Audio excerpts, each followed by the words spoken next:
like to welcome you to the Battle at the Mine here at Tinnick High School. This will be Delta wrestling here, but it'll be kind of a light version as many of our wrestlers are at the Rockwell Rumble. So won't have quite as much action as we typically do at a tournament, but we still are excited to bring the action that we do have here at the Tinnick tournament. So we'll be in and out. We'll keep the cameras running all the time. There are 4 mats that are running. There's 3 here in the main gym, and then another one in what they're calling the band room. And so we will try to keep up to date on any other interesting matchups that we can find and go from there.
So we're working with somewhat limited internet access, but we'll try to keep up with what's happening on track wrestling, both here with the matches as well as what's happening at the Rockwell Rumble. That's happening at the Zions Bank Center, the RSL training facility in Harriman, Utah, where a lot of the wrestlers have been wrestling since yesterday.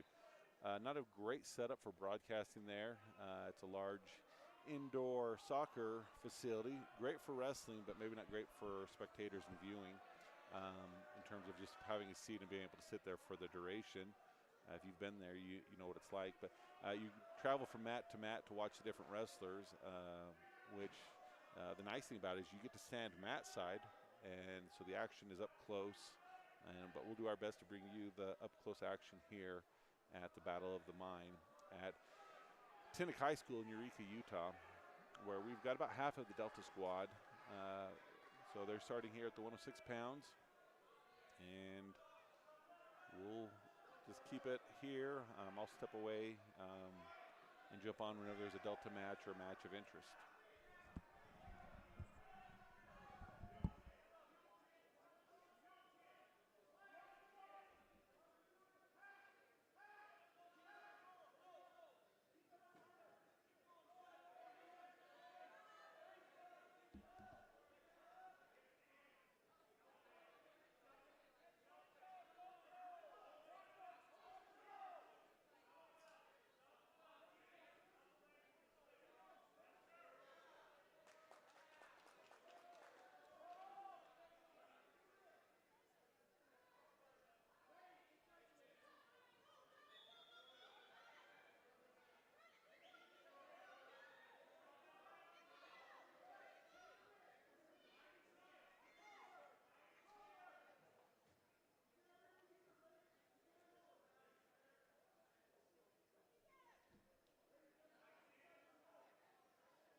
So as we wait for Delta wrestlers to come up, you can go to Track Wrestling and follow what is a lot of wrestling for Delta today.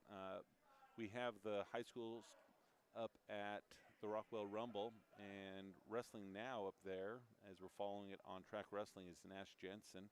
He's taking on Trexton Olson of Beaver. This is a very competitive match, as Trexton Olson, who's a sophomore, has a record of 43-3 on the season. Nash Jensen is ahead in the third period with about a minute to go in this third period. So very tough matchup between those two. Uriah Anderson will be up next on that same match there at the Rockwell Rumble.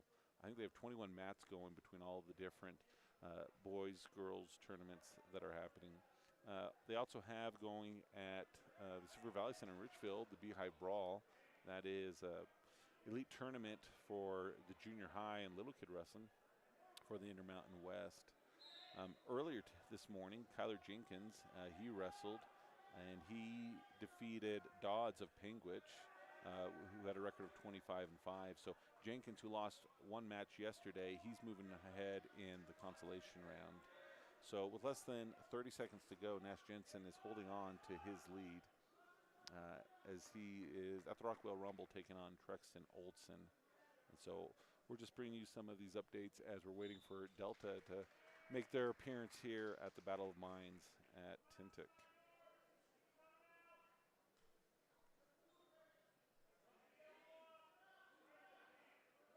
So just a few seconds left to tick off, and without any upset, it looks like Nash Jensen's going to get a great season win against Trexton Olson of Beaver, really talented wrestler with a record of 43-3 on the season.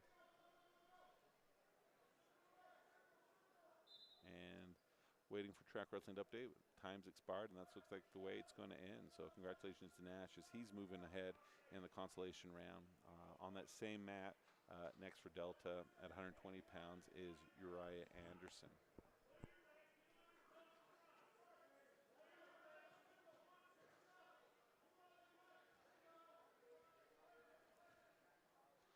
Trey Manus, who wrestled in a 98-pound weight class. He was in the quarterfinal. He won both his matches yesterday, but he gets defeated by Shelley of Spanish Fork, a sophomore with a record of 26-4. So Manus will drop down into the consolation bracket there at the Rockwell Rumble.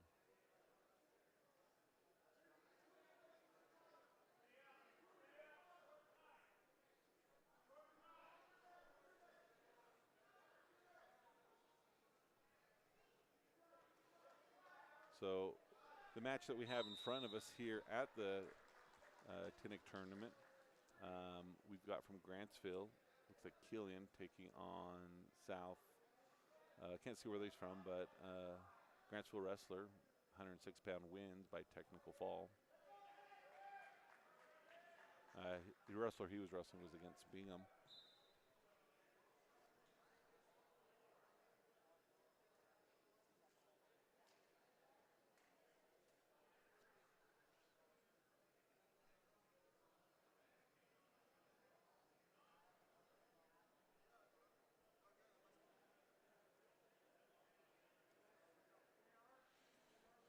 So Uriah Anderson is now wrestling at the Rockwell Rumble. He's taking on Wyatt Christensen of Syracuse. They're in the first period with about 30 seconds to go. No change as it remains scoreless, 0-0.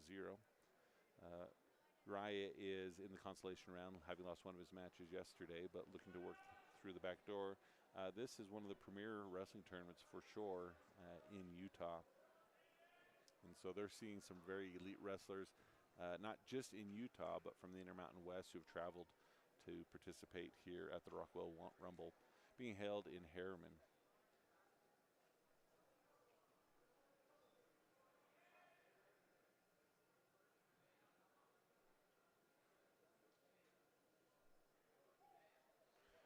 So at the end of the first period, Uriah Anderson, he has the lead 5-2 as they head into the second pound. Cage Bunker will be up next on the same mat at the Rockwell Rumble.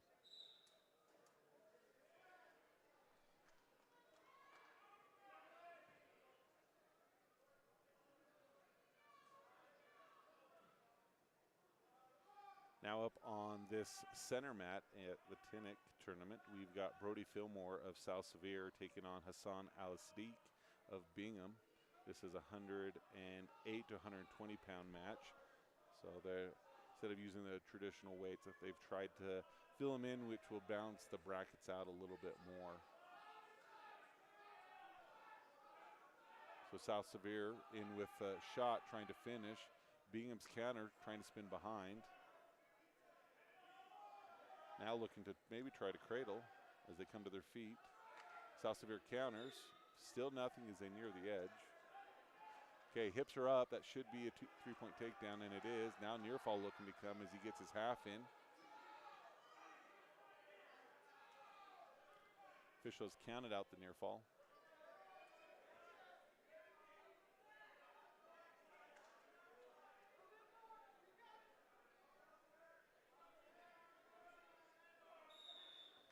And South Sevier does get the fall in the first period.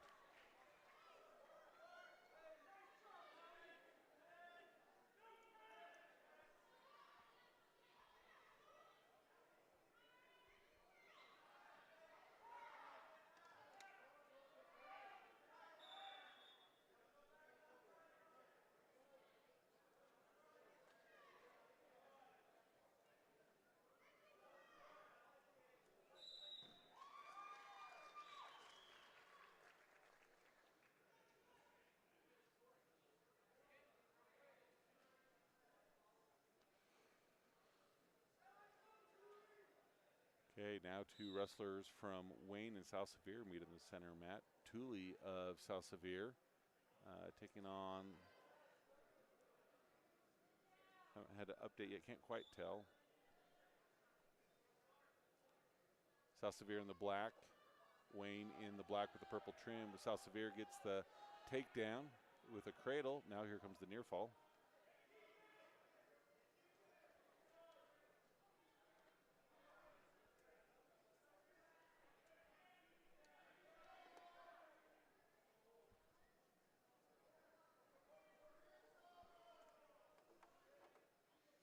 Trying to get the fall.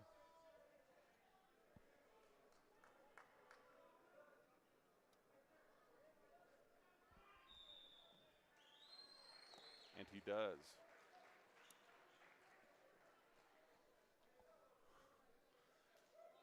Quick check in on Uriah's match. He is now up 12-4 at the end of the second period. Cage Bunker will be up next. This is at the Rockwell Rumble. We're giving you a report as they come in live on Track Wrestling. You can follow along with us there, and we're just waiting for Delta to get their first matches here at the Battle of the Mine at Tinnick High School in Eureka, as we have about half the wrestlers here and the other half at the Rockwell Rumble being held in Harriman.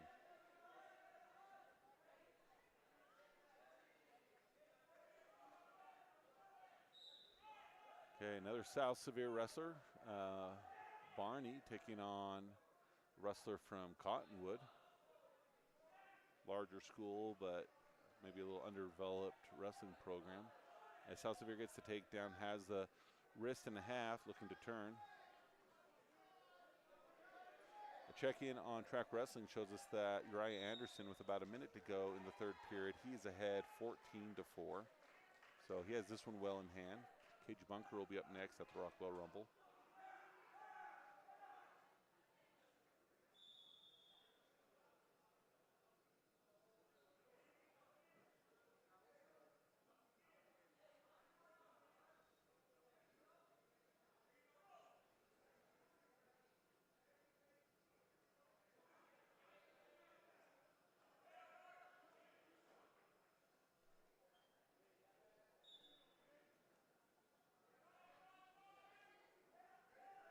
So South Sevier gets another win, as they've been pretty central on this center match.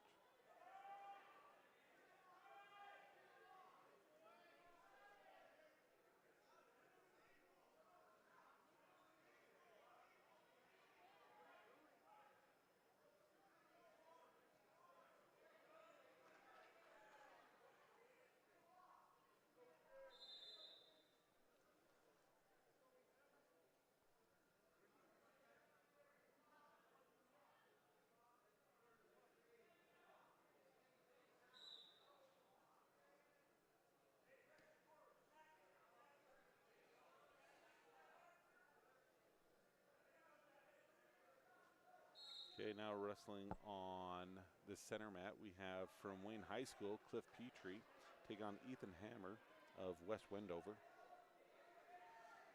Going back to Uriah Anderson's with just a few seconds left to go at the Rockwell Rumble, we can see his score in track wrestling as he is winning 18-6 as time expires.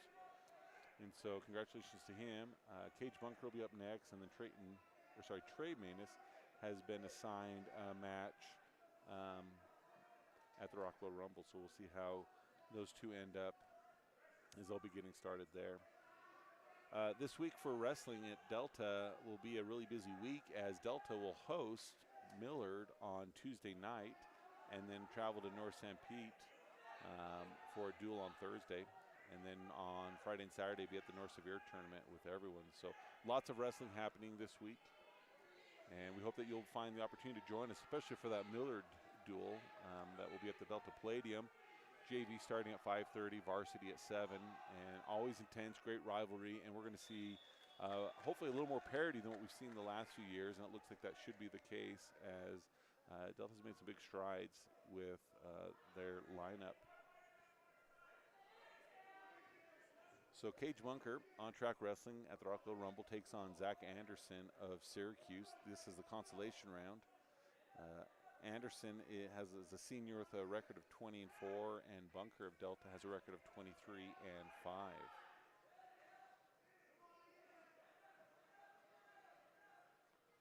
Here in this match in front of us at the Tinnick Mines, Hammer of West Wendover, he's leading 9-2 with just a couple seconds left on the clock as near fall was swiped, but I don't think there was enough to get to, so they'll move into the second period 9-2. With Wolverines from Wendover's leading. Okay. They're going to go neutral as they head into the second period.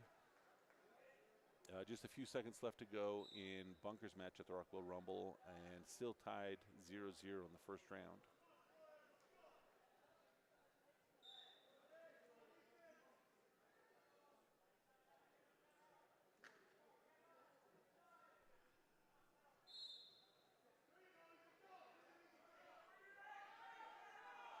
Cage Bunker got a takedown at the end of the first period, so as they end the first period, he is ahead 3-0.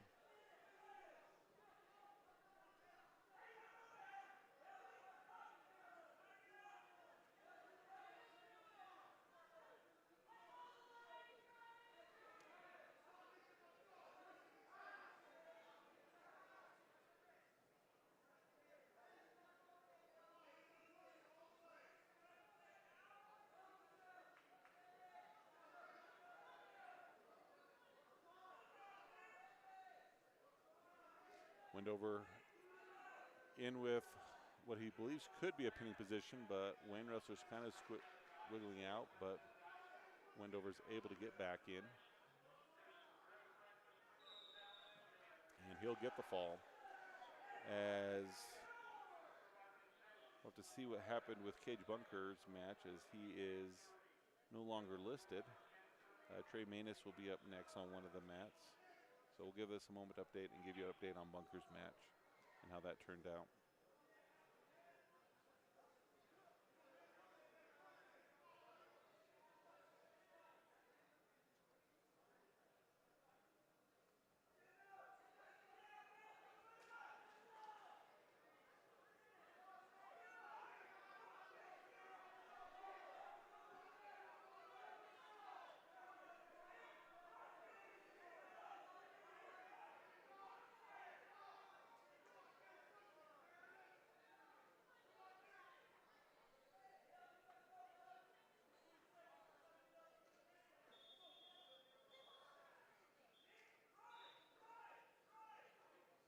Okay, here on the center mat, another wrestler from South Sevier taking on, I believe, from Provo in the green.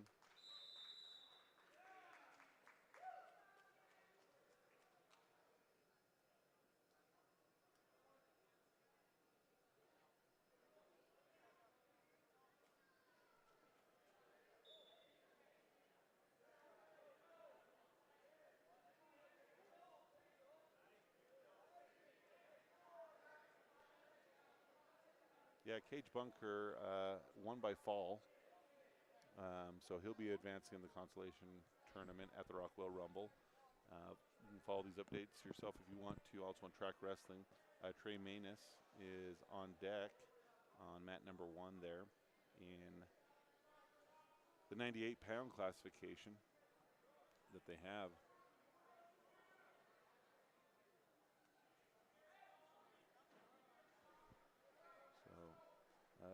Delta Wrestling is getting up from the bleachers and moving their stuff. I believe they've been offered Tracy Warnick's room here at Tinnick High School to be able to have a place to put their stuff while they are here. Still have a little bit of time before we have the first Delta wrestler to go.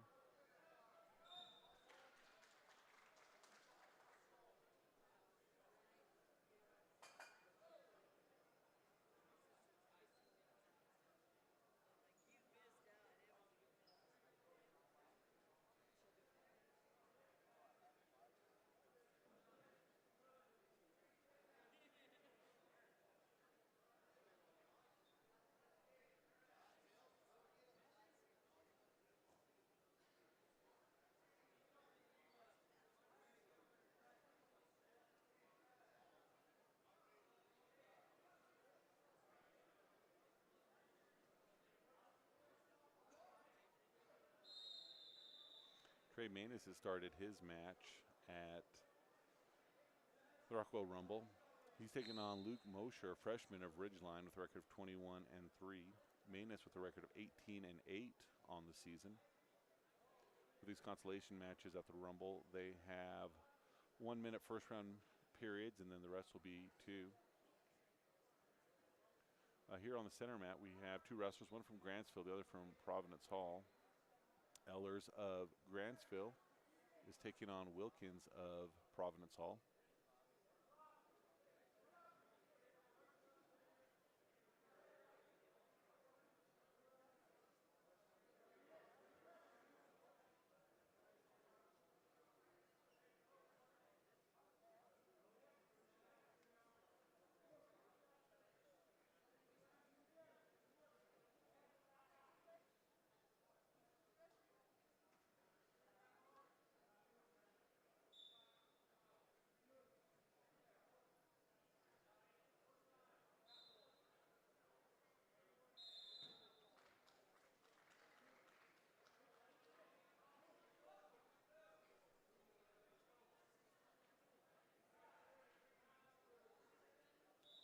So waiting for updates on track wrestling, but it looks like at the end of the first period they may have ended at 0-0, and that is the way. So Trey Manus starts bottom in the second period, and on deck after him is Carter Anderson.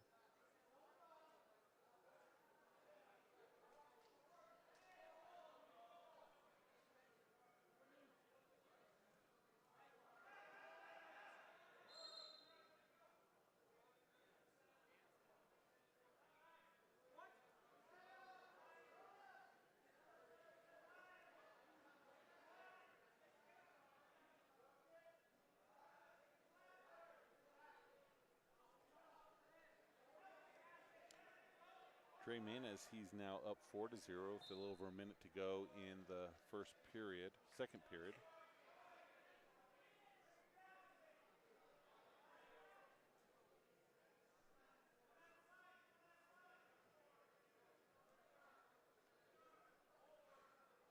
So Grantsville goes away victorious here on the center mat.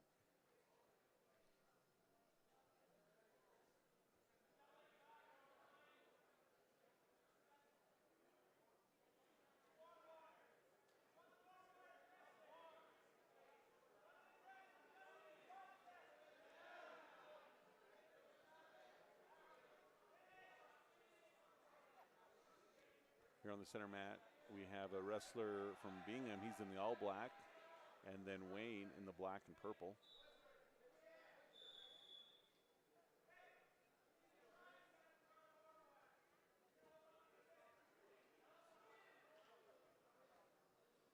Bingham trying to get a shot, finish it, goes to double off.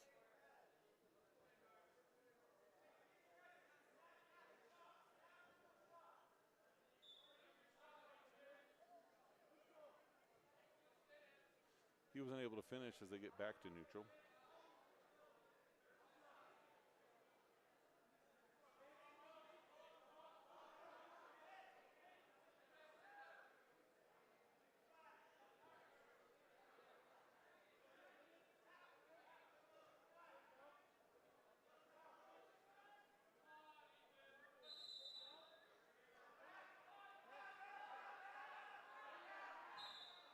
And the Bingham wrestler defeats Wayne with just about a minute to go in the first period.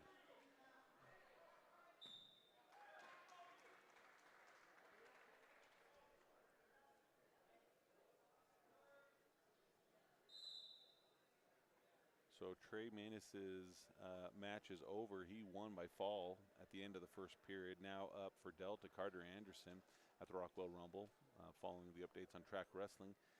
He's taking on Stephen Meeks, a senior from North Summit, with a record of 30-6. Carter Anderson, the record of 22-7. This is in the consolation bracket as well. So this is survival time for all the wrestlers in the consolation in order to hopefully get some opportunities to go through the back door, score points for Delta, and get some individual placings.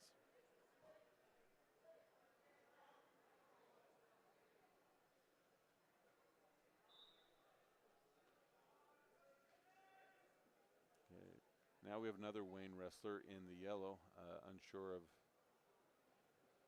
who's in the blue, who not quite got the takedown yet.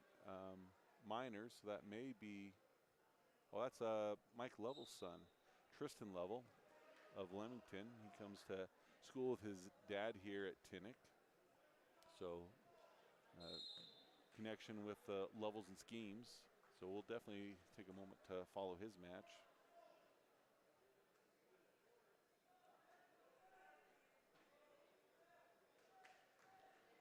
Okay, Lovell in with a shot. Able to get the takedown. Turns him loose.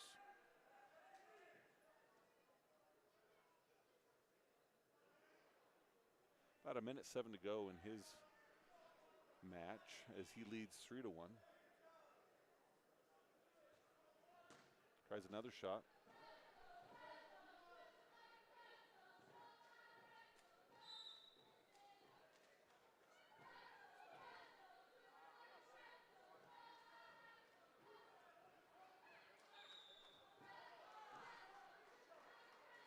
So still trying to work for position. Levels goes for a shot. Wayne gets kind of tripped up, is able to roll away. About 30 seconds to go. Lovell in with what was going to be a double and go single. They'll go out of bounds. Official stops him. So 26 seconds to go here in the first period as Tristan Lovell of Tinnick takes on Mallows of Wayne.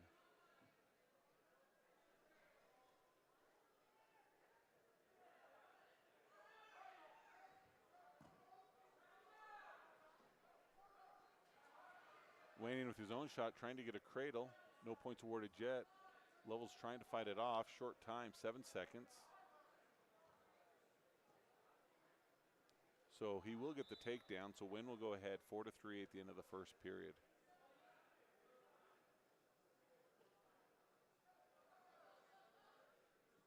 This match is listed as 124 pounds.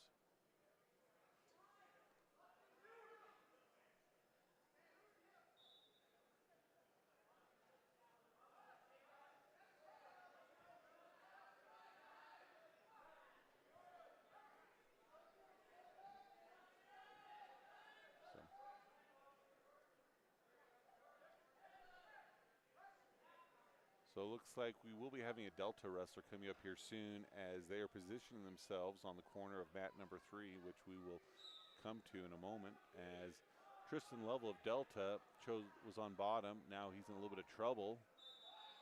And Wayne gets the fall over Lovell of Tinnick.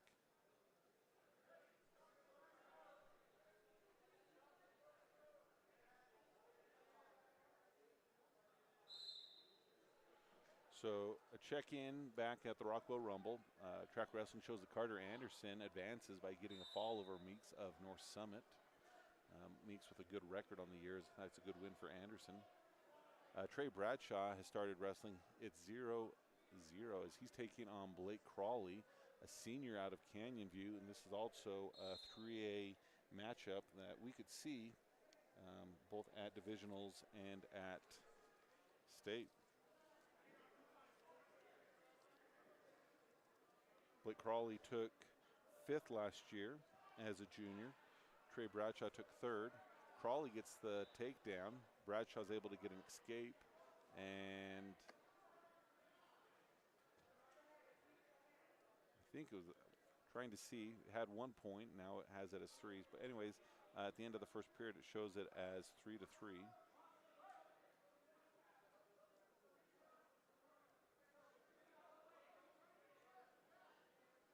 Oh, there was a penalty. And so it was a 3-point takedown for Crawley. Then a 1-point penalty, then a reversal. So as they head into the second period, they are tied.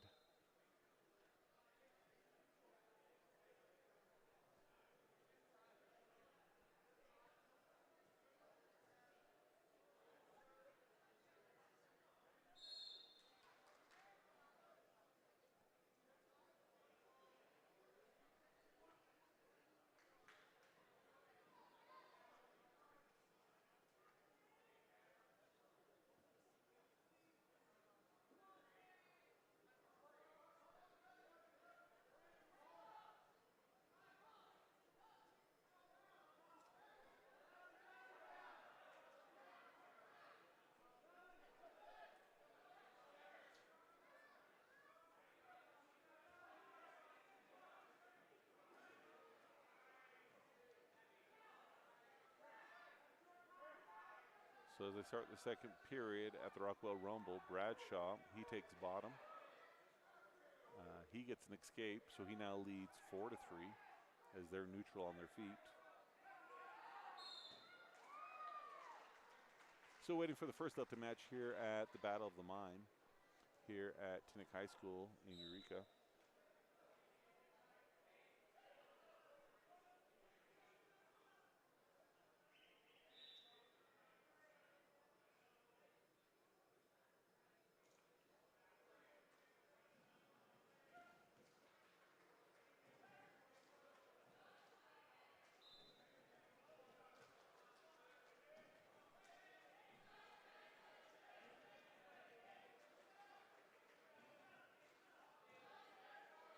Still no change as Bradshaw, with about a minute to go in the second period at the Rockwell Rumble, he leads 4-3.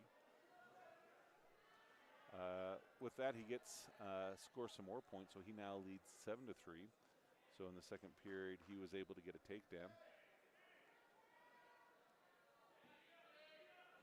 So less than a minute to go. We can see over on the side, Austin Stevenson here at the Battle of the Mines getting warmed up. McCrae Wade, he also looks like he's coming up here shortly, as the rest of the team has gotten good seats on that side in order to be able to cheer him on. Here in front of us, the wrestler in the green leads 12-0 in the second period. Looks like that is Bryce Valley Mustangs, and he just teched his opponent.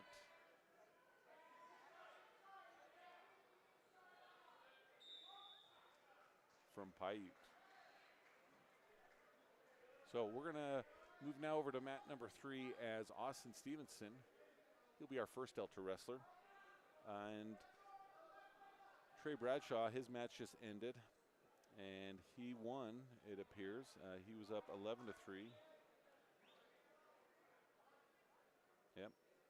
And so now that we're here at the Battle of the Mines, we'll just give our full attention and give you updates on what's happening at the Rumble after these live matches. Austin Stevenson, a junior for Delta.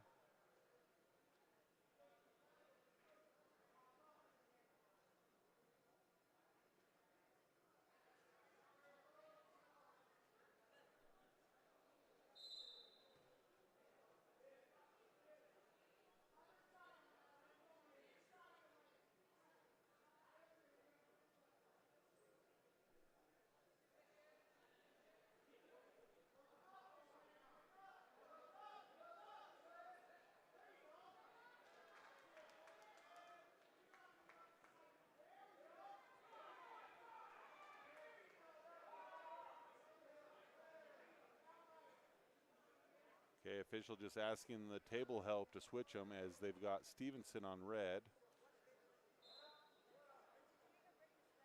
And now they get it worked out, so they are ready to go.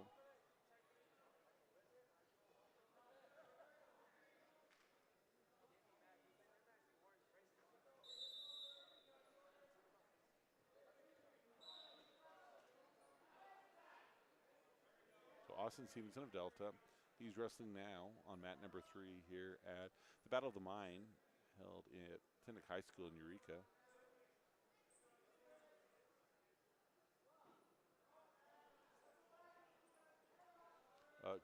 Cow catcher, Stevenson trying to counter with a double leg as he drives forward. And he should be able to get the takedown as he's also getting a half. Near fall coming.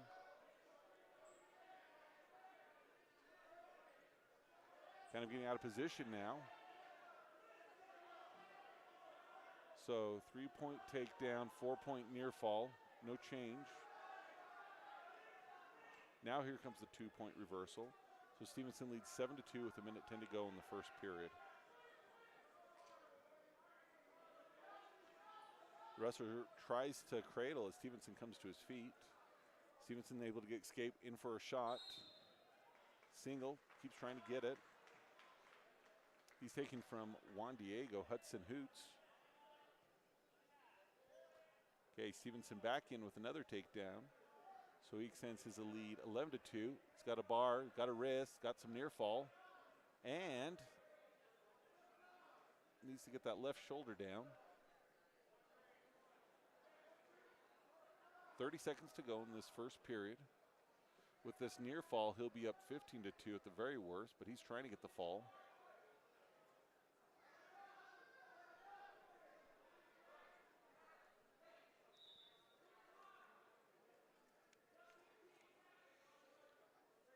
Juan Diego able to survive, so it is 15-2, 10 seconds to go.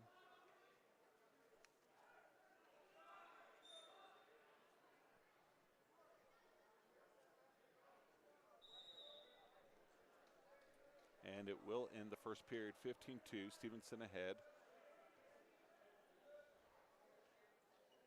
So his choice, he defers. Thought maybe he would choose bottom and just get an escape and win it, but either way, Juan Diego thinks he can do something on top. Still gives Stevenson an opportunity on bottom.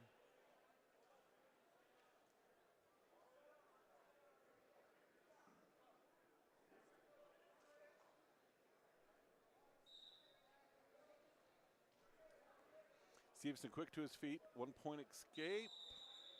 Nope, he's not going to do it because he's still got to hold his feet. The wall, kind of a smaller mat, as they're trying to get these 3 mats in here in their gym. So 1:55 in the second period to go.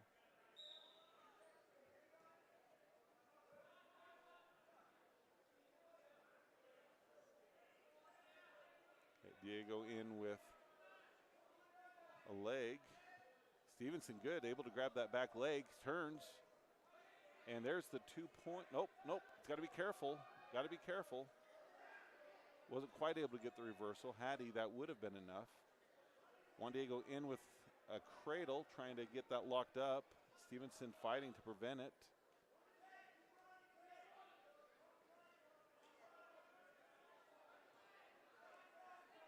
Okay, now Stevenson's able to get the leg as near fall's being counted. They come out of bounds, but there's still a point of contact in. Now they're out, so that was a 2-point near fall. So it's now 15-4.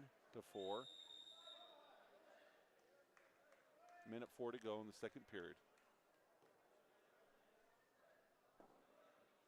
Looks like McCrae Wade is warming up on the side, so I believe he might be up here shortly on the same mat.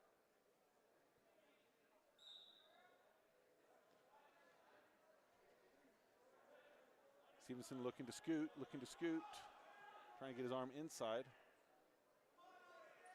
Hard crossfade. Juan Diego likes that cradle. Stevenson grabs a leg.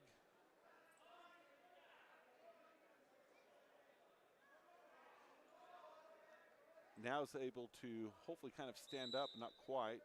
Still be no change as there's 36 seconds to go in this second period. Stevenson leads 15-4 over Hoots of Juan Diego.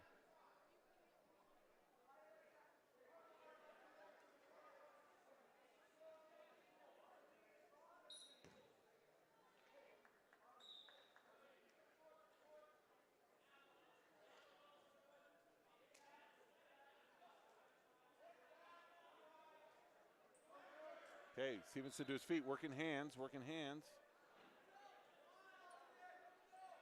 Again, out of bounds again.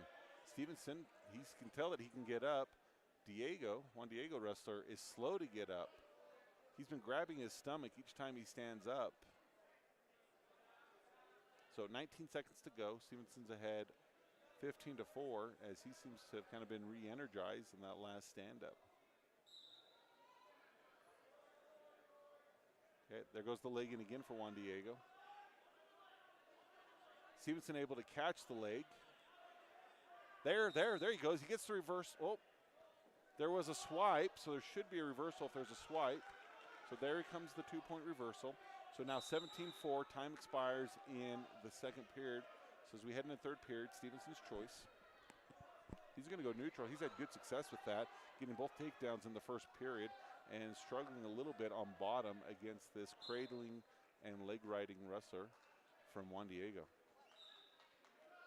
Okay. Table help wants to confer with the official, make sure the score is correct. It is, so now they are ready to go.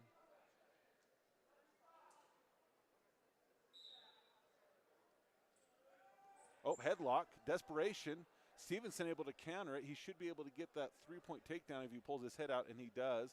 So it's 20-4. So that is a technical pin.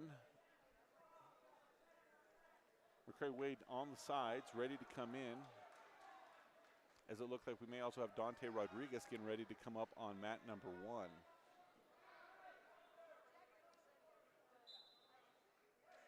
So we've got about half the Delta wrestlers here at the Battle of the Mind at Tinnock High School. The other half up at the Rockwell Rumble, held at the Zions Event Center in Harriman, the RSL training facility.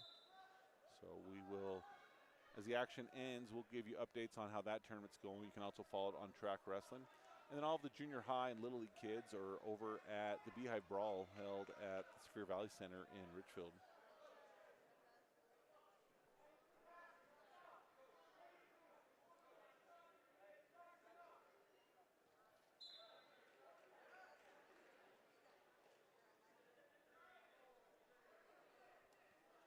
Okay, McCrae Wade, he's taking on Zach McBride of Providence Hall.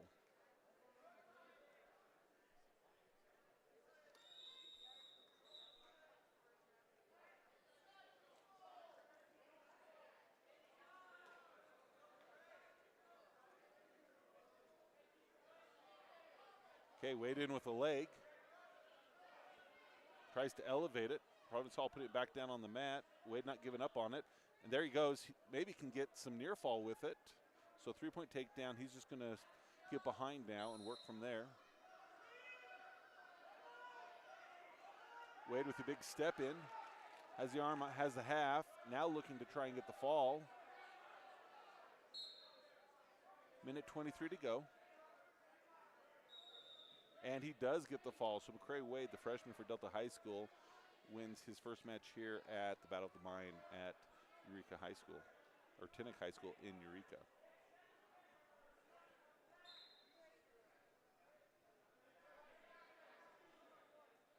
So we have a little break in the action before Dante Rodriguez comes up. We'll do a check-in on how things are going at the Rockwell Rumble. Cash Nilsson is on deck for his match. And actually, they're actually into the match as I refresh it. He's taking on Jex Bradshaw of Beaver. Bradshaw is ahead 6-1 over Cash Nilsson of Delta here in the second period as time is about ready to expire, and they'll head into the third period.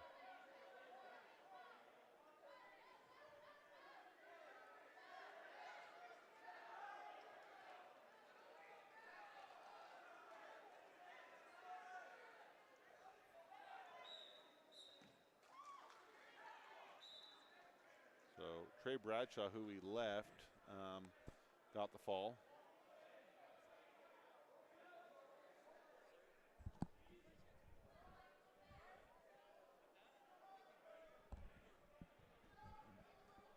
So Dante Rodriguez, he is coming up here at Battle of the Mine. He's to be on mat number 1.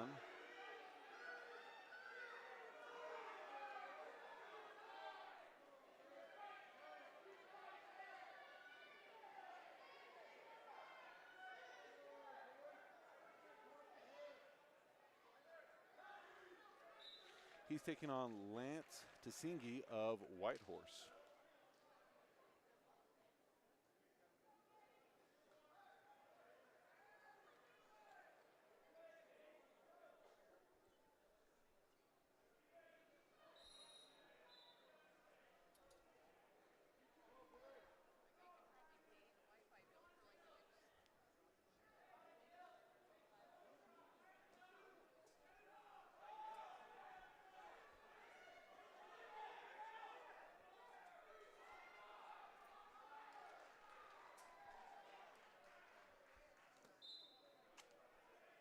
Okay, nearing the edge.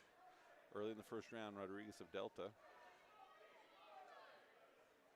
In with a shot, trying to get his head out as Tasingi of Whitehorse holds onto that leg near the edge.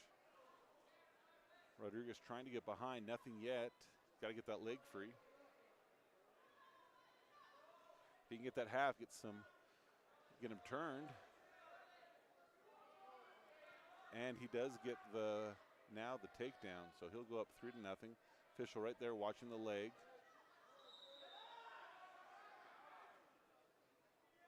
.57 seconds to go in the first period.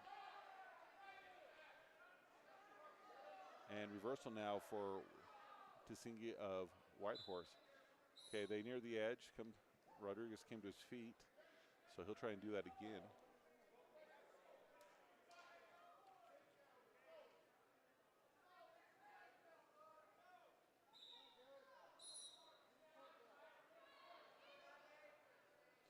.42 seconds to go. Rodriguez up 3-2 as he comes to his feet, trying to get away.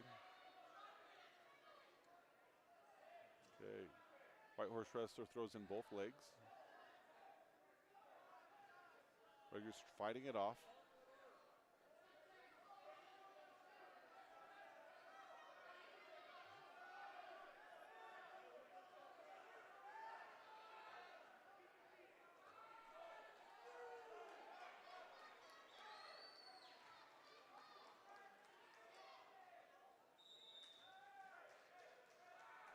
So 2-1-0, time expires in this first period.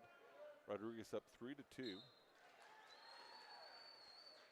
It will be Rodriguez's choice. He's going to defer. Whitehorse wants to go neutral.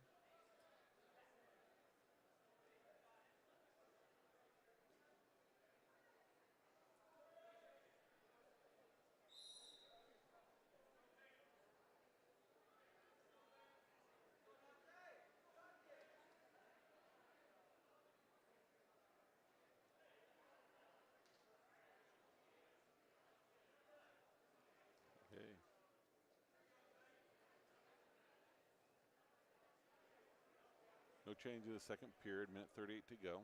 Both wrestlers trying to fill each other out.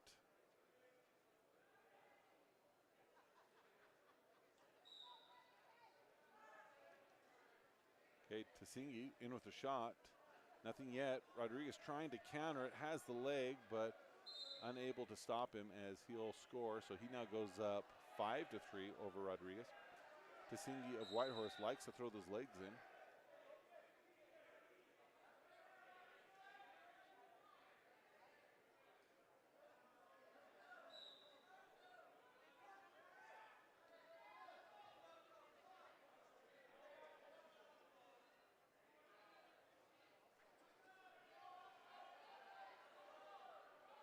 .50 seconds to go.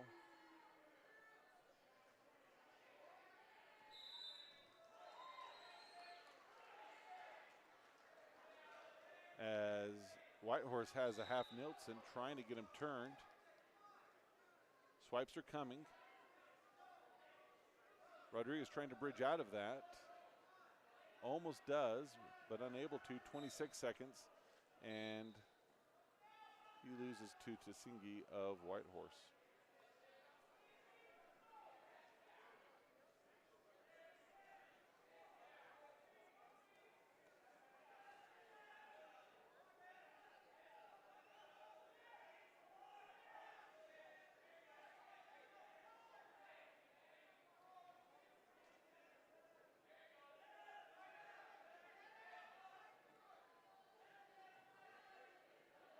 So we'll take a minute to check Track Wrestling and get an update on how things are going at Rockwell Rumble.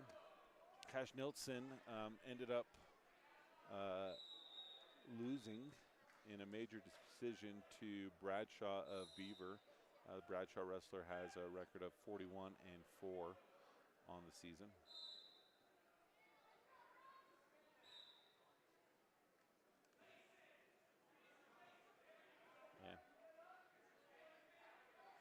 And that might be the last wrestler for Delta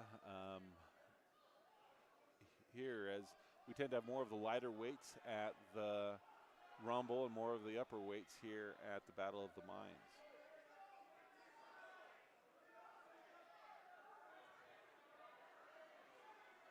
So we'll just do a look at the results so far, as this is one of the premier tournaments. Trey Manus, he has guaranteed himself at least 8th place as he's continuing through the consolation. Kyler Jenkins still working his way through the consolation. He has a little bit larger bracket, so hasn't guaranteed him a place yet. Nash Jensen also continuing through the consolation.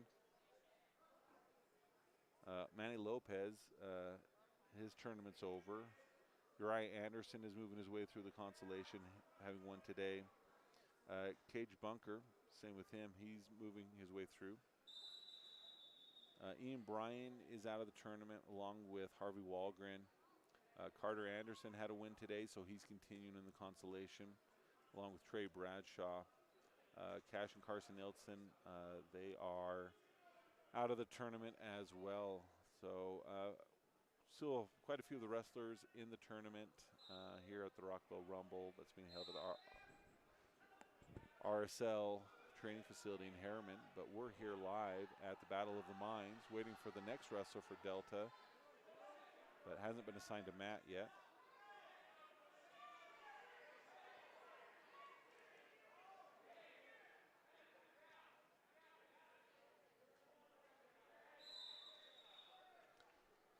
So shown here on mat number 1, where our camera is focused in on, we've got Will Chappell of South Sevier. He is ahead of Deacon Nilsson of Maple Mountain. South Sevier in the black with gray accented singlet. Maple Mountain in the nearly all black singlet with the green band.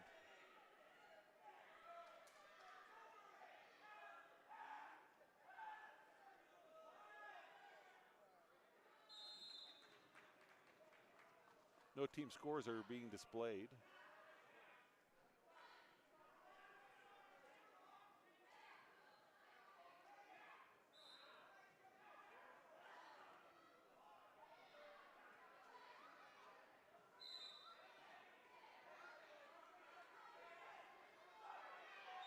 Yes, as we look at the mat schedule, none of the Delta wrestlers are currently assigned a mat.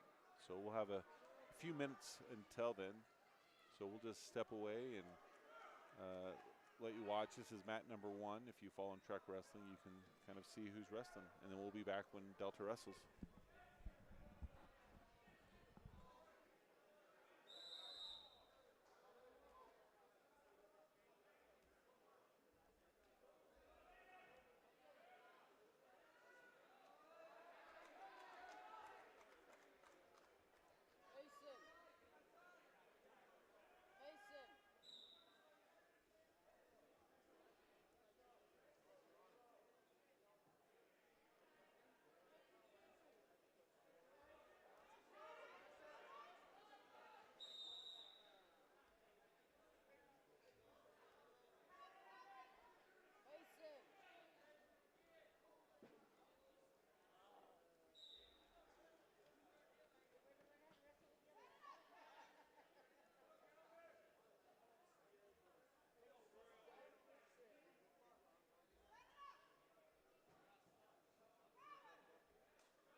So Braxton Kessler, he's been assigned a mat. He'll be in the hole on mat number 3, so we'll shift our attention over there as we wait for his to start.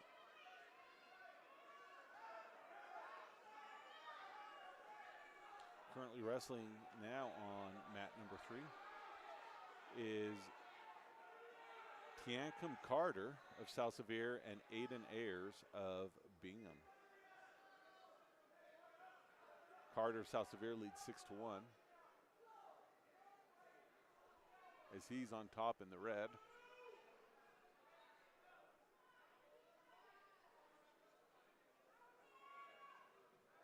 About 27 seconds to go in that first period.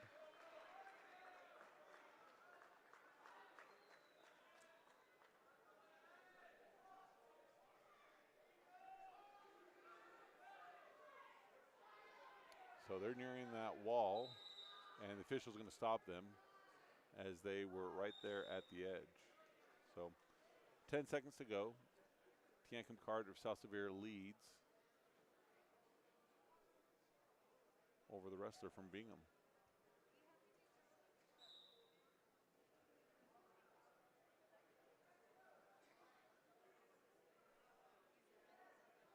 And time will expire here in this first period. We're waiting for this match to finish in another one before Braxton Kessler will be wrestling next.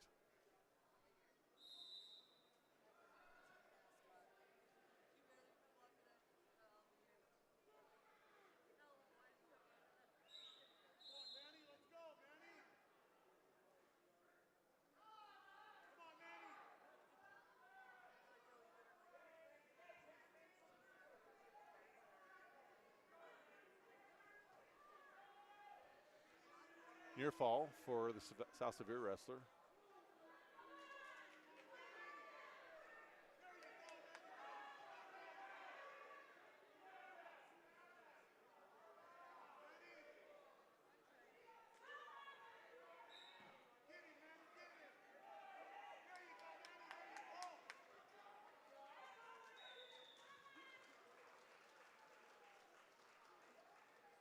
Okay, so South Sevier, he gets the fall over Bingham. And one more match, and then we'll have Braxton Kessler of Delta.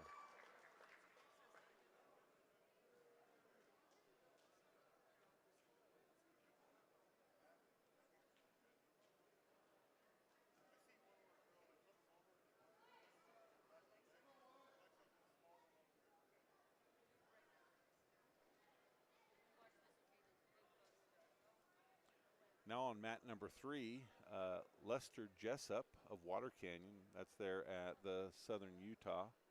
And then from Provo, Matt Jensen.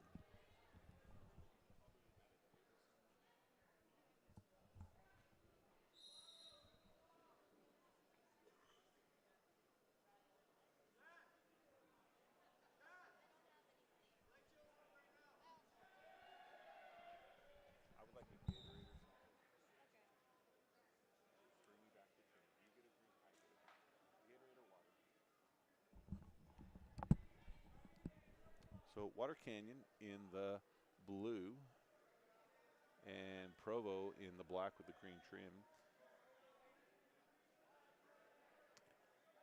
As Jessup from Water Canyon able to get behind. Official missed the locked hands. Okay.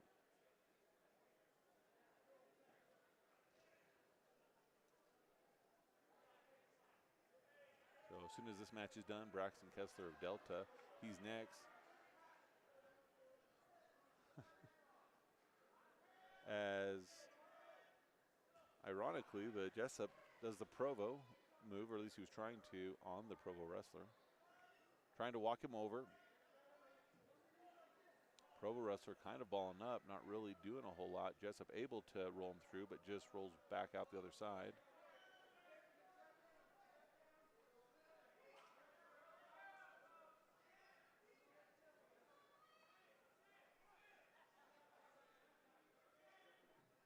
So 1 point escape for Provo. So it's 3-1 with 40 seconds to go. Provo gets a takedown. He'll now lead 4-3. As he looks to maybe try to get the barbed wire going, but he gives up on it.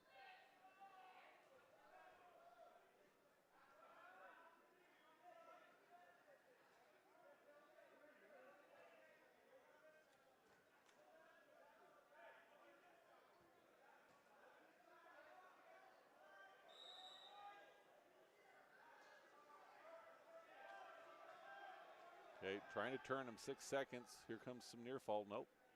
One swipe and then a half, and the official says that he lost the angle. So as they end the first period, Provo, he leads 4-3 over Jessup of Water Canyon. Into the second period, Provo defers. Water Canyon's going to choose neutral. He had good luck earlier with the takedown. He's going to try it again. As soon as this match is done, Braxton Kessler of Delta will be up next.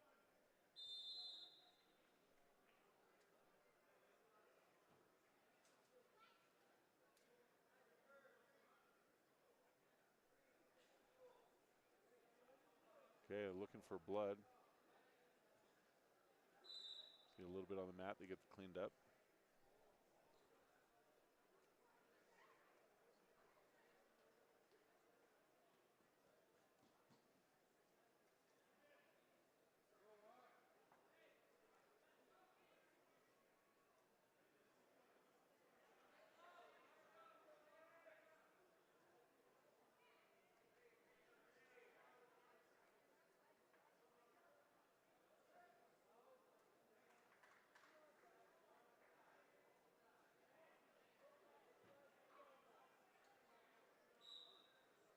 So, start of the second period.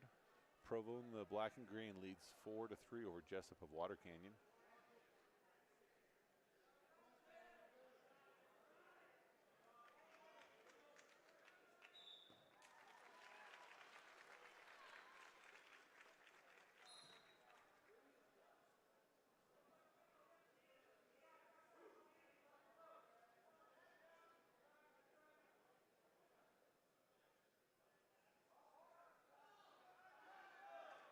Okay, Water Canyon in with the shot, trying to finish.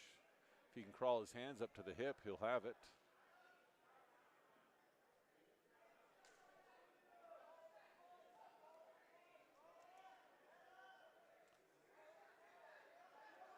Just needs to bring those hands up on the hands and back, and there he does. So 3-point takedown, so he regains the lead as he leads 6-4, getting some near fall. A minute to go in the second period. And looks like right there, yep, Provo gets pinned by Jessup of Water Canyon. So we're now ready for a Delta wrestler.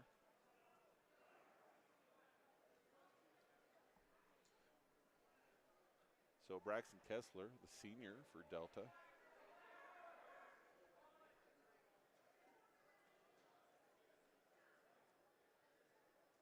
He's taking on Smith. See where Smith is from, Paiute. So this is listed as a 152 to 154 pound weight class.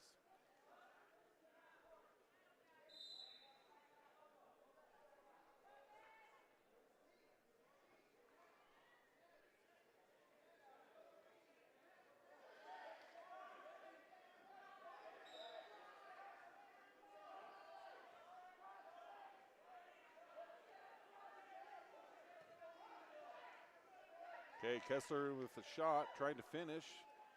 He's able to. Now he's trying to get a half. Half in a bar, tries to start rolling him over. Near fall being counted.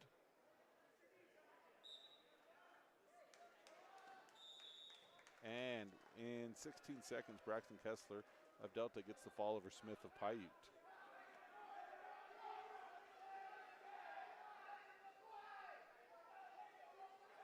As maybe he's bleeding. So they'll just declare him a winner, and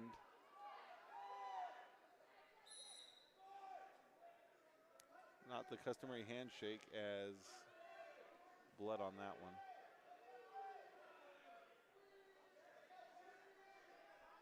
So congratulations to Kessler on getting that win, his first match here at the Battle of Minds held at Tinnick High School.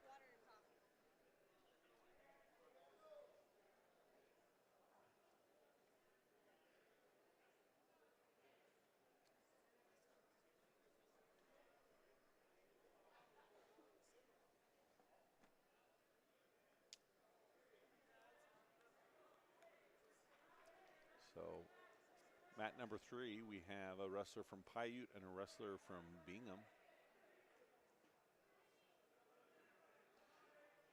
Fischelli of Bingham is in the all black, maybe dark gray singlet, and Pearson of Paiute, he's in the black with blue and white stripes going across the belly.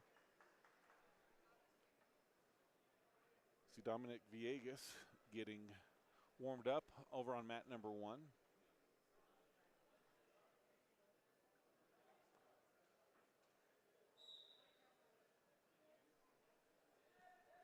So Paiute in with a quick shot, trying to finish a fireman. Gives it up. Now he tries to do a little knee trip, able to. So he's got the takedown. He's getting near fall.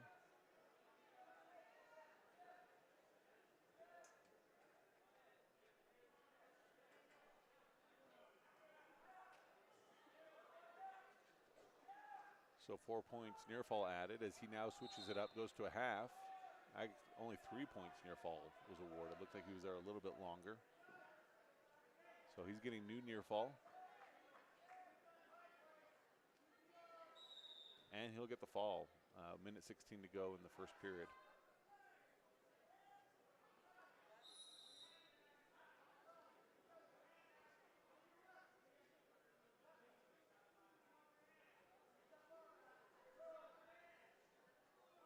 In addition to the boys wrestling here, I believe the girls for Delta are wrestling here as well. They're in the other gym, connected to the district office. So here in a little while, we'll take a look to see how they're doing, as this, I think, is year number 3 for Delta girls wrestling. Last year they had their first state champion, JC Avalos, won, and she's returned this year as a senior, looking to do it a second time.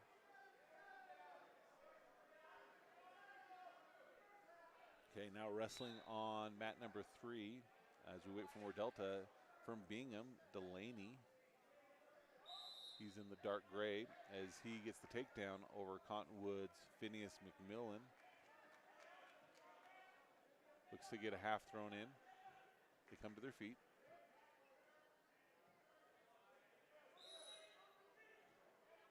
Okay, Cottonwood able to get the escape, so 3-1. Minute 34 to go. Quick trip for Bingham, so he gets another takedown. So 6-1 in his favor with a minute 29 to go. Looking to cradle, nearing the edge of the wall. Official's going to stop him. As they're wrestling on smaller mats, as there's no real edge as they go circle to circle on all 3 mats here in the main gym at Tinnick High School.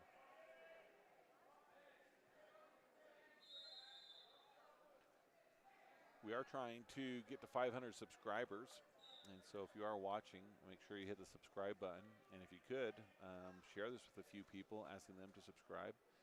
As we get to 500 subscribers, we get new added features to the Delta Wrestling YouTube page that will allow for a better viewing experience for all the Delta Wrestling fans that are out there.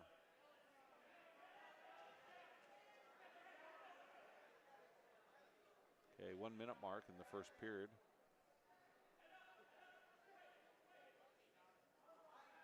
Nearing the wall again, but near fall being counted.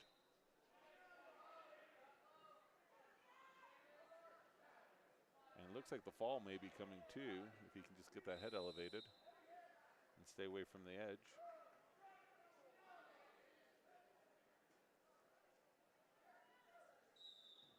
And he does get the fall with 32 seconds to go in the first period.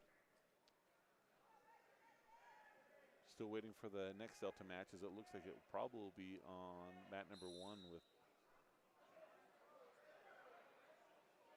Dom Garcia, or Dom Viegas.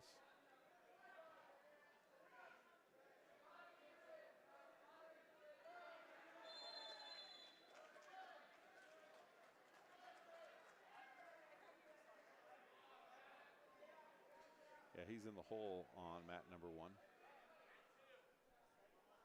So we'll go ahead and shift our attention over there so we are ready when it's time.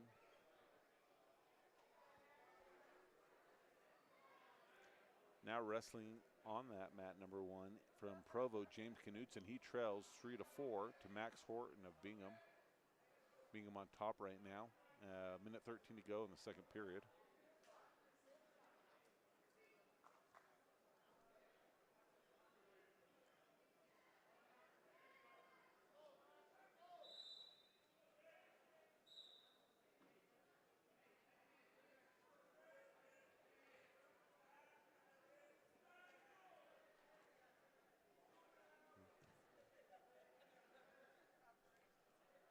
Wyatt Harris also will be coming up in a couple more matches on mat number 2. Colin Anderson on mat number 3. And Gabe Viegas will be on mat number 4, which is in another room. So we'll bring you updates on that one, but we won't be able to bring you video broadcasting of that. So here on this mat, we're going to get a stall as the Bingham wrestler ties a shoe. A few years ago, they made that a rule. If you have to tie your shoe, that's an automatic stall call. And so they're tied 4-4, 33 seconds to go here in the second period. Quick shot by Provo. Looking to finish. Nothing yet. Nothing yet. And there it is, the three-point takedown for Provo. So he'll go up 7-4 with 22 seconds to go.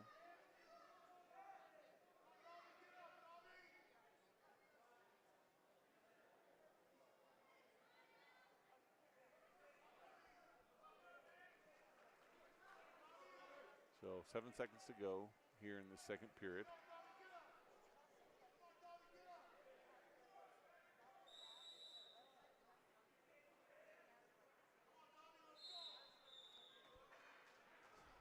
Okay, as they begin the third period, Bingham wants to be on top.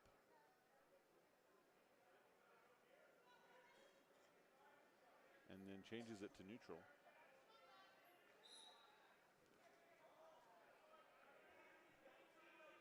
So Bingham trails by 3. Kind of a double shot on each other. We'll see who comes up on top, as Provo has a pretty good hold on to that leg. Now Bingham trying to counter, but Provo's looking to hip over. Still no change. So right there, that could be a takedown, and it is. So that will tie things up 7-7 as Provo then gets the reversal. So he'll go up by 2 with 1:25 to go. Waiting for this match and another one to finish, and that looks pretty flat, and it is. And so Provo gets the fall to end. So we have one more match, and then we'll have Dominic Viegas of Delta up next on mat number 1. Wyatt Harris, he's looked to have moved up to on deck on mat number 2, so we may get to that one first.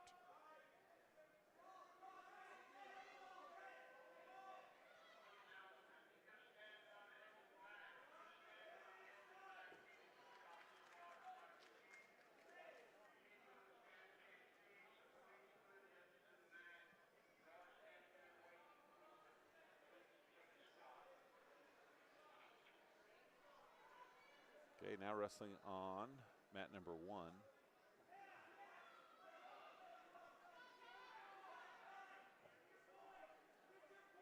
For North Summit, Ethan Joyner, and he's taking on from Maple Mountain, Landon Wing.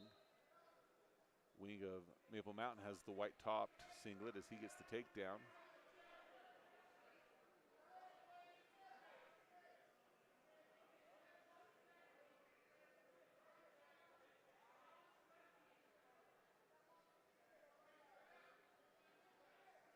So both Viegas and Harris are shown on deck now.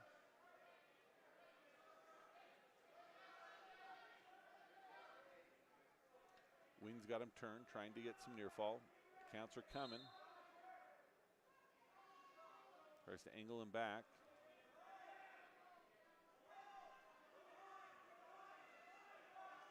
If he can cinch that up, he may get the fall. And he does get the fall. So we'll have Dom Viegas of Delta now coming up.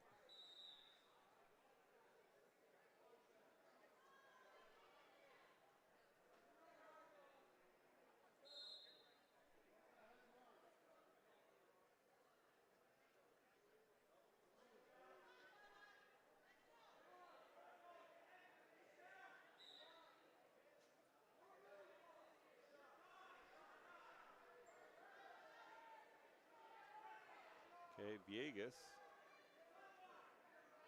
is a sophomore wrestling for Delta. He's taking on from South Sevier, Caleb Anderson.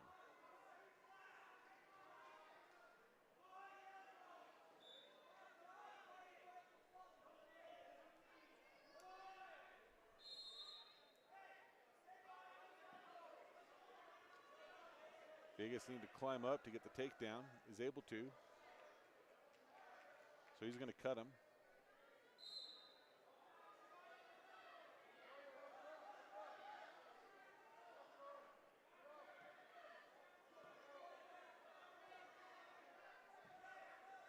Vias in with another shot.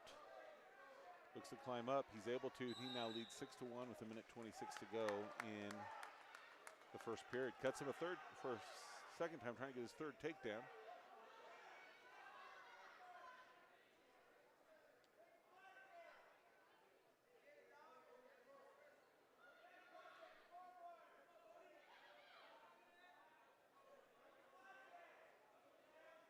Okay, Vias able to get in. He's got to climb up again.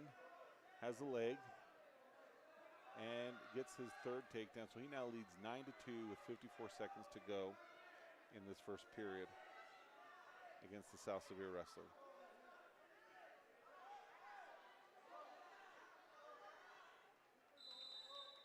Okay, mat number 2, one more period to go, and we'll have Wyatt Harris up.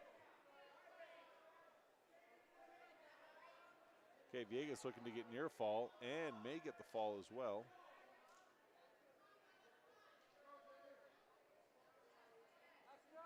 "24 seconds, lots of time.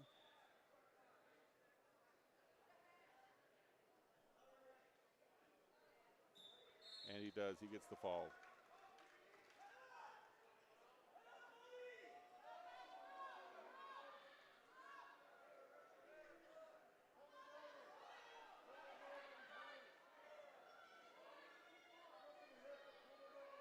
So we'll switch our attention to mat number 2, where Harris is up next. They're tied 10-10.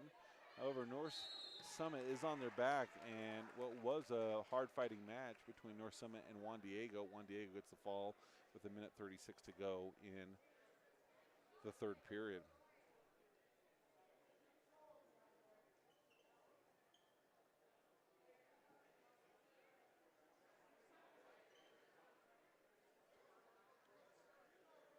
So Wyatt Harris, sophomore out of Delta, he's up next. He's taking on Christian Ludgren of South Sevier.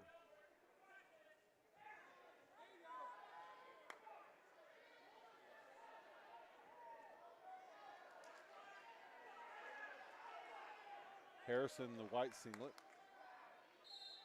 Lundgren of South Sevier in the black.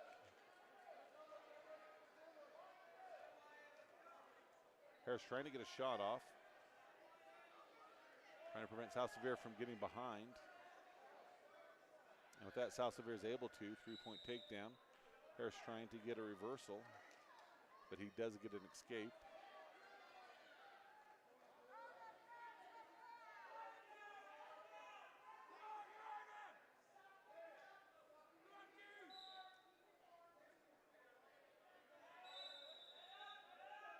So blood time, so we'll take a little pause in the action. As Harris of Delta, he trails 3-1 here in the first period.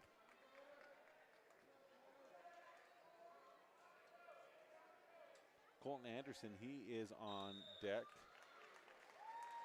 on mat number 3.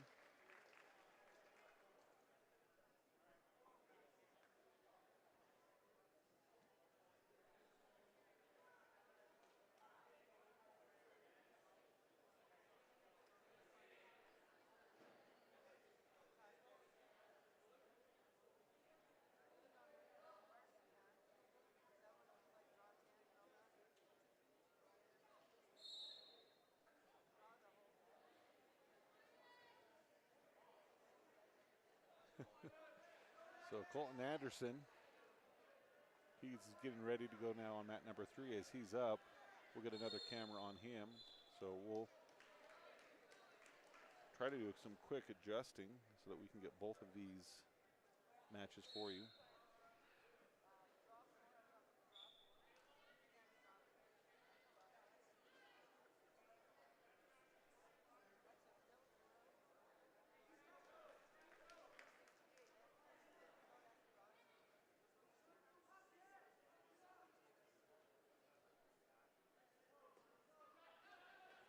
So Harris trying to get a takedown, 45 seconds to go. He's able to. So he now leads 4-3. Maybe had a little bit of a full Nielsen that got missed. And we'll now try to bring you both of these matches. Colton Anderson on the right. I believe he's taking on a wrestler from Tinnick. Didn't see who it was. But 31 seconds to go on our left mat as Harris leads 4-3.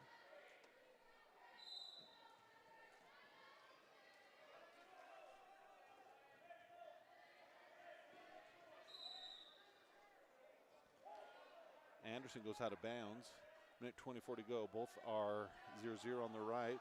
Harris has a lead, 17 seconds to go as South Sevier is trying to get position.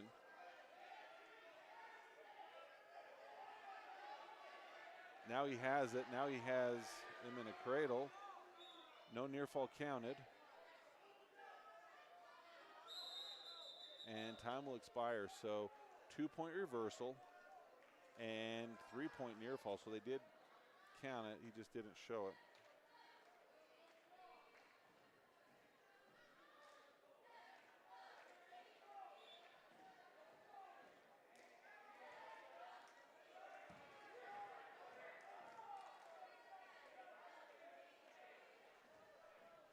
So Anderson leads 3-0 on the right.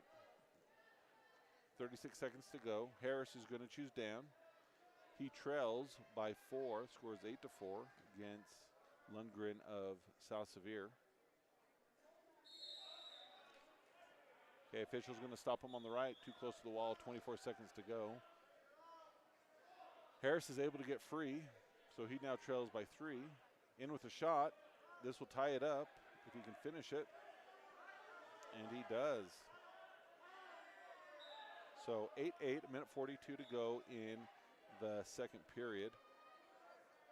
Anderson on the right, he leads 3-0 with 17 seconds in the first period. Okay, Harrison with a half Nielsen. Oh, loses it, big step. Near fall still being counted as he tries to get a cradle of sort. Now gives that up. He's just going to hold him. Little out of position.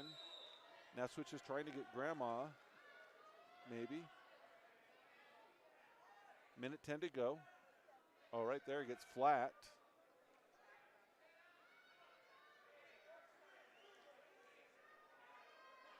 So at the start of the second period over on the right, Colton Anderson is down as Harris of Delta wins by fall halfway through the second period. Anderson gets the reversal.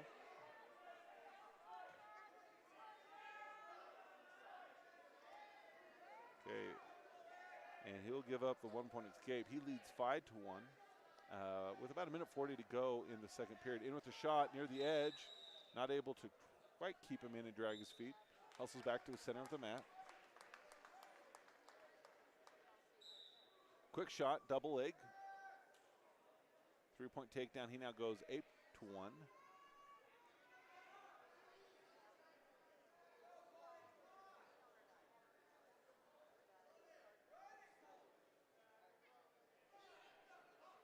So he cuts him with a minute 18 to go in the second period. Score goes 8-2. Shoots again.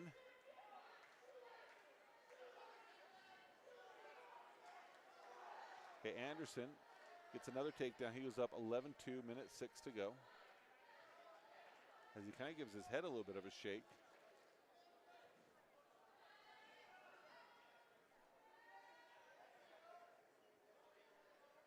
Okay, looks to bar it up. Bar in a wrist. Gets ready to run it. Balls that fist up, starts to walk him over. Near fall being counted. And quickly gets the fall once he gets him turned with 41 seconds to go in the second period. So Colton Anderson of Delta, sophomore, gets the win over Tinnick.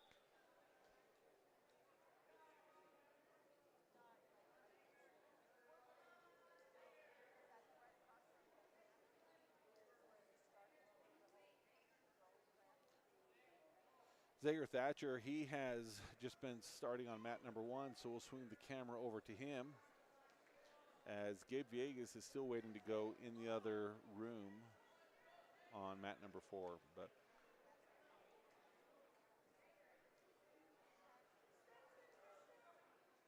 So Thatcher looks to be taking on a wrestler from Whitehorse.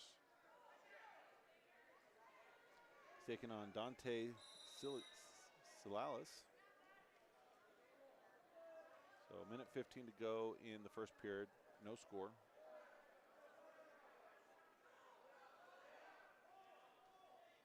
Zager trying to get that leg.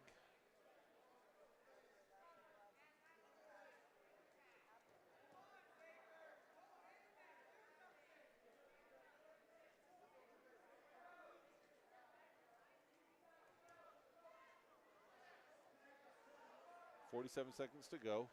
Zager trying to counter. Has the leg, lifts it, needs to keep him in, He should be able to, gets the three-point takedown, but they're crawling near the edge of the mat, so they're going to start him back in the center. So 35 seconds to go. Zager Thatcher ahead 3-0 against Silalis of Whitehorse.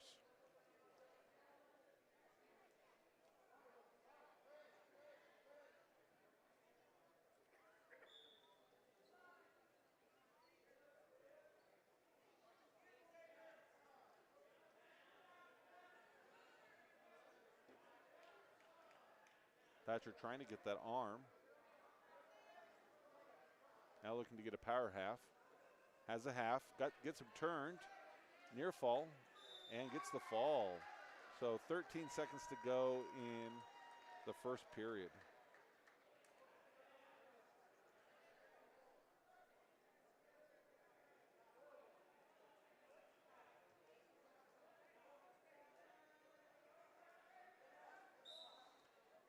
So Villegas match has started in the other room, so we'll bring you updates as we can.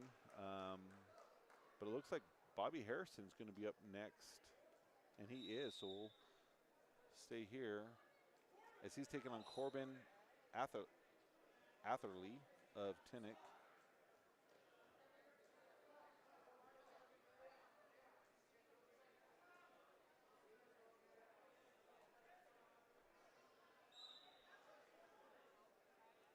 So Bobby Harrison, Jr. out of Delta, taking on Tintic.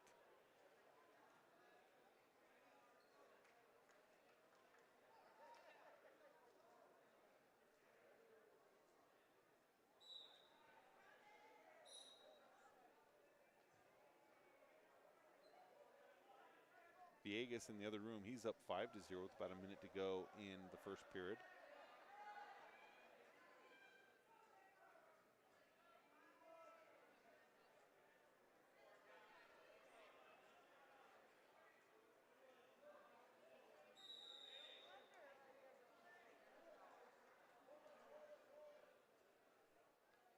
So Harrison of Delta take on Atherley of Tintic.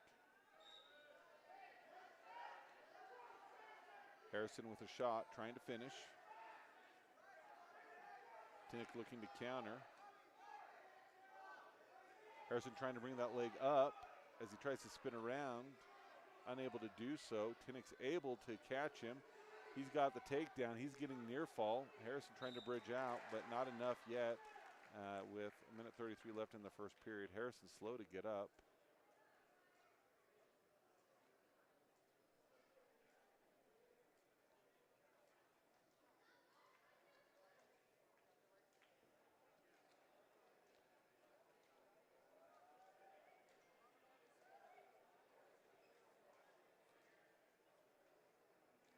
So Villegas' match in the other room is over. He gets the fall over Worthen of American Leadership with a minute 16 in the other room.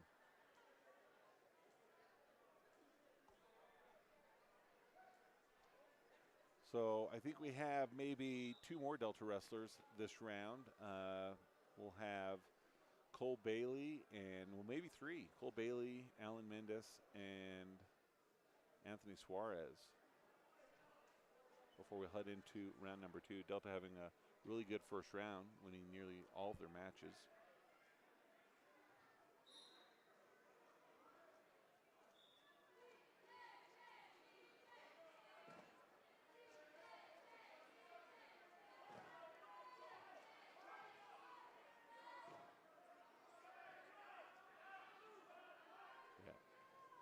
No mats assigned as we take a look at that, so we'll have a little bit of a break as here on mat number 1, Tyler Morris of Bingham. He is pinning Ashton Baya of South Sevier as the official lifts his hand, brings it down, and gets the fall. Still no team scores being posted.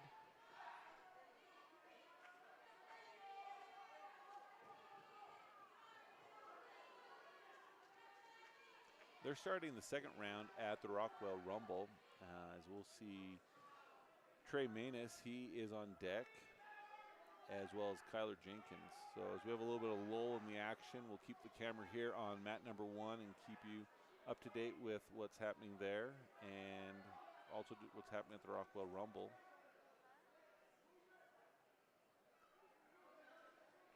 So Uriah Anderson, he is wrestling. He currently is tied 0-0 at the end of the second period against Teagan Young of Palisade. Nash Jensen also wrestling. He's taking on Ballantyne, a sophomore out of Westlake, and they're 0-0 into the second period as well.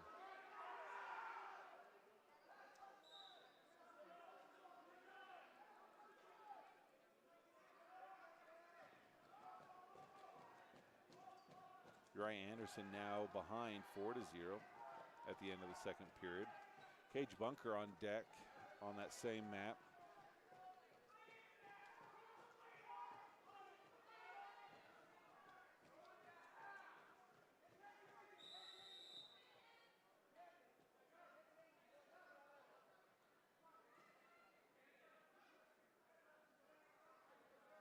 So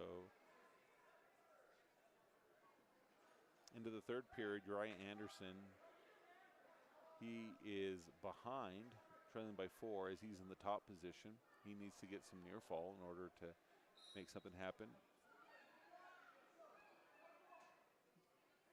And then in the second round as well, Nash Jensen able to hold Ballantyne down so far with 42 seconds to go as they are tied 0-0. Here at the Battle at the Mine at Tinnick High School, White Horse's Begay is standing in the circle waiting for Coxon of ALA, American Leadership Academy, to show up.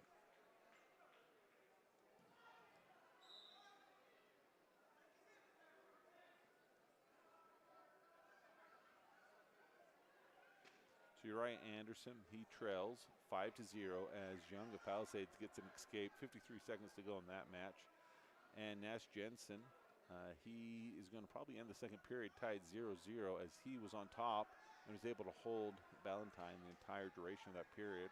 So he'll get his choice as they start the third period.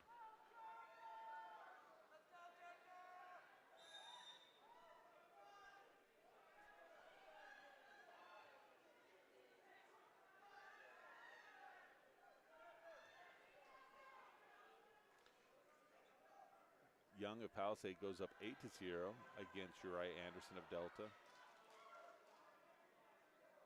Palisade wrestler has a record of 21-4. He's a junior. Nash Jensen chooses bottom, as all these matches I'm listing right now are taking place at the Rockwell Rumble. We are not able to broadcast those matches to you, but we are trying to bring you updates as they are made available to us. You can follow those on Track Wrestling. Here, ALA on mat number 1 is trying to get the takedown over White Horse and is able to.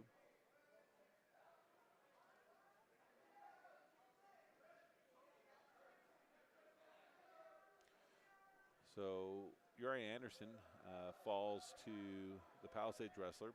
Taking his place on that mat, Cage Bunker's taking on Lincoln Rex of Lehigh, a senior with a record of 17-5 on the season. Cage Bunker, a senior with a record of 24-5.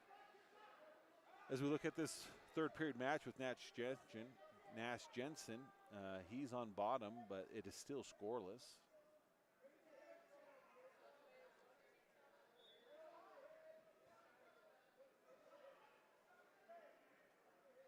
So about a minute to go for Nash Jensen.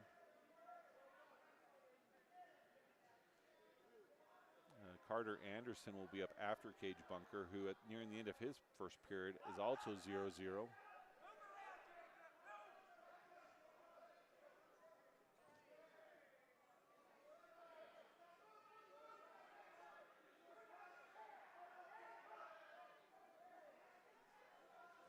So under a minute to go for Nash Jensen, still scoreless, as here at Tinnick High School, ALA gets the pin over Whitehorse.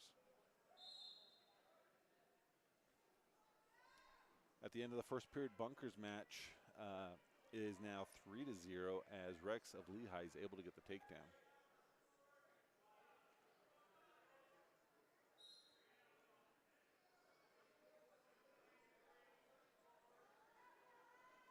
So 32 seconds to go in Nash Jensen's match, still 0-0. If they don't score, we'll be going into sudden death.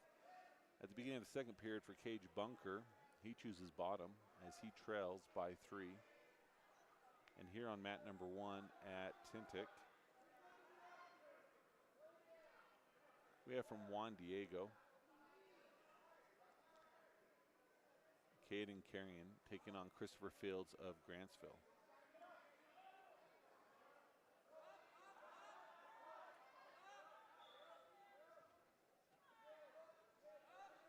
Bunker was able to get an escape as there's a little over a minute to go in his match. He trails 3-1. With 19 seconds to go, Nash Jensen still scoreless against Ballantyne of Westlake. And then just a few seconds left on their match. It looks like Nash Jensen of Delta will be moving into sudden death victory.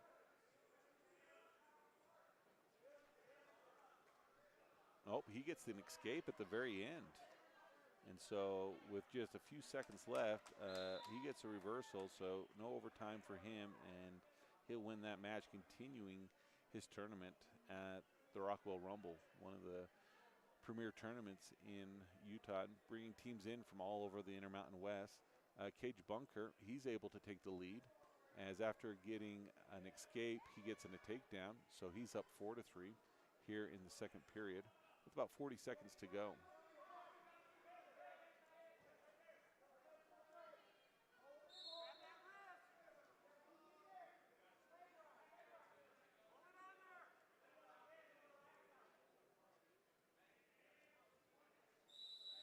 Anthony Suarez has been assigned to mat number 2 here at Tinnick High School. There's a couple matches before that. As we can see wrestling here, Juan Diego on mat number 1, he's ahead 13-0 and will, right in this, either get the fall or the tech fall over the wrestler Fields of Grantsville.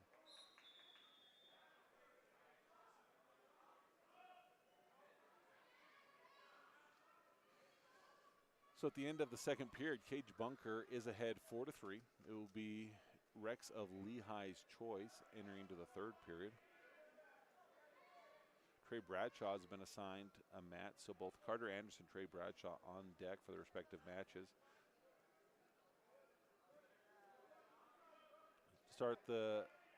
Actually at the end of the second round, Bunker was actually able to get some near fall. So as they head into the third period, he's actually up 6-3.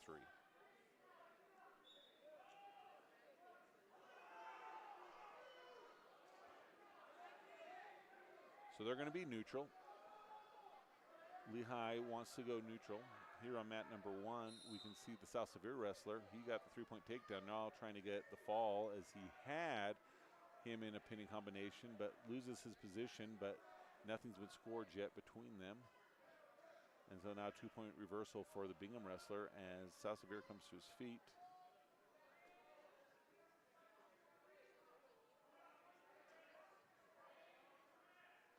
There's about a minute 24 to go here at Tinnick, as now the South Sevier wrestler is trying to get his own reversal.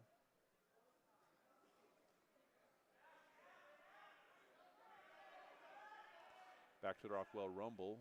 Bunker still ahead 6-3 with a minute 24 to go. Both wrestlers in the neutral position in this third period. South Sevier is able to get the reversal, so he's going to regain his lead as he leads 5-2. We're still waiting for Delta matches. We have Anthony Suarez, who'll be up here in a couple of matches here on mat number 2.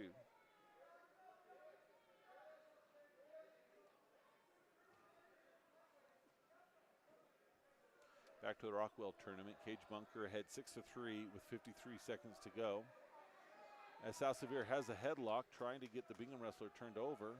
They face each other, but he's maybe going to get thrown, but he might counter. And it's a little bit of a back and forth match between these two.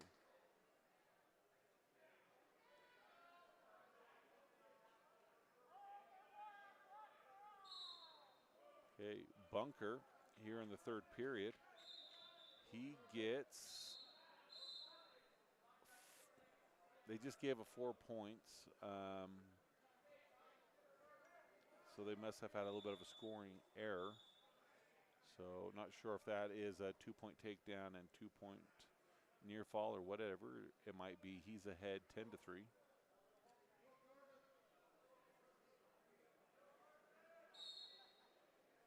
We have 23 seconds to go. At the Rockwell Rumble on deck, Carter Anderson and Trey Bradshaw both have matches. All these wrestlers are in the consolation round, so they need to win in order to continue. 9 seconds to go in Bunker's match. He's still ahead 10-3. And with time expiring, Cage Bunker, he'll advance here at the Rockwell tournament as here at Tinnick High School,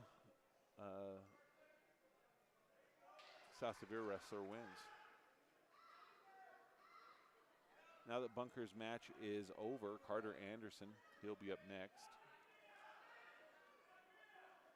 As before Bunker won, there was a reversal, but it was a little too late for that to have any impact. Carter Anderson of Delta's taking on Hank Jacobson of American Fork. Jacobson only has a record of 3-1 showing on track wrestling.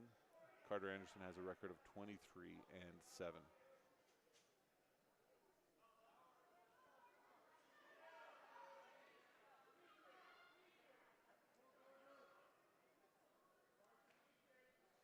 Suarez now in the hole on mat number 2 here at Tinnick High School in Eureka.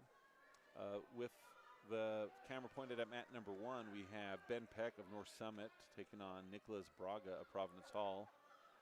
Peck from North Summit in the purple and Braga from Providence Hall in the blue.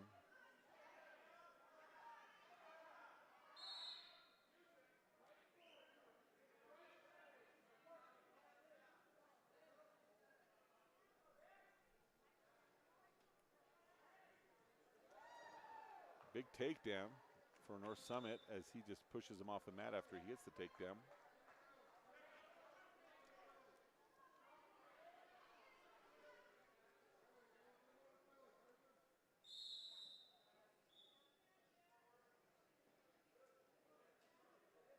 So with 30 seconds to go in the first period at the Rumble, Carter Anderson remains scoreless. And Trey Bradshaw, he's on deck as the match in front of him just enters into the second period.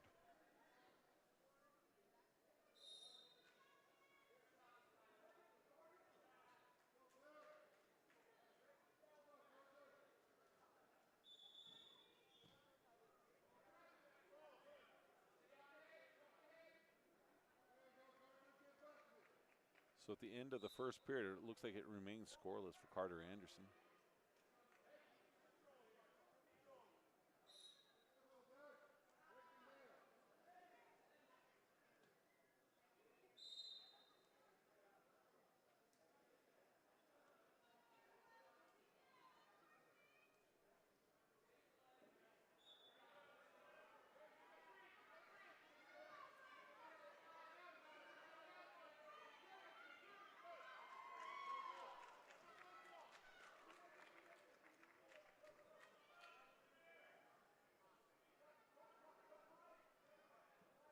So here at Tinnick, North Summit continues to lead 3-0, 30 seconds to go in the first period.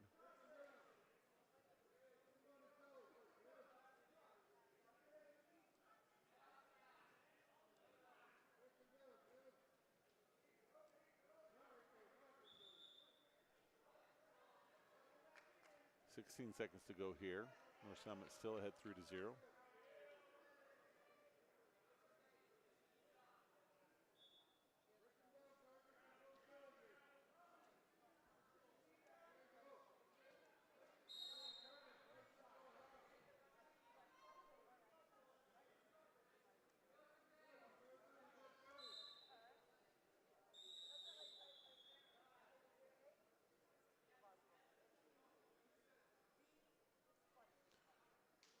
So at the end of the first period, no change. North Summit still ahead. It's going to be Providence Hall's choice.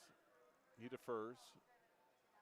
Nope, I guess it's the other way. North Summit defers. Providence Hall is going to choose bottom.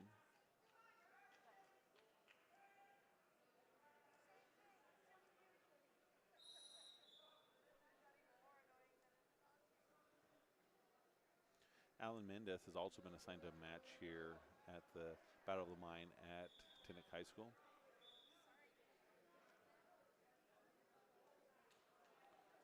Quick check-in on Carter Anderson's match.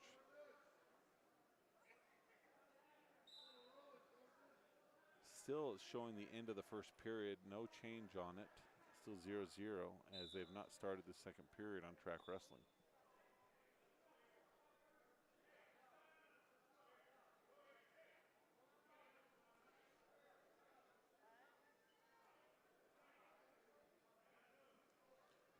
Here at the Battle at the Mine, we also have the Delta girls team. We'll do a quick check-in on how they're doing. In the first round, McKenna Styler falls to Goodsell of Grantsville. Maddie Lake gets a technical fall over Holly Rowdy of Manti, and JC Abelos won by fall over Ashby of Grantsville. So they brought 3 wrestlers with them today. We'll look in from time to time, see how they're doing as they're having their matches in another gym.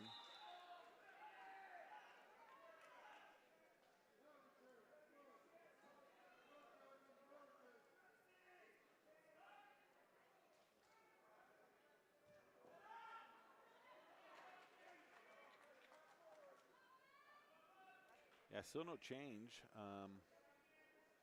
Carter Anderson still not showing any movement on his match with track wrestling.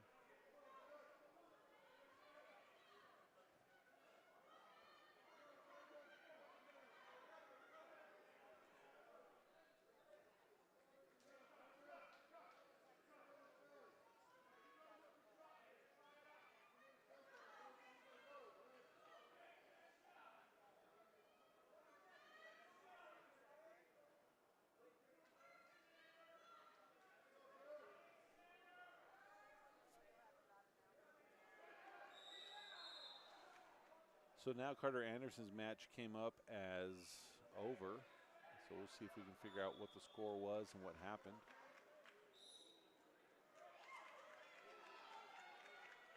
Trey Bradshaw still on deck on mat number 5 at the Rockwell Rumble. Carter Anderson lost by fall to the American Force wrestler.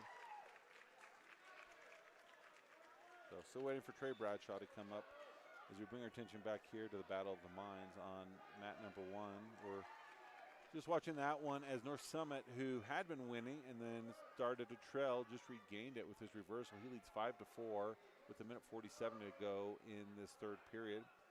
We're also watching mat number 2, where when that match is over, Anthony Suarez, he'll be coming up fairly shortly. There's another match in between, and then Alan Mendez also has a mat that's going to be on mat number 3.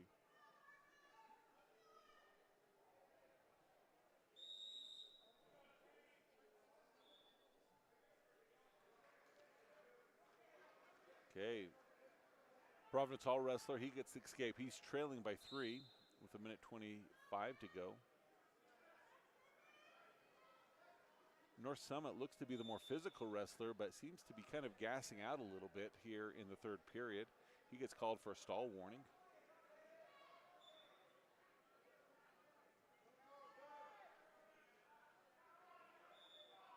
Okay. Okay. Official wanted to make sure that the score is correct, so it's 8-6. So takedown from Providence Hall, no other scoring would let him win. And now North Summit gets in a shot. Providence Hall bouncing as they go off the mat, no change. He was going to call a stall, but I think he realized that there was no way that he could really defend against that.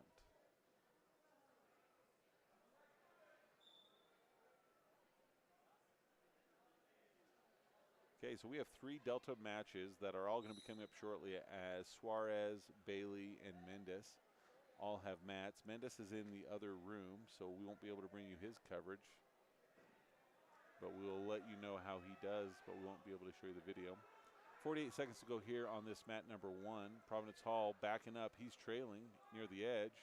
If he goes out, I could see the official giving him a stall, as he probably wants him to circle in and show some aggression. 37 seconds. North Summit keeps doing elevation changes, but not willing to commit as he has the lead. Providence Hall in with a throw. North Summit trying to throw. They're out. 26 seconds to go.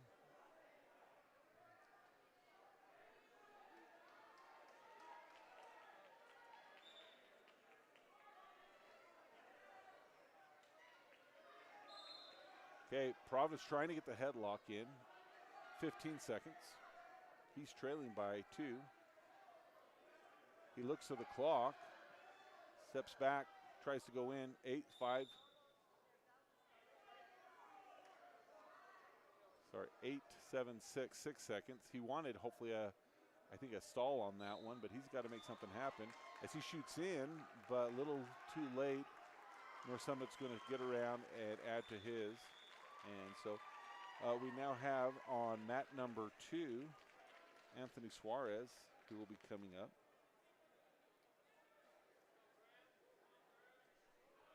So we'll bring our attention here.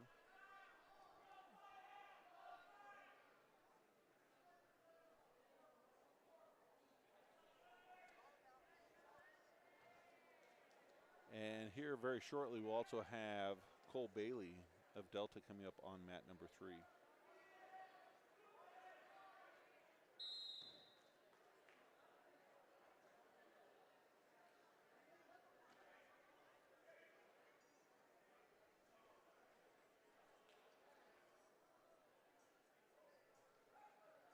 So Anthony Suarez taking on Graham Wilson of Bingham.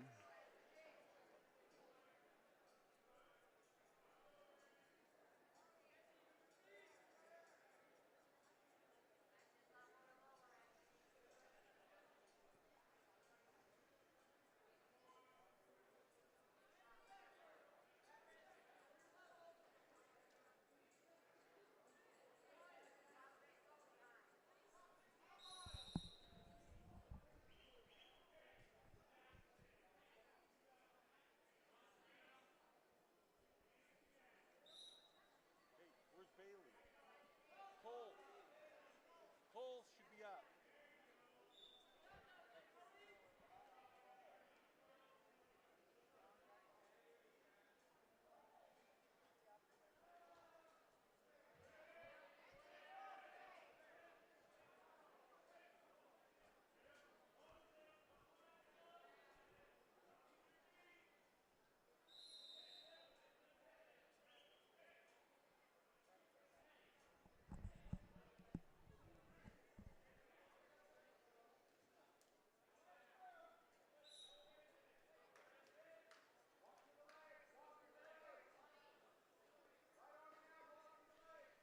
So with about 56 seconds to go, no change. Suarez trying to make something happen.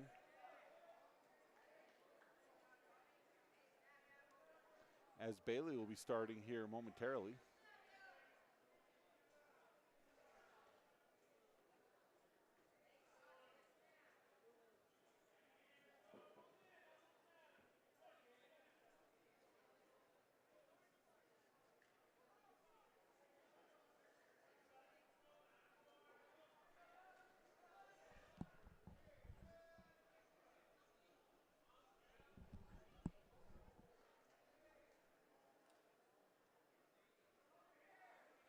So we have Suarez on the left, Bailey on the right. Bailey's taking on Sal Severe. Suarez looking to try and do a little bit of a throw with about 5 seconds to go. Bailey's able to get the takedown. As now he's looking to get the fall. As he gets the turn, and I think he'll get it very, very quickly. And he does, so Cole Bailey of Delta is able to get the fall. As Anthony Suarez, we head into the second period, it's 0-0.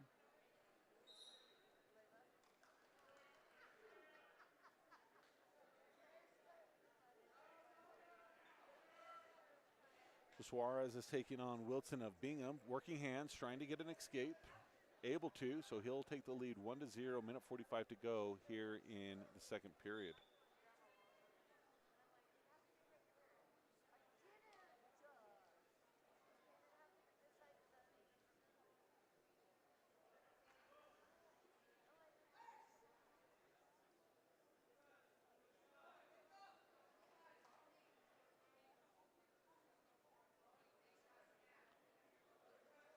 So locked up, Suarez backing him up.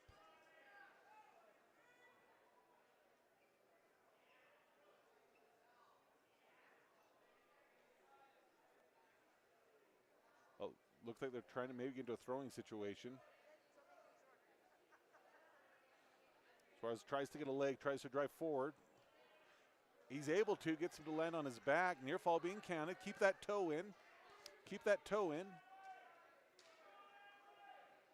Needs to work back towards the head. If you can pull him back a little bit, he'll have it. Tries to drive his chin in a little bit. Needs to keep the leg in. 35 seconds to go, lots of time.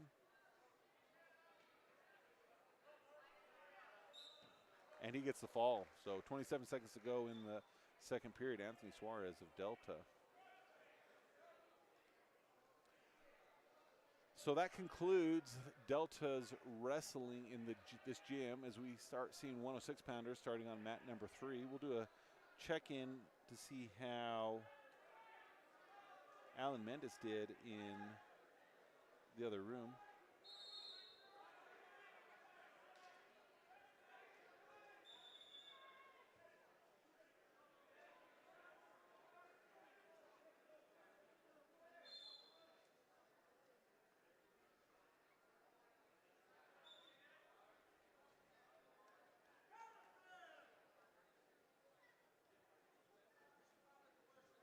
Okay, so we'll actually just do a breakdown of how everyone did.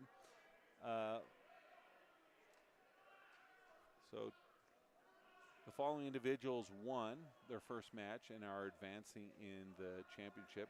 Tristan Ashby, Austin Stevenson, McCrae Wade, Dante Rodriguez, Braxton Kessler, Dominic Vias, Wyatt Harris, Colt Anderson, Gabe Viegas, Zager Thatcher, Anthony Suarez, Cole Bailey, and Alan Mendes. So all but one wrestler won their first match today and are moving ahead here in the Battle at the Mine being held at Tinnick High School here in Eureka. If we take a moment, we'll check in on how things are, if we have anything happening at the Rockwell Rumble, one of the premier tournaments. Trey Bradshaw is currently wrestling.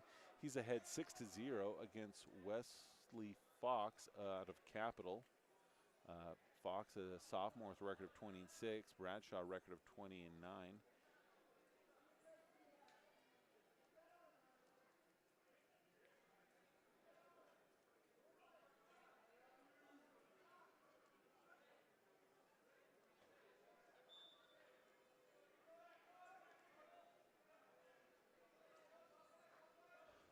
So Trey Manus, he won his second match of the day. He's guaranteed himself no worse than 6. Kyler Jenkins also advancing as they've completed round number 5. Nash Jensen, the same with him. Uriah Anderson, he's exited the tournament today. Cage Bunker won, so he's advancing. Carter Anderson, he lost his match, and so he'll be out of the tournament. Trey Bradshaw, he won his match by major decision, 13-0, and so he's advancing. And the rest of the Delta wrestlers have exited the tournament. As what a awesome, difficult tournament for them to be in.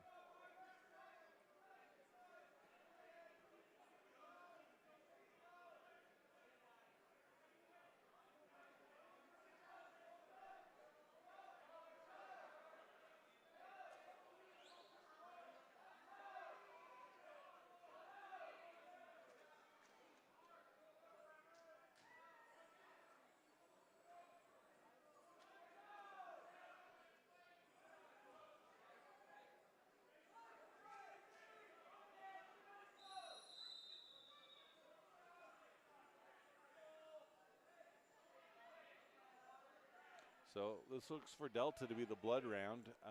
Everyone who wins the next round at the Rockwell Rumble will place. Those who lose, they'll be out.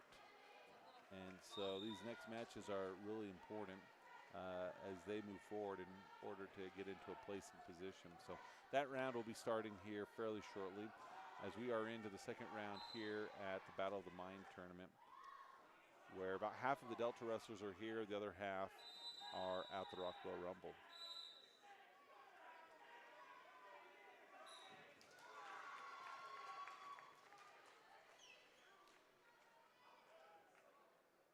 Okay, here on this one, Despain of Tinnick gets the win over the wrestler out of Paiute.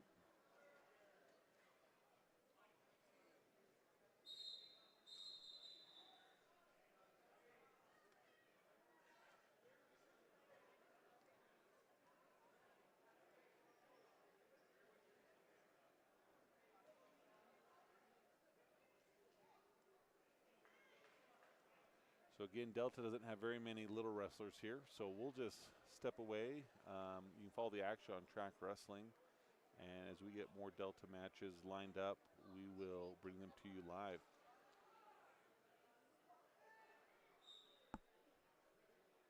Actually, we'll stay here for a minute as Tristan Ashby will be in the actual other room. He's in the hole, but we'll still bring you live updates on his match as he starts.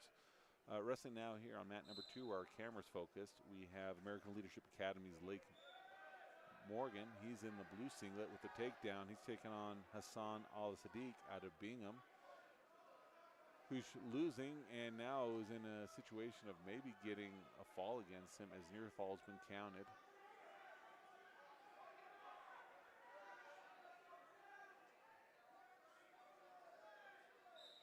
And there is the fall. So Morgan of ALA wins.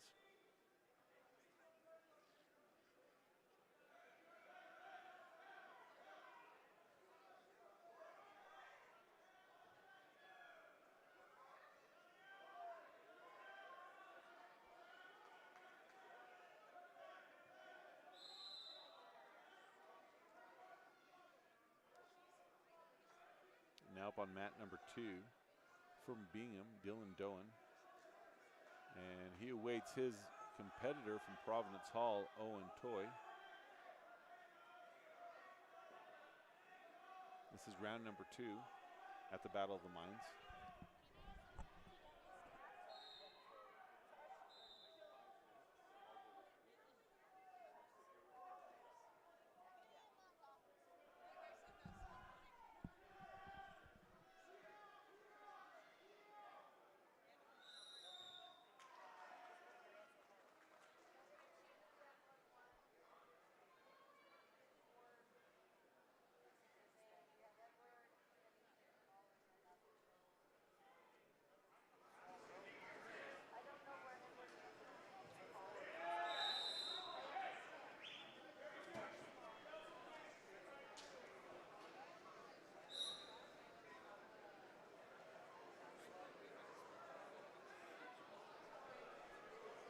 So no change here on mat number 2 as Doan of Bingham in the gray taking on Toy of Providence Hall in the blue. Minute 24 to go in the second period. We're waiting for Tristan Ashby to get going. He'll be in the other gym, but we'll bring you live updates as he is currently on deck.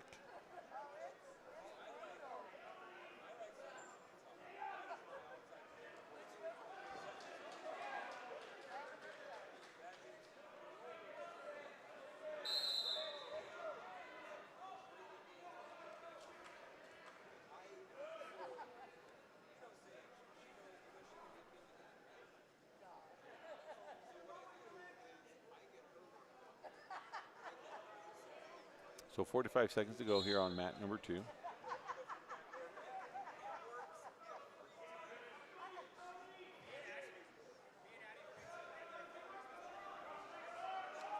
Okay, some funky stuff. Providence Hall ends up on top. He gets the 3-point takedown. He's getting near fall counted. 27 seconds to go and the fall.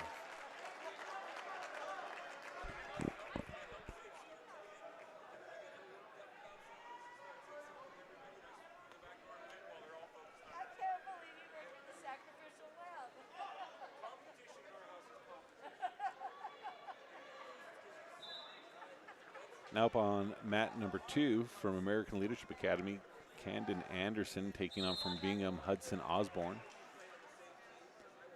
Bingham in the gray, ALA in the blue.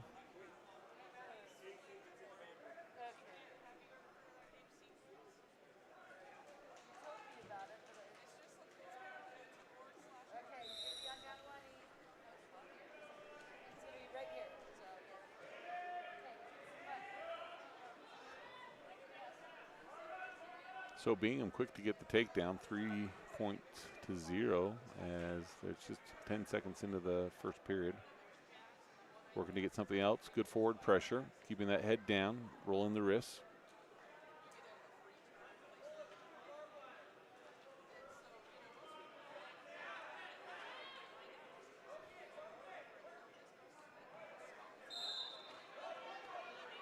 Now trying to get a barbed wire. Here comes the turn. Near fall being counted. Gets the near fall, resets behind, so he'll go up 7-0. Minute 14 to go in this first period as we were waiting for Delta matches. Again, Delta's light on the number of lighter matches because most of those wrestlers are at the Rockwell Rumble. So about half here, half there. Another 2-point near fall for the Bingham wrestler as he goes up 9-0. 55 seconds to go in the first period. Has a half Nilsson trying to power half it over. He's able to do so. And he'll get the fall to end that. 45 seconds to go in the first period. Tristan Ashby will be on deck in the other gym. We'll bring you updates on his match as they become available on Track Wrestling.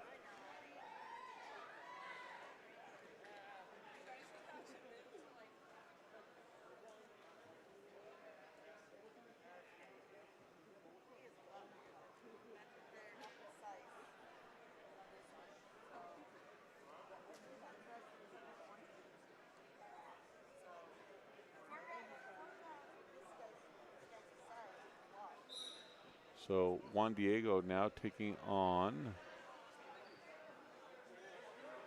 from Maple Mountain, Herbert, and Juan Diego wrestler is a Burton. This is a 121 to 127 pound lineup. Okay, Maple Mountain with a quick takedown,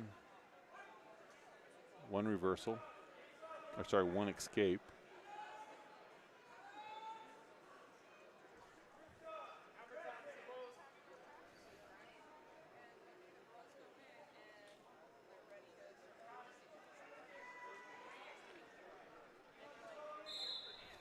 Okay, another 3-point takedown for Maple Mountain. Again, he'll quickly turn him loose. So 6-2.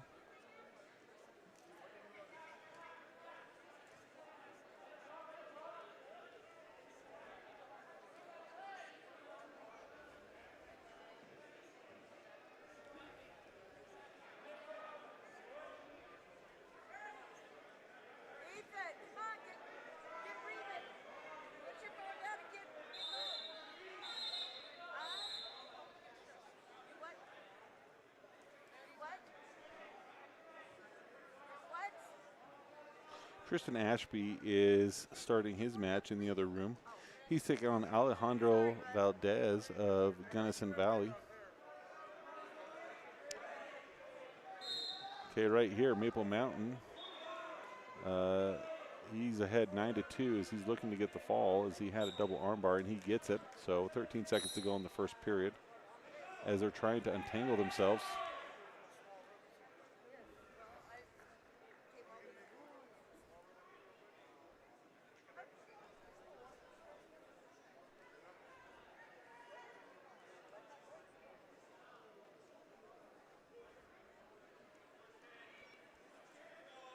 So after about 20 seconds, no score yet in Tristan Ashby. He's wrestling in the other room.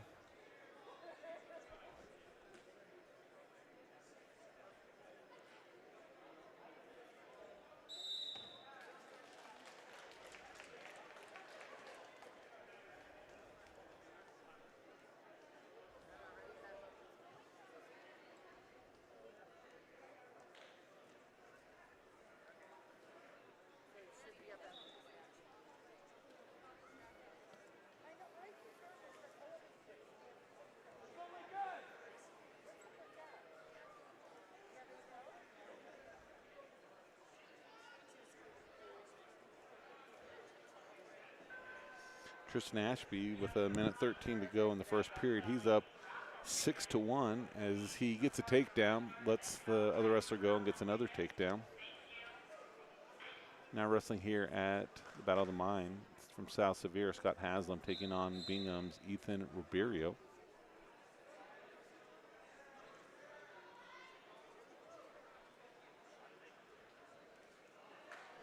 Tristan Ashby continues to have a scoring spree here in the first period as he had a takedown, escape, another takedown, and a 4-point near fall.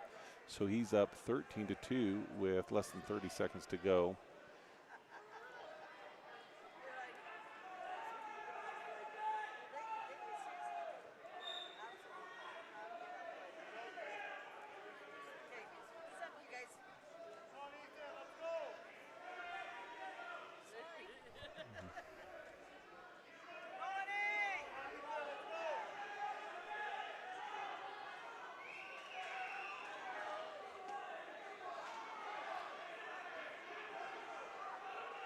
We're waiting for updates, not seeing it on Track Wrestling for Tristan Ashby, so it looks like he must have been victorious, probably with the tech fall, maybe with the fall, but just not able to see it as we refreshed. We weren't able to have anything.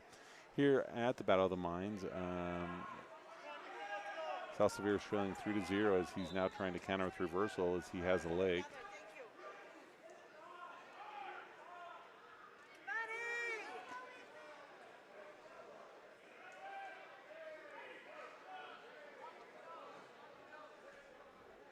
Okay, so we'll have a few minutes before we have the next Delta wrestler here, so we'll step away, allowing you to watch. We'll give you two mats, mat 1 and 2, that you can watch, and you can see mat 1's on the left, mat 2's on the right, and you can follow on Track Wrestling to see who's wrestling where. For those of you from Delta, Tristan Lovell, he'll be in a camouflage blue one in about 2 matches here on the blue mat, connection to the levels and scheme of Delta.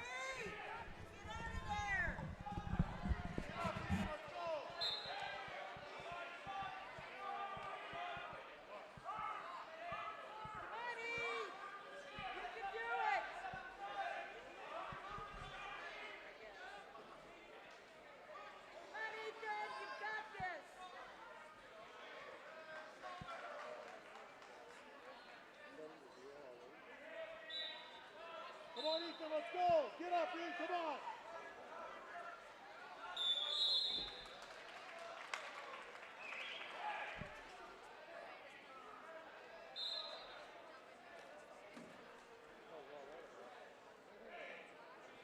Buddy, you can do this. Come on, Ethan, let's go. Just grip him and cradle him.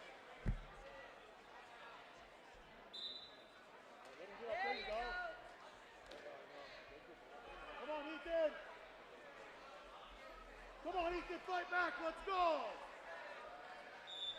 Don't let him have your leg. Take your leg back. Good job. Come on, Ethan, Take him push it. down. Buddy. There you go. Get him down. Come on, Ethan.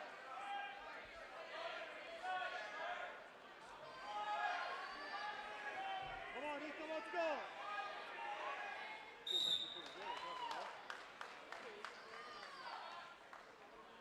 Come on, Ethan, let's go. Push it, Ethan, let's go.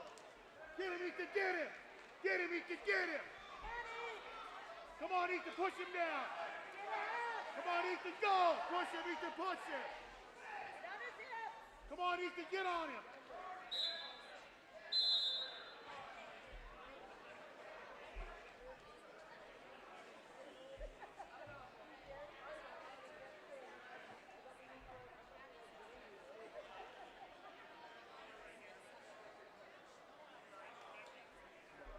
Buddy, you can do it. Come on, Ethan, let's go. Flip him over, let's go. Go, Ethan, go, Ethan, go. Don't let him up, Ethan, flip him over. There you go. Get him in the cradle. Come on, Ethan, go.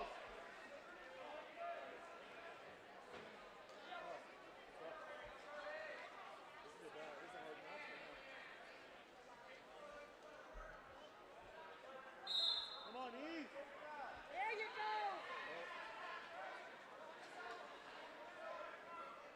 you go, Ethan, get him. Pin his ass, pin him, Ethan. Pin him down, Ethan, pin him down. He's down, come on. The guy was blind. That was a pin. Come on, Ethan, flip him over. You already pinned him once, do it again. You already pinned him once, pin him again. Come on, Ethan. Get him, Ethan, flip him over, pin him. That's bullcrap, they didn't even call that on him. There you go, pin him again. You gonna call the pin this time?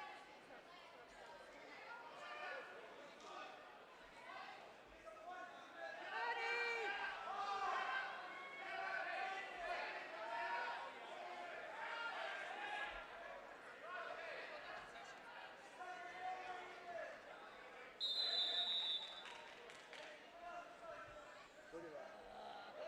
He pinned him up. He had a pin over there and he didn't call it, just like on you. And everybody else, whatever. Three. I got 3, so. Ridiculous, dude.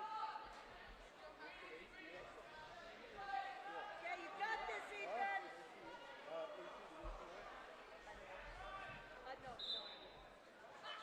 Come on, E. Come on, Ethan, going now. Now pin him this time. Come on, Ethan, go. There you go. Keep going. Keep going. Now, are you going to pin it now? Pin. Pin him. There's no points there? 3 more points. Let's go with the points.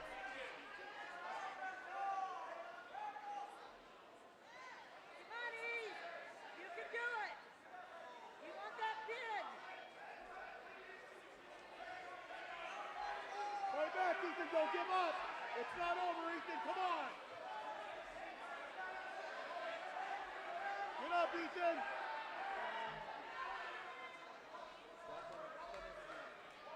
Come on, E. Get up and Come on, Ethan. Get up. come on, Ethan. Flip him. Get up, Ethan. Get up.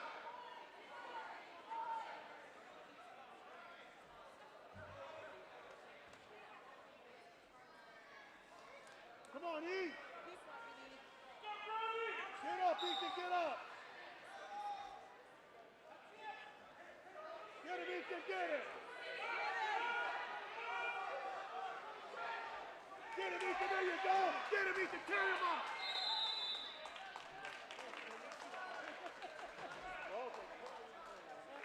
Nothing to say at all.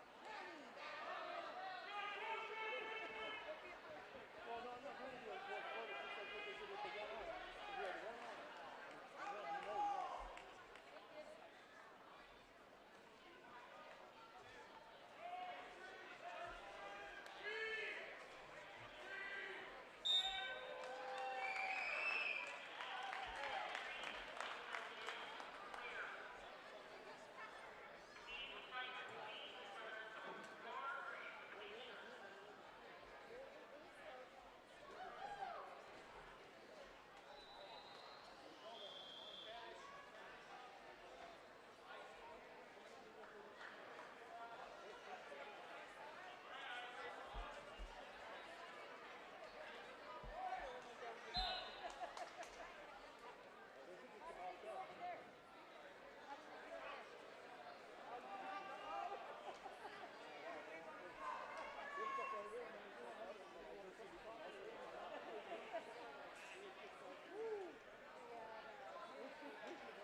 Okay, we'll bring our attention to mat number 2. We have Tristan Lovell, son of Mike and Liz Lovell. He goes here to Tinnick High School, where his dad is a teacher. Mom Liz was a ski, so definite Delta connection there, as they still live in Leamington. He's taking on from Lincoln County, Jackson Free.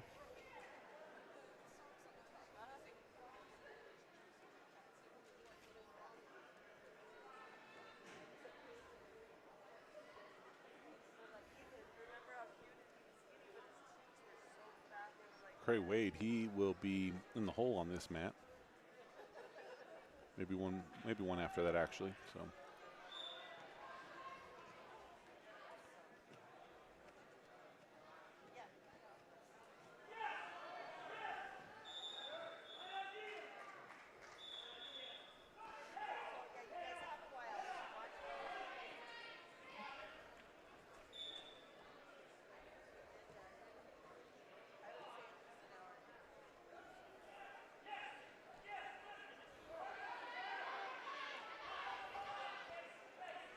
Nothing yet.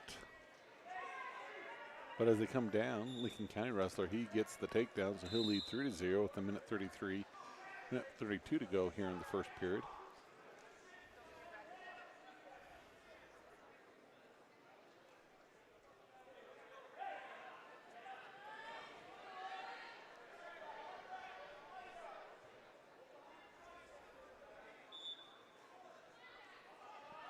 Lovell up to his feet, trying to get off that tripod position. Tries to roll through, not quite there, but it was good. Let it go 45 seconds this time. About minute 10 to go. Lovell behind 3-0.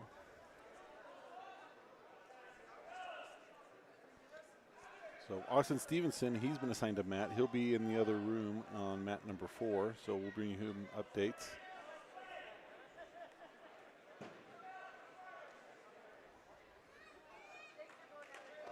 Lincoln County looking to try and cradle that up with 45 seconds to go. Now it switches to a half. Body's on the wrong side.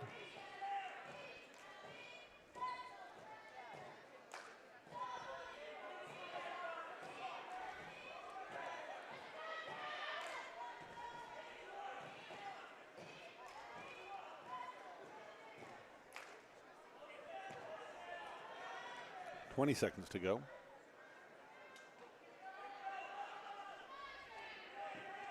Working hands, comes to his feet. Trying to get one, and he should. Oh, they call a stall warning on number 1. Surprised that they didn't give the 1-point escape there. So, red gets a stall call. 8 seconds to go. 3-0.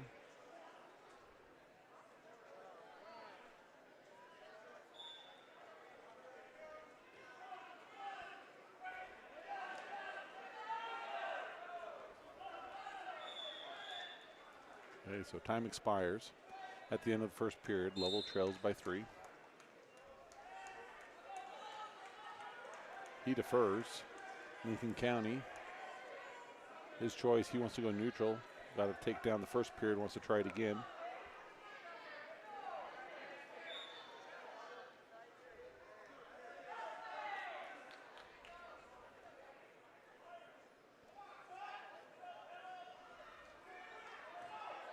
Good snap down by Lovell.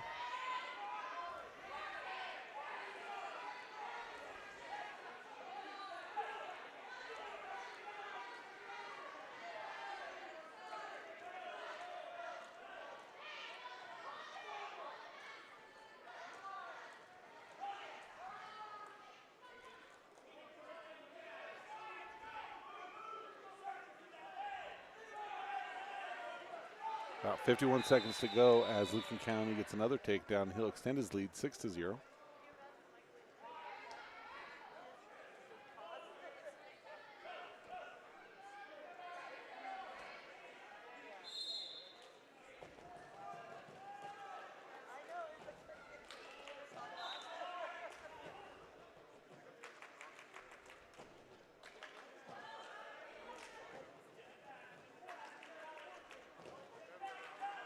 Okay, Lovell trying to come to his feet. Now hooks a leg. 13 seconds to go in the second period. Price took the head. Oh, he's trying to make something happen. Still maybe could. 5 seconds. 3, just needed that head out, but unable to. So time expires, no change. Lovell trails 6-0. It will be his choice as they enter into the third period.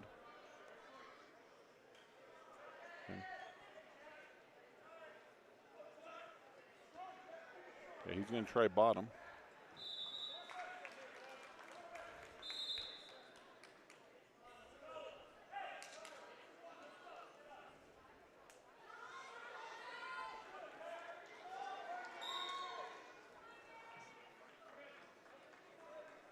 Lovell quick to his feet, working hands. Brought back down.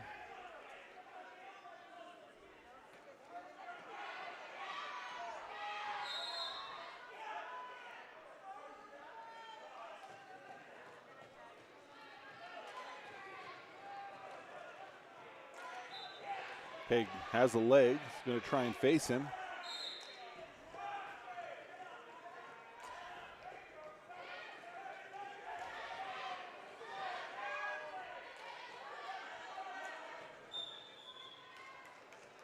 Calls him out of bounds, too close to those sitting in the chairs, even though if there was more room, it would be 1 point of contact would have kept him in.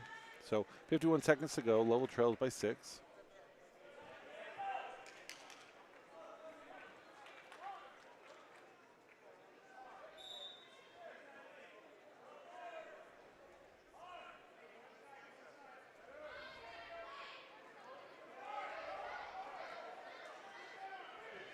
Okay, he's got a bar.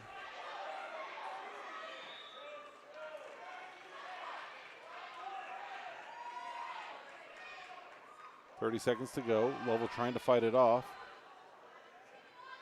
Tries to bridge through it. Is able to, but not before a 2-point near fall. So 1 point escaped. He now trails 8-9, 9-1, as he tries to get on the offensive.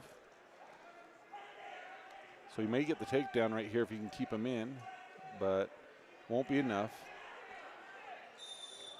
So he gets the takedown. So this match will end 9-4 in favor of the wrestler from Lincoln County. We'll keep our camera focused on mat number 2. We have McCrae Wade will be the first wrestler here in the main gym to wrestle. Austin Stevenson, he's been assigned a mat in the other room, so we'll bring you those.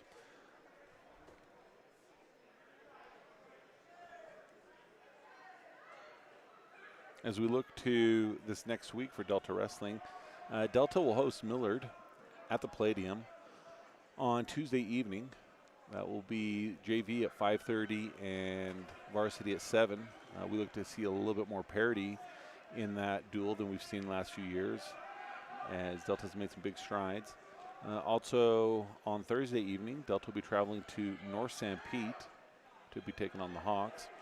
And then next Friday and Saturday, both the varsity and JV will be traveling to North Sevier and be at the tournament there. At the same time in Richfield, the junior high tournament will be happening. So as we wait for Delta here on this mat number 2, we have wrestling from Providence Hall. In the blue, Silas Brandt, he leads 3-0 over Jordan Riviera of Provo. Dante Rodriguez has also been assigned a mat in the other gym.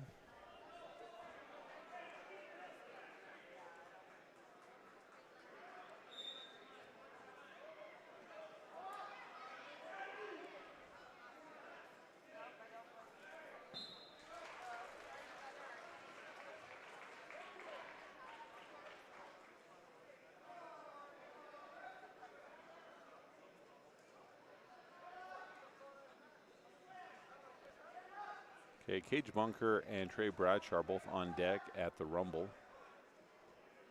Both of them in the consolation rounds. If they win this match, they will be able to medal.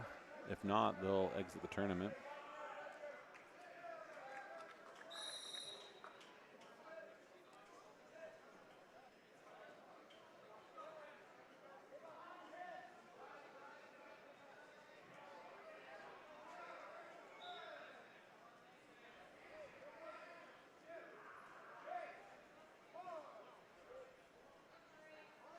Cage and Trey are the only two Delta wrestlers remaining in the tournament.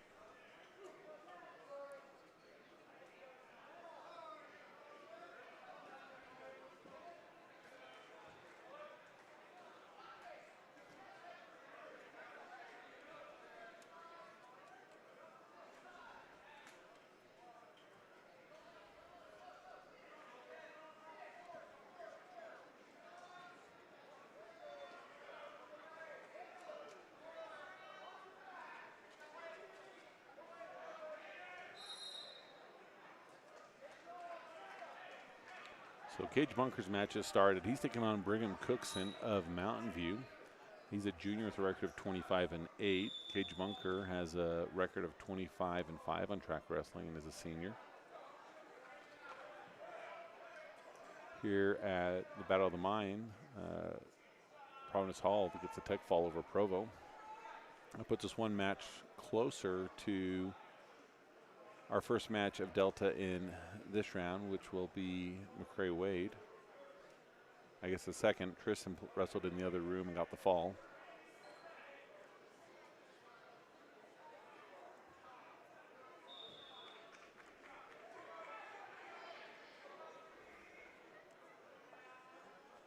Austin Stevenson starting in the other gym as well.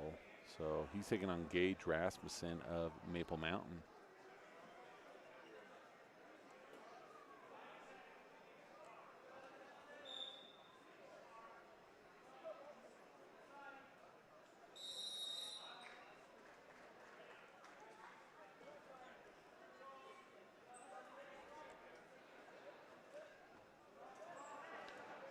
Okay, back to the Rumble, nearing the end of the first period, no score as Bunker is taking on Cookson of Mountain View.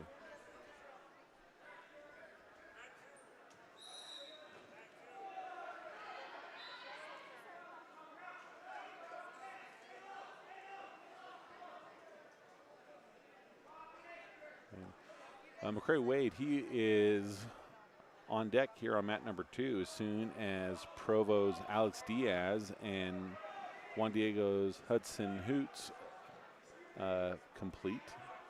Diaz currently ahead 3-0 with about a minute to go in the first period.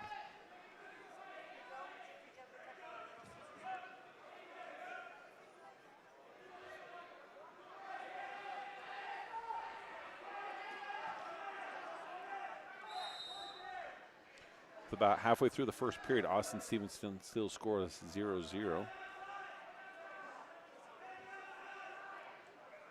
And as we check in on Cage Bunker at the Rumble, he's into the second period.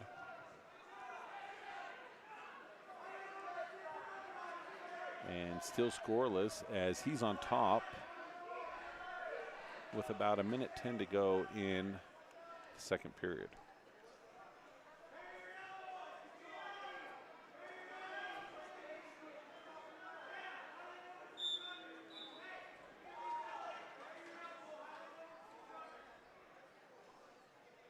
So here mat number 2 scores 3-2. There seems to be some disagreement on what the score is with the Provo coaches. Now it's 3-3. So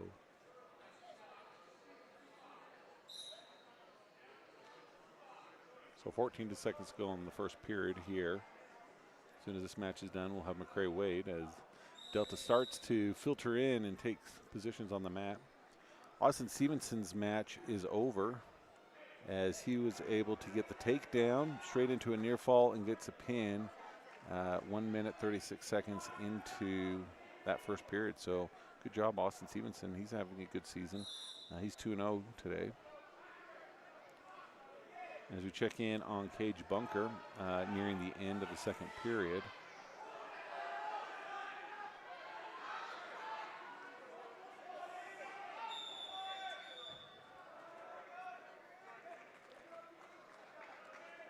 Uh, 0-0, 17 seconds to go in the second period. He is on top. He's been riding the whole period, and if he can continue to do so, he'll put himself in a good position as he will have his choice entering in the third period.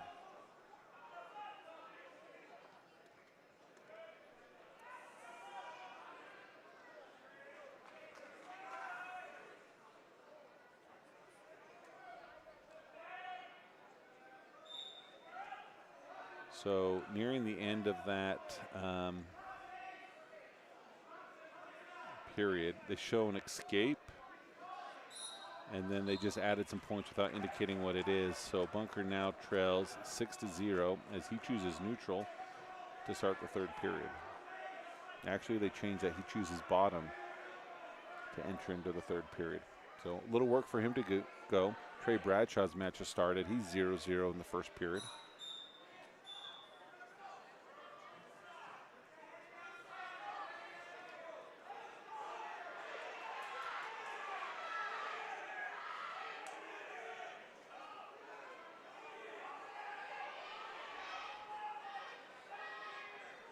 Isaac Dixon of Hurricane has a 3-0 lead over Trey Bradshaw. And Cage Bunker continues to trail 6-0.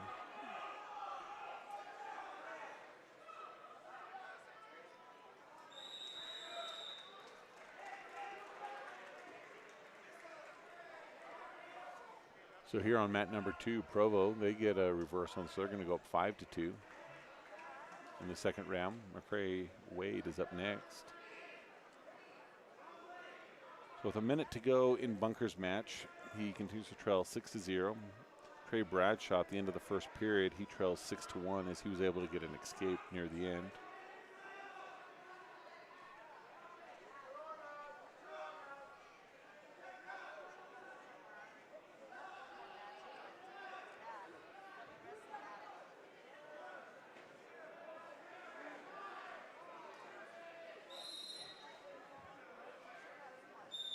Bradshaw chooses down as they start the second period as he has a 5-point deficit that he'll need to make up.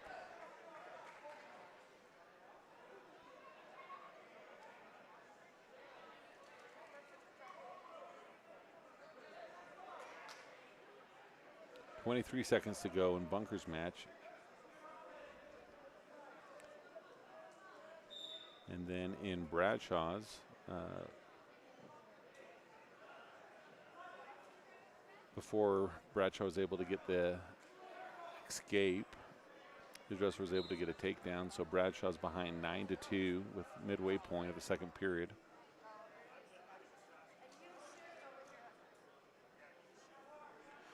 Bunker's able to get 1 point as an escape, but time's going to expire, so great tournament for Cage Bunker. That set him up with high-quality matches that he'll be able to benefit from as we head into the divisional state tournament, wrestling really strong kids at the Rockwell Rumble. And then Trey Bradshaw, he's able to cut the lead a little bit as he's able to score. After getting that escape, he gets a 3-point takedown, so he now trails only 9-4 with less than a minute to go in the second period.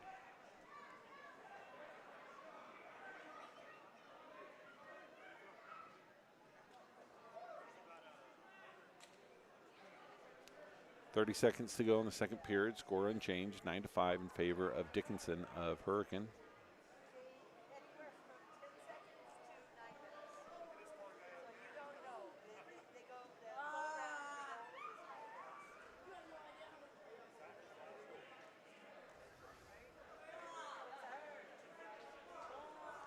And it looks like nearing the end of the second period, we'll go into the third with the same score of 9-5 in favor of Dickinson over Bradshaw of Delta. At the Rockwell Rumble, we're following these updates on track wrestling. As we're here at the Battle of the Mine at Tinnick High School in Eureka, McCrae Wade is up next here on this mat as they are cleaning up blood. Provo wrestler, he's up 12-2 over the Juan Diego wrestler.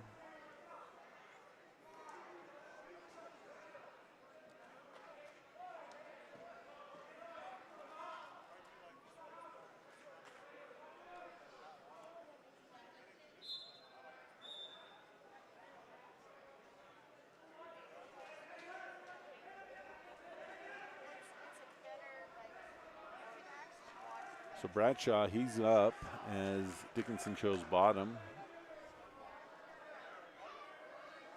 Here, Juan Diego, they were able to get the reversal, trying to get the, not just the near fall, but more. Now gets out of position. Provo's back on top. So it looks like if everything settles, it'll be 14-4, 33 seconds to go.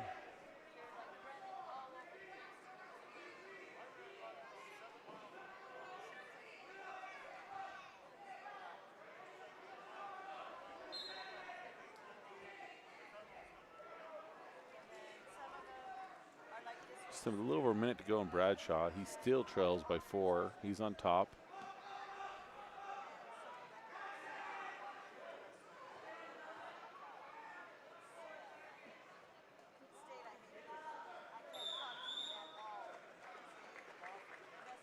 Okay, so we're ready for McCrae Wade now here on mat number 2.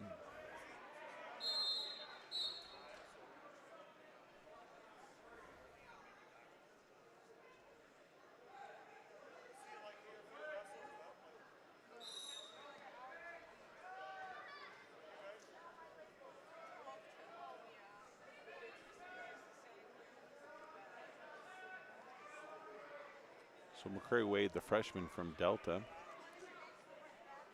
He's taking on Pollock of Gunnison Valley. Not Gunnison Valley, Bryce Valley.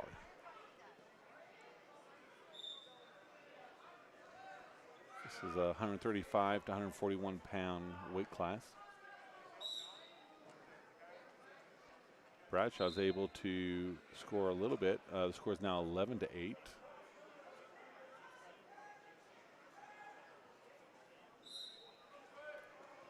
Okay, Wade's able to get the benefit of that throw tried by the Bryce Valley wrestler. He gets the 4-point near fall, so he's going to be up 7 to 0. With about 1:25 to go in the first period. Trying to get a bar and a wrist, but keep him in bounds.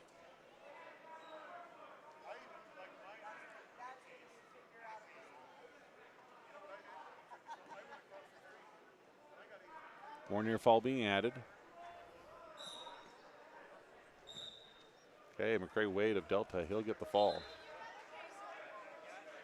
So good job. He continues. That's his second win of the day in round number 2. So he continues to make good progress in his bracket.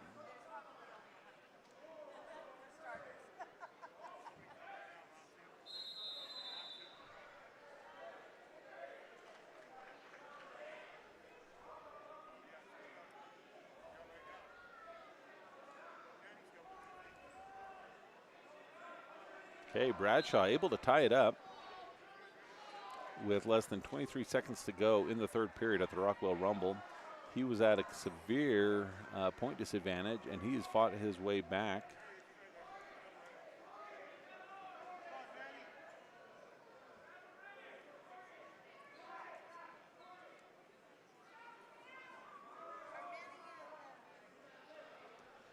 So waiting for track wrestling to update. Looks like they will head into sudden death victory, tied.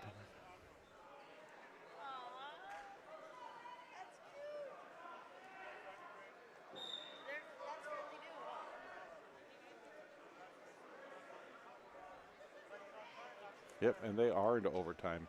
So this will be a 1-minute overtime. If no one wins, then they'll have 2 more overtimes where both get their 30 seconds that they need to hold or get away, and they swap positions. And we'll see what happens as 30 seconds has expired. No points awarded yet.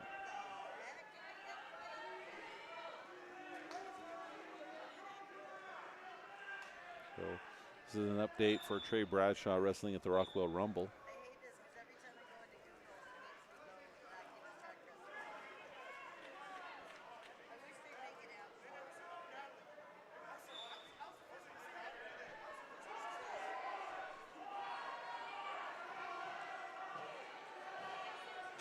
Still no change in their match as there are less than 30 seconds to go.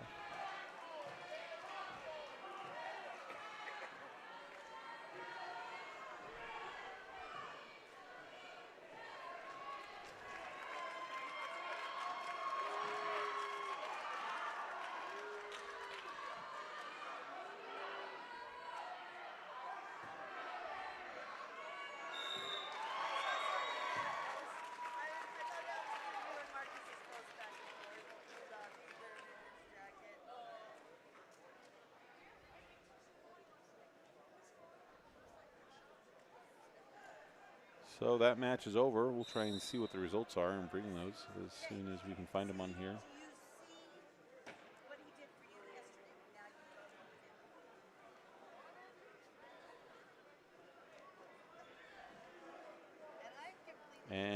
Unfortunately, Trey Bradshaw does not get the sudden victory win as Isaac Dickinson of Hurricane. So I believe Delta then that exits them out of the tournament at the Rockwell Rumble, one of the toughest tournaments in Utah. Delta having a good showing there, and they'll come home and get ready as Delta will take on Millard on Tuesday evening and then head over to North St. Pete on Thursday, and then to the North Severe tournament on Friday and Saturday.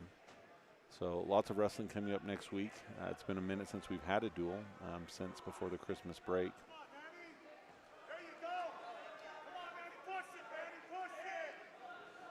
So here on mat number 2 from West Wendover, we have Manuel Arias. His fans here are calling him Manny. He's taking on Ethan Bryholt of Maple Mountain. West Wendover is in the maroon singlet. They're ahead 3-1 over the wrestler in the black as he goes to try to get a second takedown, and he does, so he goes up 6-1.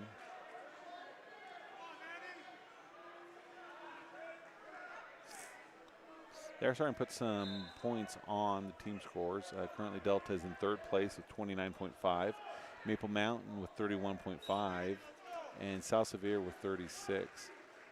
Delta, their slight disadvantage in this is the fact that they just don't have more wrestlers here, as a lot of them went to the Rumble, and they've only lost one match so far today, so they're doing a great job as we have quite a bit of wrestling still to go, as we are just early into the second round. Most of the lighter weights are at the Rumble, so once we get into the heavier weights, we'll be pretty consistent with the Delta wrestlers.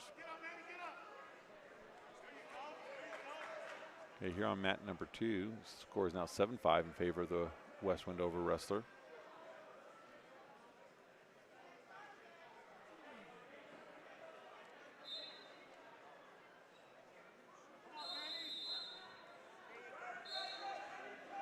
Okay, Braxton Kessler, he's been assigned mat number 2, so he'll be up in a couple of matches.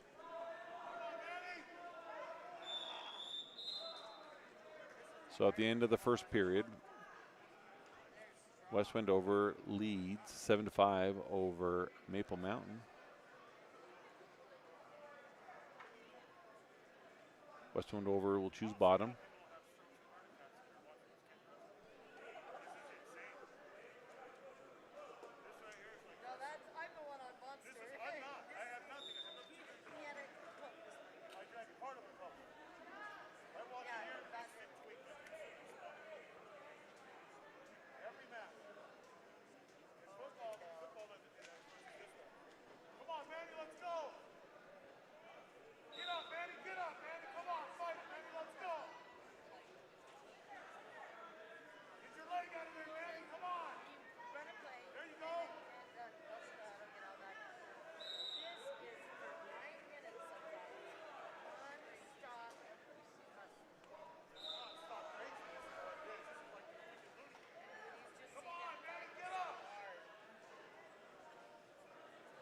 So Maple Mountain looking to turn.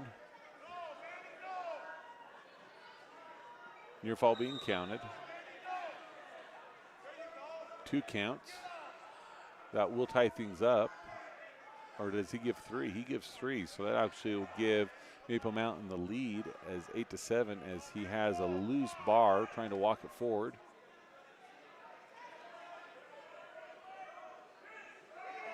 Okay.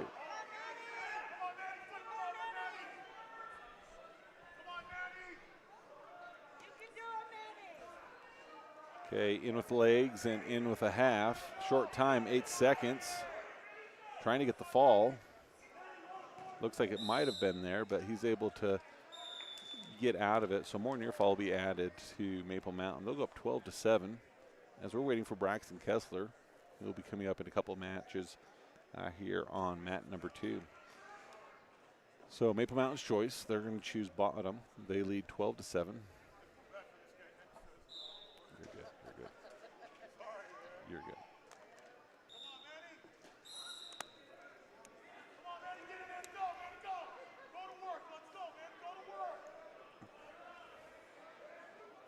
So West Wendover trying to, I don't know if he was trying to do some type of spladle that didn't really work.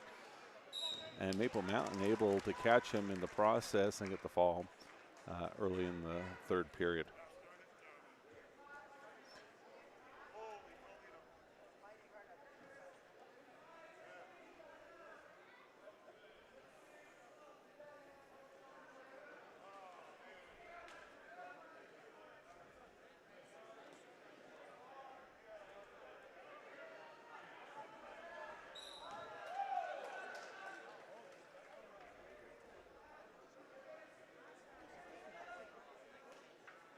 So next on mat number 2 from Provo, Matthew Jensen. He's taking on William Dalling of Providence Hall. So Braxton Kessler in the hole.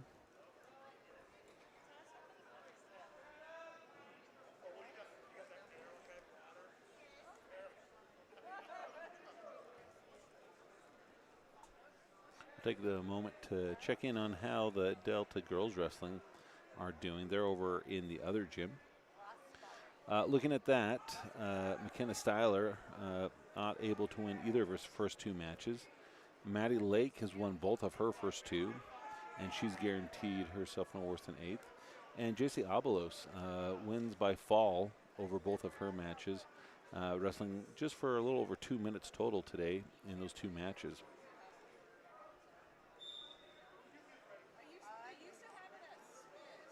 Dominic Vias, he's been assigned mat number 3 as Delta now has moved into second place in the team score as they've updated that. And as I quickly look down and look back up, Provo gets the fall in the first 14 seconds. And so I believe one more match and then we'll have Braxton Kessler.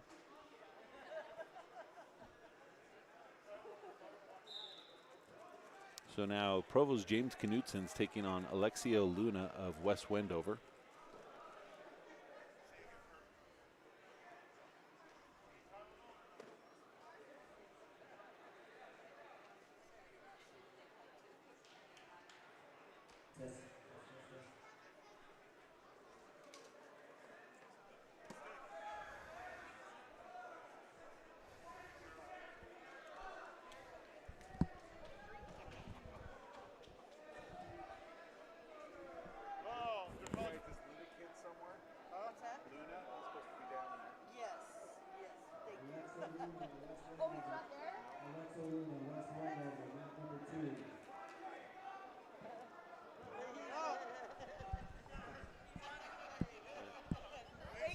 You're welcome.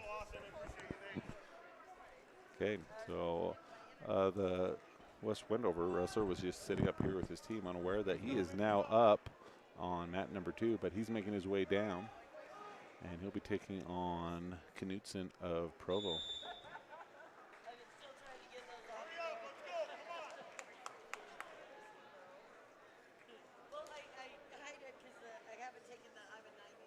So after this match, we have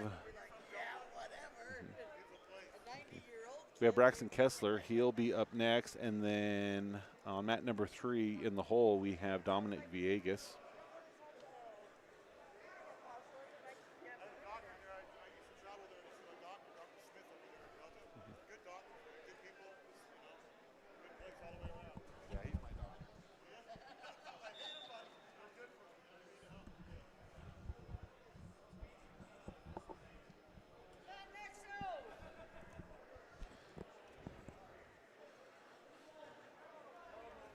Provo in with a shot.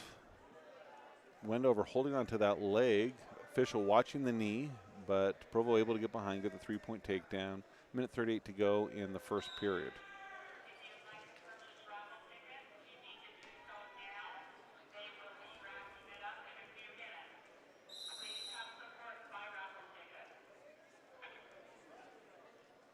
So up next on this match, Braxton Kessler.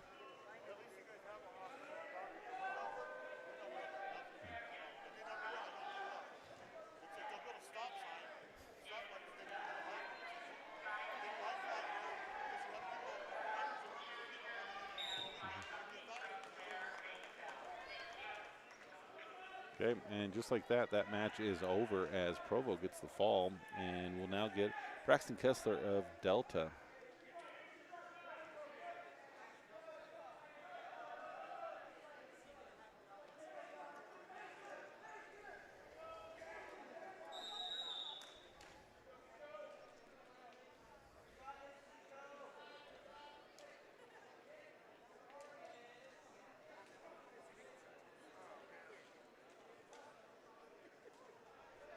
Braxton Kessler is a senior wrestling for Delta.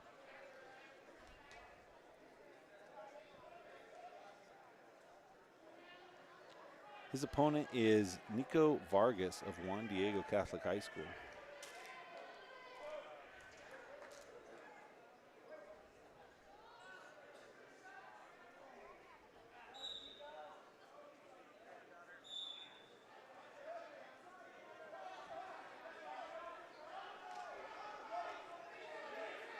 Okay, good check attempt by Kessler. Tries to go in for the leg. Close, near the edge, needs to keep in. Nothing yet by either wrestler. Kessler able to get behind. 3-point takedown. Minute 38 to go in the first period. Tries to gather the arm, tight waist.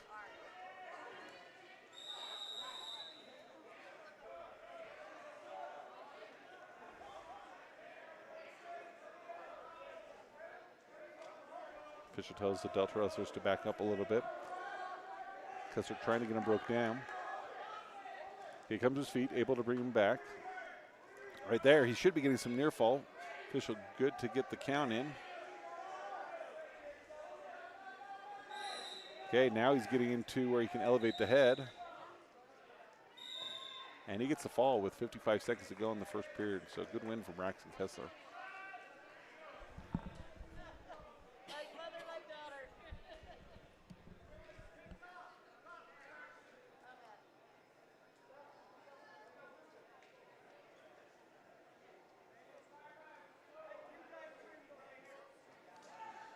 So our next wrestler will be Dominic Vias. He'll be on mat number 3. So we'll go ahead and shift the camera over there in preparation for that.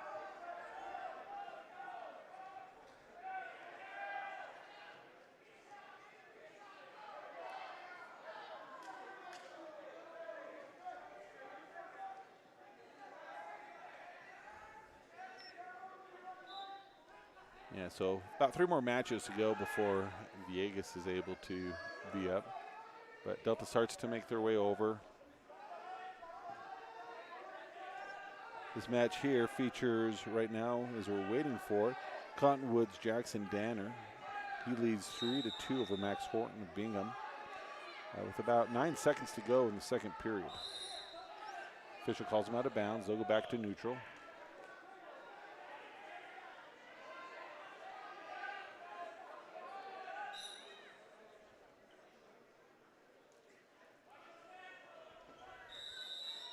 Okay, time expires, end of the second period.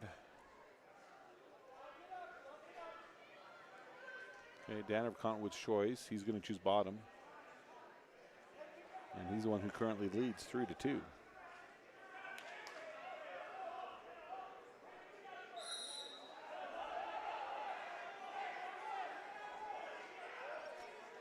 Cottonwood up to his feet. Has the reversal, has the near fall, and looks like he maybe has the fall. And he does. So that brings us 1 match closer to Dominic Villegas. Wyatt Harris has been assigned a mat. He's going to be on mat number 1.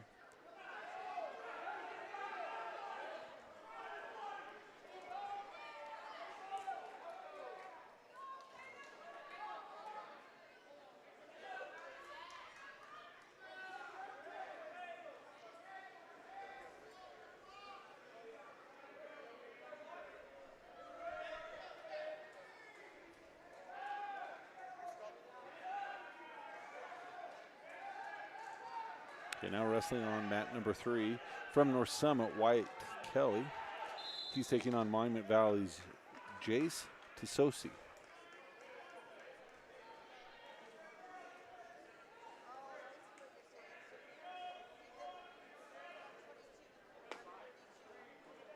This tournament has wrestlers from 1A to 5A.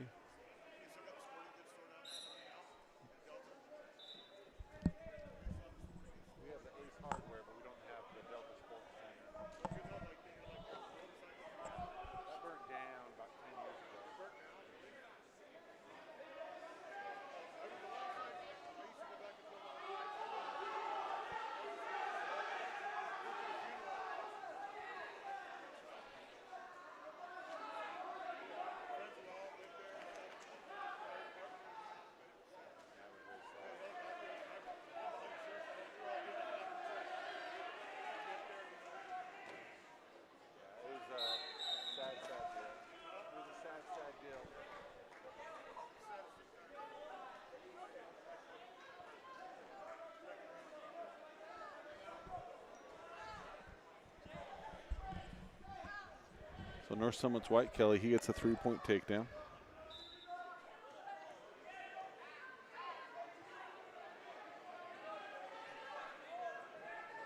And there's about 55 seconds to go in this first period. Dominic Vias, he is in the hole. So we'll get this match and the next one done. North Summit trying to get a bar in, but lost it to the wrestler from Monument Valley.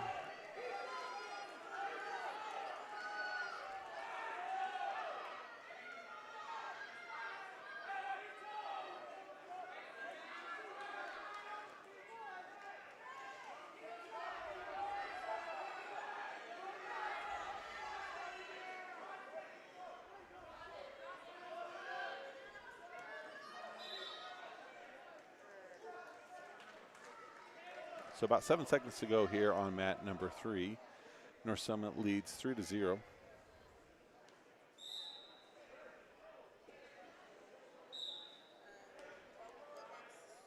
Okay, Monument Valley's choice. He defers. North Summit, he's going to choose down.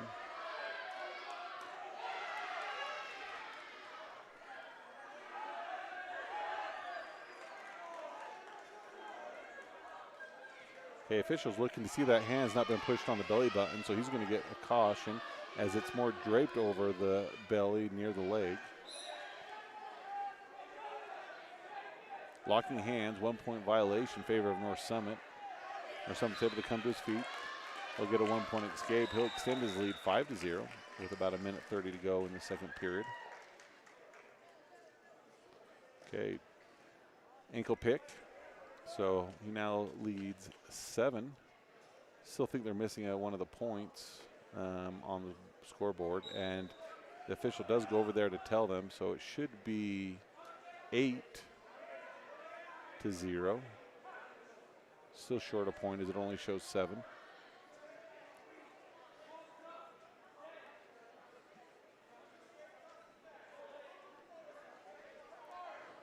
Official talking to the table. I think he basically says, I'll visit with you after. I'll just watch this for now. We'll get it taken care of. Okay, North Summit trying to pull him over. Able to do so. If that Monument Valley wrestler would just kick his 2 feet in the air, that would take the points of contact off and he would be able to get him out, but instead a fall will happen. Again, that's one more match closer to being able to see Dominic Vias. Wyatt Harris also, he's about the same position as Vias, but he'll be on mat number 1. Again, most of our lighter wrestlers went to the Rumble as we have our mid to heavies here at the Battle of the Mine at Tinnick High School.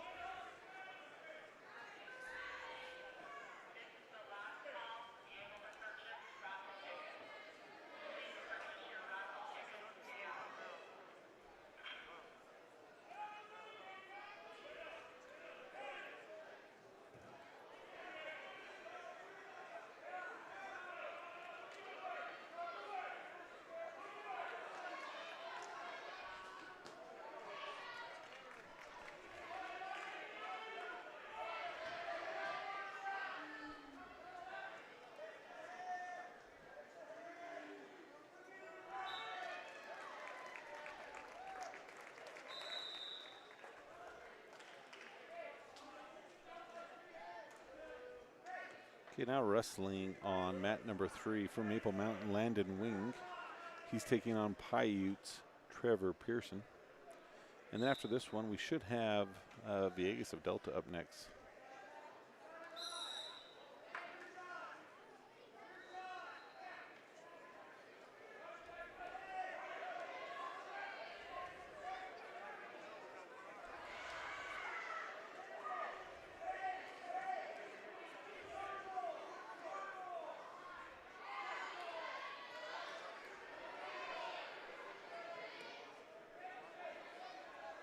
So Wing of Maple Mountain, he gets the takedown with 1:33 to go.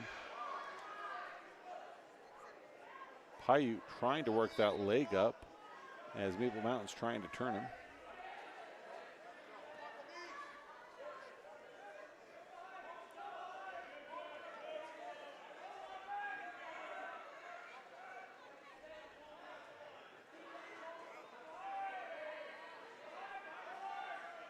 So 1:06 to go on mat number 3. Maple Mountain ahead 3-0 over Paiute.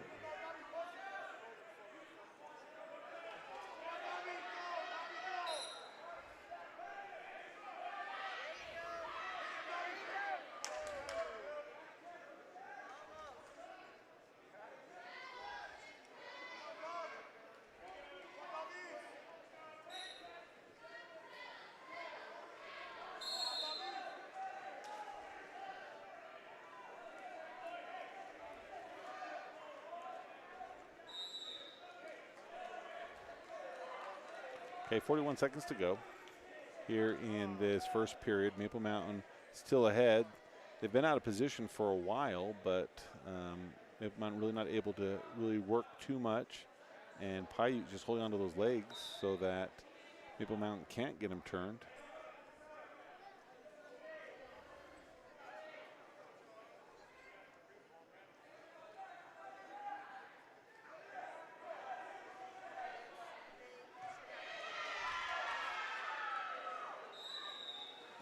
Colton Anderson, he'll also be on mat number 3, 2 matches after Dominic Vias, who's up next.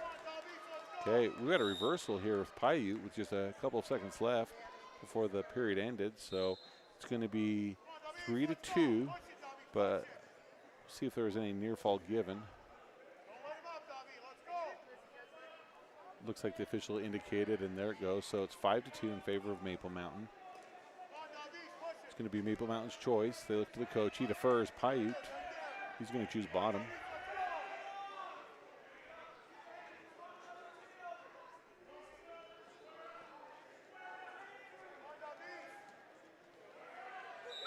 Also, Gabe Villegas has been assigned mat number 1. So we'll have on mats number 1 and number 3 of the next 3 matches on each, we'll have Delta on both of them, on 2 out of those 3. So a lot of Delta matches coming up here in just a moment. As again, this Maple Mountain is getting high. Paiute able to get that leg, moves him forward, trying to dump him off. Here would be a good place for him to go head hunting.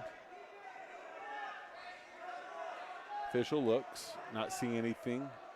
Not uncommon for a stalemate to be called here. Paiute trying to pull his way out. He does.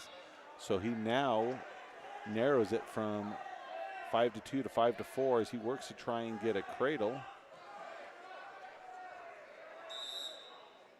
Okay, it looks like there was some type of, maybe he had the chin. I was trying to pull on it in a way that the official didn't think was there. That's going to be a 1-point technical violation.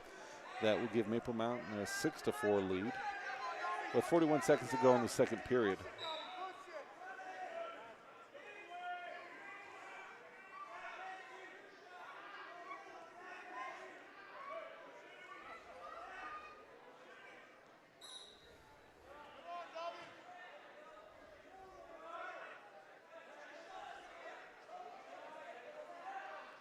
Okay, 32 seconds to go. Paiute, they trail 4-6, but they're on top. Full Nelson as he's trying to switch hands. Another potential dangerous technical violation. So, well, maybe it wasn't. He stopped him. So there must have been some other type of potential dangerous. I thought it was an indication of a technical violation. Paiute able to break him down. Brings an arm across the back, 20 seconds. Loses what he was going for. Will circle back.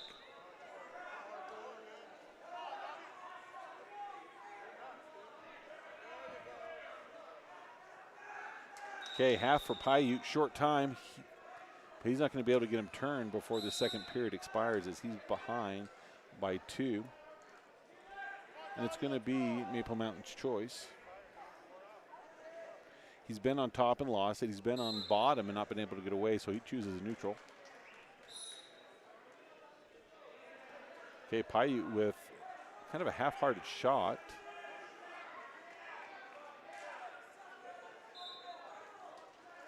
Not giving up on that leg yet, tries to bring it in. Maple Mountain trying to get back behind and needs to get that arm off his leg, so now he'll go up 9-4 with 1:05 to go in the third period. So Dominic Vias will be up next here on mat number 3. Wyatt Harris will be on mat number 1. That match is just finishing the first period.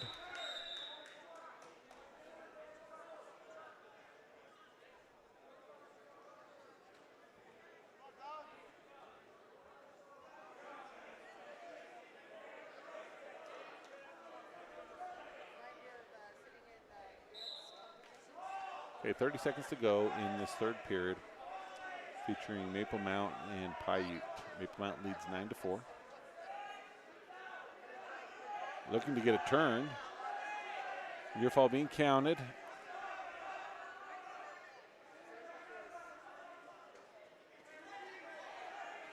So he'll add to his lead. He looks to the scoreboard. Hasn't quit, but not too concerned either. But he may get the fall if that wrestler quits, but he doesn't right there. So he goes up 13-4. So Wing of Maple Mountain gets the win over Paiute. So Dom Villegas, he's up next.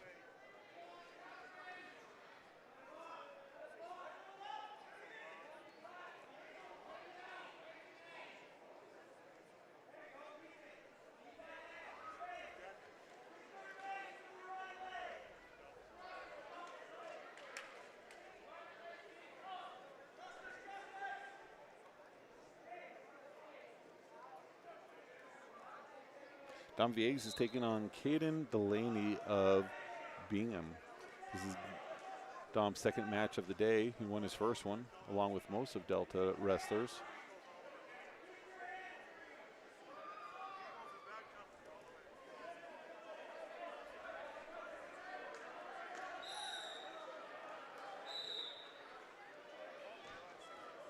Villegas in with trying to shoot, backs up, tries to drag him by. Another shot attempt.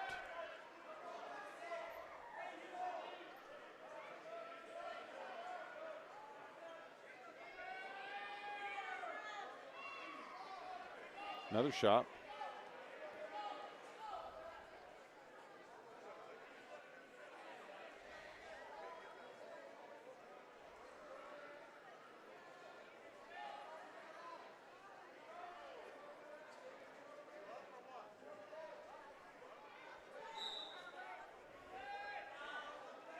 Okay, in for his fourth shot attempt. Nothing yet. Throw by Bingham. Villegas in trouble. That's in tight. Trying to get some movement and unable to make anything happen to get out of that. So Bingham gets the fall over Villegas of Delta.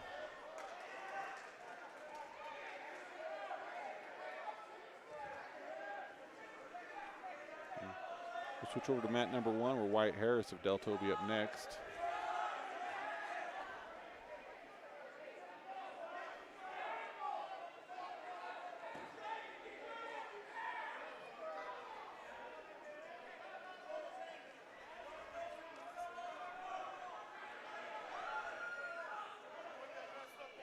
So here on mat number 1, they're into the third period, 39 seconds to go. Trayton Rich of North Summit, he leads 10-5 over Esteban Nunez of Juan Diego. As soon as this match is done, we'll be able to see Wyatt Harris. North Summit in with another ankle pick attempt.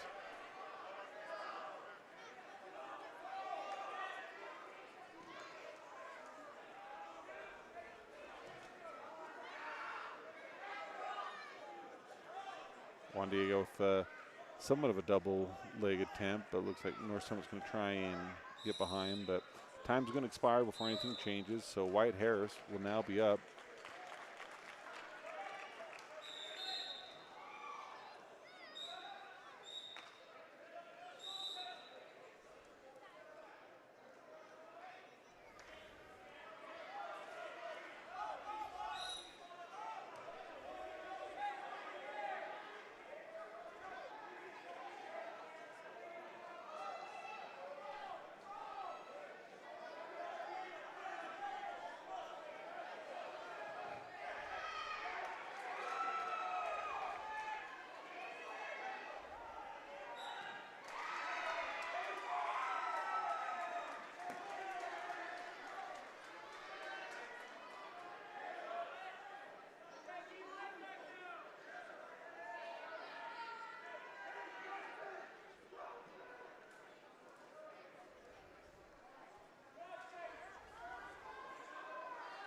Okay, so Harris is on mat number 1, and Colton Anderson's going to be on mat number 2.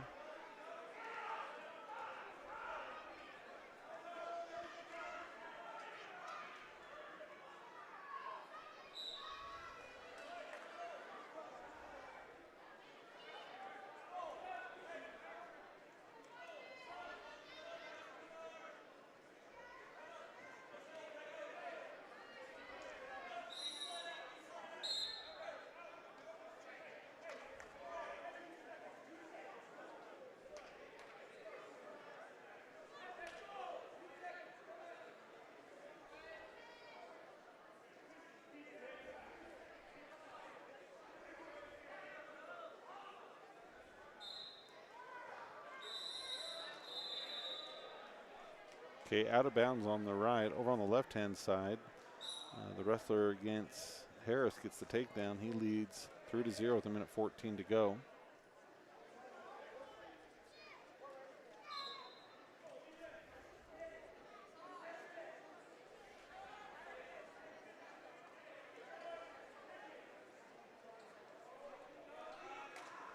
Harris trying to get up and away as they near the edge, but not going to get an escape as he was about ready to face the wrestler from Grantsville.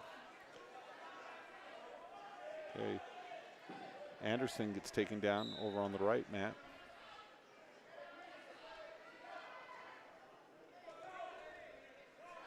Harris again comes to his feet.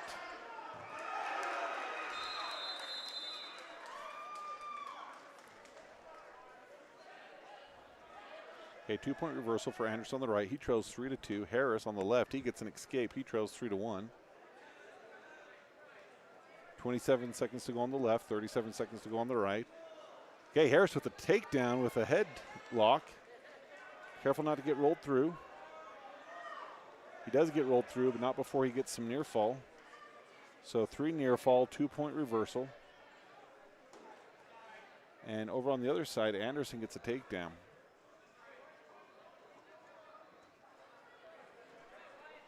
So as time expires here on the left, Harris is down 8-5. And here on the right, we're tied 5-5. As they'll run out of time over on the right-hand side as well.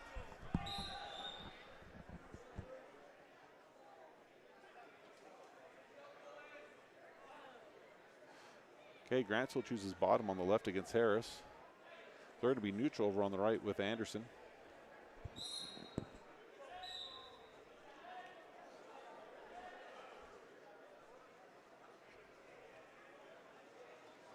Harris looks to keep him broke down. Rolls that wrist, brings it across the back. Has a bar, has a wrist, looks to run it. He is running it. Didn't quite get him turned to where he can get some near fall. Gets out of position. No change yet. We'll probably see a 1-point escape here shortly, and there it is. Okay, a 3-point takedown over on the right-hand side, so Anderson now trails 8-5. Here on the left, Harris trails 8-6. Okay, Grantsville in with a shot against Harris. Both matches almost exactly in sync with just under 40 seconds to go.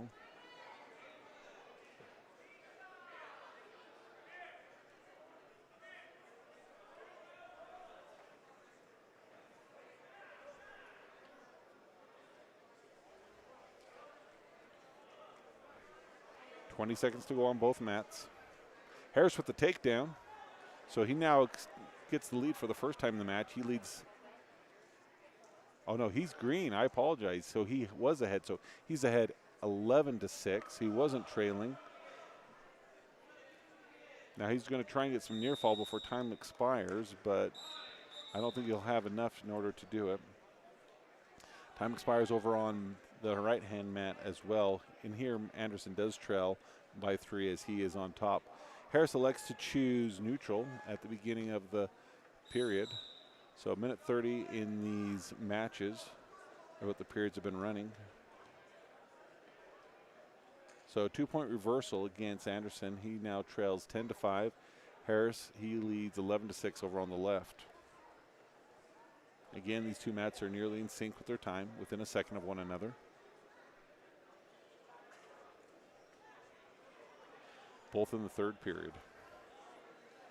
Anderson a little bit of trouble as the wrestler tries to get him into a sort of cradle, and that looks in big trouble, and it is, so it's a fall. Harris, on the other hand, is looking to get a turn. Near fall being counted.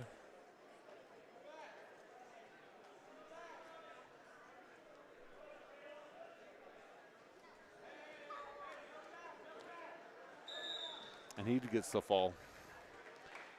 So Wyatt Harris goes 2 for 2 today at the Battle of the Minds on mat number 1.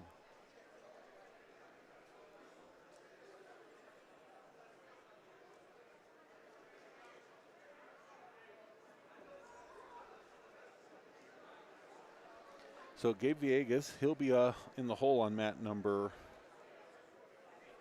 1. So with this next match starting, he'll actually be on deck. And Zager Thatcher, he's in the hole on mat number 2. Mat number 2's a little bit of a hold as very tight match between two wrestlers led to a slamming that stopped it pretty much for the duration of this 2 Delta matches we just watched. Still not wrestling yet. Times for injuries not going, as I think they're just trying to figure out where they're at with it with scores, as it was, I think, about 10-10. So a lot of high-paced action in that one. So while we wait for this next match, we may actually, if this one gets started here on the middle, we'll go back to that one because that one seems to be a pretty intense one.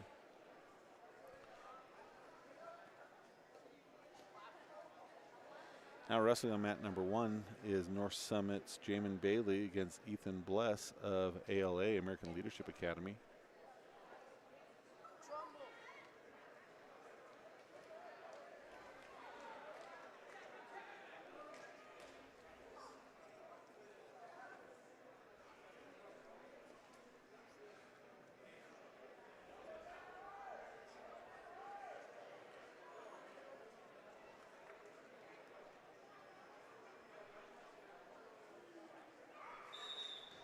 Okay, there's that fall. So I think we're ready for Gabe Villegas now on mat number 1.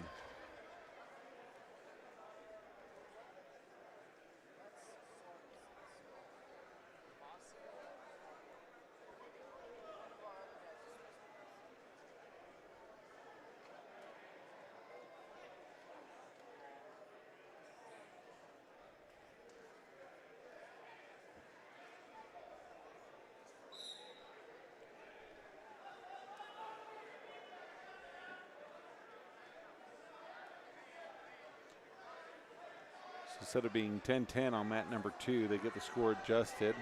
It's going to be 13-8.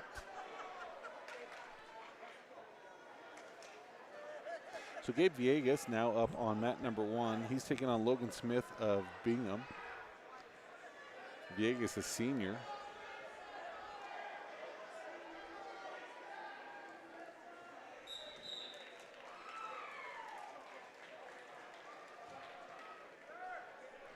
Villegas quick to try and get a shot. He's able to get the 3-point takedown.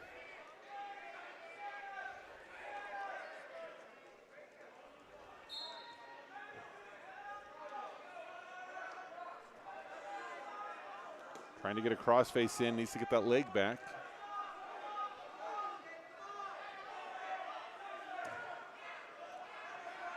Crossface and lift an ankle.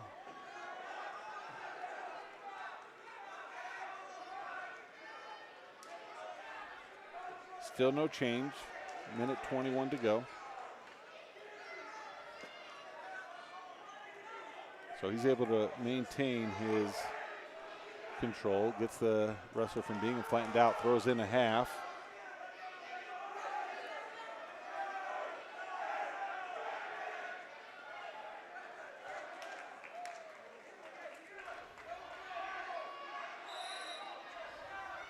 Near fall has been counted. 52 seconds to go in the first period. Trying to suck him back. Now trying to push him forward, back and forth, and right there, looked like he maybe had it. Official looking, he said lift that head, that bring that shoulder down, and he does. So Gabe Viegas gets the fall. So he goes 2-2 today at the Battle of the Mine at Tinnock High School.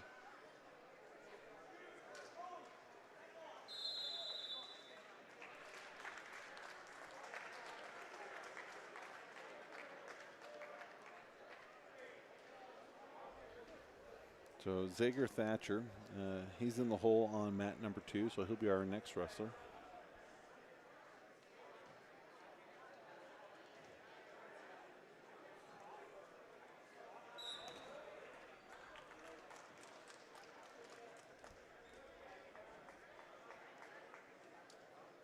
And actually here on deck on mat number 1, Bobby Harrison has slid up into that one. So after this match that we're watching right now, we'll be able to see Bobby Harrison. As wrestling now from Juan Diego, Max Myers. And from Cottonwood, Quinn Lehigh.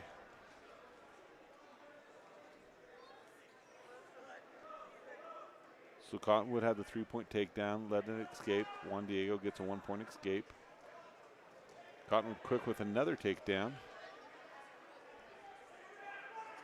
Rolls the wrist. Tries to roll both wrists, goes back to 1.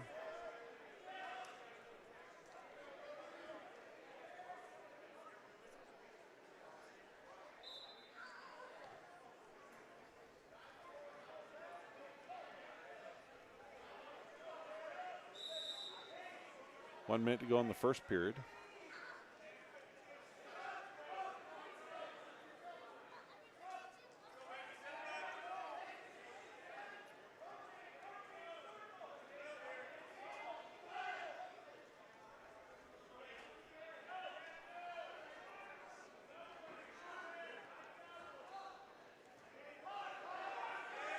Okay, now looking to try and turn. 33 seconds to go.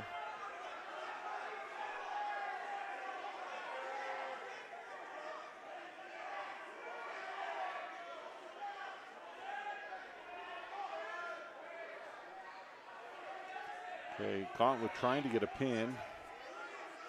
Jumps to the other side. Gets into a better position. And he gets the fall. So we're now ready for Bobby Harrison.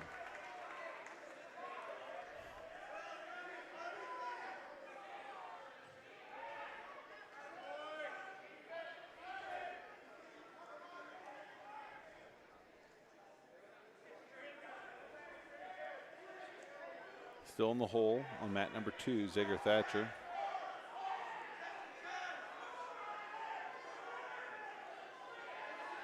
So Bobby Harrison's taking on from Cottonwood, Jacob Stevens.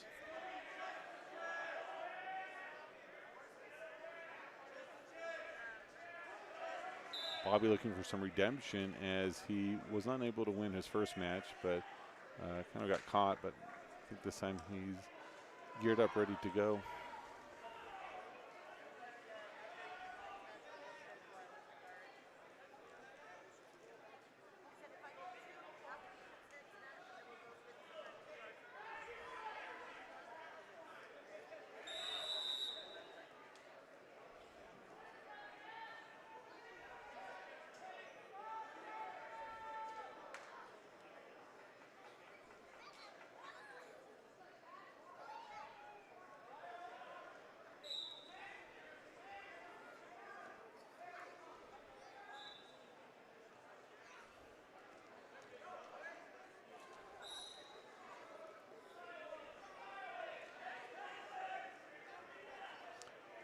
Okay.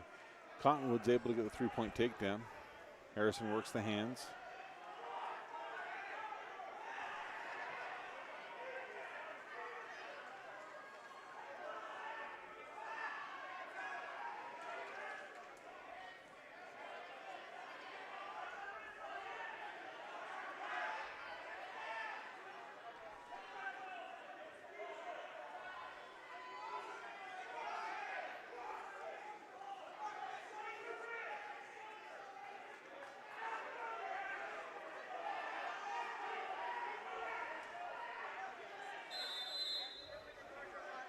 So 1 minute to go. Harrison still down 3-0.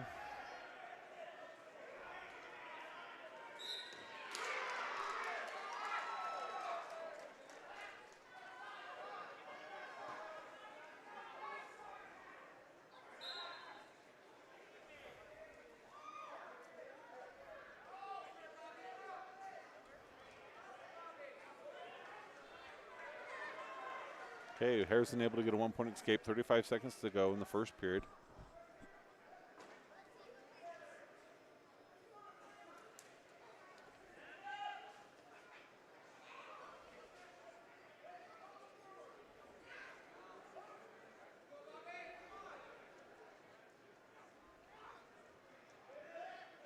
They both have a shot on one another. Cottonwood able to lift it up and take Harrison down. He now leads 6-1 with 5 seconds to go in the first period.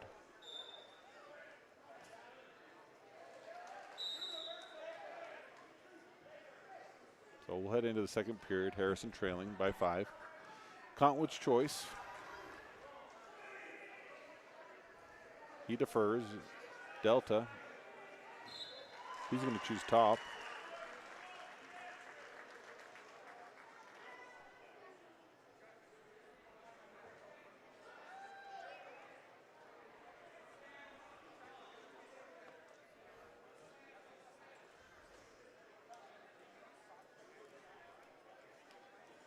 So looks like they're, I don't know, maybe looking for a contact.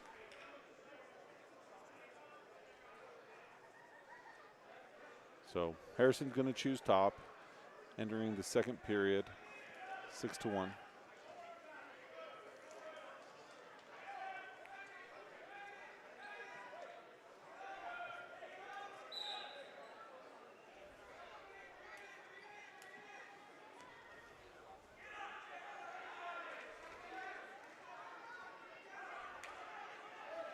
As they come to their feet, Harrison trying to get a mat return, but Cottonwood's able to get an escape. He extends his lead 7-1, leads by 6.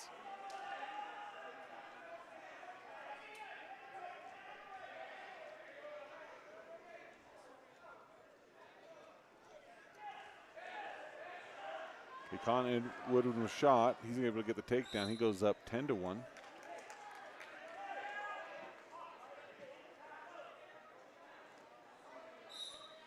Got him cradled up. Coach is telling him to circle around and then bring him back.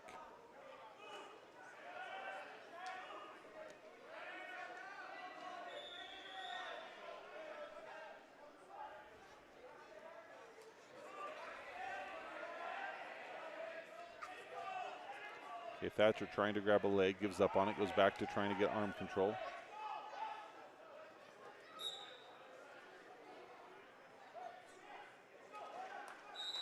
Okay, they'll go out of bounds. 12 seconds to go in the second period.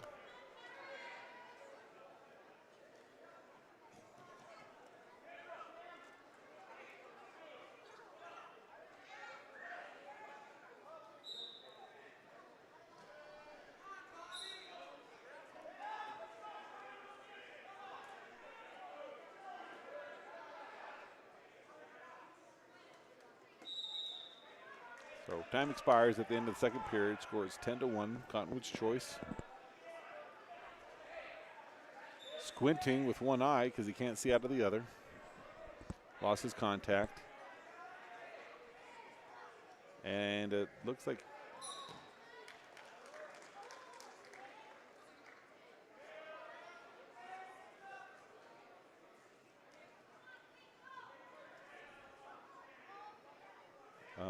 I don't know, I'm not quite sure. Maybe he chose up. There looked to be some confusion. Gets a cradle. Okay, and it looks like Zigger Thatcher will be up now on mat number 2.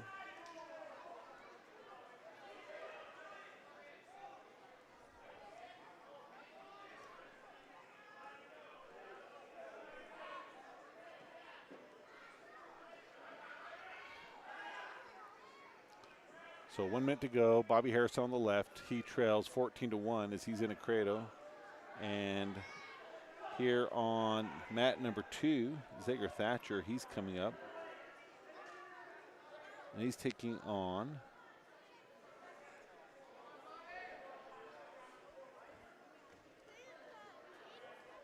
Malin Burney of Bingham.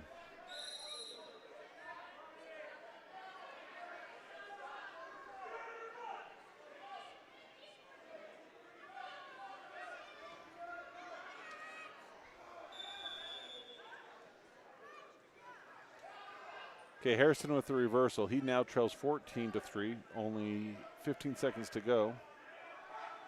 He needs to make something happen. Trying to walk him over. Can he stick him? Oh, he's going to over-rotate. But a valiant attempt there at the end to try and make some good things happen. And he's not going to be able to come away with that one, but that's why you don't quit. You never know when good things can happen. As Zager Thatcher, minute 15 to go in the first period. Nothing yet. He's trying to get behind. He needs to cross-face hard. Grab an ankle. Not there yet.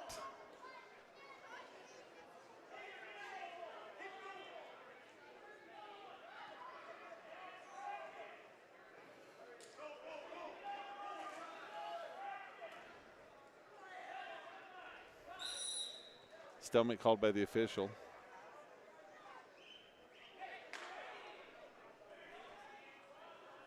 So 50 seconds to go in the first period.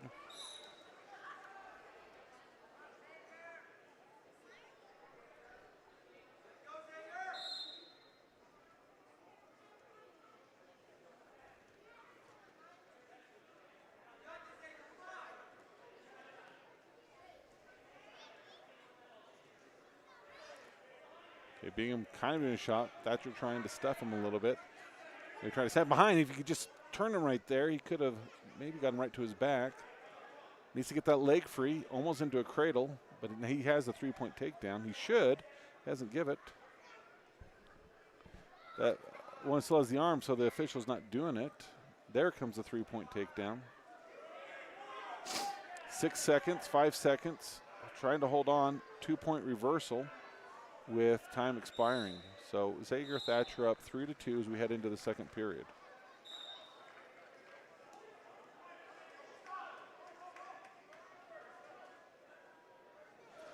Zager defers, Bingham's choice. Looks to his coach. Coach watching the other match. Doesn't even know what his wrestler picks. Bingham's going to choose bottom.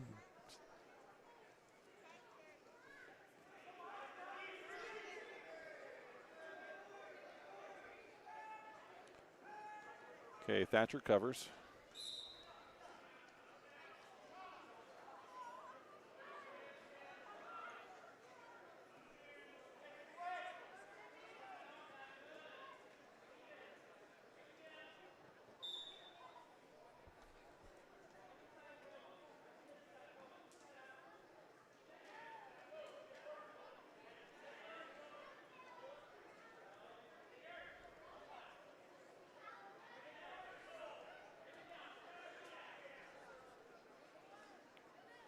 Okay, Bingham comes to her feet. Thatcher trying to do a mat return. Official watching. Okay, so that's a 1-point escape. They're tied up 3-3 with 48 seconds to go in the second period.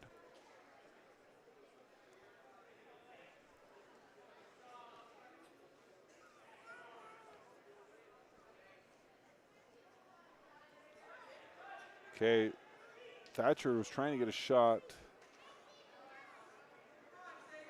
Nothing given yet. Now he gets it. Oh, nope, he doesn't. He calls it off. Okay, now Thatcher should have it. He has the leg. 3-point takedown, so he scores with 13 seconds to go. Trying to thread that hand in for a half. Gets it. Now drive it.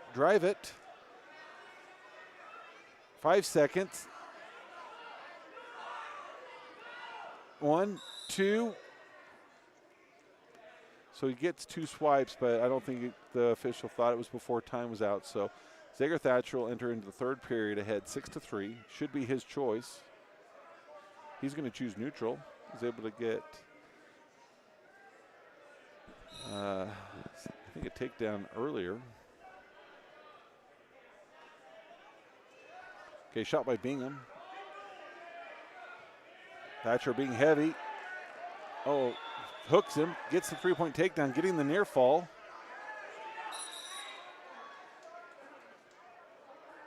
So he didn't have an arm with the head. Potential dangerous. I think it's going to be a 1-point violation. So 9-4. Thatcher ahead, 1 minute 12 to go in the third period.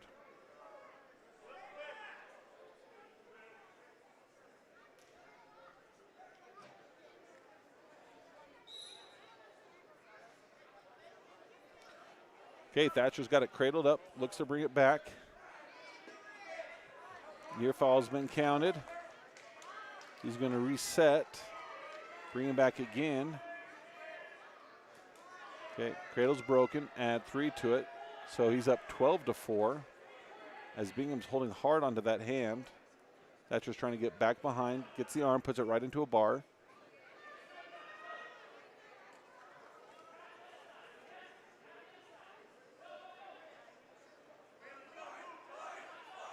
Trying to get a bar on the other side.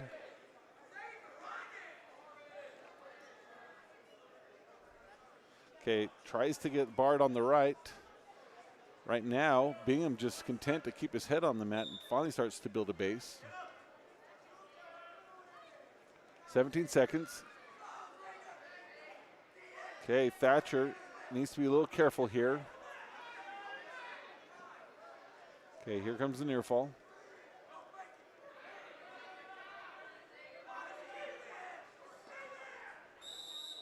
Okay, so 16-4 in favor of Xavier Thatcher against the wrestler from Bingham. So great match for Thatcher. A lot of good things we were able to see. Takedown, reversals, escape, near fall, all the things you want to see your wrestlers doing.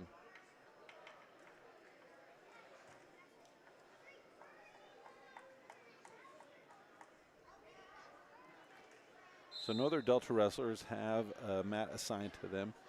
We still have Anthony Suarez, Cole Bailey, and Alan Mendez to wrestle in this round.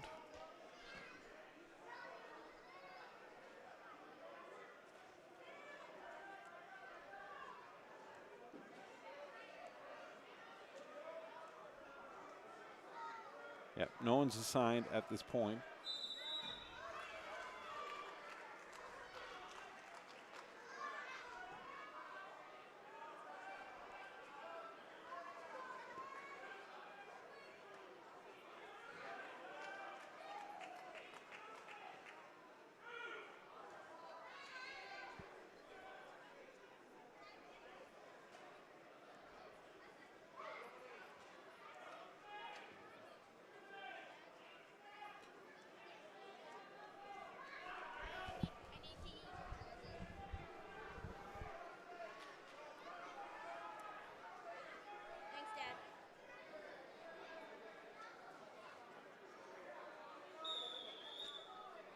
So as we look at the brackets, the way it looks, the way they have it set up is that they have these in 3-round preliminaries. We'll call them Pool A's and Pool B's, and then they'll wrestle together in the final. So we're in the middle of round number, or just finishing up round number 2, then we'll move into round number 3, and then from there they'll wrestle each other.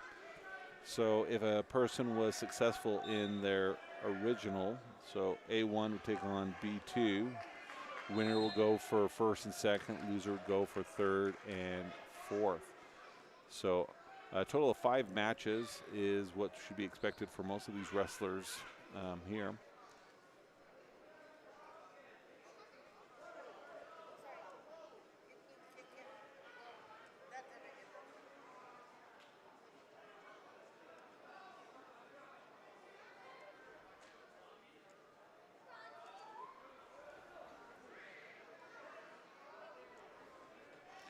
Okay, Anthony Suarez, he's been assigned a match. He'll be on mat number 2, where our attention is right now, in a couple. So we're watching Paiute's Bodie Morrison. He leads 3-1 over Josh Burt of Bingham, but Bingham gets his own takedown, so he'll now lead 4-3 with 44 seconds to go here in the first period. Okay, 1 point escape for Paiute, so we're tied up 4-4, 30 seconds to go.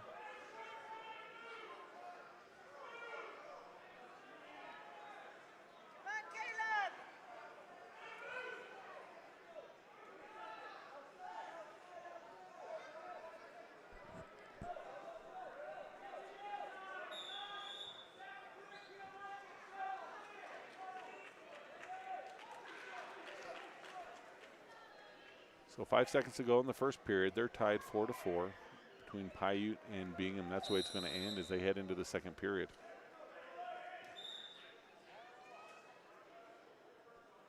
Bingham's choice, he's going to defer. Paiute, he's going to choose bottom.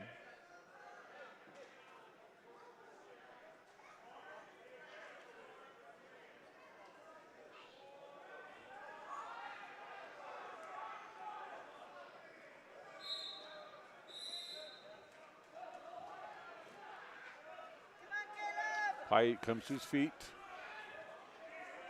Looks to try and face him.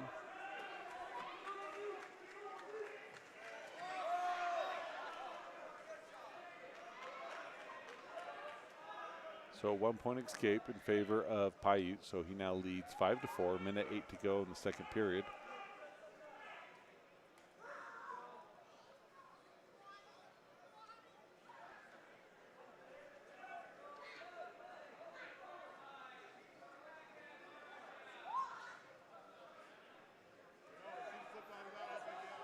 Okay, Paiute gets the takedown, gets the near fall, 46 seconds to go, and looks like he may get the fall right there. As he smiles to his coaches, he gets the fall.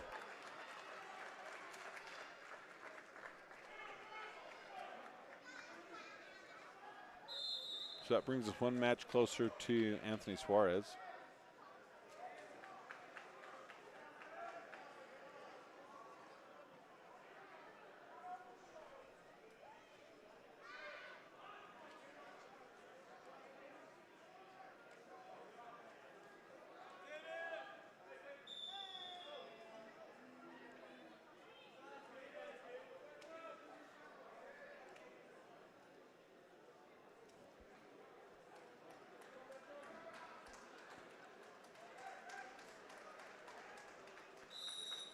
So now wrestling for Juan Diego Catholic High School, Caden Carrion in the pinstripe blue. He's taking on from Bingham, Beckham Hawkins. This is a 185 to 193 pound weight as Juan Diego scores first. Now getting near fall and tight. Looks like he could get the fall right there, and he does. 22 seconds in. So one more match after that one until Anthony Suarez is up.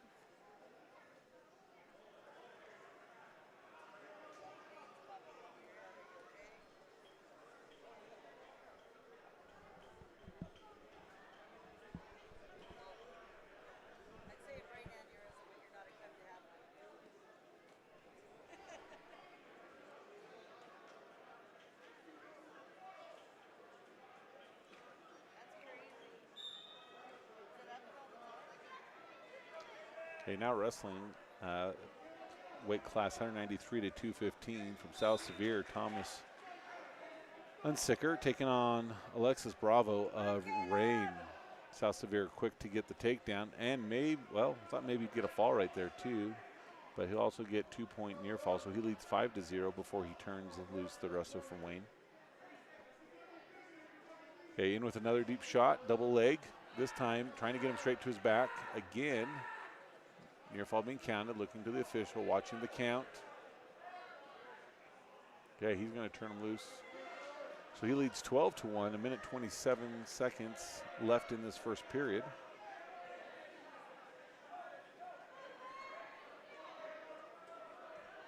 In with his own fireman. So takedown, near fall, and he's going to probably try to get the fall this time, and he does. So minute 8 to go. He gets what would have been a tech fall, turns it into a fall, and now we're ready for Anthony Suarez.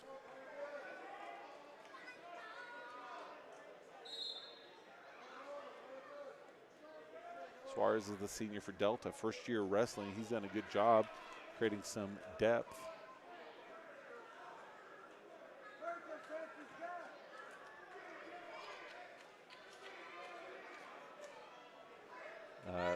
In here, so we appreciate him. He's a big, strong kid.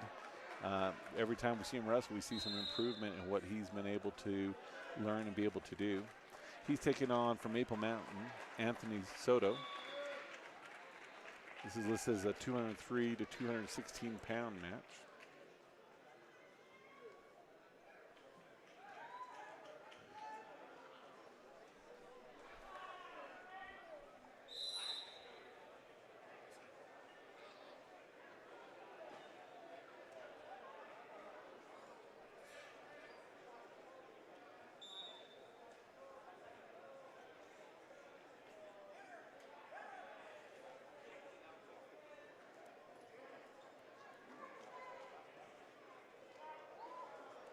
Okay, in with a good underhook. Oh, throw. I don't know if anything's been given yet.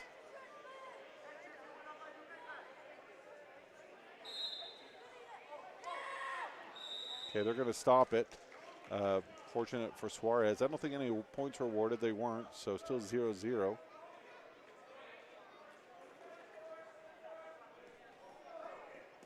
So 1:22 to go in the first period.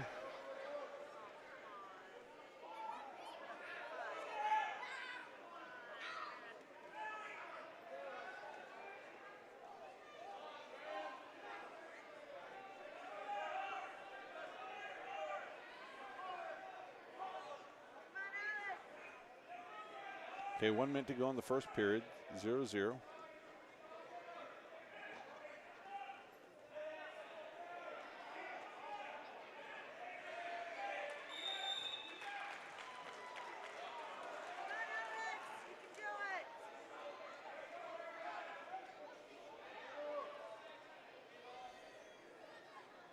Okay, the wrestler tried to do a shot. Suarez now trying to throw.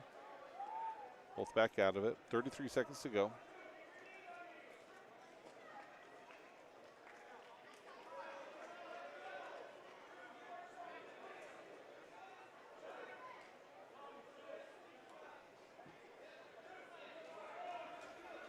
Okay, shot. Suarez trying to counter.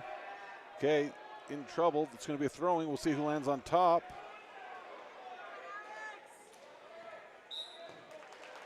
And with 5 seconds to go, Soto gets the fall over Suarez.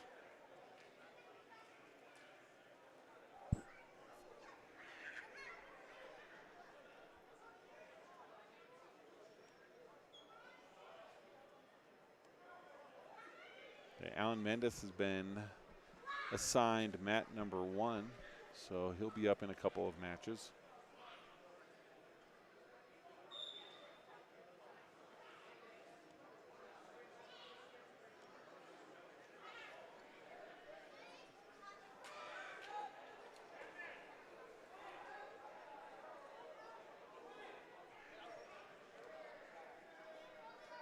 Okay, now wrestling for South Sevier on mat number 1, Tyler Jones. He'll be taking on Paiutes Corbin Springer in a 203 to 216 pound match. So in the hole, we have Alan Mendes. So we'll be looking to see wrestle here shortly. Take a moment to look at the results over in the women's matches over in the other gym. So they haven't moved into their next round yet. Still the same. McKenna Styler goes 0-2. Maddie Lake wins both her matches, and JC Avalos wins both of her matches. We'll see if their brackets are set up the same. And they are. So 3 rounds, pool A and B. And then depending on how you do in these different rounds, they'll match you up accordingly. So the top wrestlers from each pool will wrestle each other. And then so first and second will wrestle first and second from the other side. Winners will go for first place. Those who don't win will go for third and fourth. And then the next tier of wrestlers will be put in their own bracket for 4th through 8th and then on the way down.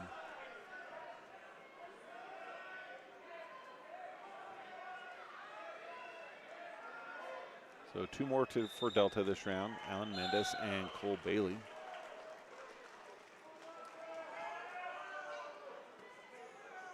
And Bailey will be right after Mendez on mat number 1. So South Severe wins on mat number 1 over Paiute as he kind of limps off. And so we have this next match, and then we're into the 2 Delta matches to finish off Delta's participation in round number 2. So this will be Gunnison Valley's Yondo Tinoco taking on Mark Knorr of Bingham. This is listed as a 233 to 240 match.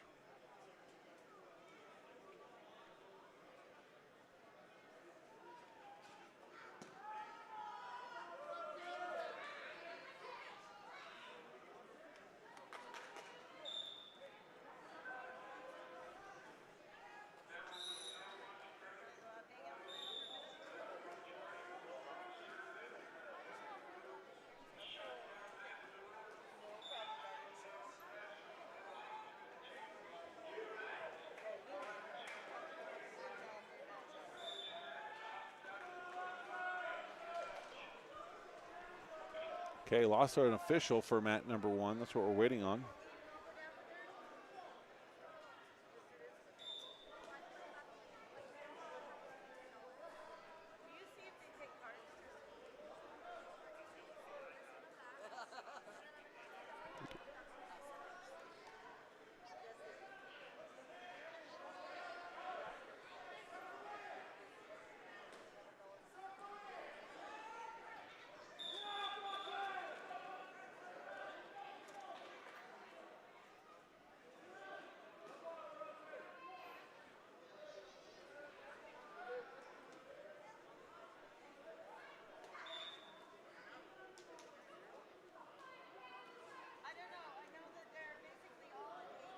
So quick check-in on our team scores.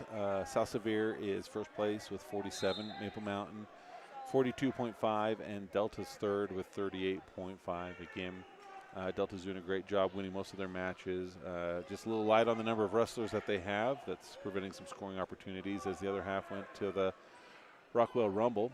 So wrestling here on mat number 1, Mark Knorr of Bingham.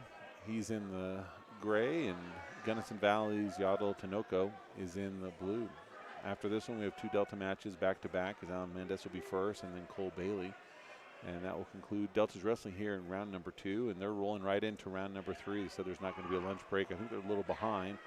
As Bingham's trying to throw, Gunnison trying to pull his head out. If he can just walk that forward, he should land in pretty good place, and he does. So Gunnison goes up 3-0. Has the arm behind the back. Gives it up.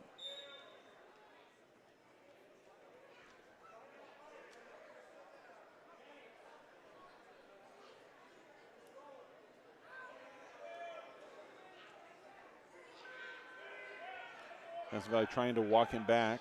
He's able to. There should be some near fall counted as there's 47 seconds to go. Couple of counts given. So 3, so he goes up 6-0, 39 seconds to go in the first period.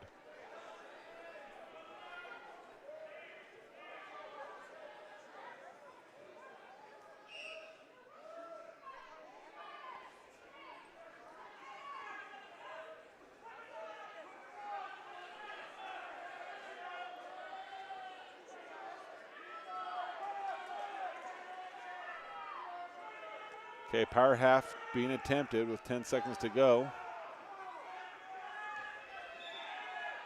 Trying to keep turning him. He's almost there, and he gets it. Still not quite there. Time expires before he's able to get any more near fall.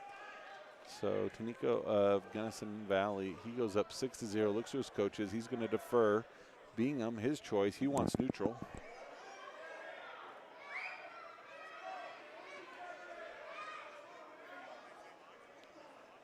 Minute 30 round to start.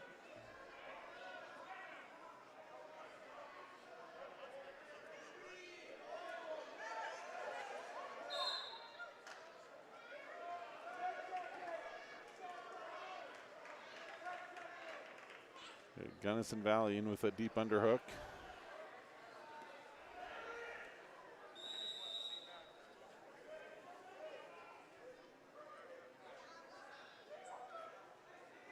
Oh, throw by Bingham. Throw by Bingham. He's successful.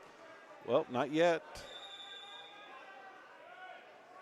Gunnison Valley may be successful. He's got to get that arm off his head, and he does. So he'll now go up 9-0. 57 seconds to go in the second period. After this match, we have Alan Mendes and Cole Bailey up next. One right after another.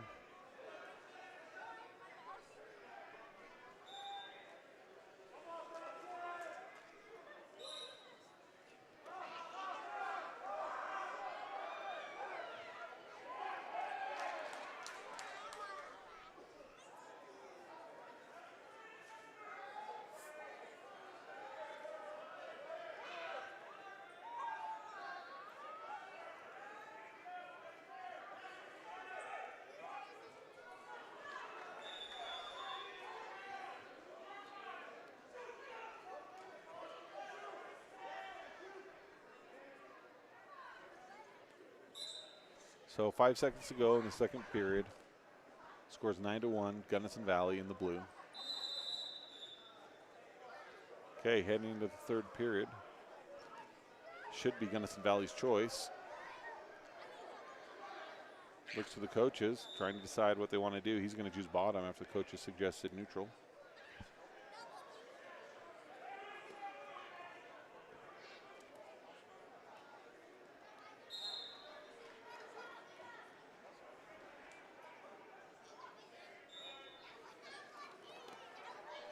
Oh, Gunnison Valley was in a little bit of a trouble, so near fall counted. Reached behind, has that head, so 2 near fall, so 9-3. Still in favor of Gunnison Valley.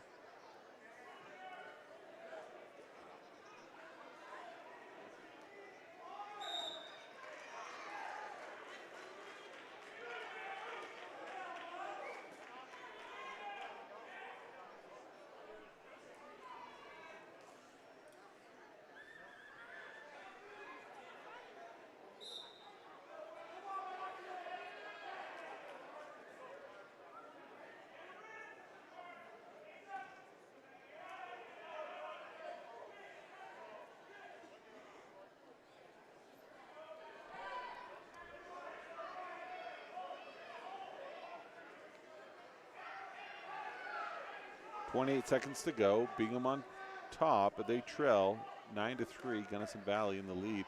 As he tries to get a half, sinks it in, goes deep. Gunnison Valley tries to roll through. He's not able to. Trying to get back and forth. He's able to kind of roll out of it. Near fall is been counted but not awarded. And I think that will probably end it, as it's going to end 9-6 in favor of Gunnison Valley, who holds on.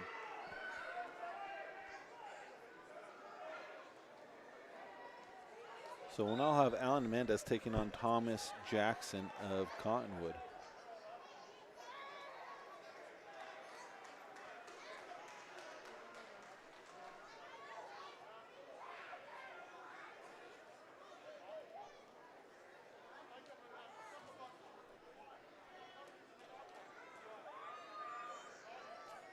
Alan's a freshman for Delta. He's been doing a good job. He and Cole Bailey have been splitting varsity throughout the season. It's been battle for them in the wrestling room. Alan's had 2 great wins at the 2 home duels. One that led to a perfect lineup, as Delta went undefeated against Dual at our last home duel. We have our next home duel this Tuesday, as Delta will host Millard Eagles at the Palladium. JV starting at 5:30 and varsity starting at 7. Then Delta will travel on Thursday to North St. Pete, which will see some battles of some 3A matches that are going to be playing some really pivotal roles at state. Then on Friday and Saturday next week, all of the Delta wrestlers will be headed to the North Sevier tournament.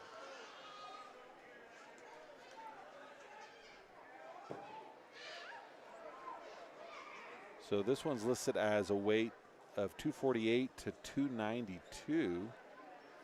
We see between these two a little bit of not only a height difference, but a weight difference.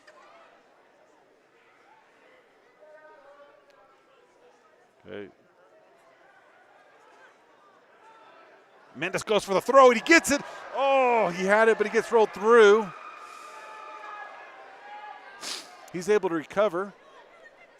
So they'll add 2 points near fall. So 5-0.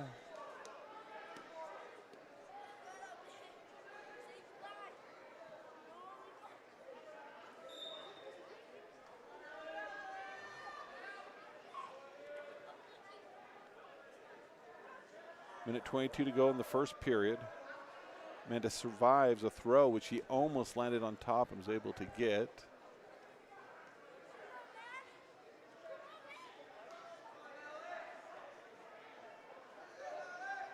Cottonwood looking to try and bring his head around. Mendes continues to fight. 57 seconds to go. Cottonwood now starting to get him turned over. Mendes trying to get back to his belly.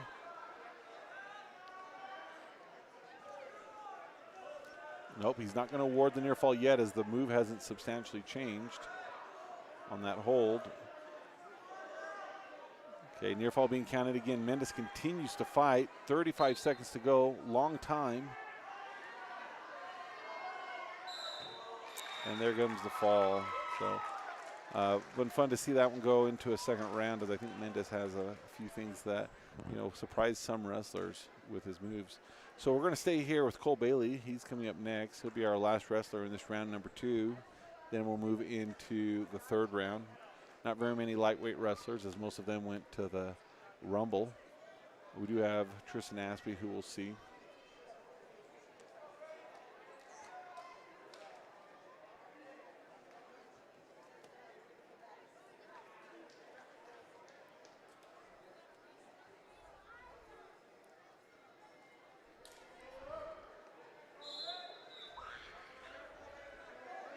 Cole Bailey's taking on, from South Sevier, Jason Dorgan.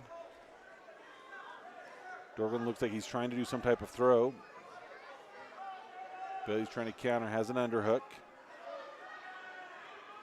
Fighting for head position. Again with an underhook, tries to get the leg to trip back, changes. Here comes that throw attempt again by South Sevier. Bailey able to counter.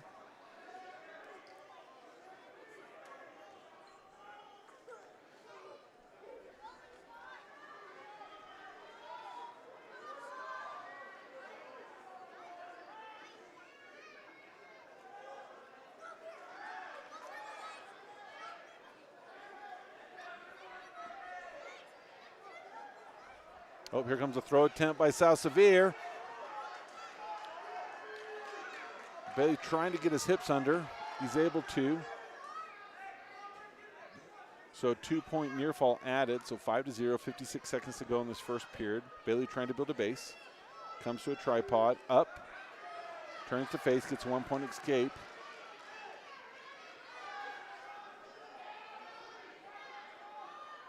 Okay, he launches himself at him.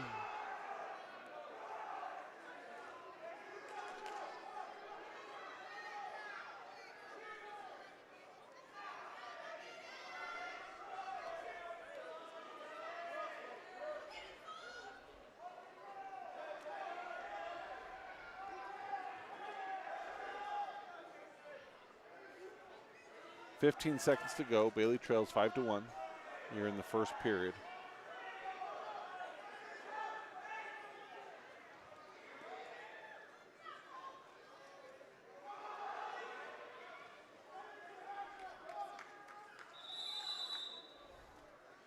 So we'll head into round number 2. It's going to be Delta's choice. He looks to his coach, defers. South Sevier.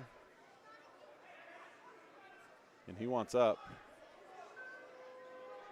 Bailey was able to get out from the bottom once before.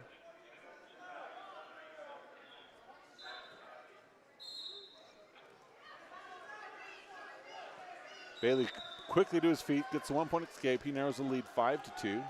Minute 22 to go in the second period.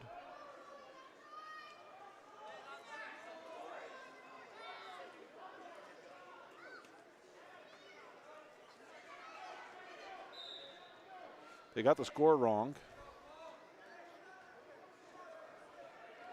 Okay, now they have it fixed.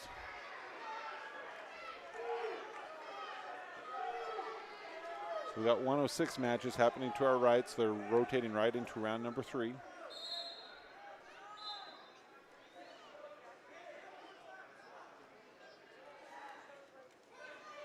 Bailey needing some offense this round to tie it up or to take the lead. 39 seconds to go in the second period. He trails 5-2.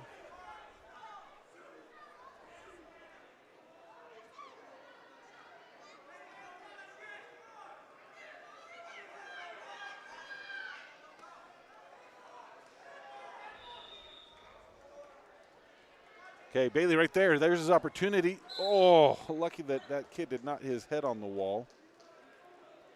But he had a good position, just ran out of mat space.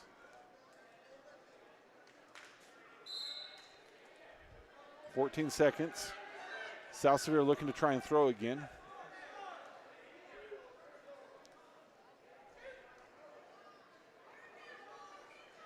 And time will expire. Bailey behind. And it'll be his choice. Okay.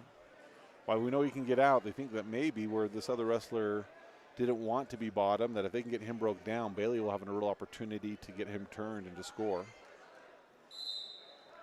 Bailey with a tight waist. Looking to break him down, gets him broke down. Here comes the crossface. Okay, now comes the powerhouse, needs to get him broke down again.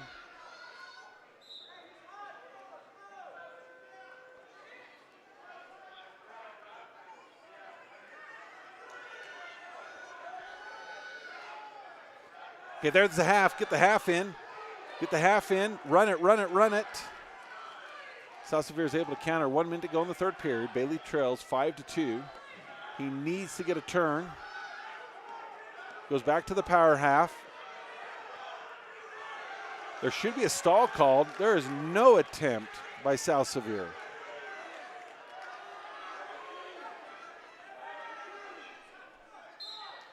There comes the stall call. 34 seconds. Here you go. Here you go. Walk it around. Walk it around. Okay, let's get another stall call.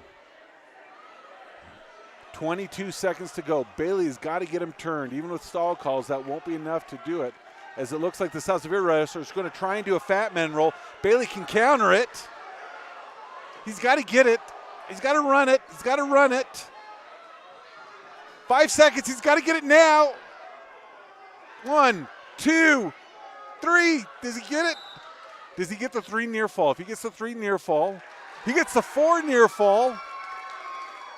He gets the 4-point near fall, goes ahead by 1 as time expires at the end of this match. So Cole Bailey, great match against South Severe, who was just so content to sit and do nothing.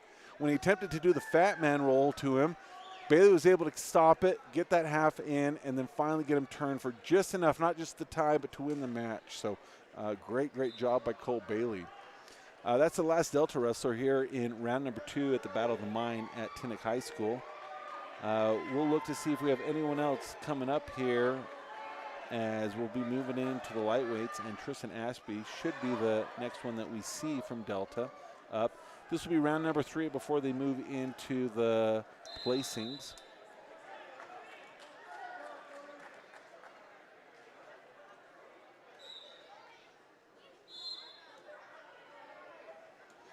Tristan Ashby is in the hole. Actually, one past that. He'll be on mat number 2. So I'm going to step away for a minute. I'll put it on mat number 2. As right now we have Cody Tippett of North Summit taking on Zachary Simmers of Maple Mountain. They're in their first period.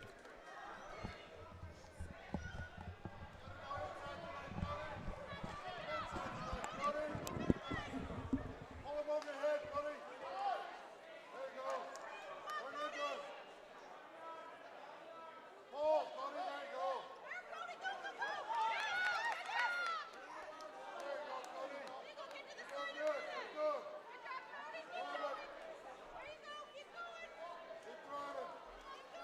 running.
Up for Delta, Tristan Ashby.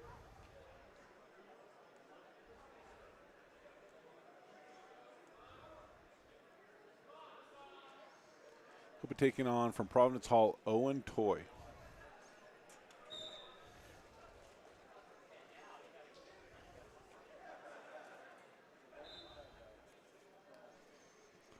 Providence Hall is a 3A school. They'll be in Division A. We won't see them until state.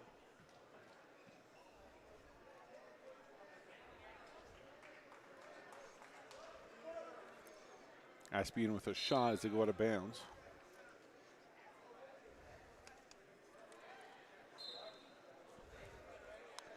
There was no wrestler last year from Providence Hall who placed at the state tournament. Ashby, he's a freshman from Delta. And placed second last year at the state junior high tournament. As he gets a 3-point takedown to start this first period, minute 25 left to go in it.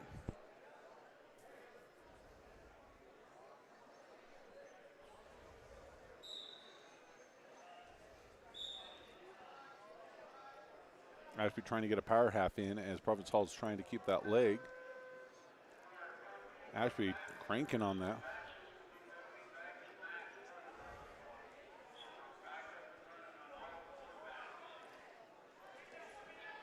Okay, there we go. Ashby about ready to get the turn. So keeps cranking. There's the count.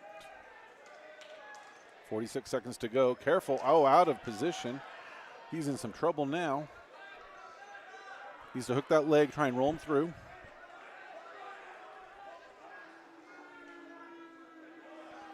And he does. So back and forth they go. So Ashby was up 6 points. Then there was reversal. They haven't shown any near fall for that. Ashby will be getting, so there's 4 near fall for him. So there's 6-6 before the reversal. So it would have been 12-6 in favor of Ashby, but he gets the fall before that.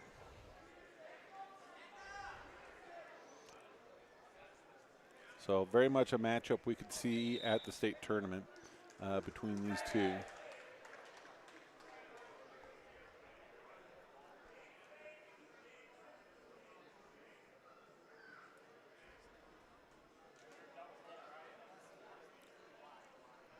So this is the beginning of round number 3. After this round, we will have them placed into brackets. So Tristan Ashby, where he went 3-0 in his pool, should be put in first place. And he'll go against the number 2 person out of the other pool. The winner of that match will go for first and second, and the loser will go for third and fourth. So all these matches, so the wrestlers will keep wrestling even if they lost 2 matches and just get seated into different sections of a bracket for overall placing. So we'll be a few minutes before we have any other Delta wrestlers coming up. No one has a match assignment to them yet. And even if as we look at the teams for Delta, our next one is Wade McCrae, so he'll probably be up not too terribly soon, but in a little bit. We'll take a check-in on the girls, see if they have any new updates on theirs. So McKenna Styler in the 3rd round won by injury default over the wrestler from West Wendover. Maddie Lake, she lost her 3rd match but won the first 2. And JC Abelos has won by fall all 3 of her matches, so she'll go in to the next part when they bracket them up as the number 1 out of her pool. So they're done with their 3rd round.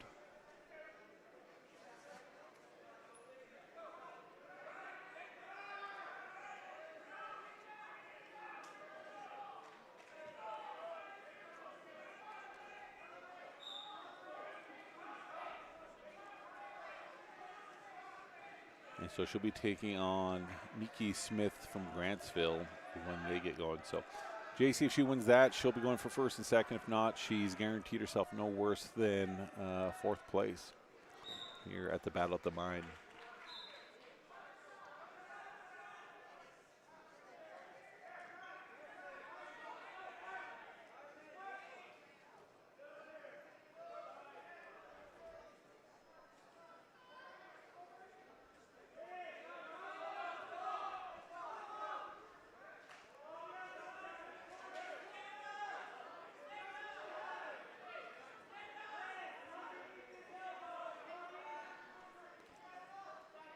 Okay, so again, we'll step away for a few minutes, and when McCrae Wade comes up, we'll be back. We'll leave it here on mat number 2.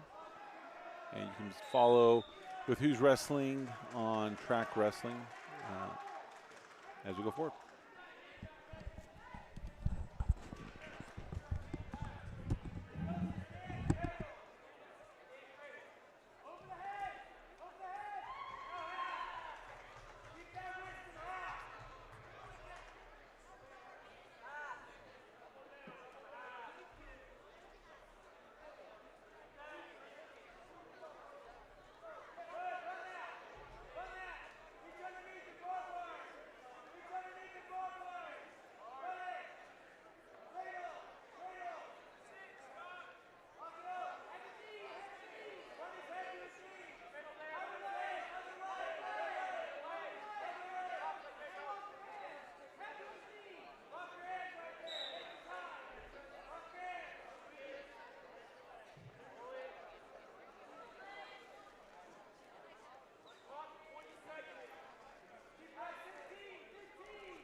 Now wrestling for Tinnick is Tristan Lovell. Again, he's connected to the levels and schemes in Delta.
So Tristan Lovell at the end of the first period, 15 seconds to go, he leads 7-1. He's in the camouflage singlet.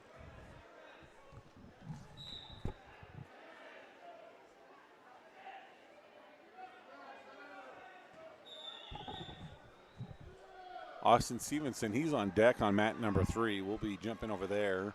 That match is currently in the first round.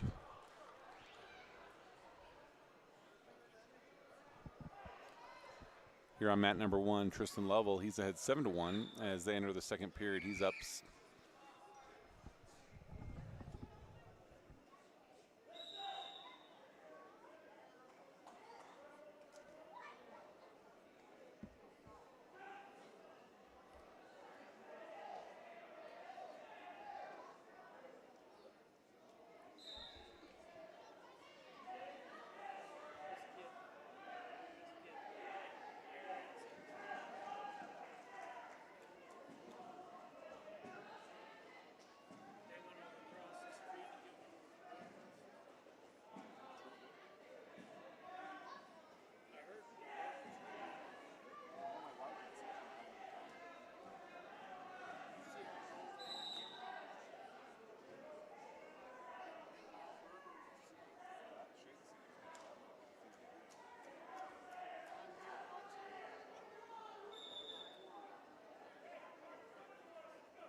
Tristan Lovell's up 13-1. He's doing the alternate choice with 31 seconds to go in the second period.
So we're going to step away from Tristan Lovell, who's up 16-2 with 1:30 to go in the third period.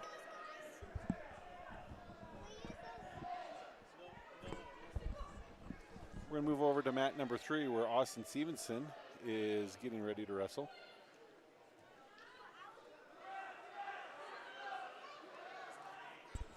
He's taking on Alexis Diaz of Provo.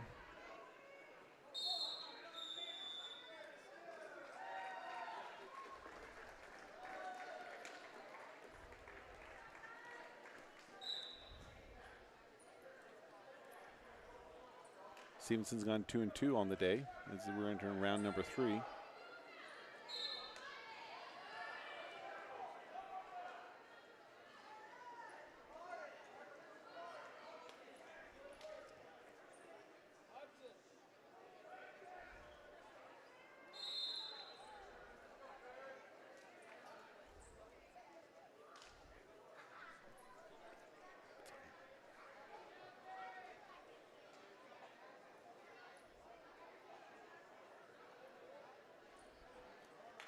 So minute 20 to go, no change.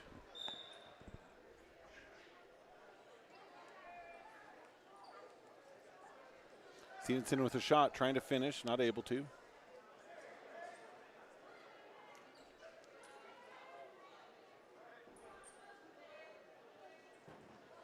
Okay, Provo with a shot, deep shot. He's able to get the 3-point takedown.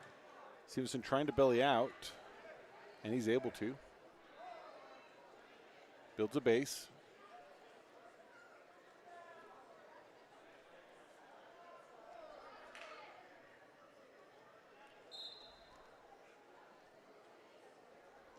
.39 seconds to go in the first period. He trails by 3, trying to come up.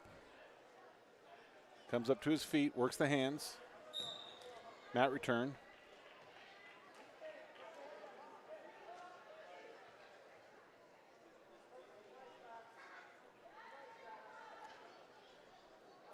Okay, there we go. Stevenson's able to get the escape. He now trails 3-1, 15 seconds to go in the first period.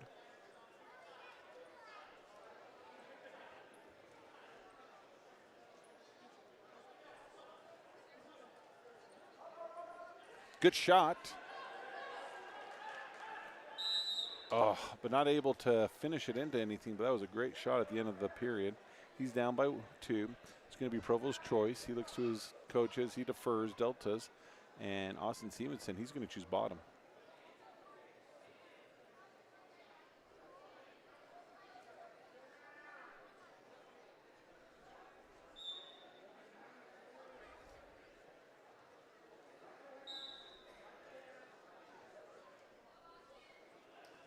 Okay, Stevenson's able to grab the leg, trying to hip over. Now lifts it, elevates it, and there's a shot. There, he should be able to just drive forward, keep that. So not able to make it work, but still has the leg.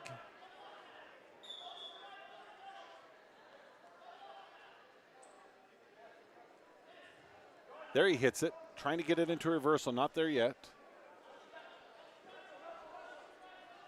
57 seconds to go in the second period. He's down by 2.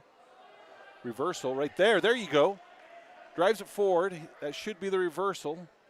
Still not given. Here comes the near fall. Great position. And he gets the fall with 41 seconds to go in the second period after getting the reversal. So I believe for Stevenson that will be, he should be going in first into his bracket.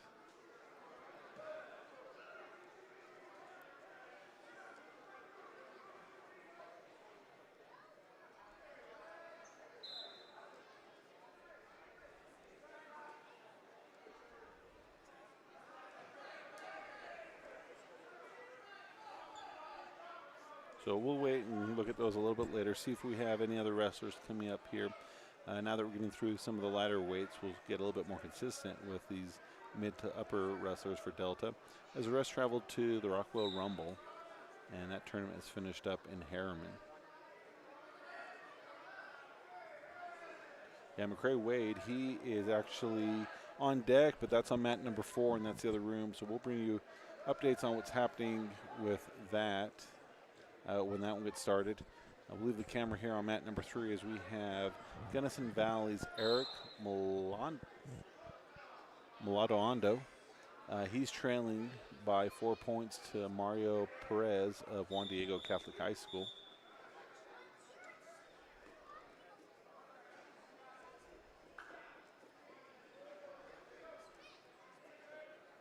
Yep, so McCrae Wade's the next one up here.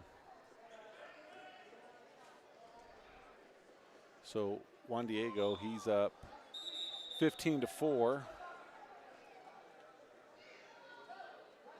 Checking for blood, and so they'll stop for blood time.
So a check-in on McCrae Wade. He wrestled in the other room. He lost by fall to Garrett of South Sevier.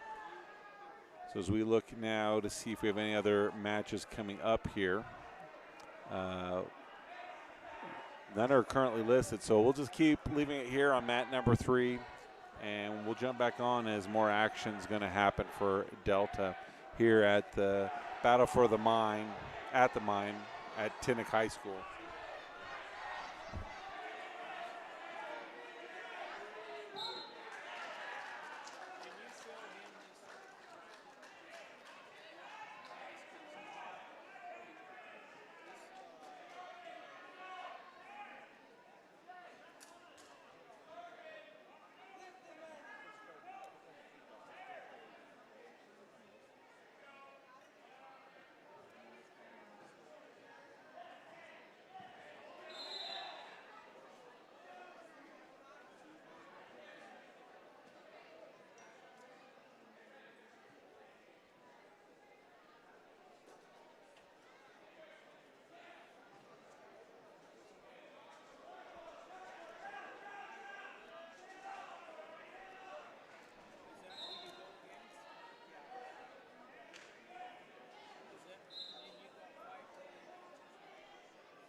dairies that cows that so we raise dairy replacement heifers growing up. So most of these Delta people from You know Jim Withers' name? His dad was the bishop. Jim. He was our milk tester. There's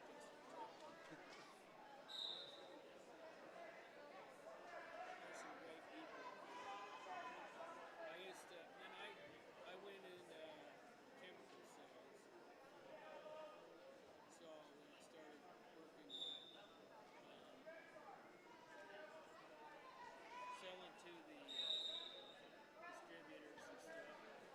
and then part-time, and then they put me in plant sales. So I sold to like stuff. Have you toured Bateman's robotic dairy? I'd like to do that. Everything's inside. I can't. There's no fed robotically or milk robotically. And I asked them, why do you do this? And I said, labor. It's not our preferred way of doing it. Saved a lot of money. It's not even about saving money. They're saving money. It's the fact that they can't get the labor force to do it. But I still think, like looking at some of the stuff, that I think robotic dairies are probably cheaper besides labor. So think about how much they pay tractors and all that stuff. They need some robotic things. Maybe. So how many cows does each how many cows does each machine service?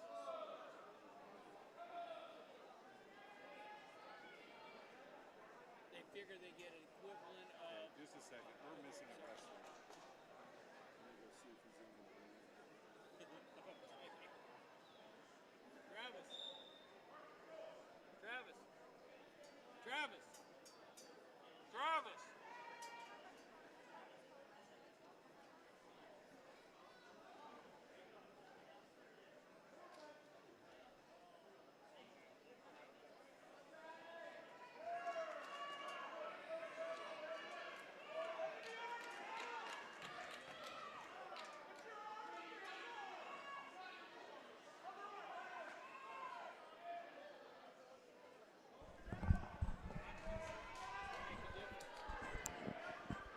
Okay, so up now for Delta, Braxton Kessler. He's taking on Garrett Allred of Grantsville.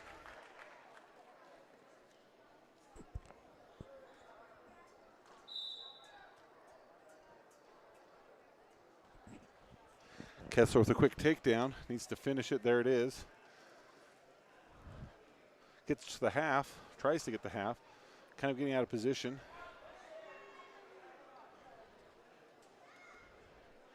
Able to take him to his back. Threading that arm through. Better position. 4 count near fall. Looking to suck that up. Lots of time. Minute 27 to go. And he gets the fall. And will move ahead. So I believe Kessler is 3-3 on today as well. Dominic Vias has been assigned a mat in the other gym, mat number 4, so we won't be able to see his.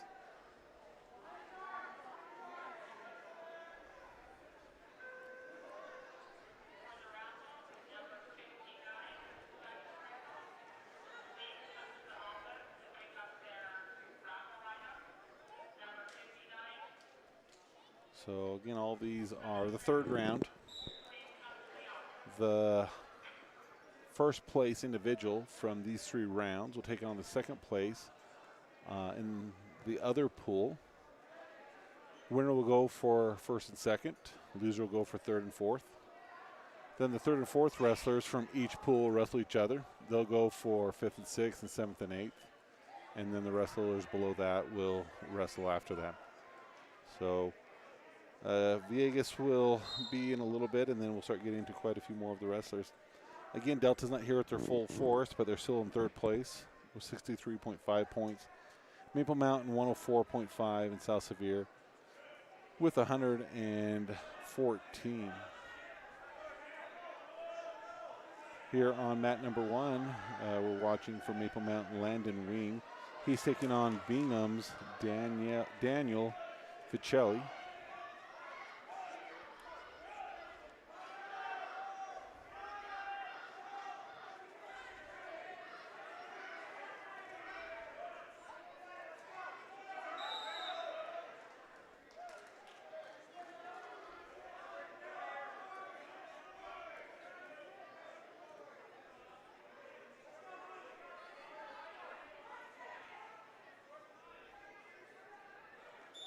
So Ficelli of Bingham, he's in with the takedown early, getting a little out of position. Maple Mountain trying to face him, but Bingham's able to maintain control. 53 seconds to go in the first period.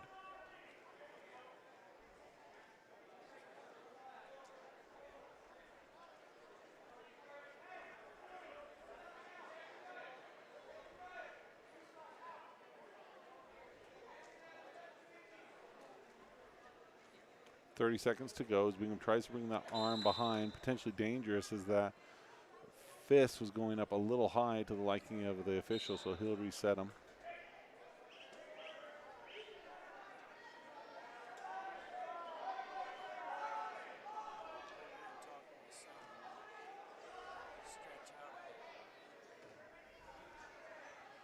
Okay, caution on Bingham. Needs to get that hand centered on the belly.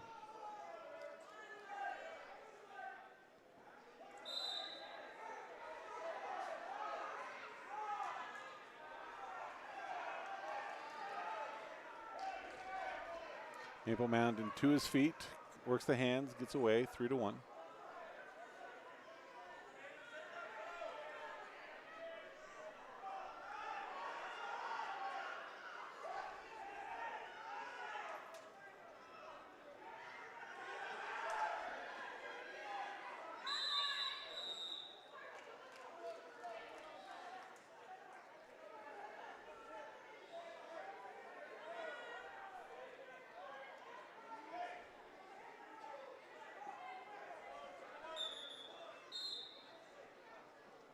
Okay, starting the second period.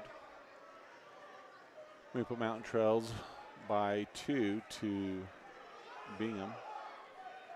Maple Mountain in the white top, Bingham in the all gray.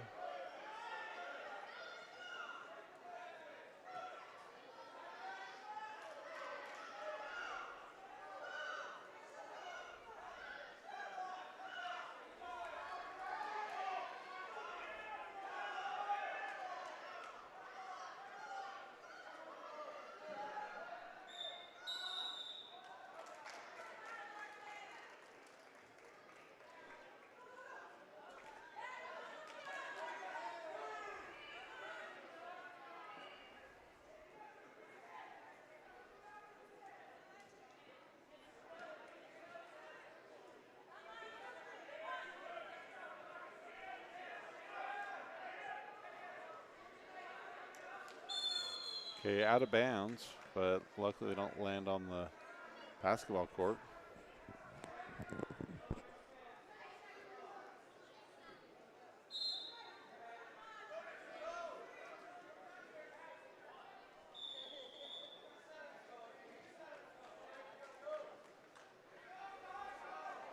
Bingham in with another takedown. He extends his lead 6-1. Dominic Vias is up next in the other gym. He'll be on mat number 4, so we'll bring you updates on him as he starts to wrestle.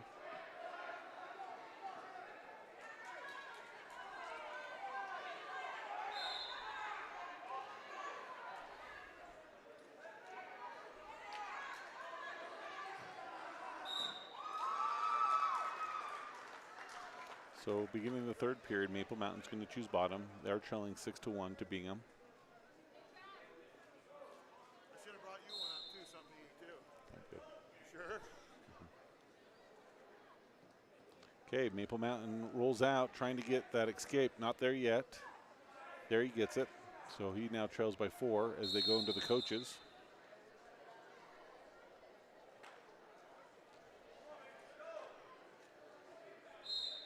White Harris has been assigned to mat number 3, so he'll be up in a few matches.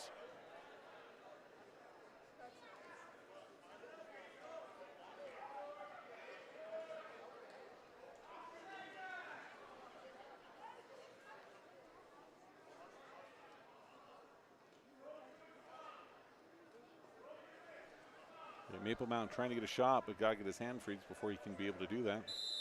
Out of bounds again, 49 seconds to go, stalling on Maple Mountain.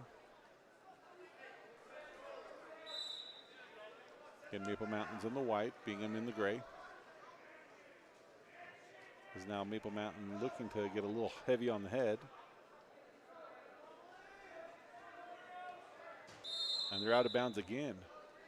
Okay, this time Son on green for forcing him out instead of circling him in. So both wrestlers have one stall, 35 seconds to go. Bingham in the gray leads 6-2 over Maple Mountain in the white.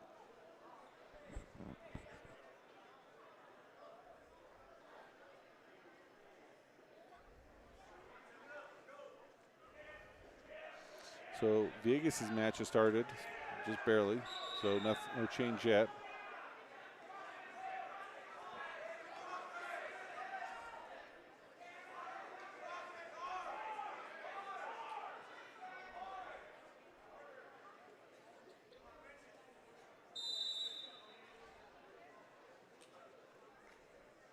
So at the end of this match, Bingham wins 6-2.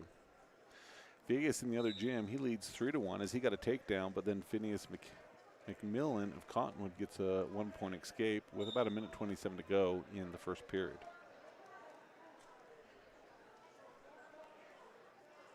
So waiting for White Harris, he'll be the next wrestler up here in the main gym on mat number 3. Dominic Vias gets another takedown, so he goes up 6. Another escape by Phineas McMillan, so it is 6-2 with 57 seconds to go.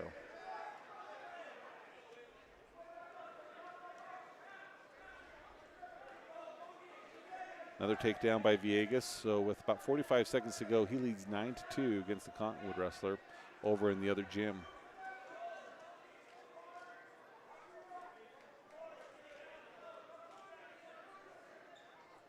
Wrestling on mat 1 on the camera from Lincoln County, Mason Sine. He's taking on Grantsville Liam O'Riordan.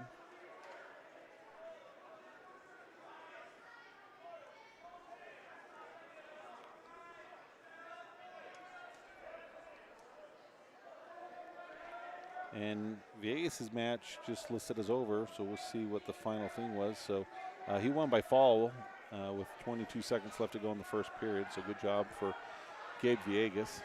As Grantsville here on mat number 1, he gets the takedown, but he's getting so high that Lincoln County's coaches were telling him to try and go head hunting, but now he's out of position, but he may get into position, and he does, so he gets the reversal, near fall.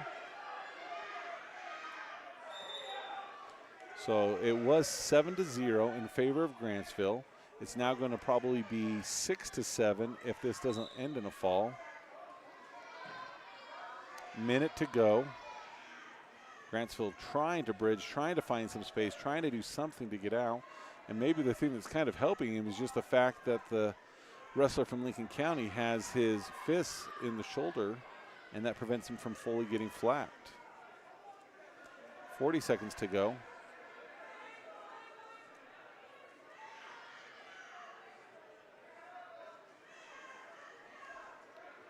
Yeah, again, that arm, I think, is in the way of preventing that pin. Trying to reposition, trying to do what his coach has said, but maybe put him out of position. So Grantsville, as they near the edge, near the coaches, he gets the reversal. So it's going to be 9-6, 18 seconds to go. And the official will start them back in the center. And maybe some blood. Colton Anderson's also been assigned a mat in the other gym. So when he gets up, we'll bring him his updates, as long as White Harris will be coming up here on mat number 3 here in this gym.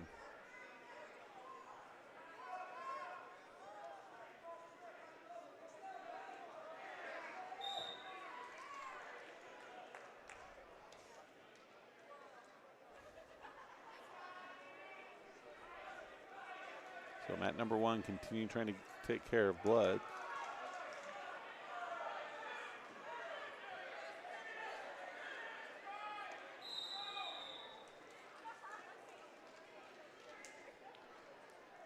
So we'll move it over to mat number 2, as it looks like it will still be a minute. They're still cleaning up the blood off that wrestler.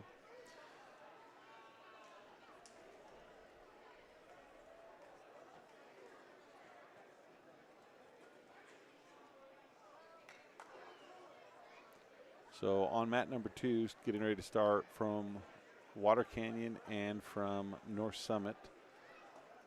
Water Canyon being down in southern Utah. Water Canyon in the blue singlet and North Summit in the shorts. This is Isaac Barlow of Water Canyon taking on Brody Pace of North Summit.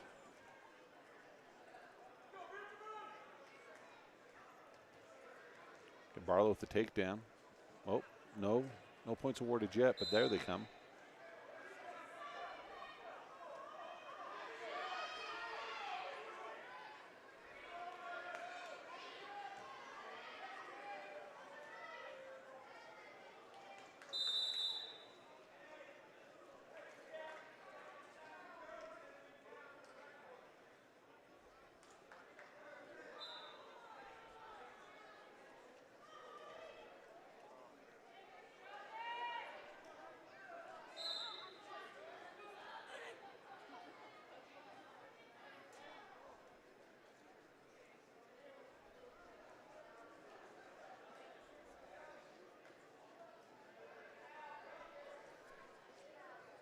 So Gabe Viegas has been assigned a mat here in the main gym, so he'll be on mat 2. Harris will be on mat 3.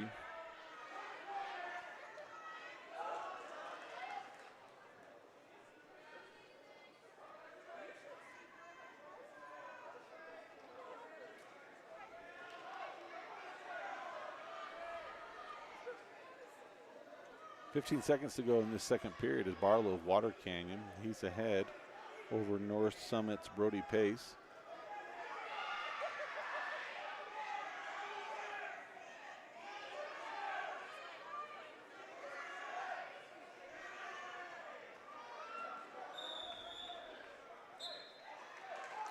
So time expires here. Or no, yeah, time expires. Going to be Water Canyon's choice.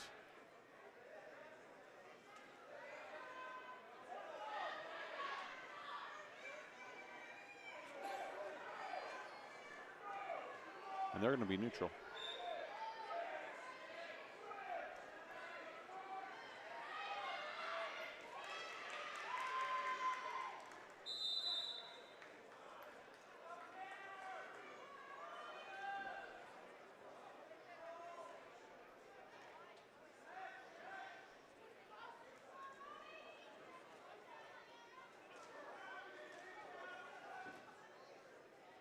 Okay, Water Canyon getting the takedown, getting some near fall.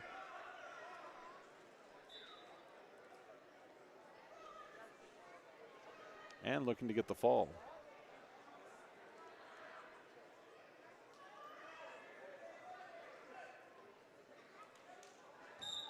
And he does. Puts us one match closer to Gabe Viegas, who's in the hole here on mat number 2. So we now have 3 wrestlers all in the hole on mats 2, 3, and 4.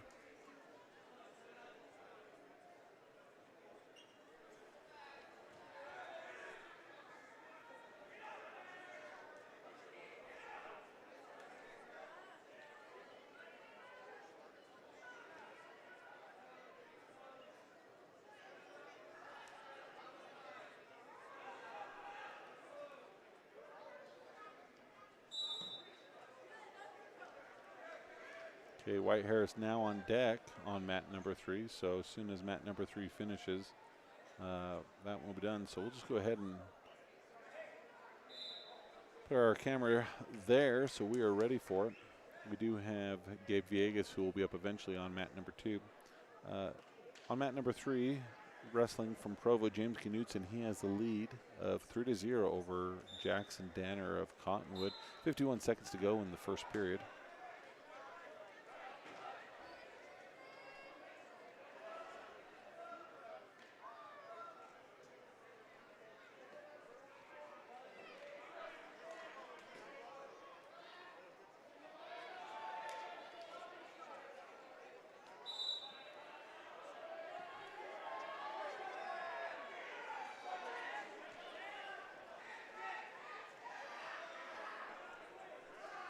Twenty seconds to go.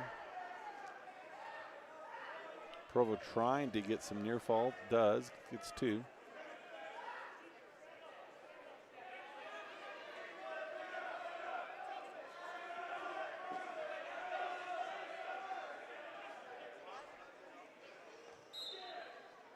Okay, so in the first period, Knutson from Provo, he's ahead 5-0 over Danner of Cottonwood. Cottonwood wants to be on top.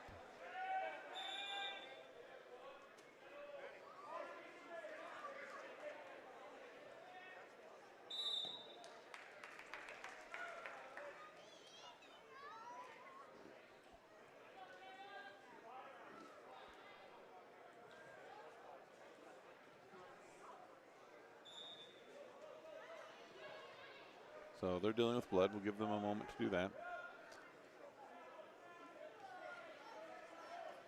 So here on mat number 3, Harris on deck. Mat number 2, Vegas in the hole. And in the other gym, Anderson in the hole.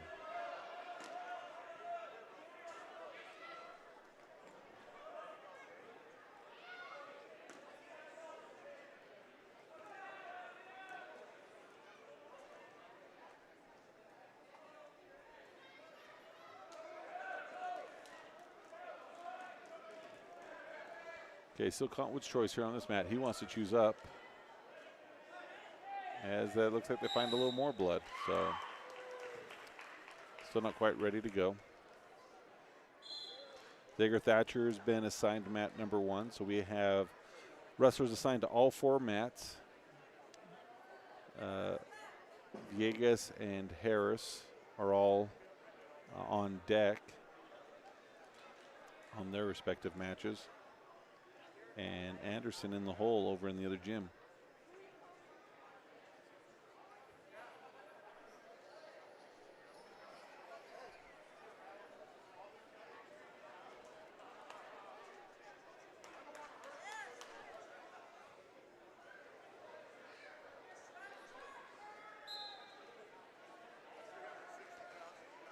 Okay, Cottonwood chose up, and Provo quickly came to his feet.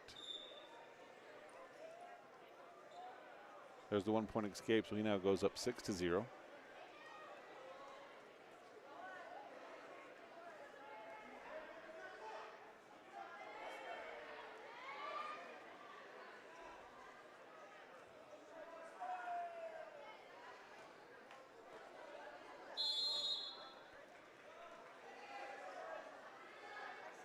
Okay, Provo is able to dump him off. He goes up 9-0, 53 seconds to go in the second period. As soon as this match is done, White Harris of Delta will be up. Mat number 2, Gabe Viegas will be up. As Water Canyon looks like he may be getting a fall on mat number 2, so we may be seeing Viegas very quickly, and we do.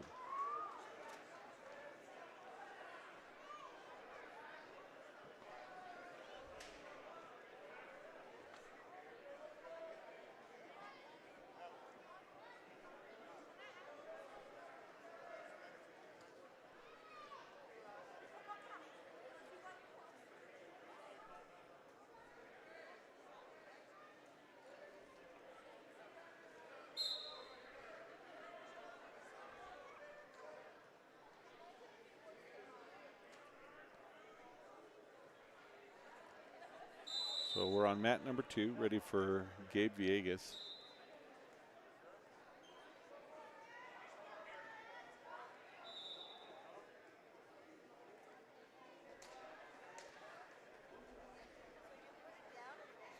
Viegas taking on Jax Allred of Grantsville. This is a weight class spreading from 164 to 171. As they'll switch colors, Vegas will be with the red and Grantsville with the green.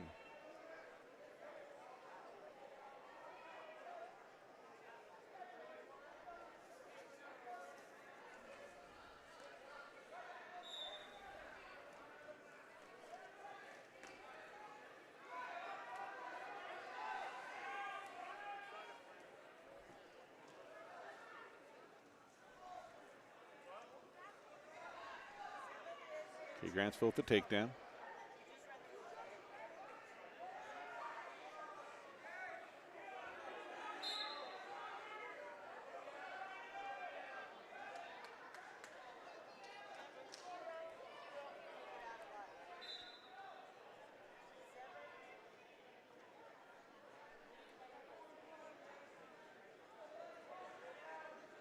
Grantsville trying to get some near fall in Vegas. Counts are been started.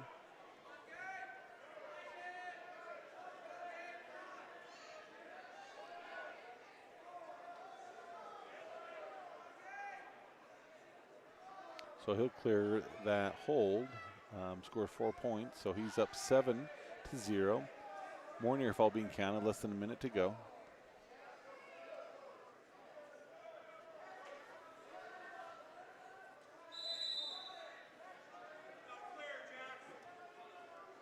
Okay, there's the clear, so now it's 11-0.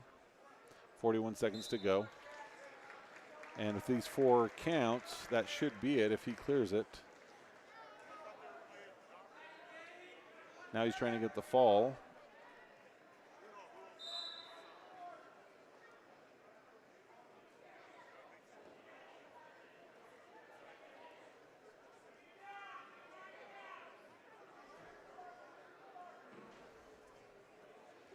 Okay, and that should be the tech. Okay. And so with that, we're going to switch over to Wyatt Harris on mat number 3 as he is coming out.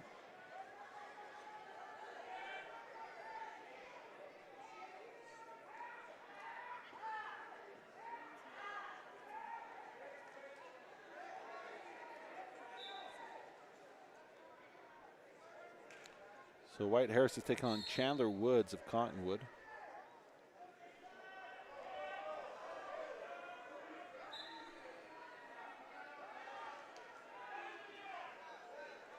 Shot by Cottonwood. Nothing yet, nothing yet.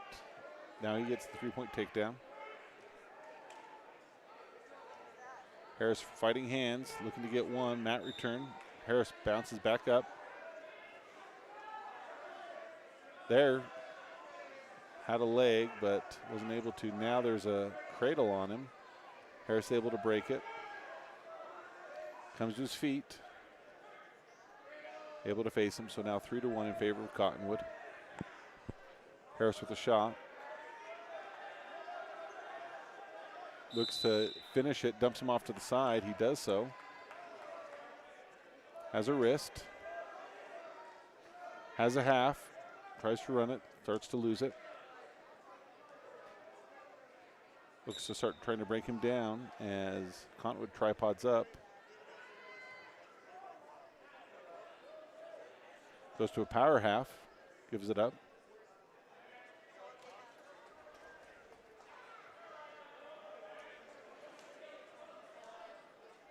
So with 40 seconds to go in the first period, Wyatt Harris of Delta leads 4-3 over the wrestler from Cottonwood. Tight waist applied. Grabs the wrist underneath. Gets him flattened out. Has a bar. Starts to lose it. 15 seconds. Power or half from the other side. Stalling on green. Oh, Harris pulls him on top of him with 5 seconds to go, so that'll be a reversal. So Harris now behind by 1, 5-4 at the end of the first period. It's going to be Cottonwood's choice. And he defers. Harris is going to go neutral.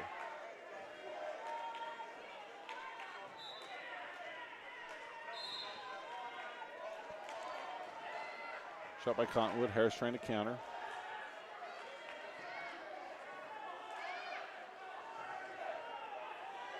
Okay, he's able to flatten him out. Crossface. Now he should get the three-point takedown. He's back on top, 7-5, minute 9 to go in the second period.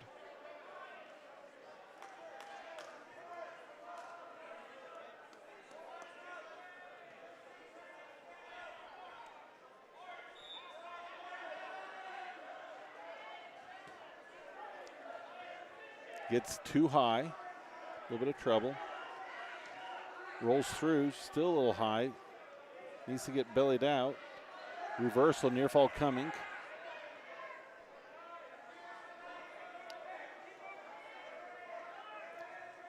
So Cottonwood now up 9-7, 31 seconds to go in the second period, trying to get him turned. White needs to keep moving.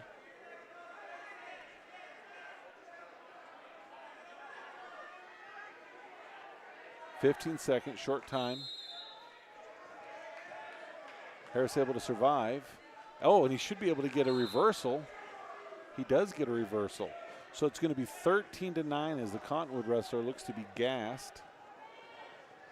Over in the other gym, Colton Anderson is trailing 6-1 in the second period. 7 seconds to go in the second period. Harris behind by 4.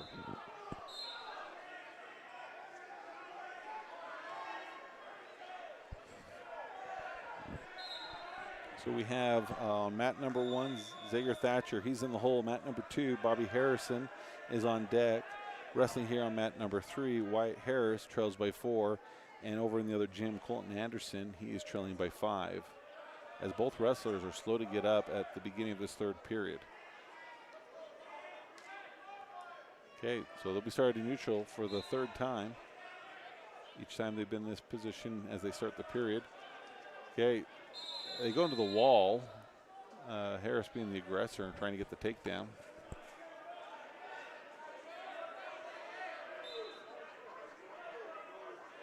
Now Cottonwood in with a shot. So now it's 15-9.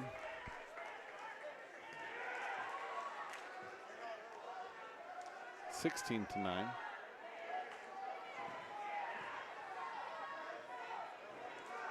One minute to go in this third period. Cradle applied, knee in the side, and there comes the fall. So Cottonwood wrestler is ahead. So it looks like we'll probably have Bobby Harrison up next here on mat number 2. So we'll bring our attention there as currently Tinnick's Corbin Atherley is ahead 8-4 over Jacob Stevenson. Actually, I'll take that back.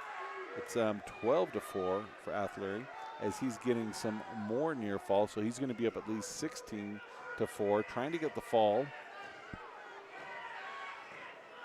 And there is the fall.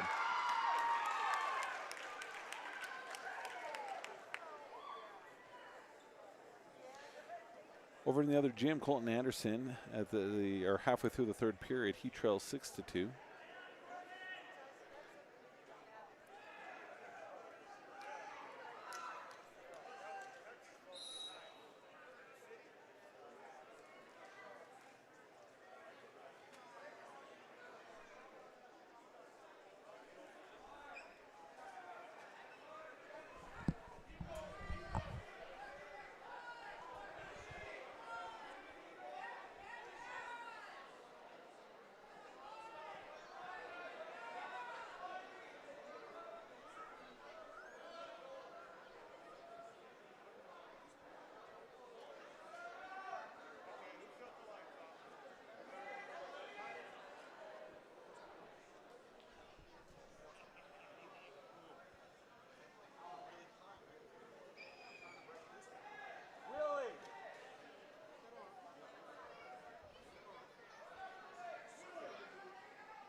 Bobby! Bobby! Bobby! Bobby! 2 now. You're up.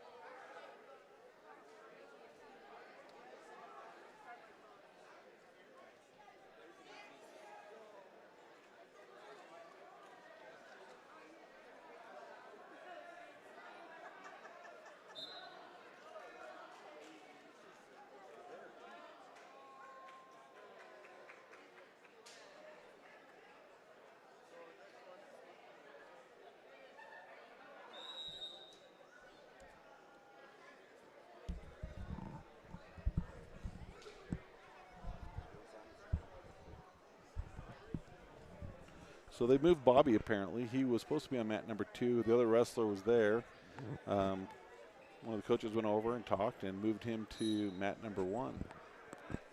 But we have Zigger Thatcher who will be up on mat number 1, so we will move camera number 1 there. Currently wrestling there from Whitehorse, Dante Cialis. He is in the black with little yellow trim. He trails 7-0 to Malin Burney of Bingham.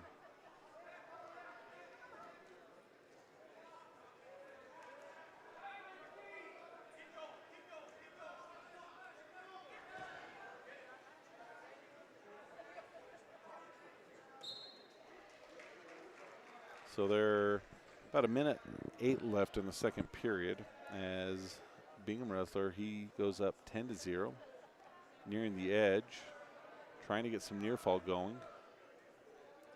Keeps counting and then says it's not enough, but there it should be, and that might be enough for a fall.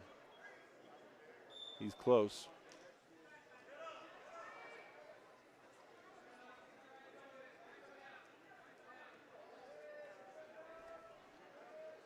Wrestler very aware of his body, trying to keep his foot in, and he does, and is able to get the fall. So it's now Zigger Thatcher of Delta. Thatcher, the sophomore, is taking on Jack Wood of North Summit.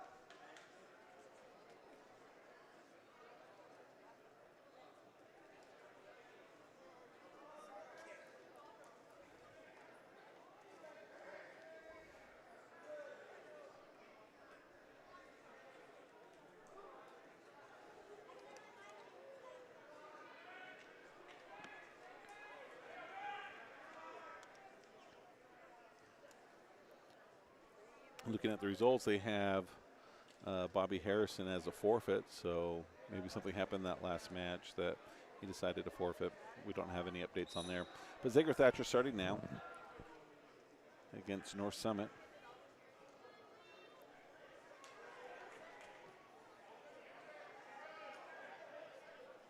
Quick takedown, near fall by North Summit, and quick fall, 15 seconds. As a pretty physical looking kid from North Summit.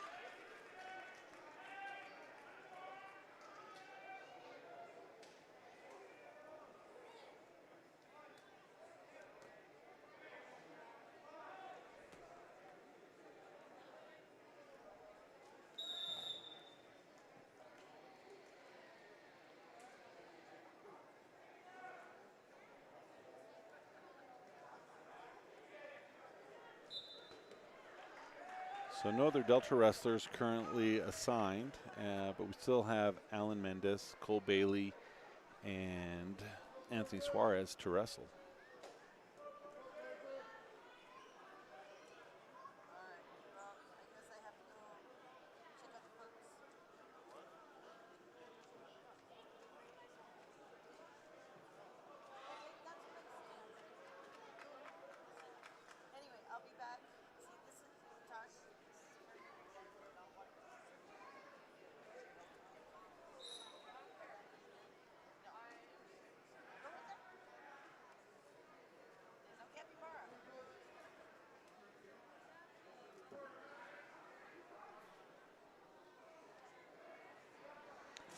So taking a moment to look at the girls brackets, McKenna Styler, she'll be wrestling Cora Harris of Provo. If she wins, she'll be going for 5th place. If she loses, she'll be going for 8th place. Maddie Lake. She comes in as the number 2 person in her pool, so she'll be taking on the number 1 from the other pools, Ella Reynolds. They wrestled that match already. Maddie lost, and so she'll be going for 3rd and 4th place against Collier of Grantsville. And then JC Abelos, she comes in first in her pool. She already wrestled Mickey Smith of Grantsville, and she got the fall. And so she'll be going for 1st place a little bit later on, and hopefully they'll leave this as a Battle of the Mind champion. Anthony Suarez has been assigned a mat in the other room, mat number 4. So when that one comes up, we'll give you kind of updates with that. We will take a moment to kind of see how the brackets are shaken up. I was hoping to display it here on Track Wrestling for you to see at home, but it's not. But you're welcome to go to Track Wrestling, go to Battle at the Mine, and see it for yourself. So as we look at each of the different ones, Tristan Ashby, he is coming in as the number 1 out of the B pool, so he'll be taking on the number 2 out of the other pool, Tor Seville of North Summit. Winning that will put him into the 1st place match.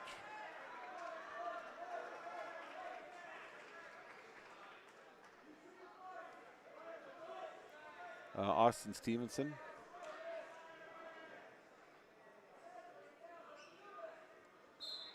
Same with him. He won his pool. He'll be going against Bennett Rich, the number 2 out of the other side.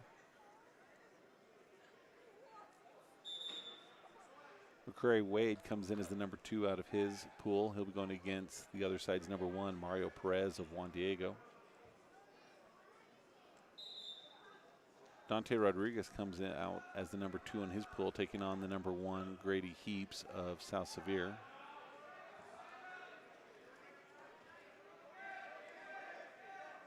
Braxton Kessler comes out as the number 1 in his pool, taking on from the other side of the pool, Jackson Danner of Cottonwood.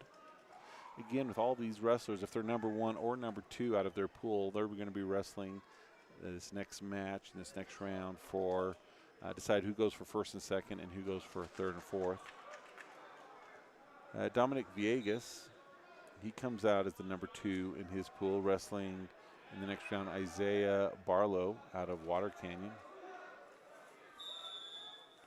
Zager Thatcher, who we just saw, that bracket's not built as there's still people in those that need to wrestle. So we'll just leave it there for now, visit the rest of these a little bit later on. And I'm hoping what to see Bobby Harrison, who forfeited his last match. We'll see what happens. If he'll have the opportunity to wrestle Quincy Richards of Bryce Valley if he's able to, and that will put him in for 5th and 6th if he wins that match.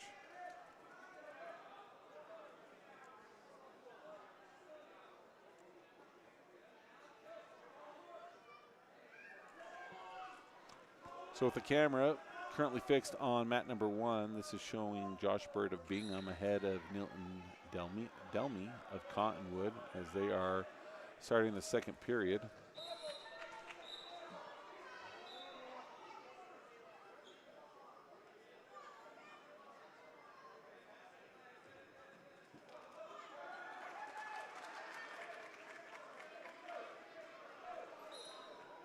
So Suarez is in the hole in the other gym. Alan Mendez, he is assigned a mat here in the main gym. So we'll give a few more matches and we'll be able to see him.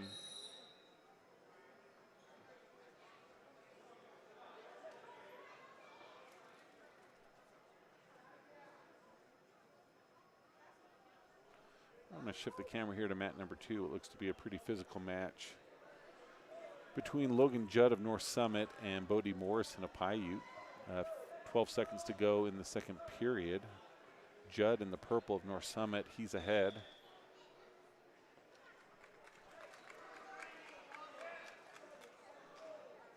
And some of these matches that these kids wrestled already today could be the finals matches between 1st and 2nd, just depending on how they got lined up in the pool.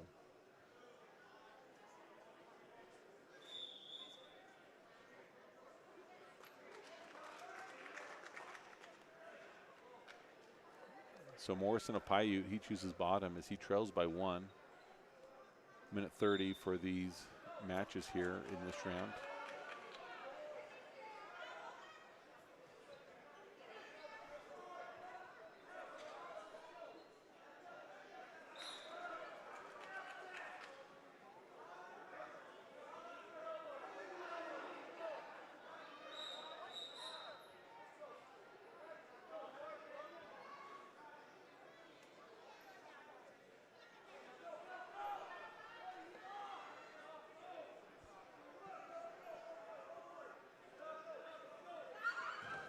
He tries to do a fat man roll. He's able to turn it into a reversal. Near fall's being counted.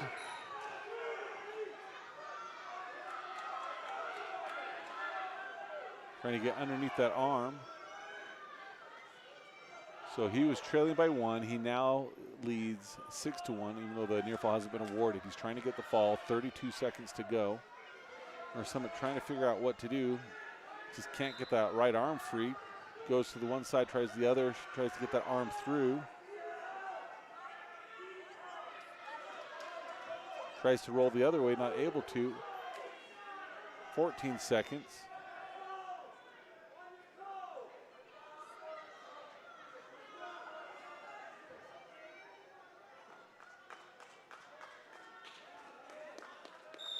And so Paiute's able to come from behind and get that 4-point near fall along with the reversal. So he wins 6-1. That puts us one more match closer to seeing Alan Mendez, who will be up here a little bit closer.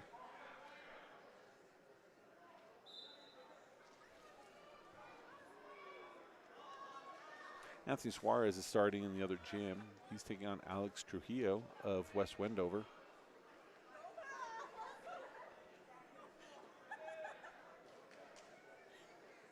Here on the camera, we have Ben Peck of North Summit taking on Max and Floyd of Bryce Valley.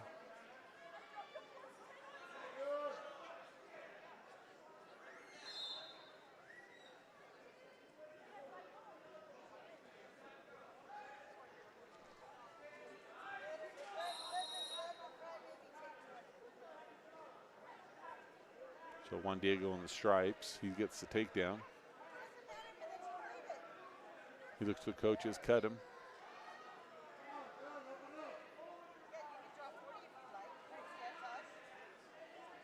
Okay, he's able to get by him. Needs to trip him down to the mat. Unable to, gives it up.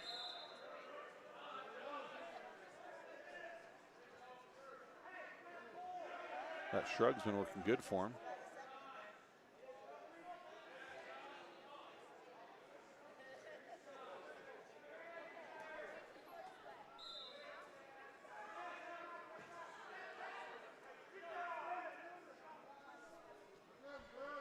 Okay, another takedown, so he's up 6-1.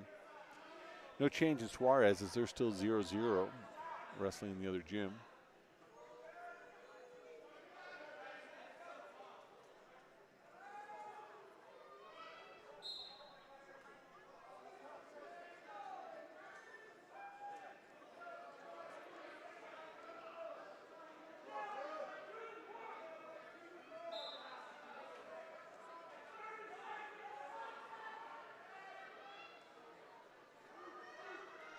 Suarez gets the takedown with 30 seconds to go in the first period.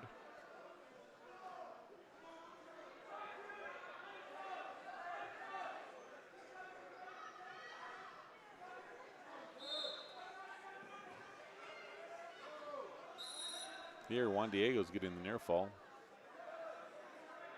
And looking to get the fall, which he does.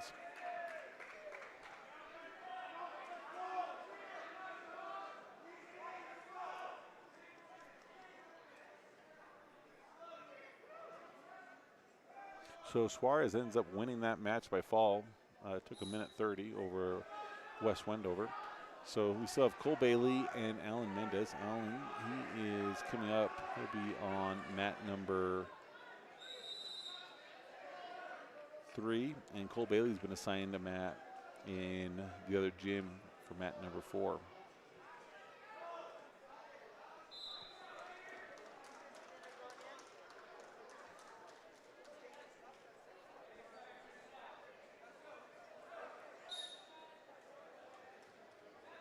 So bring the camera over to mat number 3.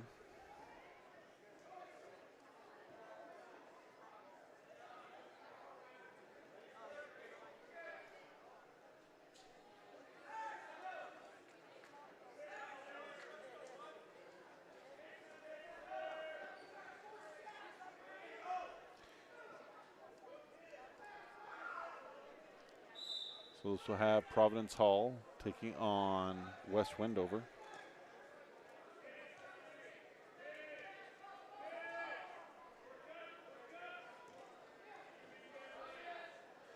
Providence Hall's Braga. He'll be in the blue, and West Wendover's Rosales will be kind of in the maroon.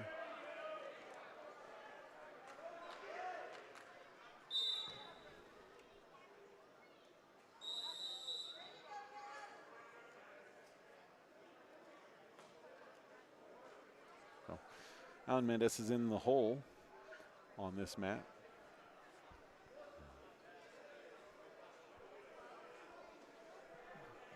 Nearing the wall.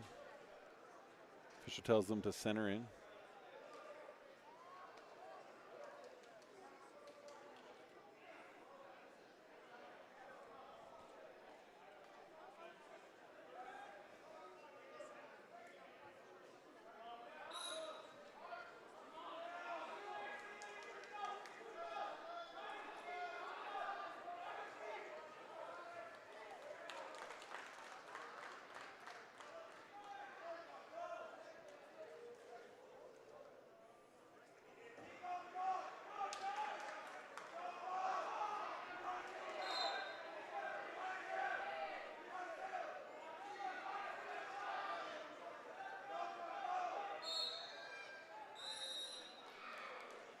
So potentially dangerous. West Wendover leads 3-0.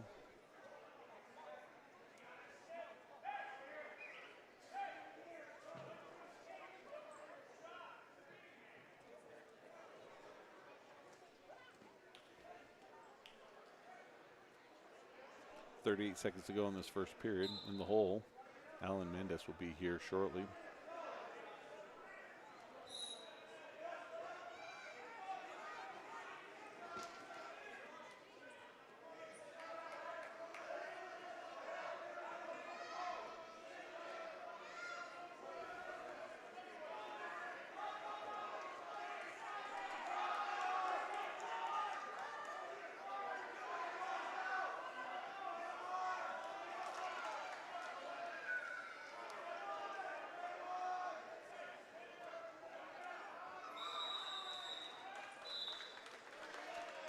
Okay, 1 point escape as time expires in the first period. Providence Hall trails to West Wendover. Providence Hall's choice, he looks to his coach. He's going to defer West Wendover, and he's going to choose bottom. Cole Bailey's on deck in the other gym. So one more match, and they'll bring you updates on how his match goes.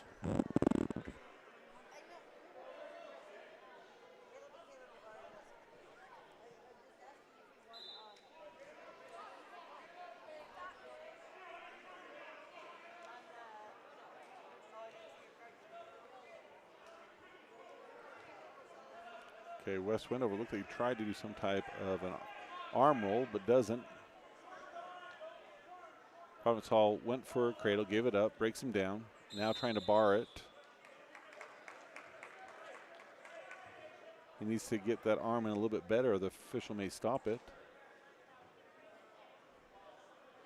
Not quite sure what to do. Keeps looking at the coach. Coach just says just walk with it. Okay, they come to their feet. West Wendover will score 1, so he now leads 4-1. 47 seconds to go in the second period.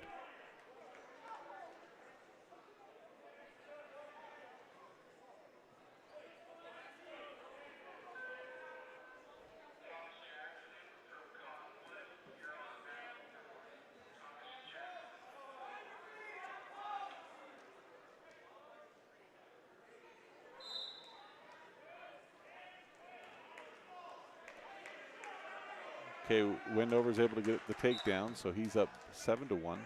15 seconds to go in the second period.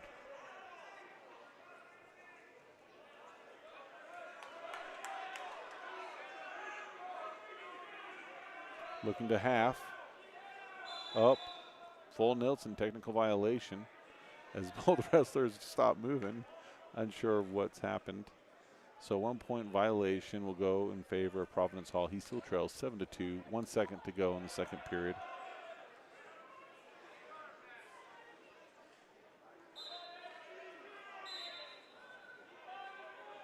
And it should be Providence Hall's choice.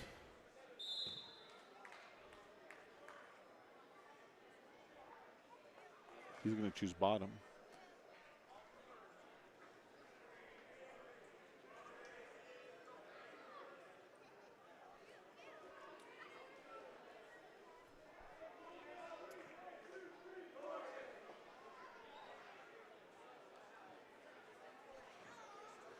Caution on West Wendover.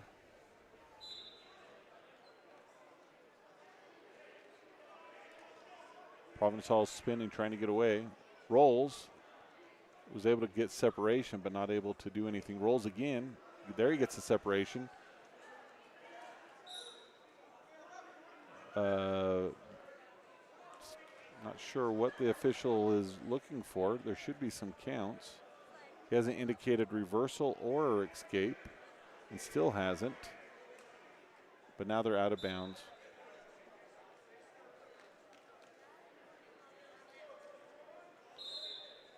So through all that scrambling, I don't know that there was any change.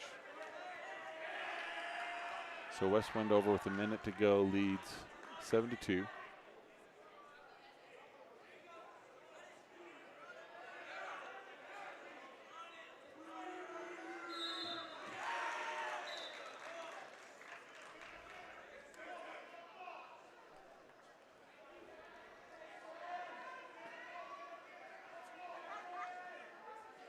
So 1 point escape. So he trails 7-3 with that 1 point escape. Trying to get it working towards a tie. 40 seconds to go. Drives in. And as they run to the coaches, whistle blows it dead. Stalling on West Wendover. So stalling can sometimes be just pushing someone out of bounds.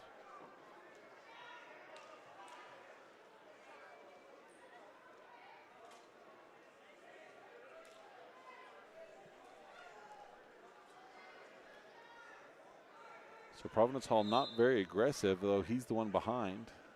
And they go near the wall. He looks to try and throw. So takedown, so he now extends his lead 10-3. Just 10 seconds to go. Alan Mendes is in the hole, so after this match we have one more and then Alan will be wrestling. Cole Bailey's up in the other room. This will be his third match. After this round, then they will be bracketed out into different areas. So there's 2 different pools for each weight. And so a win here will put him into a better place to medal, as West Wendover won this match here on mat number 3.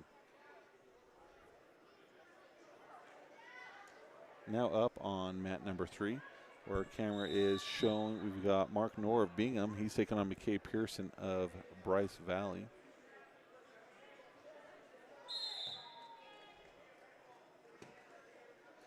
Tristan Ashby's been assigned to mat number 2, so he'll be coming up here in a little bit.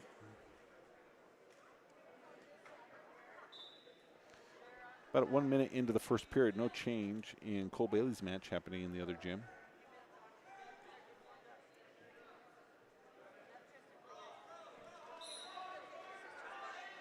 So as soon as the match that we're watching here on camera is done, we'll see Alan Mendes. As Bingham looks to climb up, he's able to, so he's going to get the takedown, and I don't know how he's not called a fall yet, because he's there. So Alan Mendes is up. Still no change over on Cole Bailey's match happening in the other gym.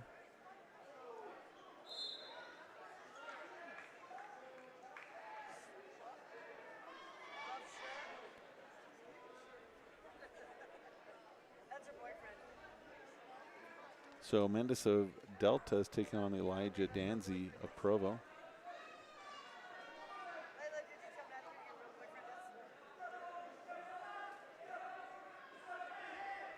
15 seconds to go in Bailey's first period.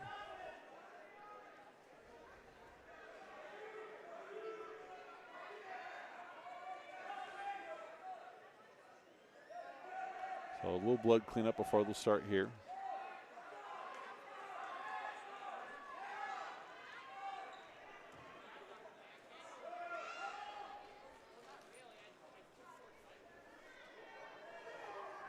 Cole Bailey gets a takedown at the end of the first period, so he is head 3-0.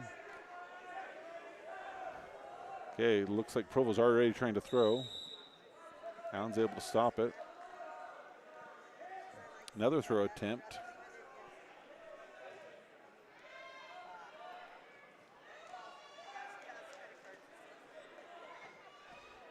Bailey trying to get on top, Not Bailey, sorry, Allen. He gets it. Let's get the near fall. Trying to hold him back, and he is sunk. So Allen gets a 32-second fall over the wrestler from Provo.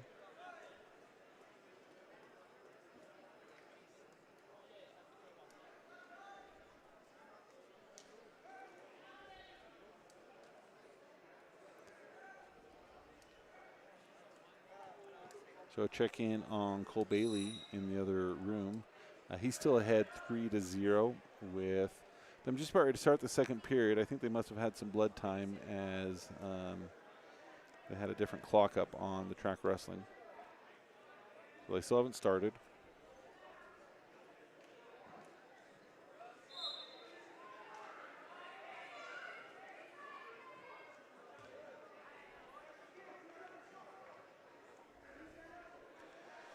Tristan Ashby is in the hole for mat number 2.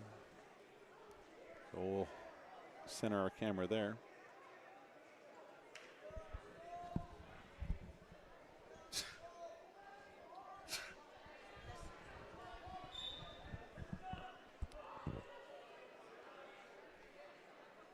So wrestling now on mat number 2 from South Severe, Jeremy Tooley. He's in the all black. He's taking on Providence Hall's Owen Toy in the blue singlet. Nothing yet. South Severe trying to get around. Providence Hall has the leg. Needs to lock up that cradle. Okay, still no points awarded. 54 seconds to go in this first period. Tristan Ashby in the hole on this map.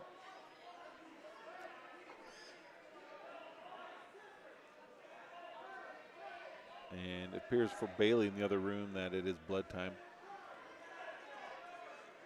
Now, Tooley of South Severe gets a 3-point takedown as he's trying to get some near fall.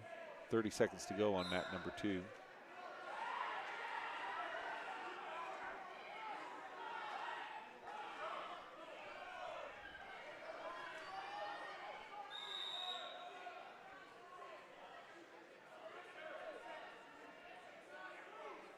So 13 seconds. Tooley of South Severe trying to get some near fall.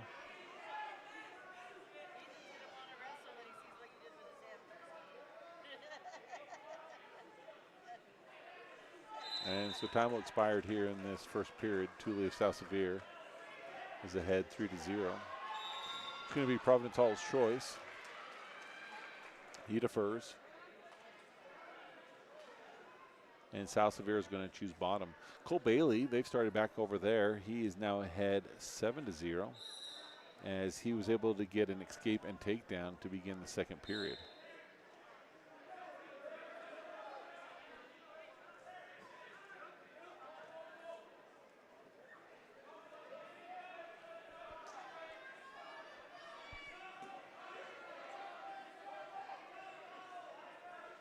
So Providence Hall now in with his own leg ride, trying to counter what Tooley was able to do the last round.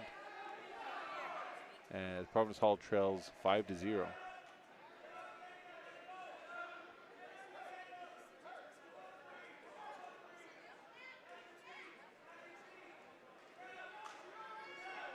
So we have Tristan Ashby up next on this map. as Providence Hall is getting some near fall, and if he can just get a little further, he'll get the fall. But potentially dangerous happening. So they're going to stop it. So Providence Hall now trails by 1, minute 11 to go in the second period.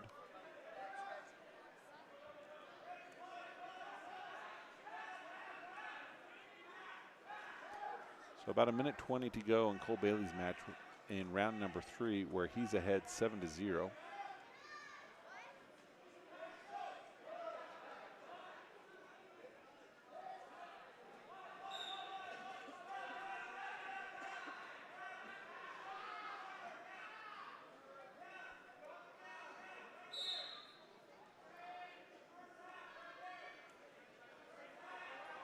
South Severe comes to their feet, gets an escape. So he'll go up by 2. So he leads 6-4 as he goes for his own shot.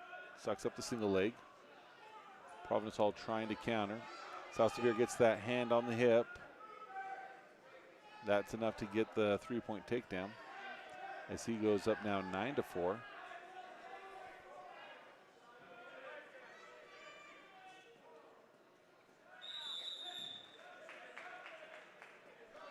Less than a minute to go in the other gym for Cole Bailey's match, where he's ahead 7-0.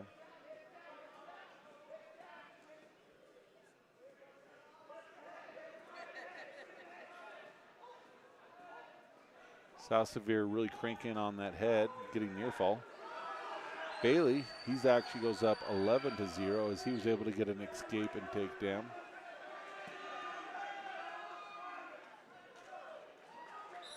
And here on mat number 2, as we near the end of the second period, more near fall awarded. So South Severe goes up 13-4, and we'll head into the third period that way.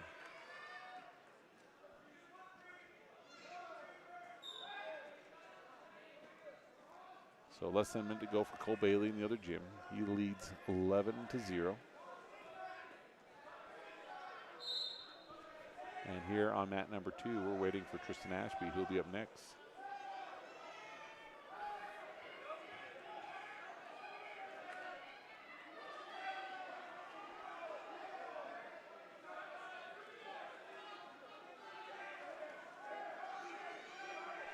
Less than 30 seconds to go for Bailey's match. Here, Providence Hall, he's getting near fall, trying to get the fall, as he is trailing 13-7.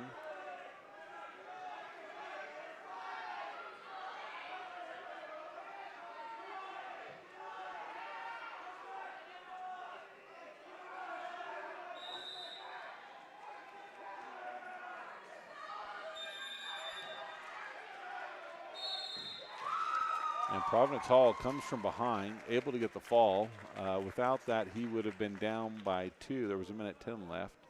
So Tristan Ashby will come out. So Cole Bailey, he wins his match 11-0 over in the other gym.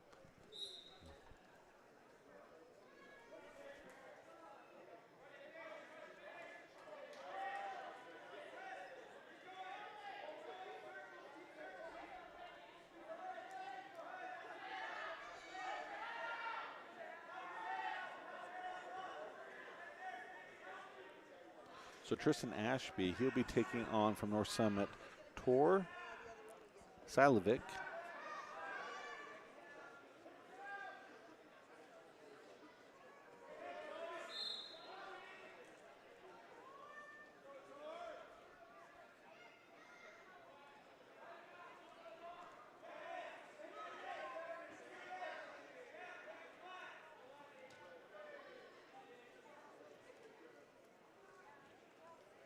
Okay, in with the shot, not able to finish it. Now trying to. In with the double, drives. This time he is able to finish it, gets a 3-point takedown, minute 30 to go in the first period.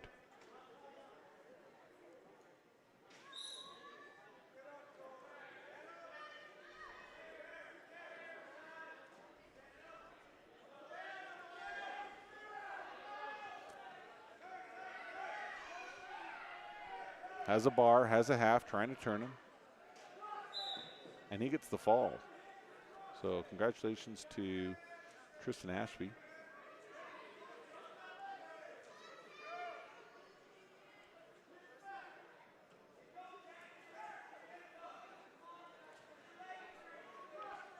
So Tristan Ashby, with that match, he will be wrestling in the next round for first and second place.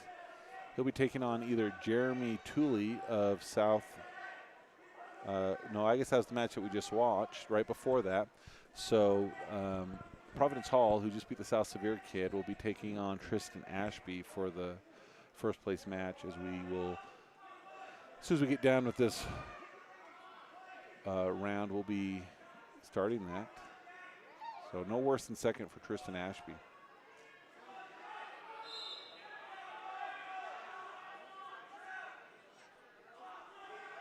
Austin Stevenson is who we would expect to see next. He'll be, again, wrestling for his next match. If he wins, he'll be going for first and second, if not third and fourth.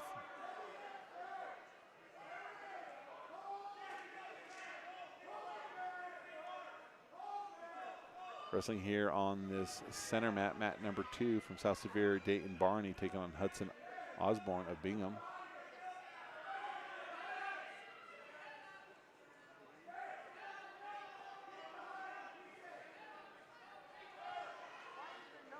South Severe gets the 3-point takedown, minute 15 to go.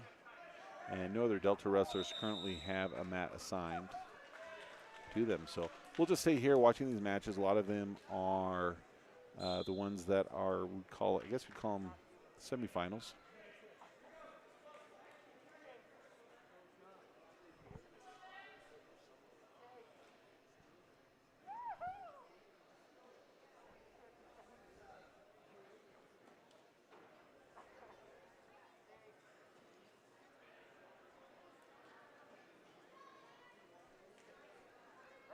So right now the official's telling the table help that you gave the points to the wrong person. Red should be 3 and green should be 0.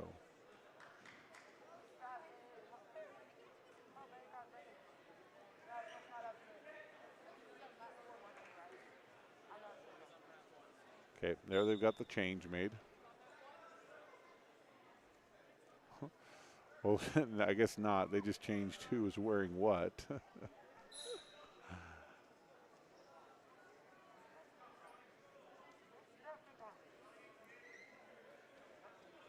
No, we do appreciate anyone who's willing to do table help. We've been there before. We know that sometimes it can get a little cumbersome trying to watch and get everything going. So minute 2 left to go in this first period. As Bingham's on bottom, South Severe's on top.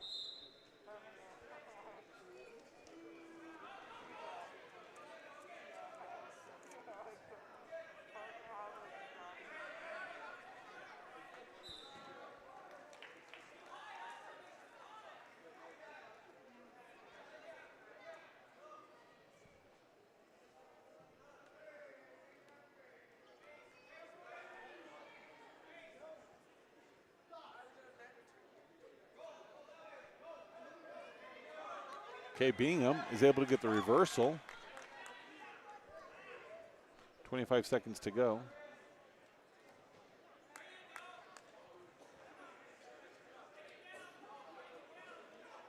Oh, kind of pulls him on top of him. So reversal again the other way. So 5-2 in favor of South Severe.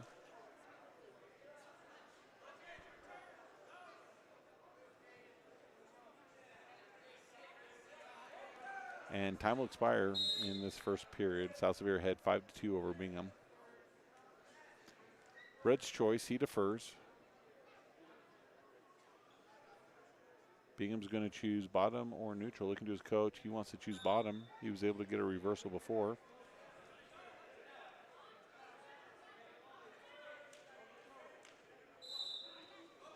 Quickly comes to his feet. Brought back down. South Severe is able to gather the arm, trying to work towards the bar, not able to.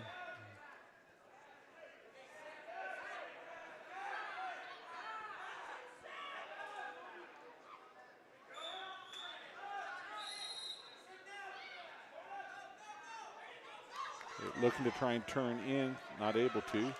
Tries to hip over now. Needs to pull his head out if he wants to get the reversal, but he's not going to be able to, as South Severe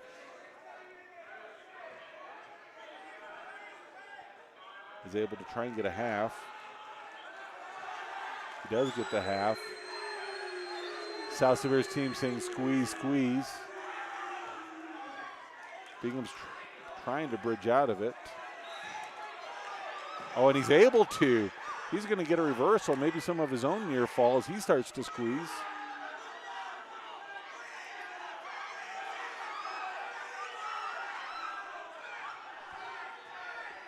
"50 seconds, lots of time. A lot of people not interested in this match now are interested as people are giving their attention. 41 seconds to go. Bingham on top, but they're trailing by points. And South Severe looks like they're starting to get his way out, but he's going to get a half sunk in. Now he looks like he was about sunk, but he's going to rotate out of it. So 26 seconds to go in the second period, 4-point near fall. So it's 8-9 in favor of South Severe, as now again Bingham gets that half. Officials saying it's not there. Here comes the count, 14 seconds.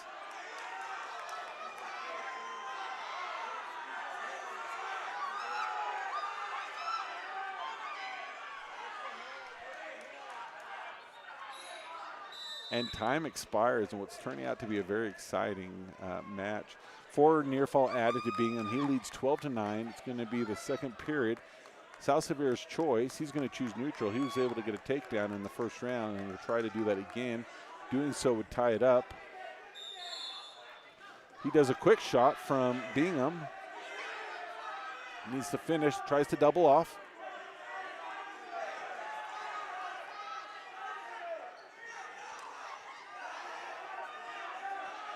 Nothing yet. Bingham needs to get that head out.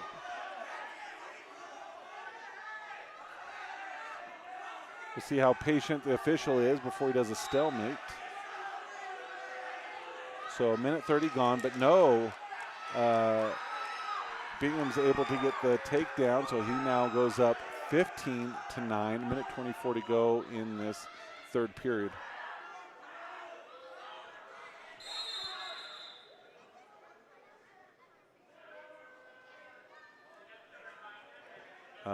Nosebleed for Bingham, who's up 15-9, minute 16 to go.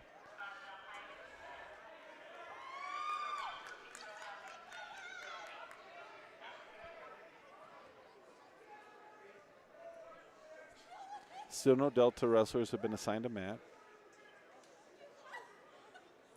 But this is a pretty good match for us as an interlude as we are waiting for Delta. South Severe started early and strong, getting kind of ahead, and then since then Bingham has really came on with this.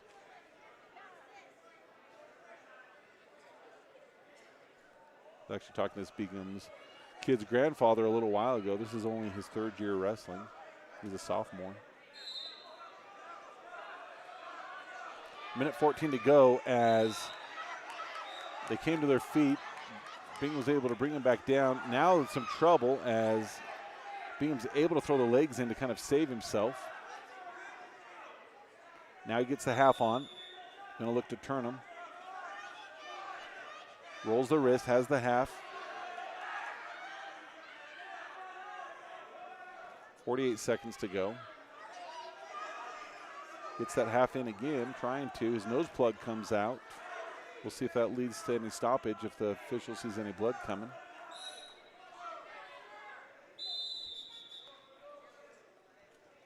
And I think that because that nose plug did come out, they are going to stop it as he still has some blood there. So there's about 30 seconds to go. Still Bingham leads 15-9.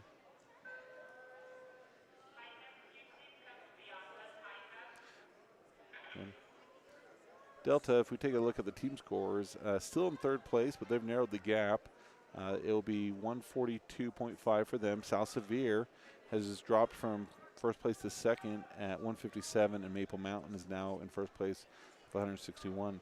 Delta still in a position with a good next couple of rounds that they could easily, with those advancement points, be able to win this tournament. And that's with a light amount. South Severe scoots out trying to, grabs the head of Bingham. Bingham was able to pull the head back. 26 seconds to go. Half on the right-hand side for Bingham. Loses it. Rolls the wrist.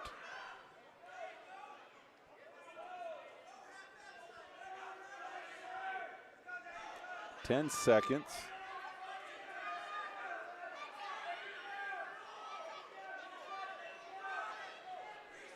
And that's going to do it. So Bingham, and an excited Bingham family who's near us, they're pretty excited with that win against the wrestler from South Sevier.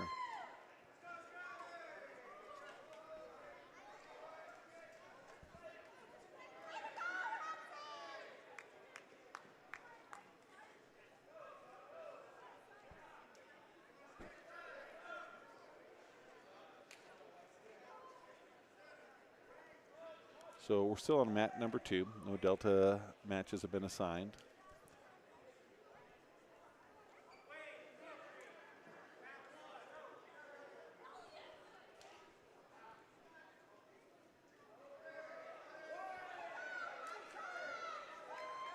Now wrestling on mat number 2 from Paiute, Dylan Hopper, taking on Maple Mountain's Brigham Leroy. Paiute in the black with the white stripe. Maple Mountain in the kind of mottled black and gray, as Maple Mountain quick to get a takedown, has a half, looking to turn him, is able to turn him, gets some near fall.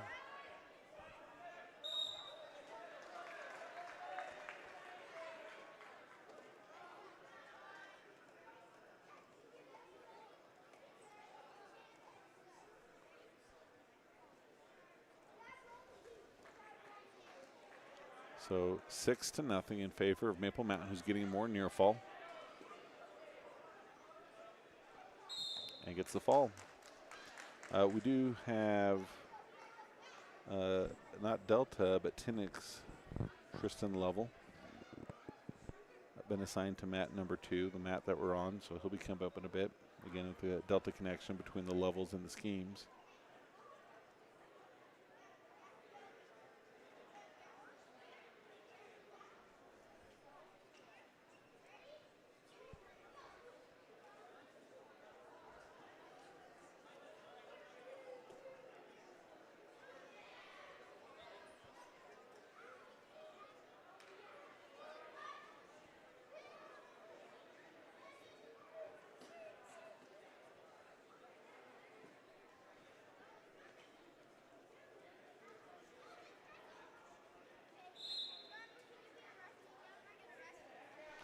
Now wrestling on mat number 2 from Gunnison Valley, Brody Brock taking on Sawyer Smith of South Sevier. This looks to be a 2A preview. Okay, Gunnison Valley gets the 3-point takedown. They're in the blue.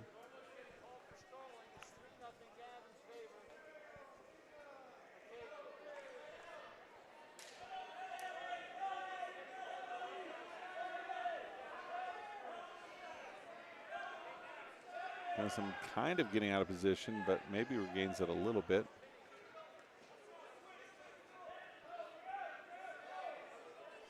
So a minute 13 to go in this first period. As they come to their feet, South Sevier working hands. He gets an escape, 3-1.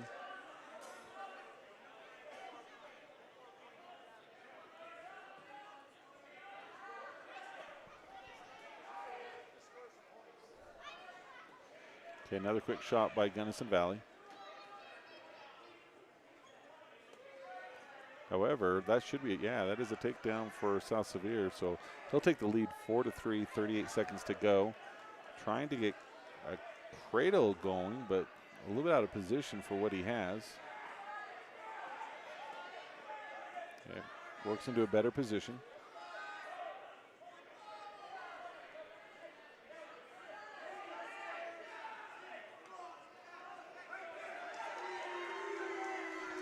Now he's in trouble, as the South Sevier team, always good to yell squeeze when they get an opponent on their back.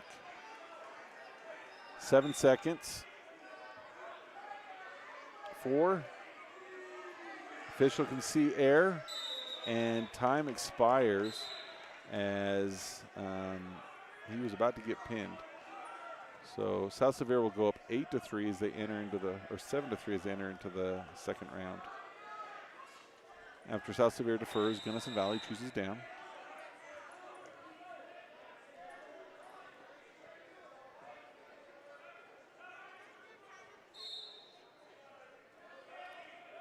Gunnison Valley comes up, faces him. South Severe now in his own trouble.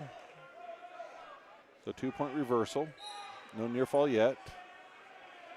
Now near fall is being counted.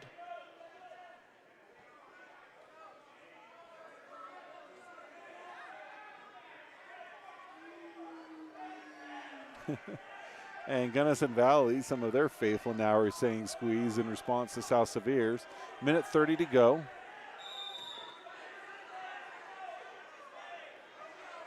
South Severe somewhat able to recover from that, so he's going to try and get a reversal here, and he does. And I think that's going to make everything tied up, and it does. 9-9, minute 15 to go in the second period. South Severe on top. Had a half, started to turn him, but didn't quite get there. A minute to go. He's starting to get high, a little out of position. Gunnison comes to his feet. South Severe able to bring him back down. As he has that half, has a wrist, still high, but starting to get him to turn over. Here's going to come the squeeze again from South Severe. 48 seconds to go. He's a little high. Hips back over, lifts the head. And he gets the fall in a very back and forth match between Gunnison Valley and South Severe, which probably looks to be somewhat of a two-way preview as they could meet either at divisionals or at state.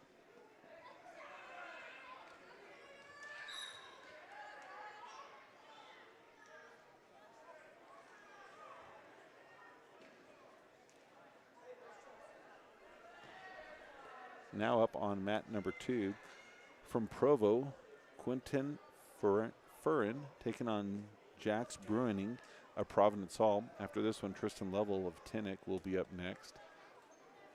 That's Mike and Liz Lovell's son. Mike's a teacher here at Tinnick High School, and Tristan comes with him. They live in Leamington.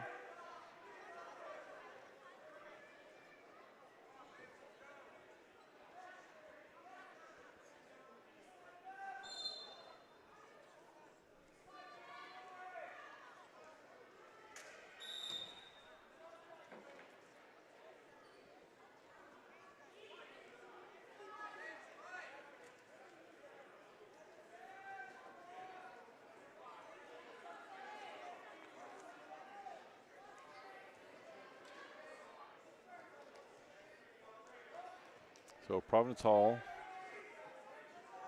there comes the takedown. Here comes some near fall, only one swipe.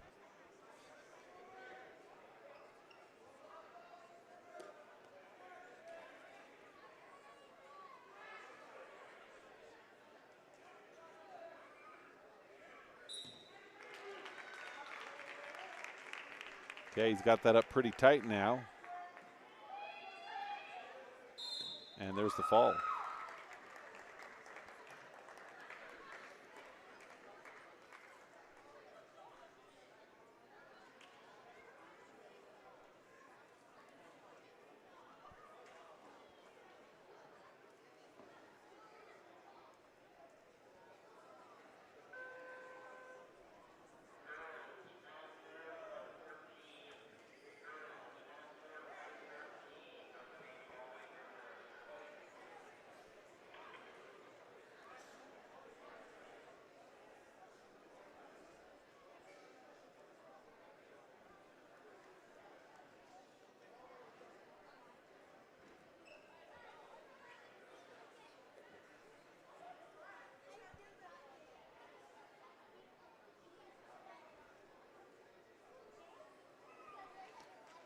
As we look to upcoming matches, Austin Stevenson and McCrae Wade have both been assigned to mat number 3. They'll be one right after another. So both of these, if they win that match, they'll be wrestling in the next round for first and second. Here on mat number 2, waiting for Tristan Lovell.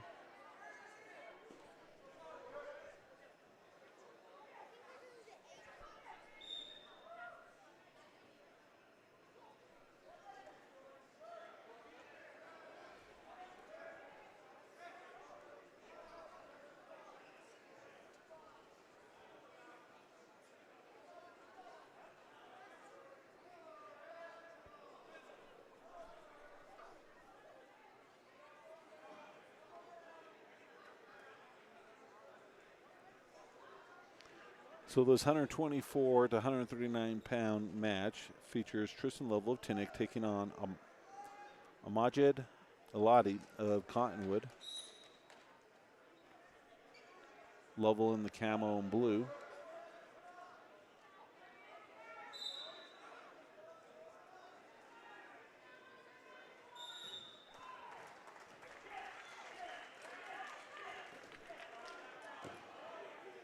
Lovell with the takedown. He's going to cut him.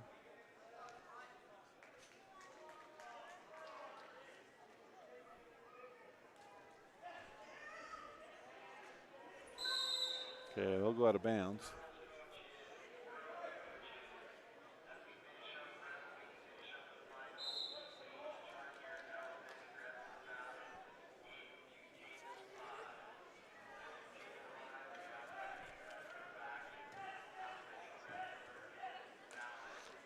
Okay, so Tristan Lovell goes up 6-1, minute 18 to go.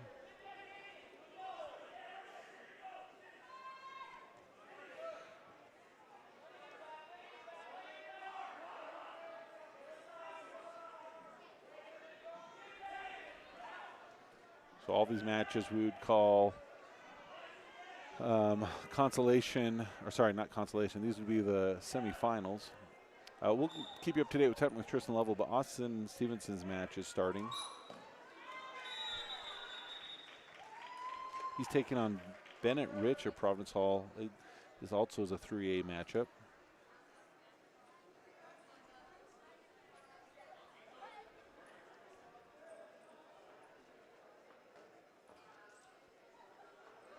Providence in with a shot. Stevenson trying to counter, has an ankle, lifts it, trying to flatten him out. Got a crossface going. He can get behind. He gets the three-point takedown.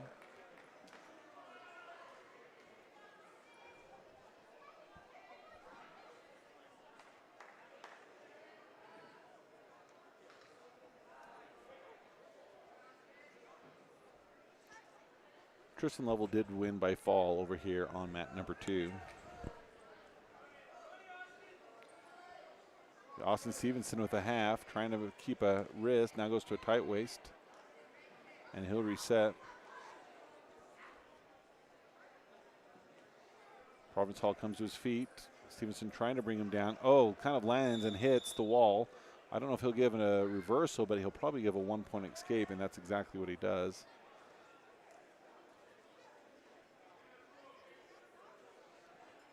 So Stevenson up 3-1. 46 seconds to go in the first period in this semifinal match. If he wins, he goes for first and second. If he loses, he goes for third and fourth.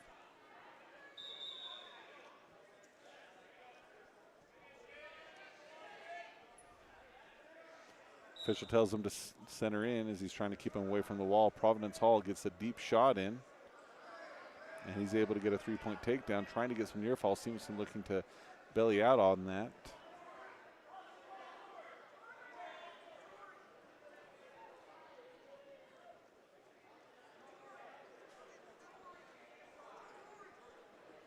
Okay, officials coming through telling everyone to get off the mats that aren't coaches, as there's a lot of people on the edge. So, time expired. Providence Hall is ahead 4-3. They're going to be neutral. Each wrestler has a takedown.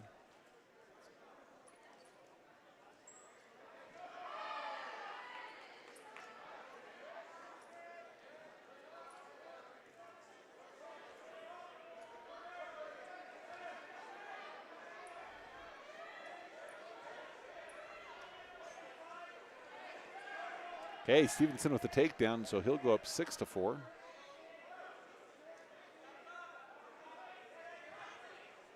Minute 30 to go in the second period. Has a half. Now he's in a position to start to turn him.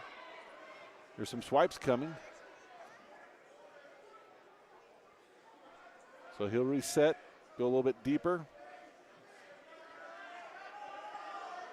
He's in sunk that deep, and he's able to get the fall. So Austin Stevenson will now wrestle for first and second. McCrae Wade, he'll be up next right here on mat number 3, so we'll keep the action here.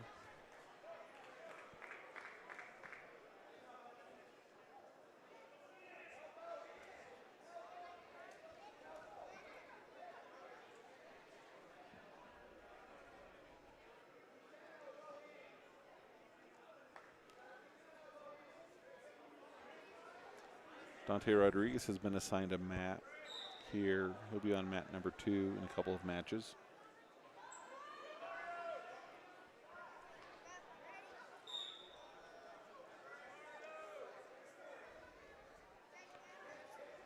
So McCrae Wade taking on a Juan Diego wrestler, quick to get a takedown.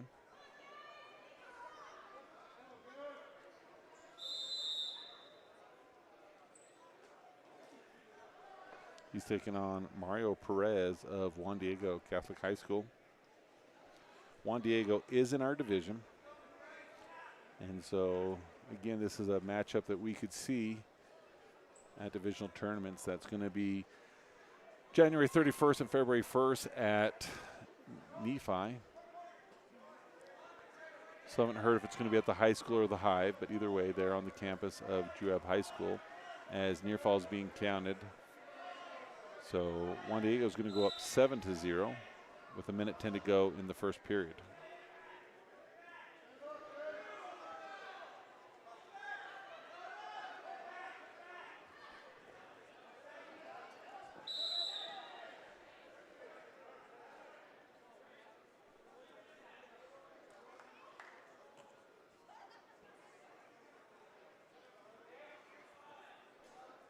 Okay, Wade looking to start to build a base.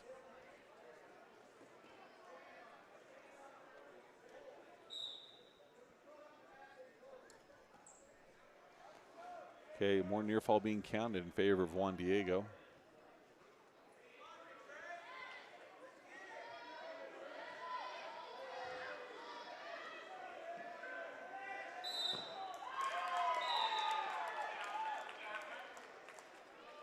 So Juan Diego is up 10-0 with 14 seconds to go in the first period.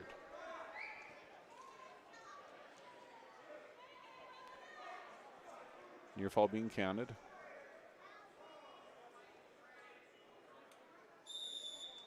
And as time expires in the first period, Juan Diego up 14-0.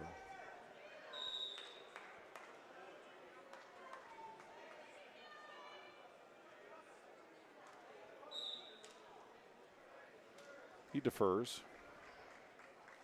They'll be neutral.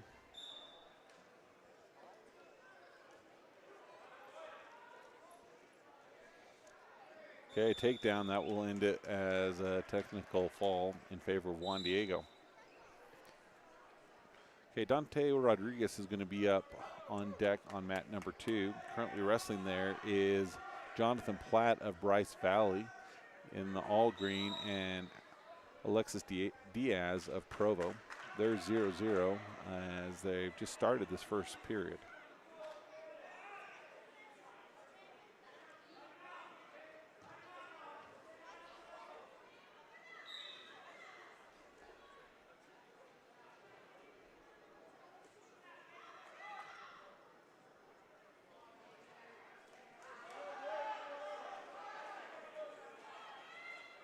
Provo with a shot, lifts, elevates, comes down somewhat hard. He's now getting near fall.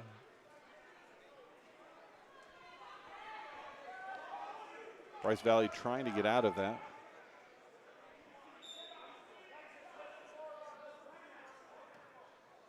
Brings him back to the back, 57 seconds to go.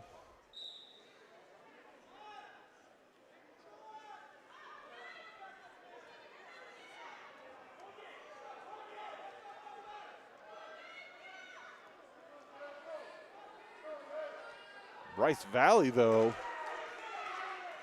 with just pure force, rolls that through. He gets the reversal, trying to get some near fall, but now it looks like, let's see what happens. What does he call? They're going to give a 1-point escape to, oh, they never gave the reversal, so just a 1-point escape.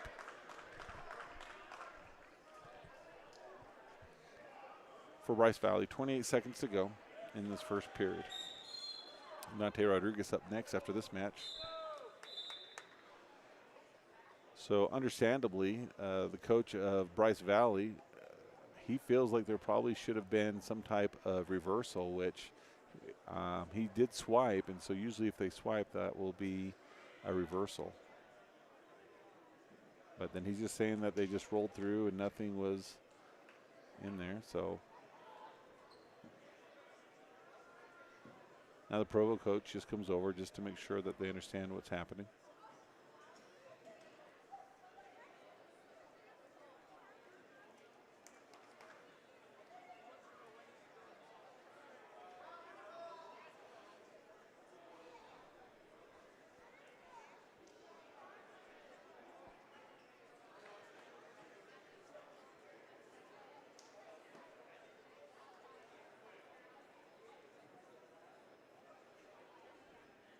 So instead of 6-3, it's 7-2.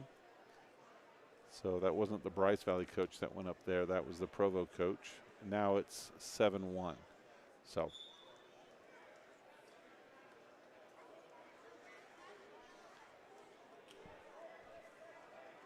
So 7-1 to start the second period. So they stop again.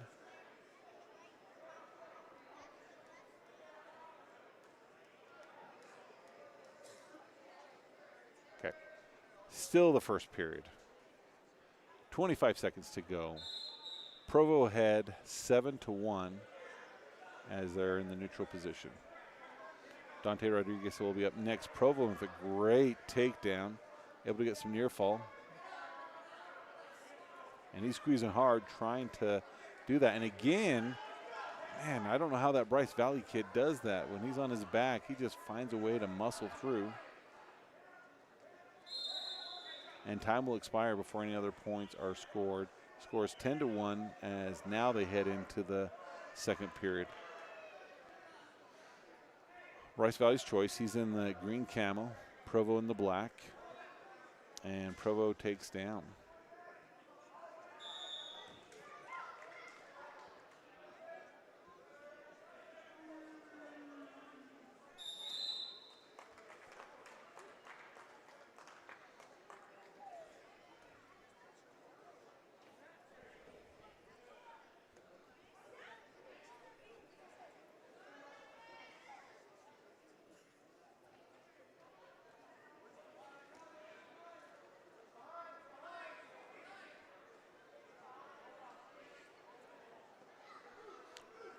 Okay, two reversal, 12-1. As this should either lead to a fall or a technical fall.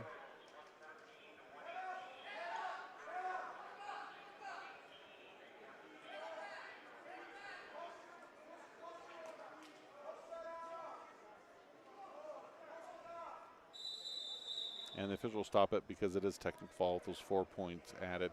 So we'll now have Dante Rodriguez up. He's going to be taking on Heaps of South Sevier.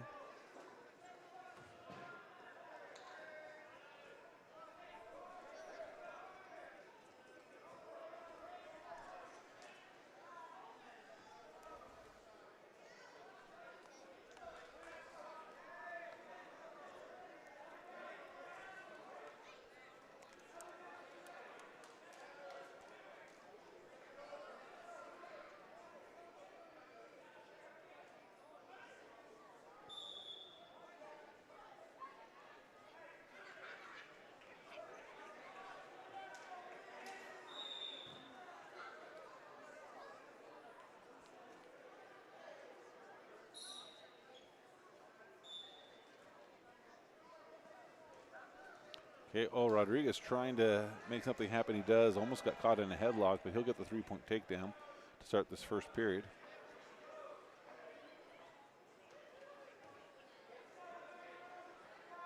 Looking to bar up that arm.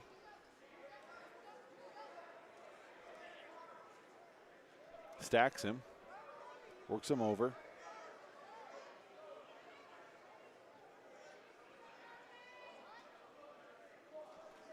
No near fall awarded.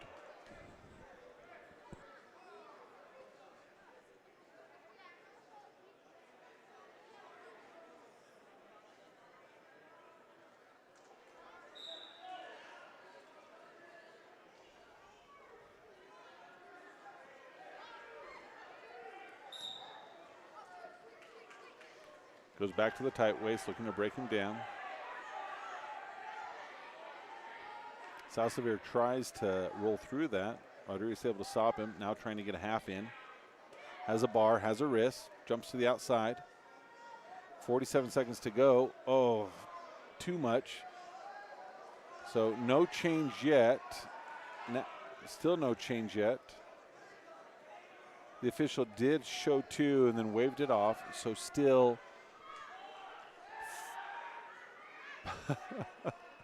Oh, the poor table help. It should be 3-0, but they went ahead and gave reversals to everyone. So 5-2 at the end of the day, it's the same. Now it's 3-2, 18 seconds to go.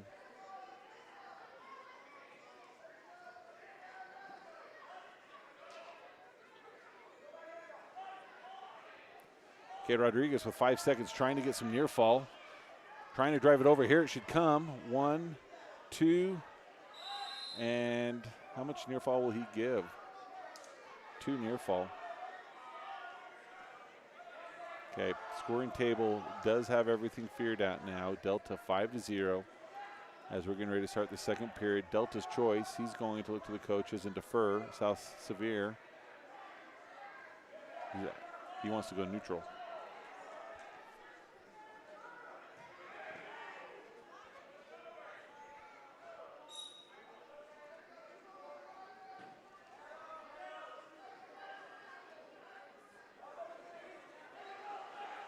Salsavier trying an ankle pick. Rodriguez able to fend off that. He tries to do his own, changes it to a single leg, elevates, turns away from it, both separate. Okay, Rodriguez able to roll through, should be counting, hopefully he is.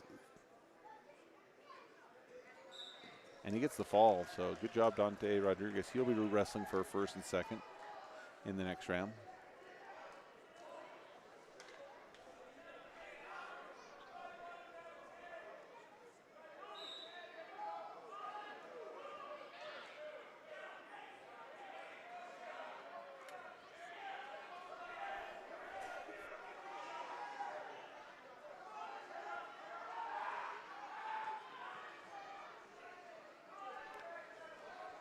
So we'll leave it here on mat number 2 as no Delta wrestlers have been assigned a mat.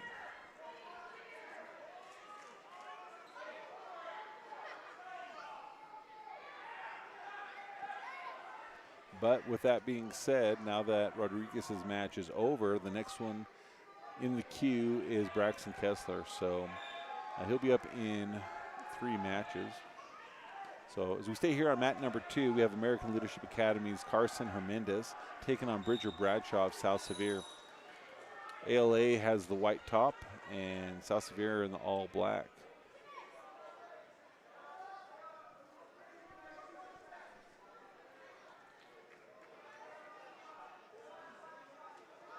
ALA with the takedown, looking to throw a leg in. It's caught by South Sevier, who starts to crank on it.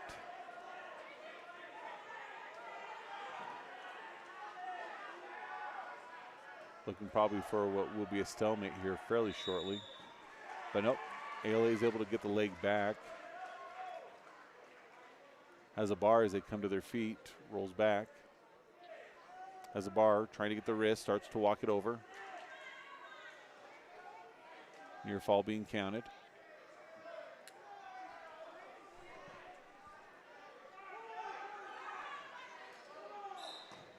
Okay, with 1:05 to go in the first period, ALA gets the fall over South Sevier. Brings us one match closer to Braxton Kessler.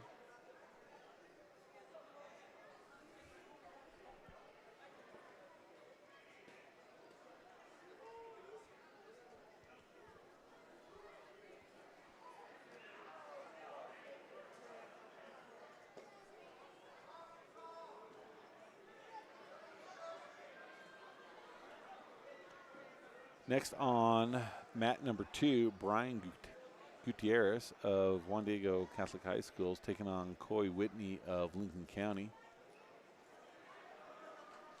Whitney, only wrestler of the day for his school that has on the pink singlet. Looks to be something for cancer singlet. But both these wrestlers, only 2 in the tournament, have pink headgear wrestling each other as Juan Diego quickly gets the 3-point takedown. So Braxton Kessler's in the hole on this mat number 2. Juan Diego trying to bring it back down the mat, does so at the edge. Official continues to let them wrestle, and Juan Diego gives him up, so he gets an escape. Now Lincoln County trying to make something happen.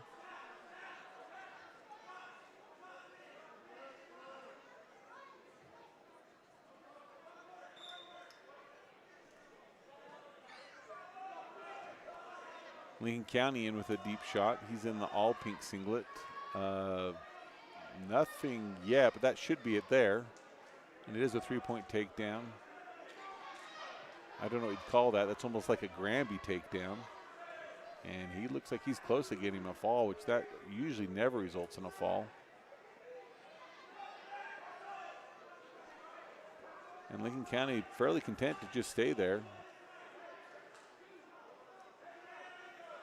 Starting to crank. Needs to be careful that he doesn't get pulled through.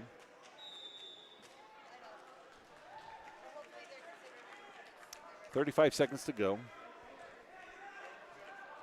Now he turns it into a headlock. Now he's into a better position and he gets the fall. So Coy Whitney of Lincoln County with the fall over Gutierrez of Juan Diego.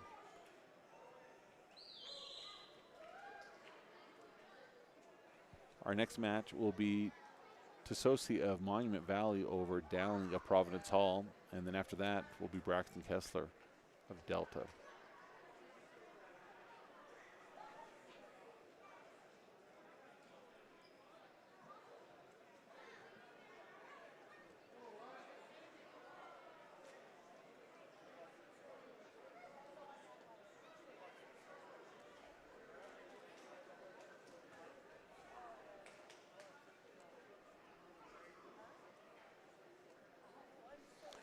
Over in the girls' matches, JC Abelos is on deck. She'll be wrestling for first and second place. This is the 3rd year of Delta Wrestling, but last year in their 2nd year, she was a state champion. And here in the first place match shows again that she's made that her goal to repeat as not only the first champion from Delta for girls wrestling, but the first 2-time state champion for Delta. She is a senior, and so this is her last year to be able to make that happen.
So now they're ready to go. We have in the all black, nearly all black, Tasosi of Monument Valley, and in the blue, William Dowling of Providence Hall.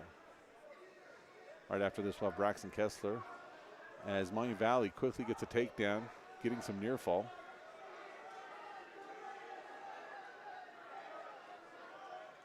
And the fall. So Braxton Kessler is up next.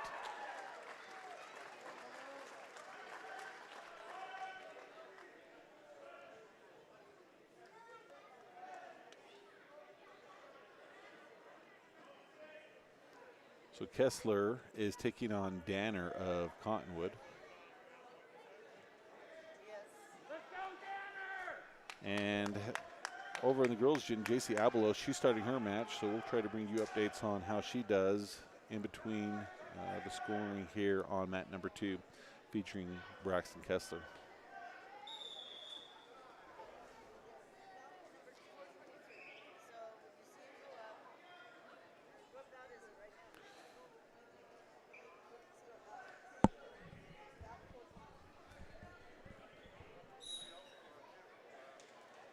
Kessler quick with the takedown, double leg, looking to finish.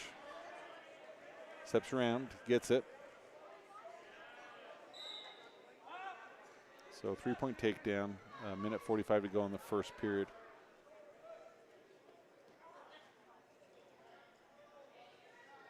Oh, technical violation as he does a full Nilsson. That'll be a 1 point awarded to Cottonwood.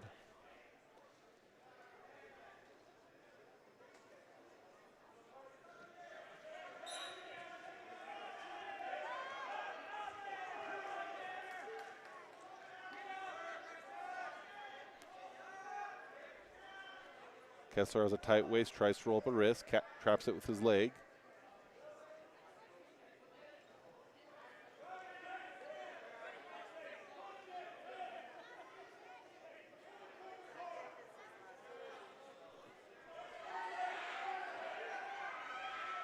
So trying to bring that wrist back as he has one caught underneath on the other side. Now has the wrist on the right.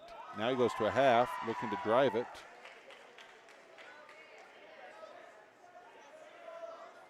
Goes the other way, gets the half. Keeps going back and forth, just trying to get something going with that half Nilsson. As he leads 3-1 with 45 seconds to go. Tight waist and a wrist.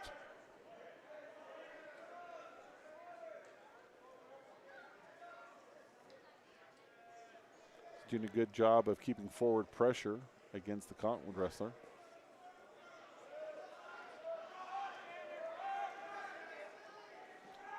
.20 seconds to go. Had the wrist, had the half. Cottonwood able to pull out of it. Over in the other gym, Abelos is behind 3-0 as the South Summit wrestler gets a takedown. Here we go. Trying to get some turn. Trying to get him turned. 1 swipe, 2 swipes. 3 seconds left. And what will he get? He'll get them 4 counts. So he'll go up 7-1 as they head into the second period. Cottonwood's choice, he defers. And Kessler, he wants to go neutral.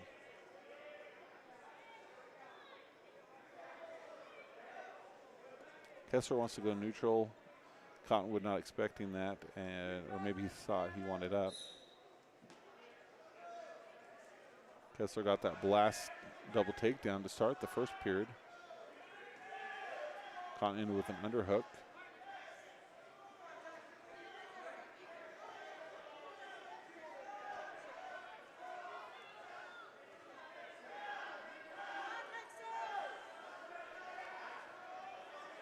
So nothing yet. They're spinning. Cottonwood's able to get the takedown, so it'll be 7-4. Abelos, the girl, she's in the first place match. She is currently behind as they start the second period, 3-0.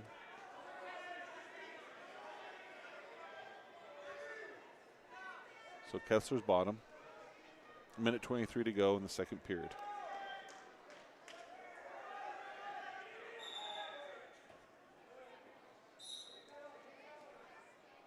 Okay, locking hands, that'll be a 1 point technical violation, but if he can get away, then he'll get a second. They'll stop it, so that will now be 8-4 in favor of Braxton, as the Cottonwood wrestler said, me.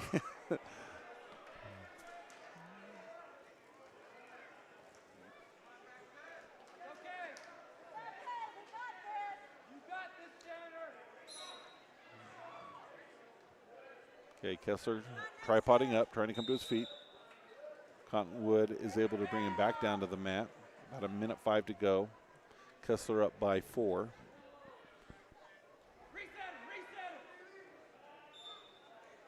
And JC Abelos had a good tournament, but she'll end up second.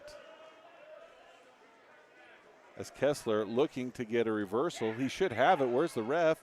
He's not counting. He should. There it is. I think he missed a little bit of near fall. He does get the reversal. Kessler goes up 10-4.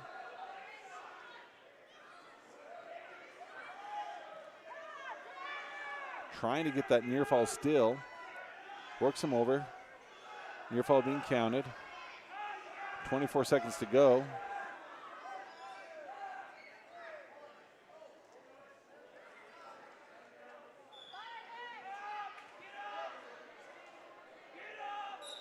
And he gets the fall with 11 seconds to go in the second period, Braxton Kessler. And I believe he'll be wrestling for first and second here at the Battle of the Mine.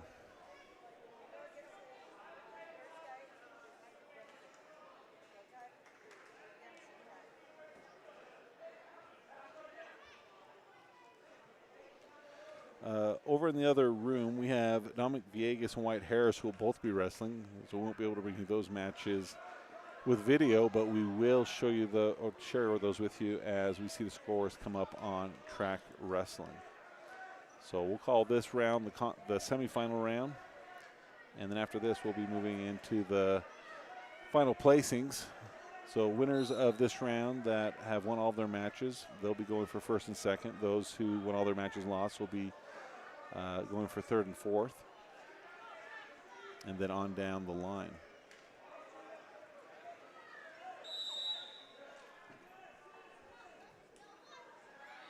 So Dominic Vias is now wrestling in the other room. He's taking on Isaiah Barlow of Water Canyon from Southern Utah.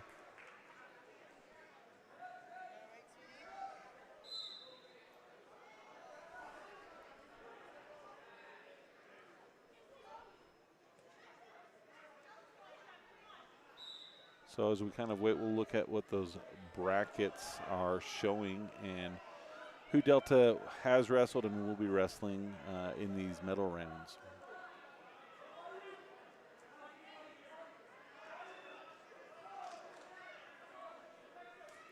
So Tristan Ashby, he's guaranteed himself no worse than second place, as he'll be in the championship along with Austin Stevenson.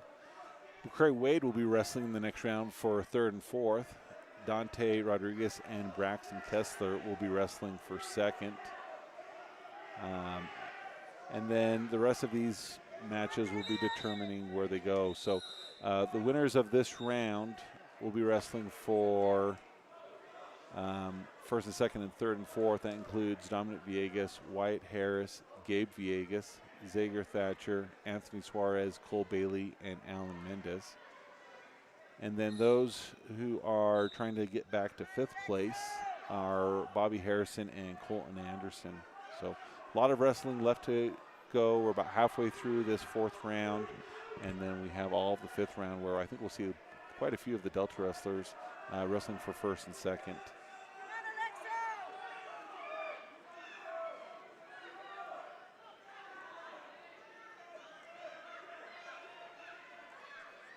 So Dante Rodriguez in the other room, he's ahead 3-2 as he got a takedown, but then Barlow was able to get the reversal. There's about 27 seconds to go in the first period. Delta continues to narrow the gap between third and second place, as with the team score, they have 163 points. South Sevier 175 and Maple Mountain 192.5. Here on the mat in front of us, we have on mat number 2, Trevor Pearson of Paiute. He's behind Max Kohler of Provo. Provo's in the green trim and Paiute in the light blue trim. They've just started the second period. Dante Rodriguez, he's able to now have gotten an escape and a takedown, so he leads 7-4.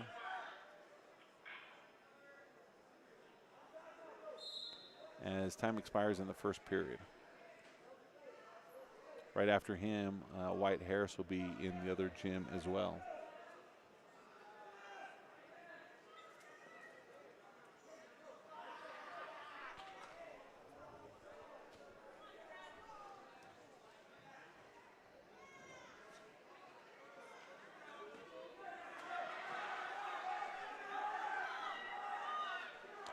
Dominic Vias going to the second period. Actually, at the end of the second period, he also got 4 near falls, so he's up 11-4. As he'll be on top as the wrestler he's going against, Barlow, chooses bottom. So about 1:30 to go in the second period. Vias up 11-4.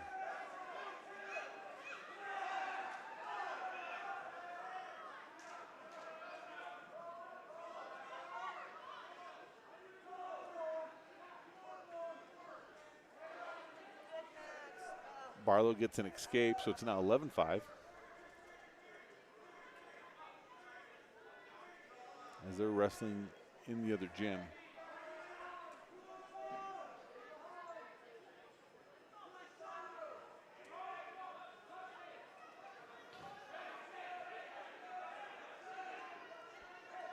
Here on mat number 2, we have a close one as Paiute, they trail 4-5. They maintain control with 10 seconds to go in the second period. Provo comes to their feet trying to get an escape. 3 seconds, 2 seconds, and there'll be no changes. We have a close one here on mat number 2.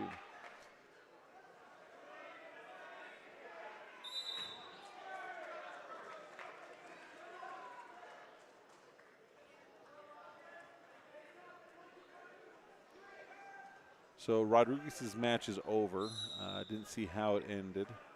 So we'll find that. Wyatt Harris is up now, taking on Trayton Rich of North Summit.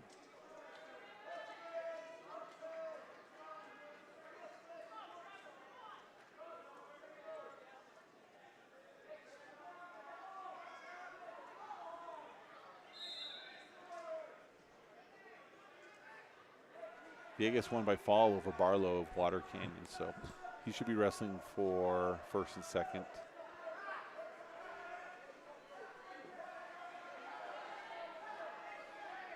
So here on mat number 2, Provo wrestler in the green, he extends his lead 7-4 as they have 1:19 to go. And he gets the fall. Wyatt Harris gets a takedown in the other gym as he goes up 3-0 over Trayton Rich. With about 1:29 to go, Rich is able to get a reversal with just about a minute to go in the first round.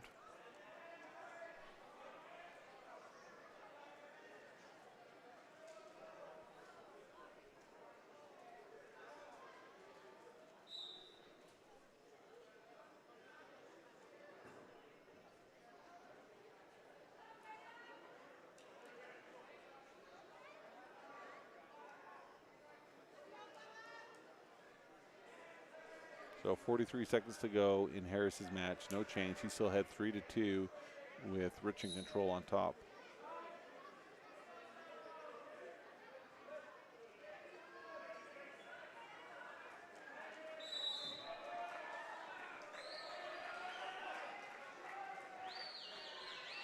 Now wrestling here on mat number 2, just for those of you watching on video as we are waiting for results for Delta, is Bingham's Caden Delaney taking on Gabriel Vargas of Juan Diego.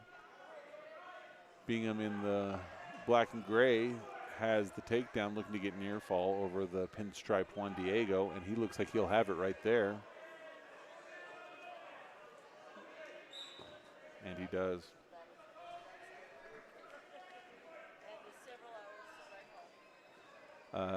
Over on Harris's match, his opponent Rich was able to get 4 near fall at the end of the first period. So as they head into the second period, Wyatt Harris trails 6-3.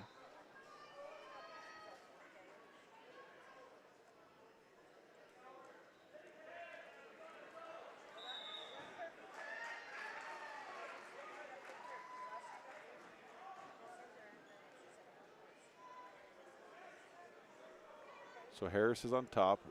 North Summit's on bottom as they start the second period. Here on mat number 2 with the camera, we have Phineas McMillan of Cottonwood taking on Brody Pace of North Summit.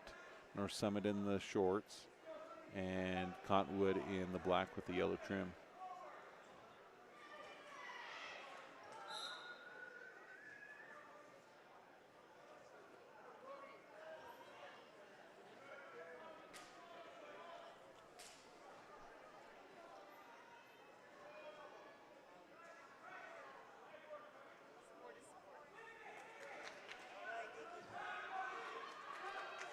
North Summit with the takedown in the near fall. No change in Harris's match as they're about a little over a minute to go in the second period. Now the match is shown as over as Wyatt Harris comes back, gets the fall, and gets the pin over Trayton Rich of North Summit. So he was trailing and does a great job finding a way to finish that one early.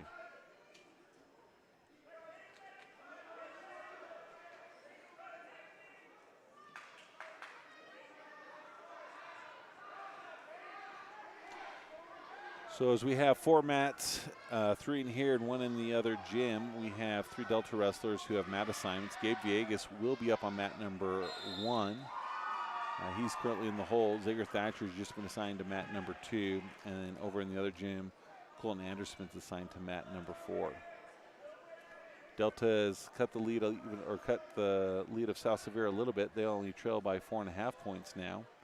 They're at 170.5. South Severe is in second place with 175. And Maple Mountain stretched out a little bit with 192.5. But if Delta continues to win and gets these placing matches, they can still give themselves a chance to win this tournament.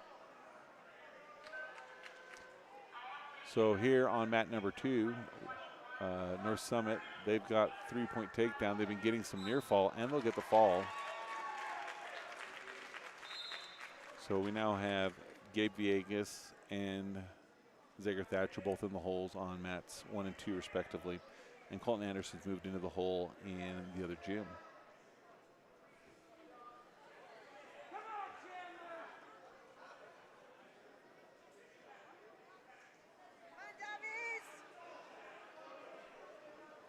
Now wrestling here on mat number 2, Jamin Bailey of North Summit's going to be taking on Brody Meyer of Bingham.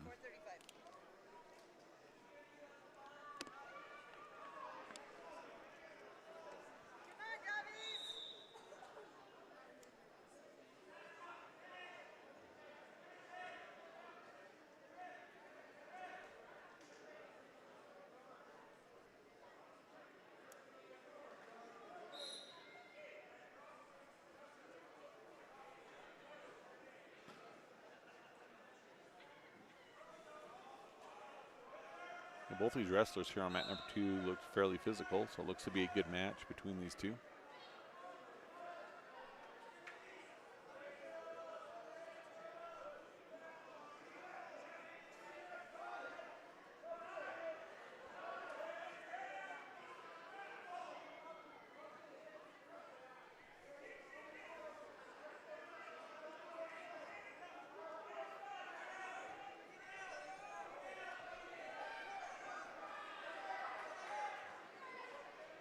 So 1:50 to go in the first period, still scoreless.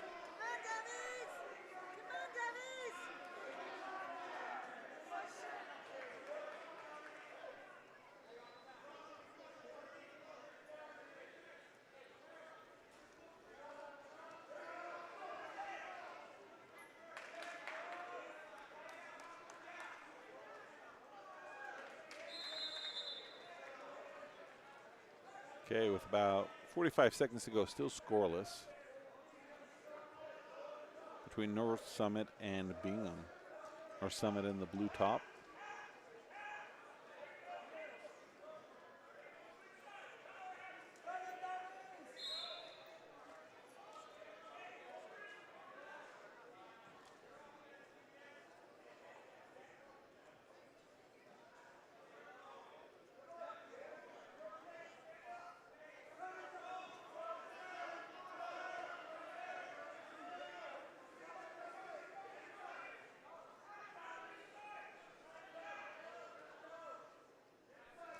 Five seconds to go.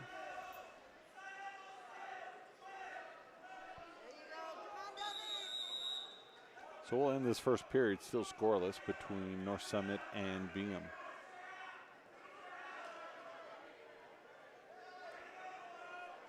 So Gabe Viegas and Xavier Thatcher both in the hole here on mats 1 and 2. Colton Anderson in the hole in the other gym.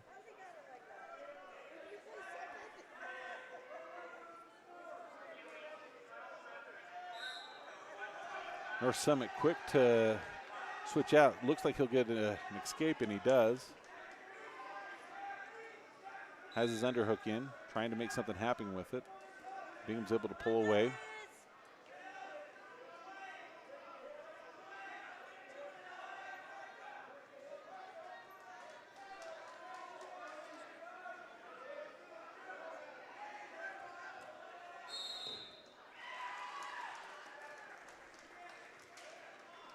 As they go out of bounds, 1:28 to go.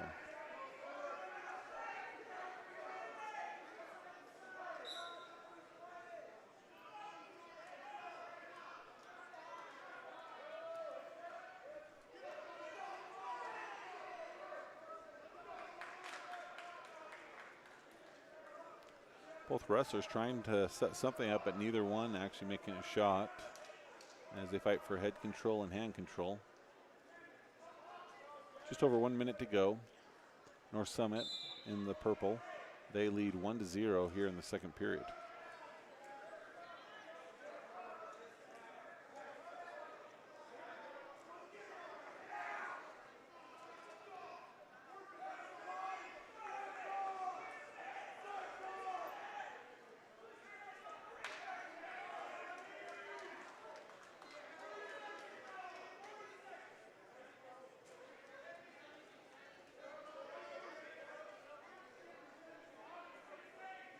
.30 seconds to go on mat number 1, which is off camera. As soon as this match is done, we'll have Gabe Viegas up.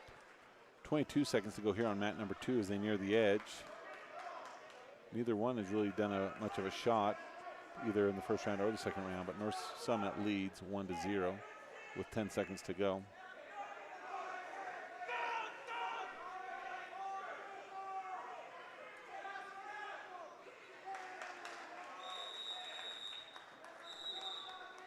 So time expires here on mat number 2.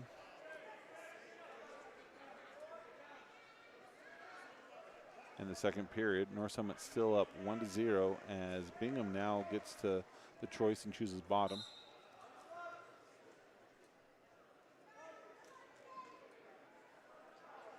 And I guess I misspoke. Gabe Viegas has one more match before he will be up here on mat number 1.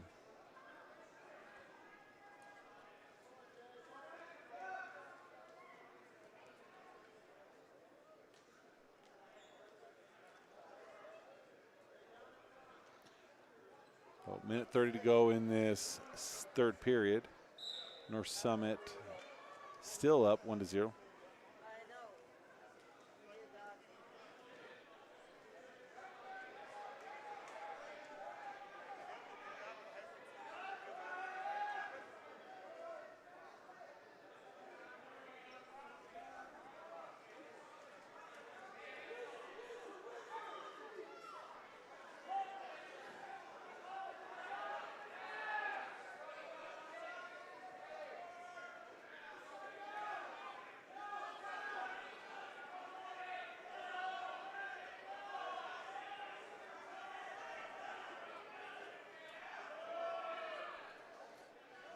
Bobby Harrison has been assigned a mat over in the other gym as well. So we have 4 wrestlers currently on track wrestling that will have matches coming up shortly. Gabe Viegas is on deck on mat number 1. Here on mat number 2, now that this match is completed, Zigger Thatcher will be on deck. Colton Anderson's on deck in mat number 4 in the other gym, and Bobby Harrison is 2 matches after that.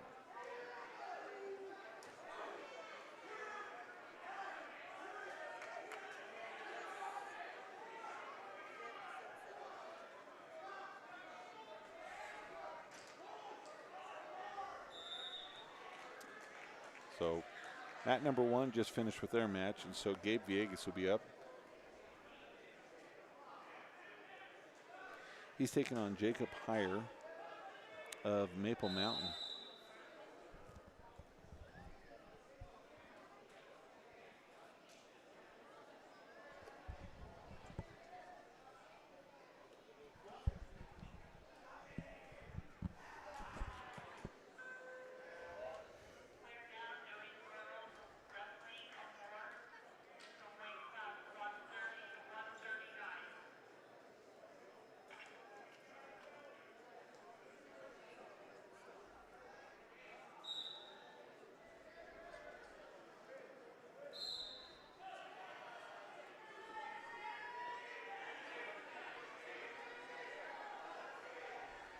Gabe Viegas with a shot. He's able to get it, but no points awarded yet. Needs to bring him down. Doesn't have it yet. Trying to hold him in.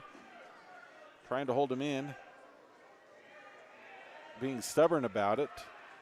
And he gets his head free, and he's able to get the 3-point takedown. Minute 30 to go in this first period.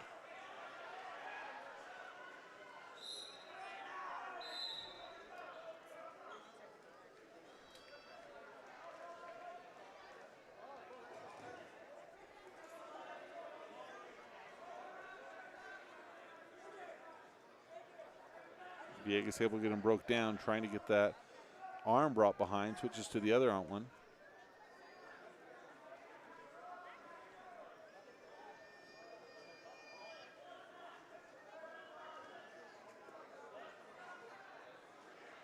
Now getting near fall. Squeezing. Tightening it up, getting on his toes. Goes back the other direction.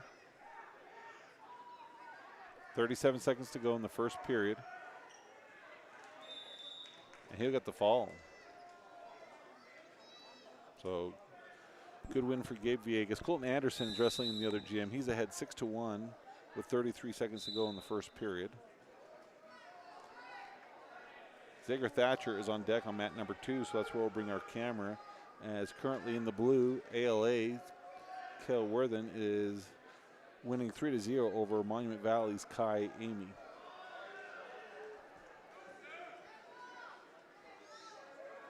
Colton Anderson won by fall in the other gym.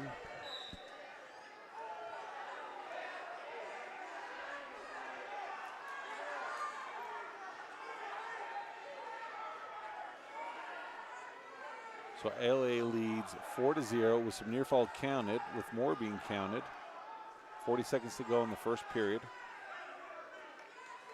Zager Thatcher getting ready on the sidelines as he could see the fall coming. There is the fall.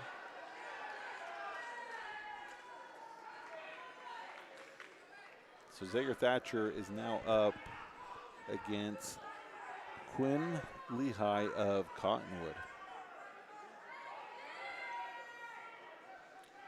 And then over in the other gym, Bobby Harrison's on deck.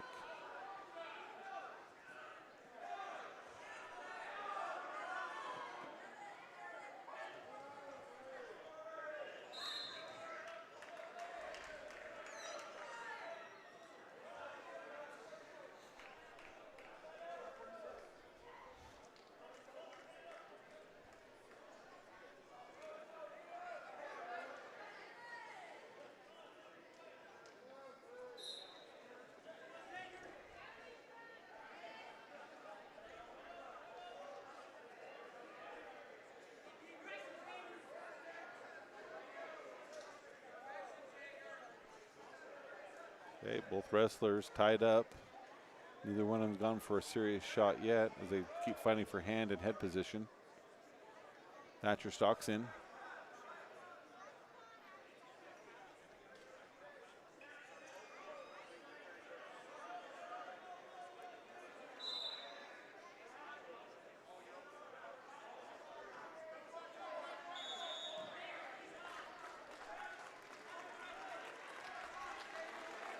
Okay, Cottonwood with a half shot.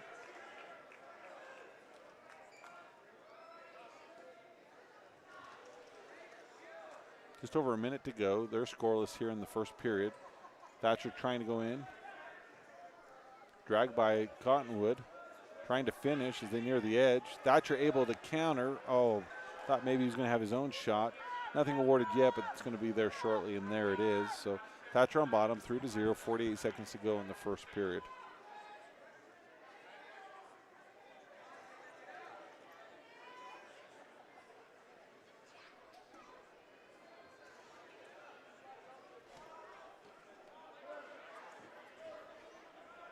Bobby Harrison's now up in the other gym. He forfeited his last match. We'll see what happens with this one. We just haven't heard the details as to why. Okay, Thatcher to his feet, working the hands, tries to face him. He's able to. He's able to get a one-point escape with 8 seconds to go in this first period. So he's now trails 3-1. And there's the time.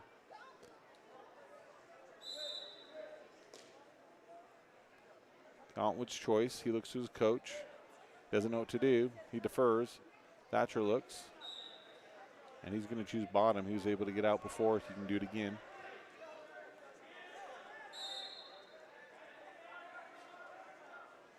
And it looks like Bobby Harrison is going to be forfeiting. He came into the gym kind of holding his side, so I think he must have got hurt couple matches ago, so he'll be done for today.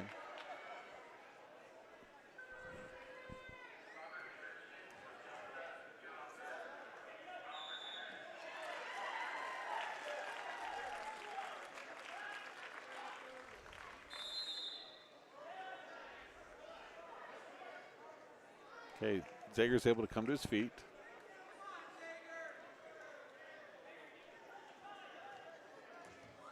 But back down, so with that takedown, he will be trailing 6-2.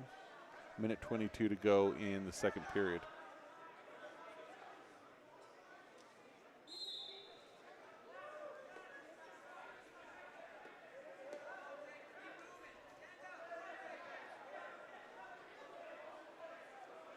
So about 1 minute to go in the second period.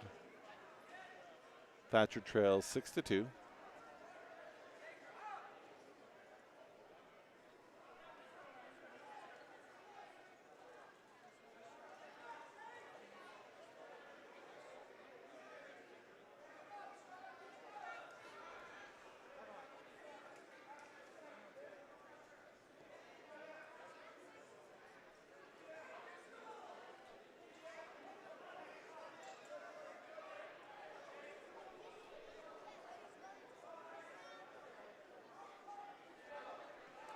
So 26 seconds to go in the second period.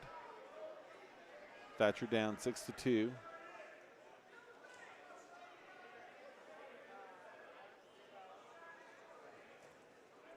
Okay, Thatcher looking to come to his feet as he starts to build a base. Cottonwood rolls his wrists under. As time's going to expire here with really no change. Thatcher enters the third period down 6-2 to Cottonwood. Cottonwood's choice, doesn't know what to do. Looks at his coach. He's going to choose bottom. Maybe choose neutral. He's going to choose neutral. He's had success there.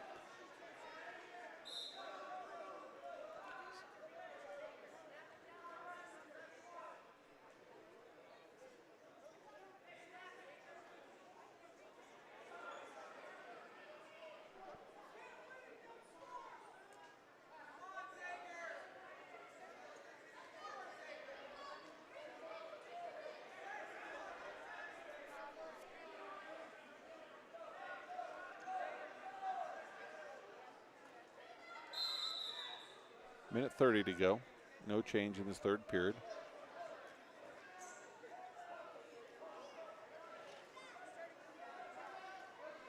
Zager trying to get an underhook.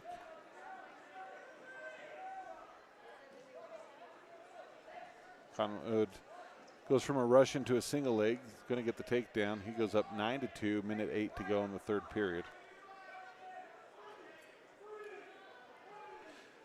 Delta has moved into second place and is only trailing by 6 points in the overall team score. So Delta still has a great chance of being able to win this tournament with a reduced number of Delta wrestlers, as many of them went to the Rockwell Rumble and is wrestling there. Anthony Suarez has been assigned a mat. He'll be in the other gym on mat number 4. 36 seconds to go here on mat number 2. Thatcher trails 9-2. As Cottonwood's looking to get a turn. He does, 1 count. With 1 count again. And now multiple counts are coming. Short time, 15 seconds. 8 seconds. Fighting hard. Trying to hold it off, fight it off, fight it off. 3 seconds, 2 seconds, 1 second. Time. Oh, we'll see what they say. So no one came out with the towel, as you could hear me kind of yell that.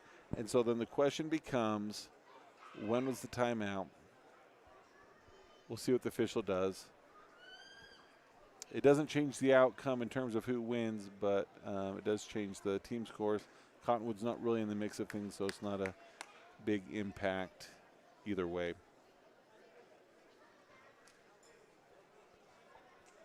So still 3 Delta wrestlers to come up here in this round. Anthony Suarez, who will be in the other gym on mat number 4. Cole Bailey and Alan Mendez.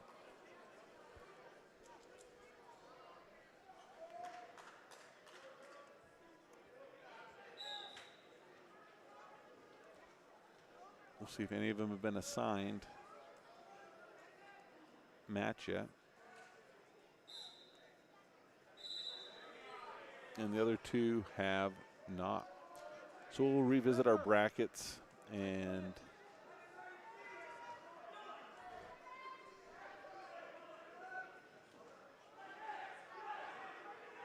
see. So I got a little clarification. Yeah, Bobby is out. He did get an injury. But hopefully something too major. He's up, moving around, walking around.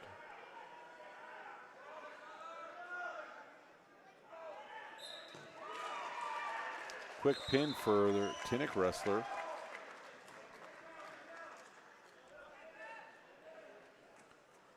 So as we still have 3 more wrestlers to go, we don't have the full results as there's still another round after this one, but the following will be wrestling for first and second: Tristan Ashby, Austin Stevenson, Dante Rodriguez, Braxton Kessler, Dominic Vias, Wyatt Harris, and Gabe Villegas.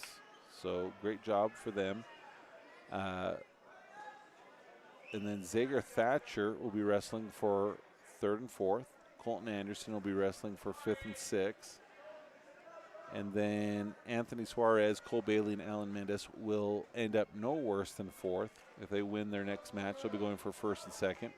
If not, third and fourth. So a lot of placement points can still happen here. And so Delta in prime position to take the lead here at the end of the tournament, where Maple Mountain currently has about a 5-point advantage over them in the team score.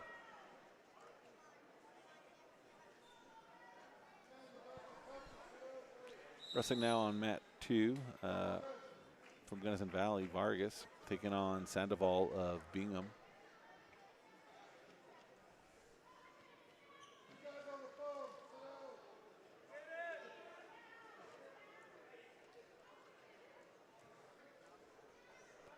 So we'll step away for a minute and leave it here on mat number 2.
So back here on mat number 2, when we come behind Win, ALA gets to win over Gunnison Valley.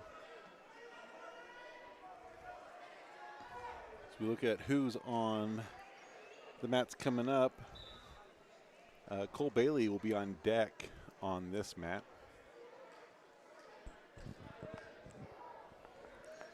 And then over in the other gym, Anthony Suarez and Alan Mendez will be on the deck and in the hole over there.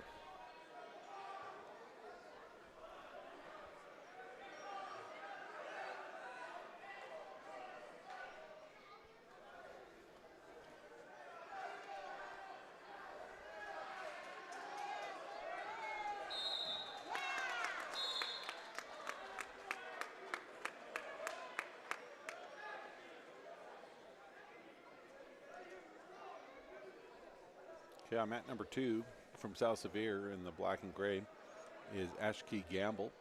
And for Water Canyon in the blue singlet is Jared Aldrich. This is a 233 to 240 weight class.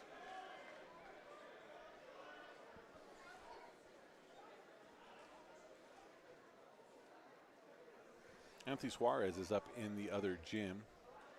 He's taking on Tyler Jones of South Sevier.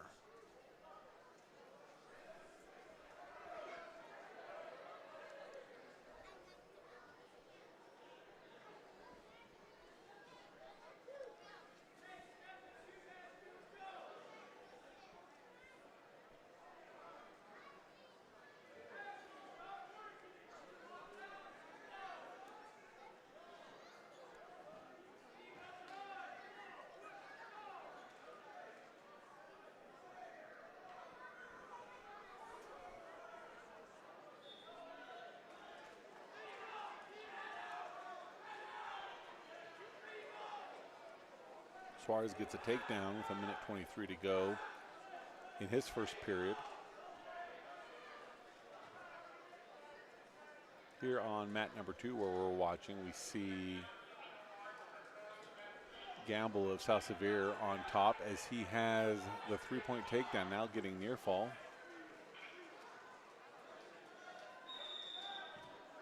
And he'll get the fall, so that means it's time for Cole Bailey here on mat number 2.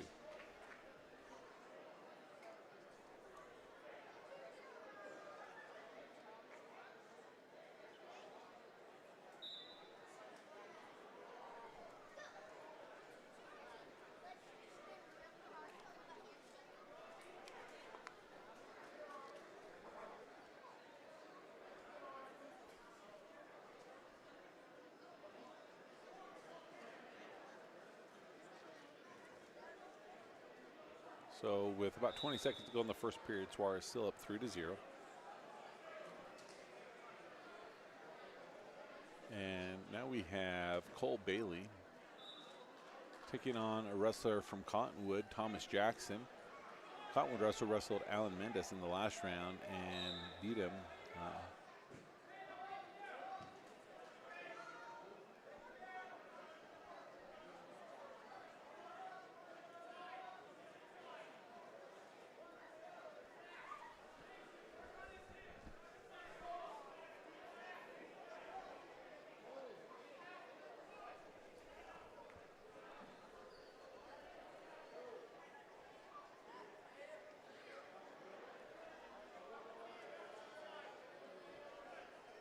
Minute 30 to go. A lot of head positioning, but not much in terms of any takedowns happening.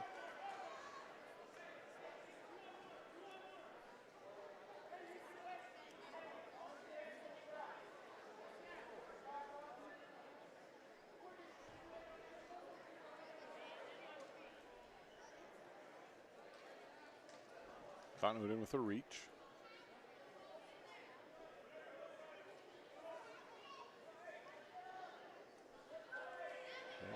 Connor with those long arms keeps trying to reach in on those knees. 50 seconds to go.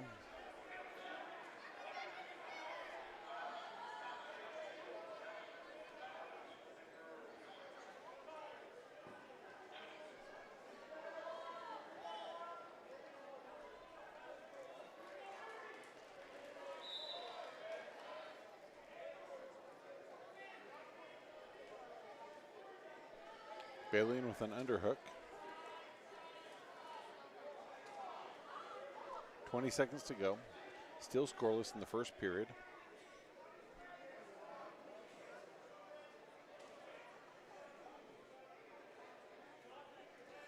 The other Jim Suarez won by fall.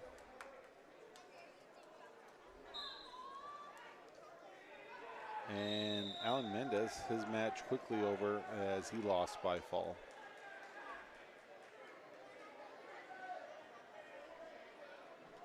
So here with Cole Bailey's match at the end of the first, Cottonwood defers, and Bailey's going to choose bottom.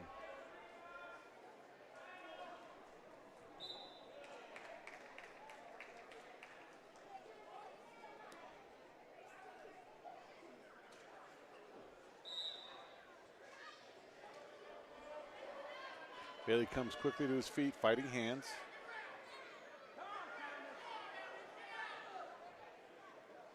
One-point escape. So he now leads 1-0.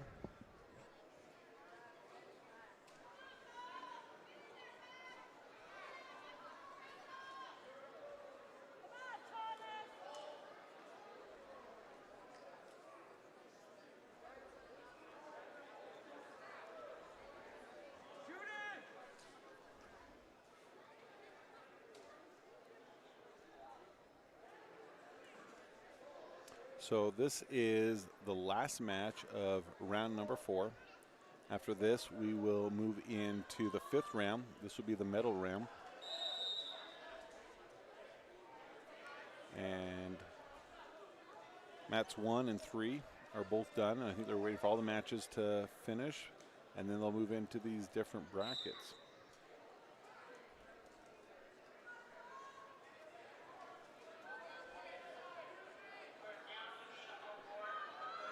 Okay, Bailey looking to maybe get into a throw situation. Okay, Carr's trying to jack him up. That's a tall kid, though. He can't quite get the leverage that he wants. 45 seconds to go. He's got a good lock. Got to throw. He's going to slip the head. Can get behind. Here comes the takedown. Now he can drive him back towards his back. Near fall being counted. Lift that head. 30 seconds. Sink in the half. And he gets the fall. Great win for Colt Bailey.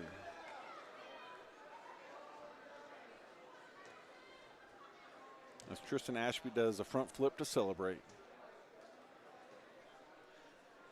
So with the conclusion of that match, we'll take a look at how this last round is going to be set up and look at the brackets.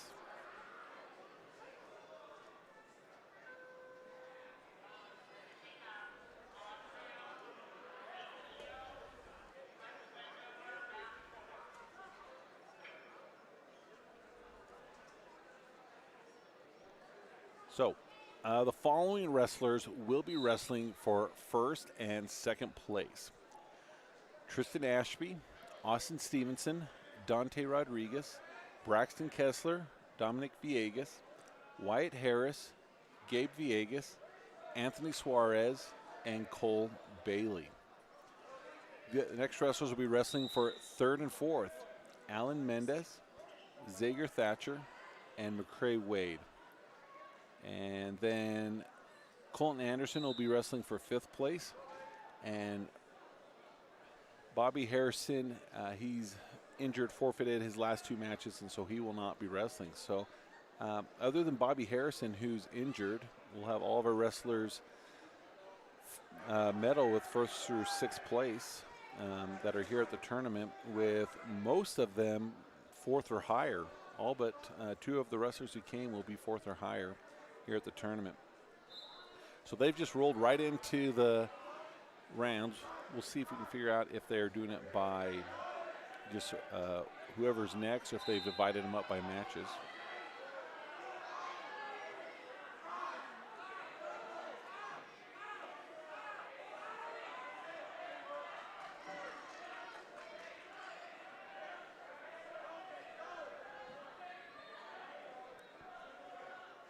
So not 100%, but it looks like maybe. We'll check after this next round that they're starting with the 5th and 6th place matches, and then they'll go to the 3rd and 4th, and then the 1st and 2nd for each weight.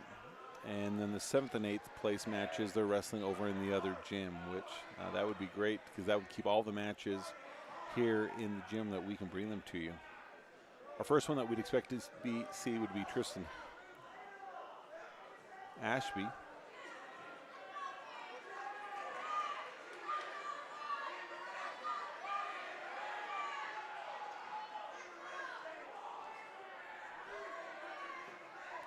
So we're on mat number 2 right now. This is showing Wayne's Colton Sutherland, who was being pinned by James South, but sometimes saved him.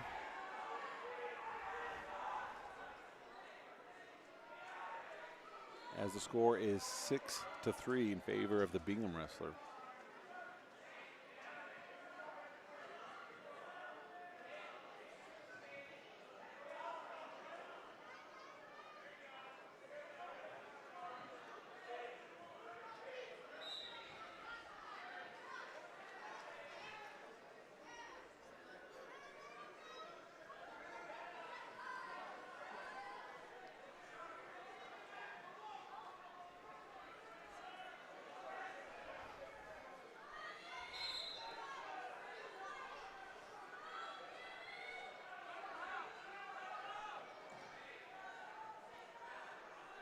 Okay, Wayne gets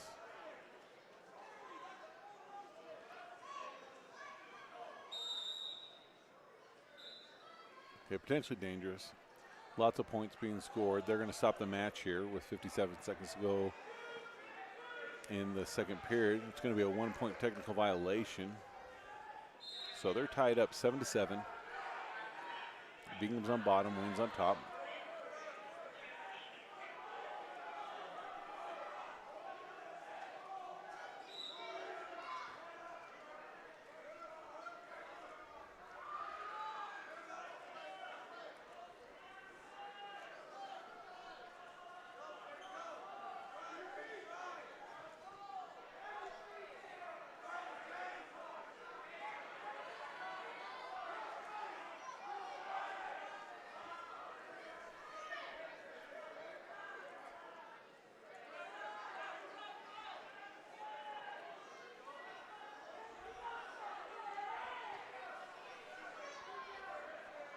.22 seconds to go in this 2nd period.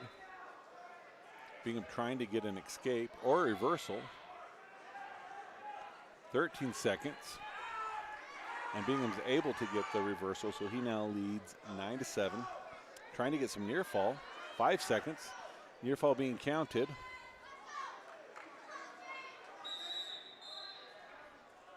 And so 4 near falls. So he goes up 13-7. They were tied just about 10 seconds ago.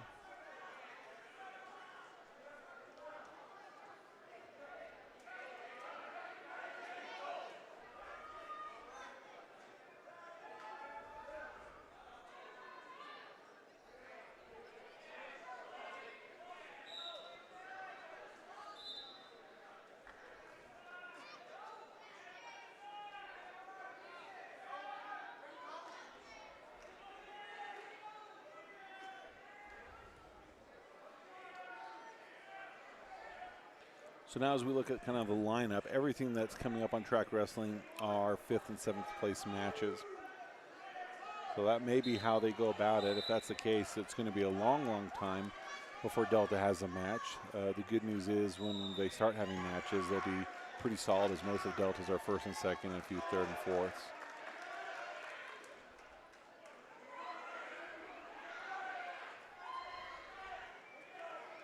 Okay, so Bingham gets the win. They're going to be 5th place over Wayne County, who leaves us 6th place.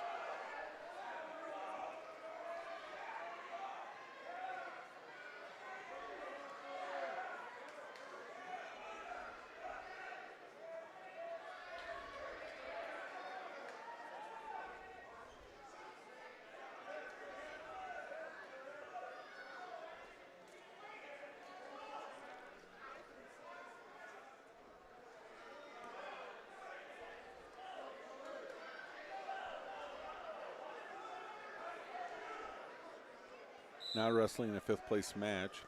Chasen Fillmore of South Sevier taking on Cody Tippett of North Summit. South Sevier quick to get the 3-point takedown, looking to cradle it up.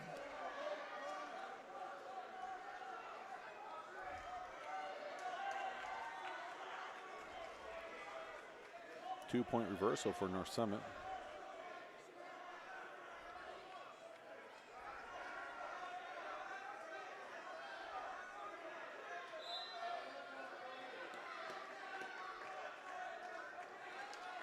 North Summit in the purple. Another reversal. Now South Summit leads 5-2.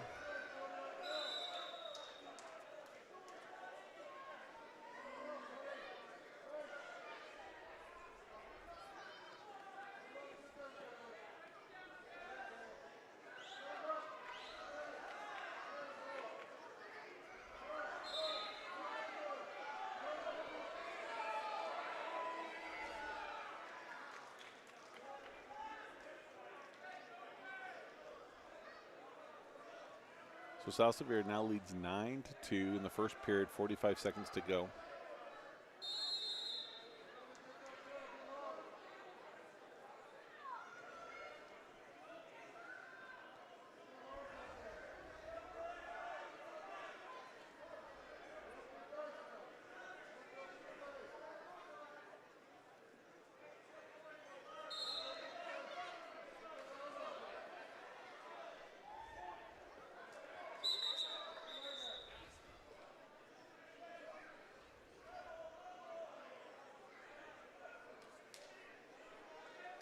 Seventeen seconds to go.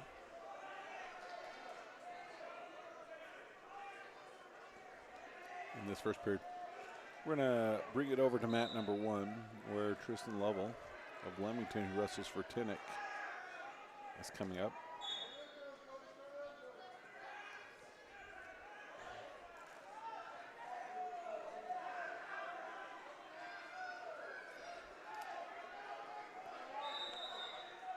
Tristan Lovell quick to get a takedown.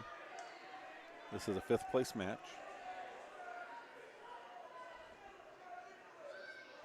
He's taking on from Providence Hall, Elijah Crapo.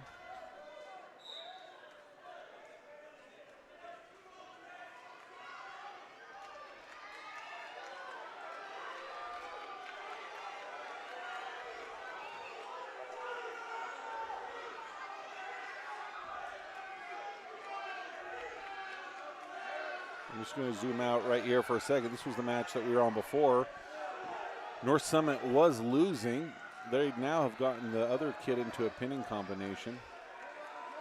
And that's where most of the people here are putting their attention. There's a lot of time left in that match too, as there's about a minute to go in the second period.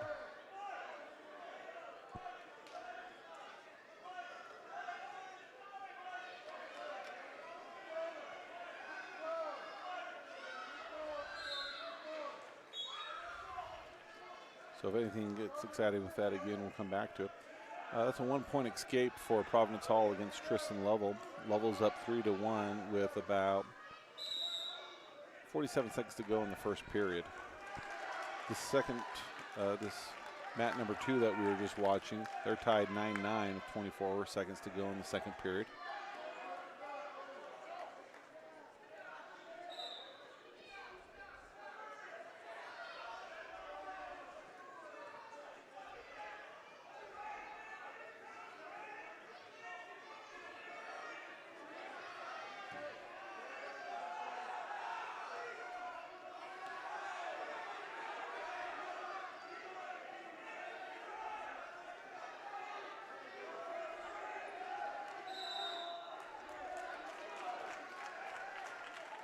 Tristan Lovell looking to get behind. He has that leg. He's able to get behind. He's going to get a 3-point takedown prior to time running out. So he goes up 6-1 as they enter in for the first period. On mat number 2, the North Summit and South Sevier, they're still 9-9 with a minute 30 to go. As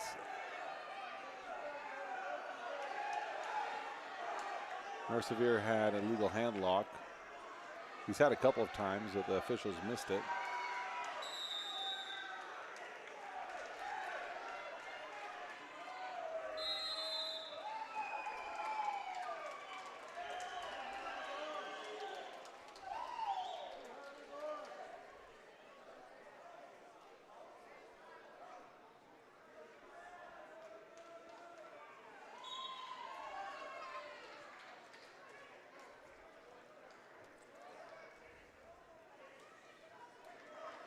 Providence Hall with his own shot.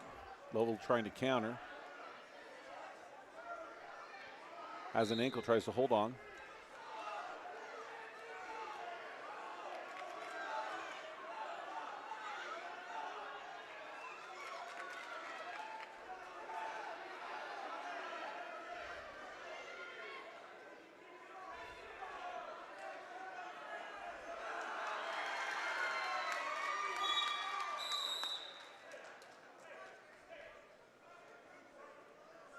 So still 6-1, 51 seconds to go in the second period for Tristan Lovell of Leamington, wrestling for Tinnick. He goes in for a low shot, goes up, tries to finish it. They're rolling through. He has his head, needs to be careful. There he goes. Okay, he's going to get the near fall. He may get the fall. So he's up 9-1, 28 seconds to go in the second period. This does not include the near fall that's been counted.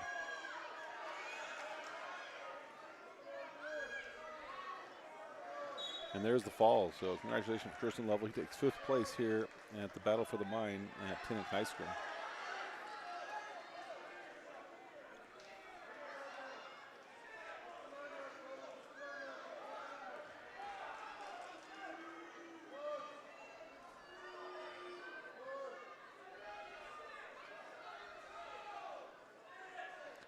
So back to mat number 2. He's lost some of the dramatic as South Sevier has it well in hand as he'll be up 16-9 at the end of the third. But he gets the fall with 3 seconds. Well, it was a very exciting match right up until about the last 30 seconds.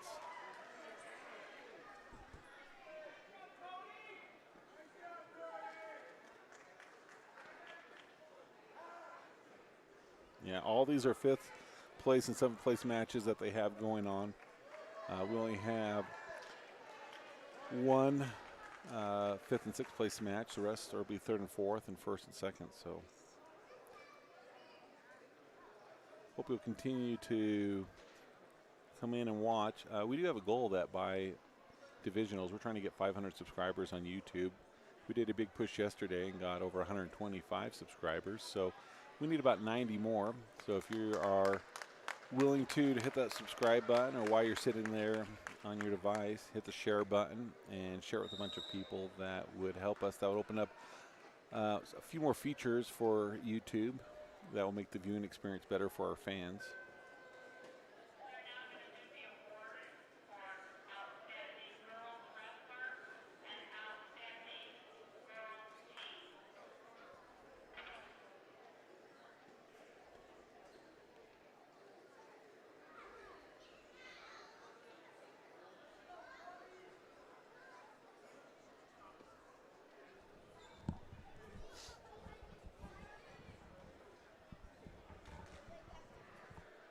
So Delta has moved officially into 1st place. They're ahead by 1 point. They're 200.5. Maple Mountain is 199.5. South Sevier is 188. North Summit is 172. And in the 5th spot, Bingham with 164. We would expect that for the first part of this last round that Delta probably will lose that 1st place position, as they don't have anyone in these 5th and 6th and 7th and 8th place matches. But once we get to that 1st place and 3rd place round, that Delta will have an opportunity to, with a good round there, be able to come back and maintain that 1st place position and win. Wrestling here on mat number 2 from South Sevier, Brody Fillmore taking on Hassan Al-Sadiq of Bingham. South Sevier has the white headgear, and they are trailing 7-0 to Bingham's Al-Sadiq.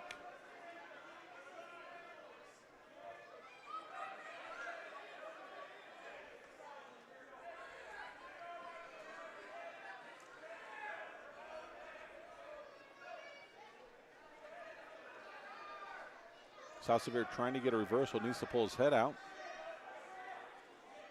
43 seconds to go in the 1st period.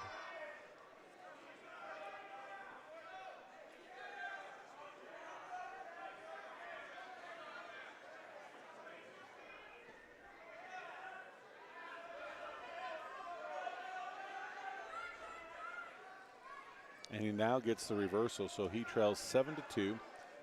20 seconds to go in this 1st period.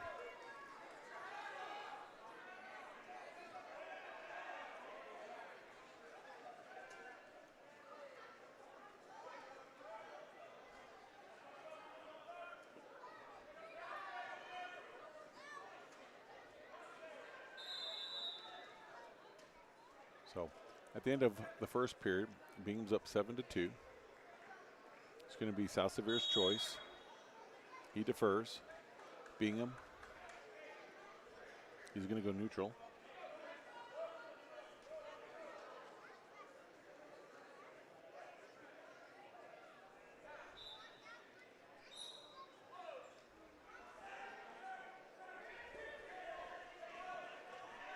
South Severe with their own takedown as Sadiq kind of like tries to throw him.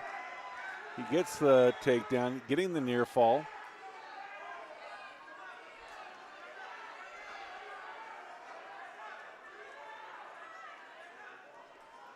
Trying to get that last little bit, he gets the fall. So Bingham had quite the dominant performance in the first period. South Severe able to get a reversal, and then right there is able to get a reversal and near fall as I'll have to watch that one again. Sadiq of Bingham kind of, as he's being taken down, almost launched himself backwards trying to separate from it. So South Severe on that one will be the 5th place winner.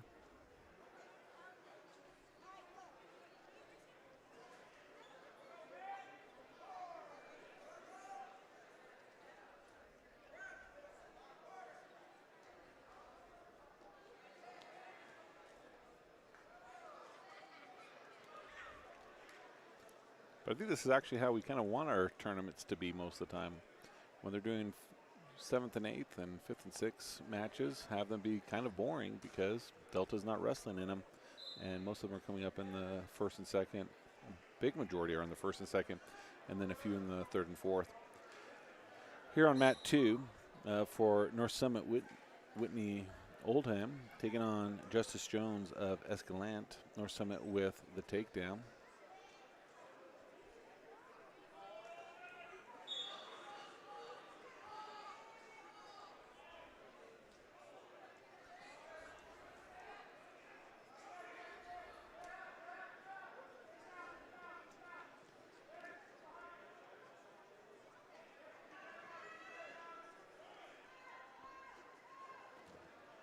North Summit with a bar. Trying to walk it around, does so. Escalante slides out, but still near fall being counted.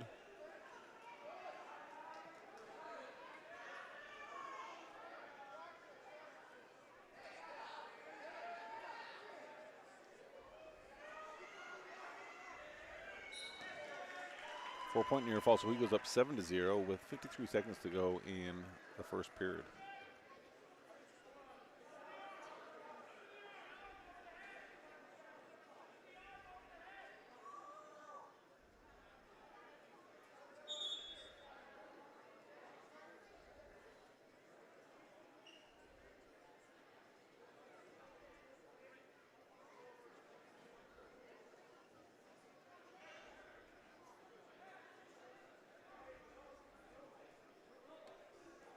.21 seconds to go as North Summit looks to get some more near fall. Has him stacked.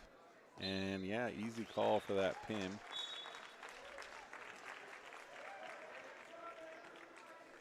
North Summit's going to stay on this mat.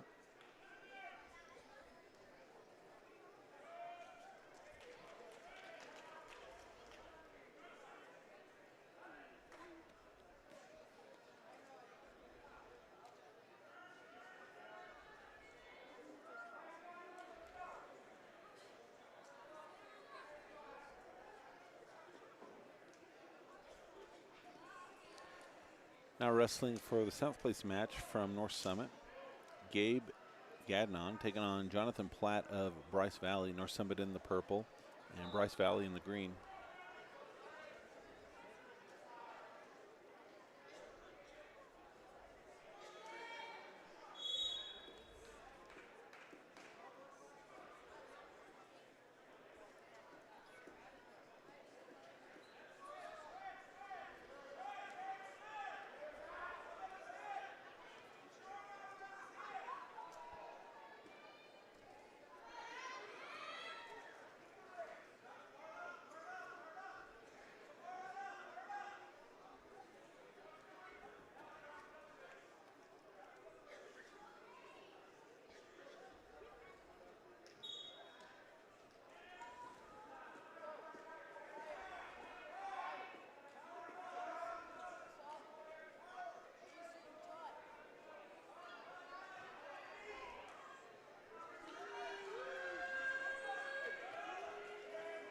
And North Summit for the second round or second match in a row gets a pin in the first period. That was for 7th place. Up next from Providence Hall will be William Thurston taking on Darius Casalius of Maple Mountain for a 5th place match, 145 pounds.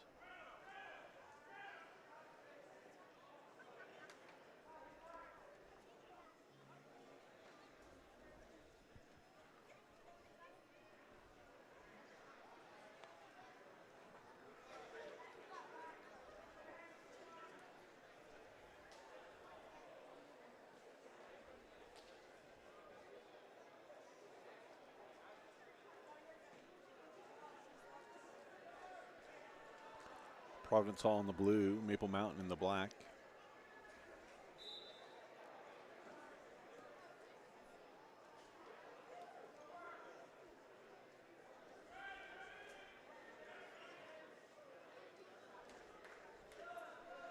Maple in with a shot, elevates, trying to elevate, he gives up on it.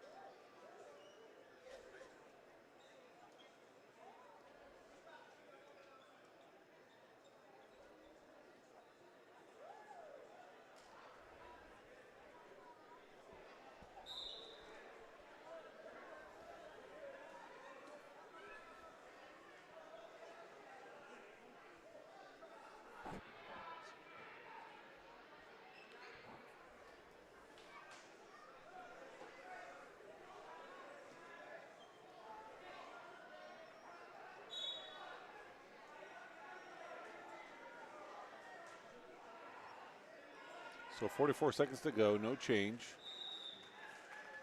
here in this first period between Providence Hall and Maple Mountain.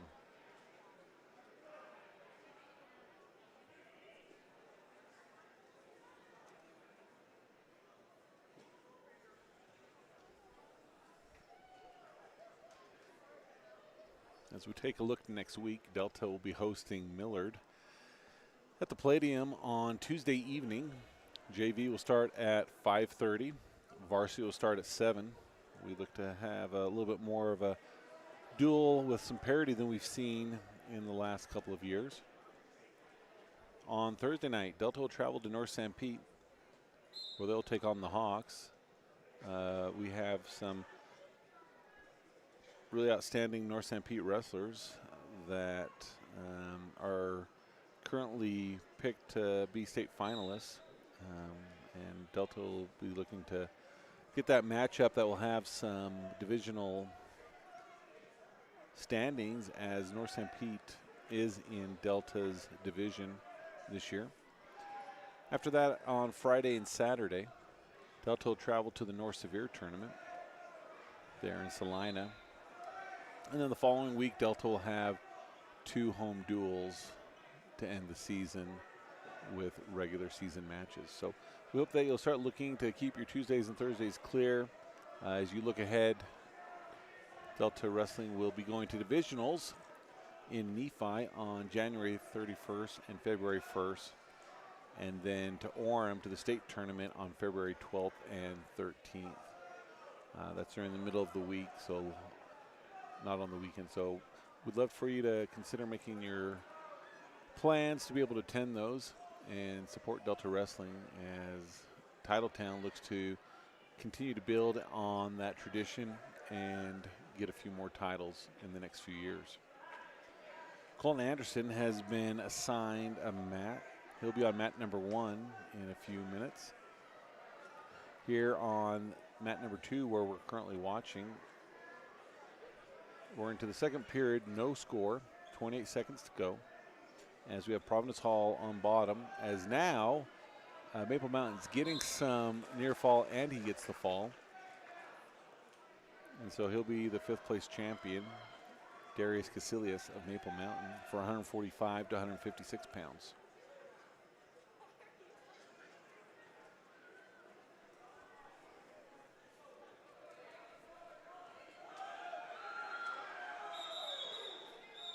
Now up on mat number 2, 5th place match between Daniel Ficelli of Bingham and Mason Sinney of Lincoln County.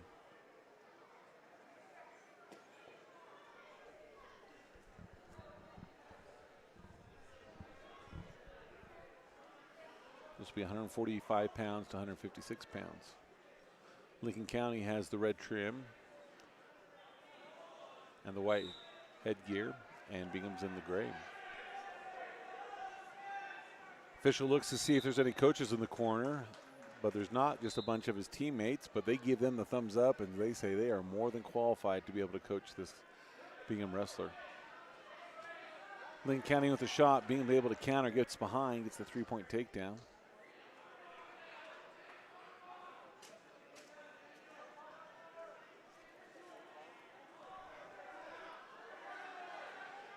Lincoln County is able to come to their feet. Bingham does a mat return.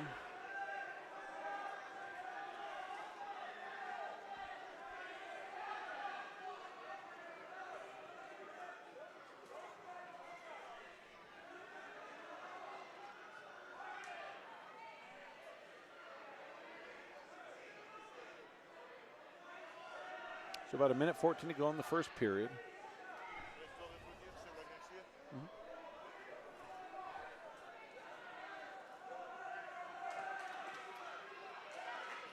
So 1-point escape for Lincoln County.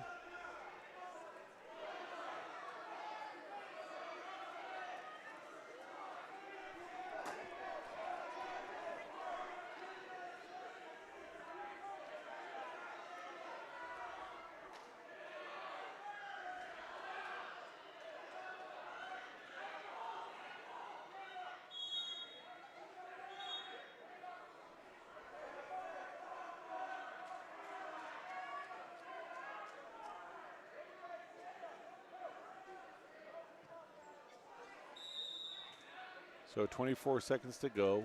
Bingham's up 6-1.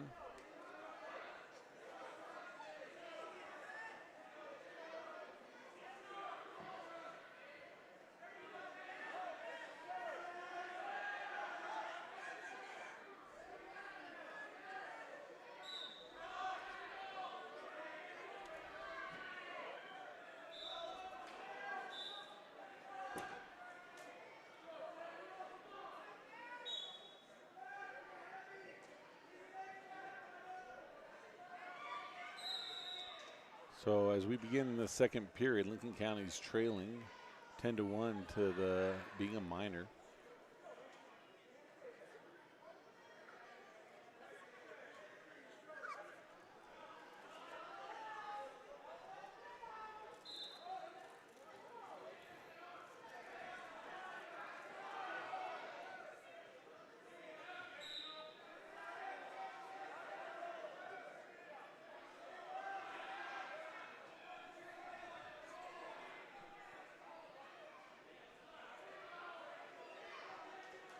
Okay, Bingham looking to cradle.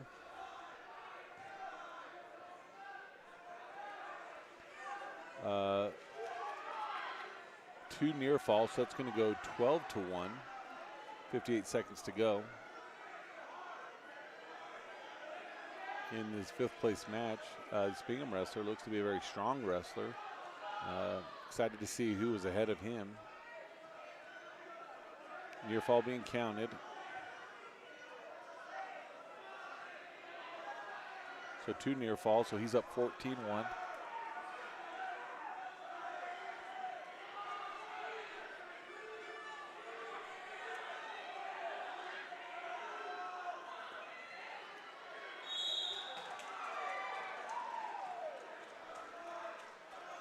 So this will be the end of the match. There's going to be near fall or a fall, and it is a fall with 12 seconds to go in the second period.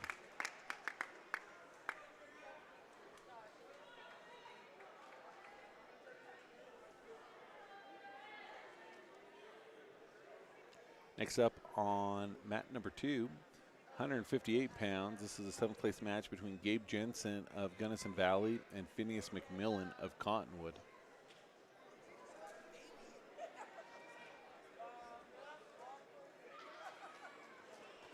Cottonwood in the black and yellow, Gunnison Valley in the blue.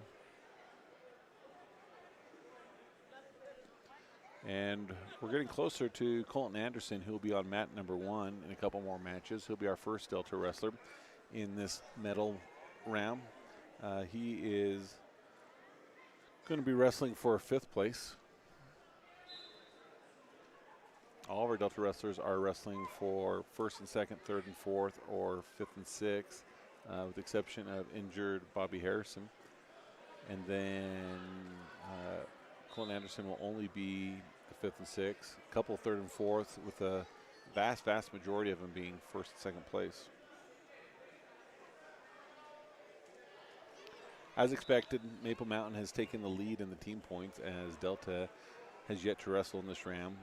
But we will kind of expect to see Maple Mountain for sure, possibly South Sevier, take the lead, at least temporarily, in front of Delta before we get to the second half of the matches, where Delta will start wrestling in those 1st and 2nd round matches.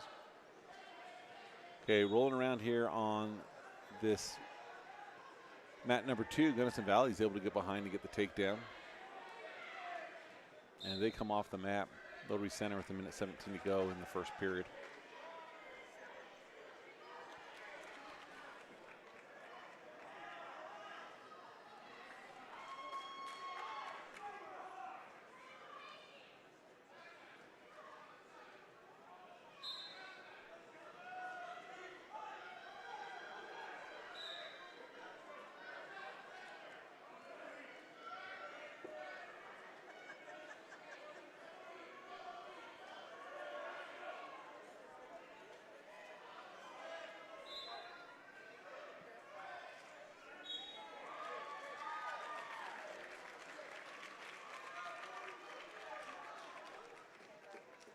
So 58 seconds to go in this match.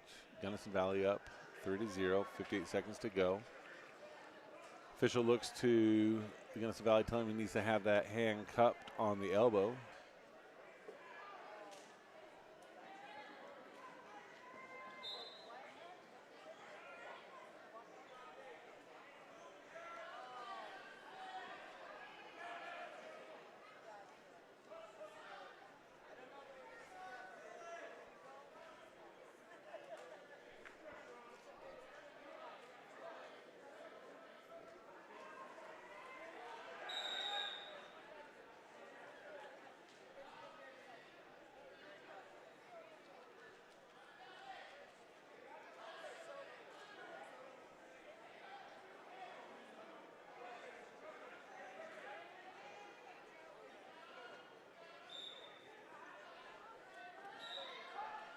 Okay, Gunnison Valley getting some near fall.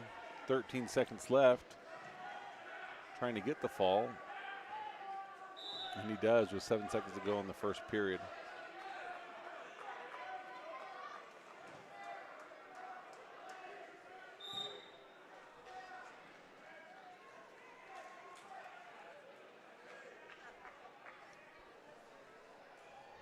We're going to transition to mat number 1, where Colton Anderson, he'll be up in, he's in the hole now. Bobby Harrison also has been assigned to that, but he'll continue to forfeit with his injury.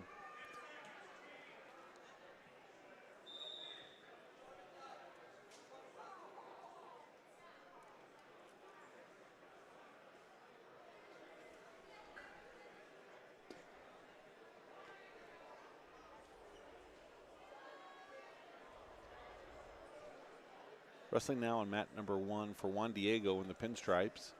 Corbin Hurst taking on Ethan Joyner of North Summit in the purple. This is a 7th place match for weights 154 to 159.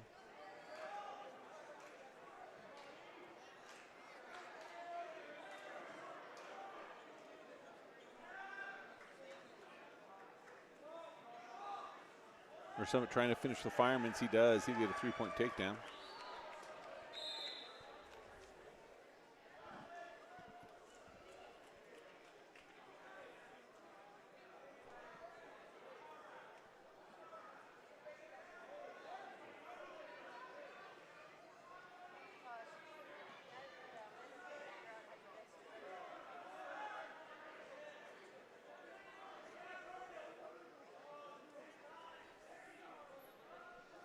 So Colton Anderson now on deck on mat number 1. So as soon as we get done with this match, we'll be able to see our first Delta wrestler here in this last and final medal round. Juan Diego gets an escape, so North Summit leads 3-1, 51 seconds to go in the first period.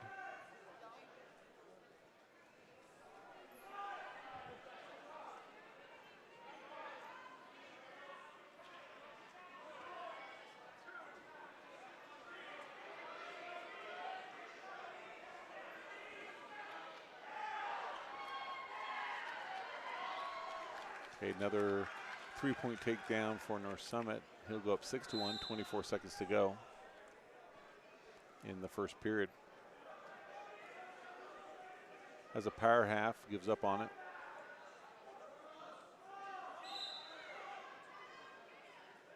Mat return, 8 seconds to go.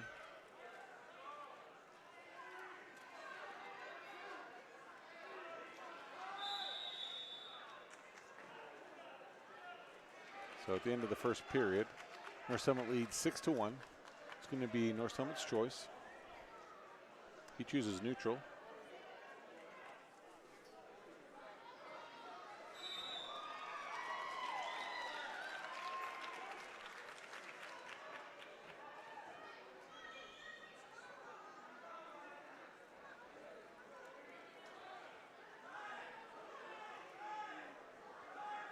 Okay, he's in with a double, keeps him in, lands on top, 3-point takedown. He extends his lead 9-1 with 1:09 to go in the second period.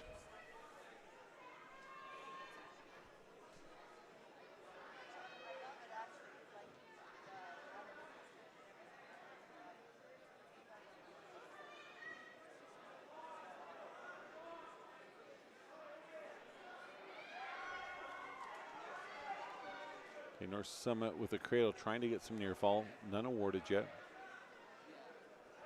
Juan Diego's able to break it.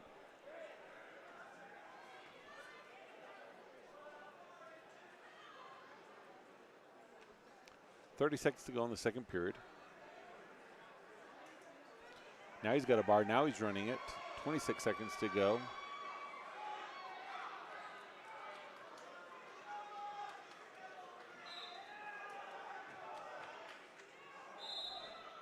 Four-point near fall, so 13-1, 13 seconds to go.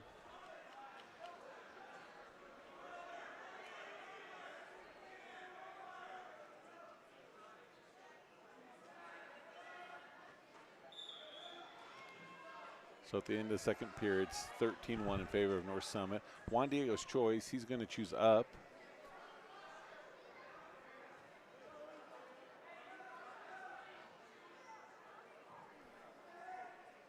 After this match, we have Colton Anderson.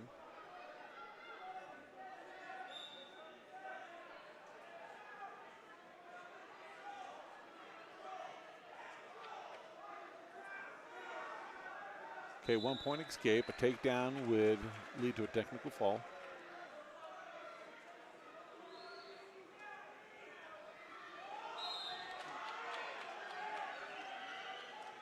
And there's the tech fall for North Summit. So we're now ready for Colton Anderson.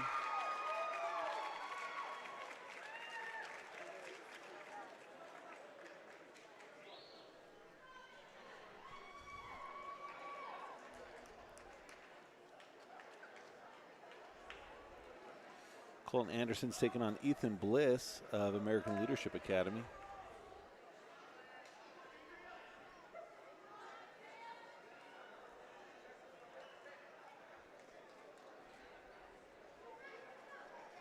This is a 5th and 6th place match.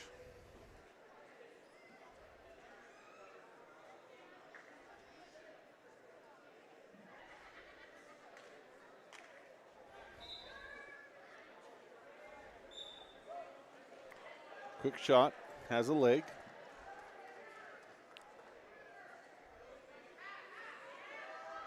He's able to finish with a takedown for 3.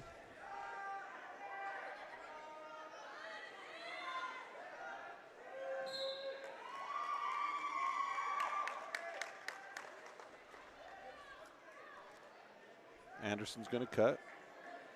So 3-1, minute 34 to go.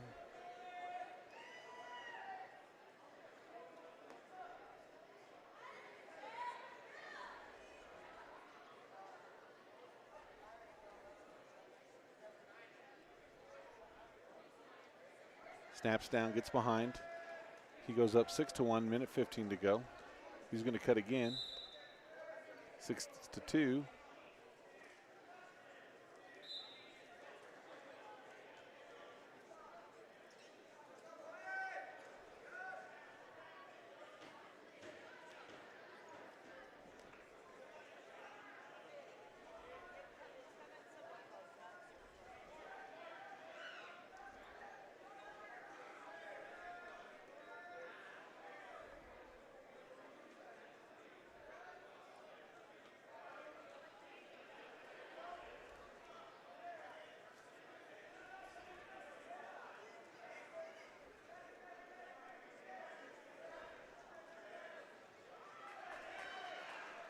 Okay, big step, 26 seconds to go. He's up 9-2.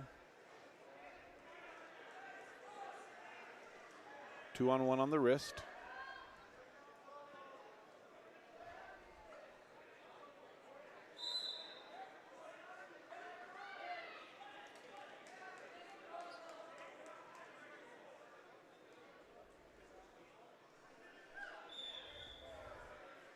And with that, time goes out.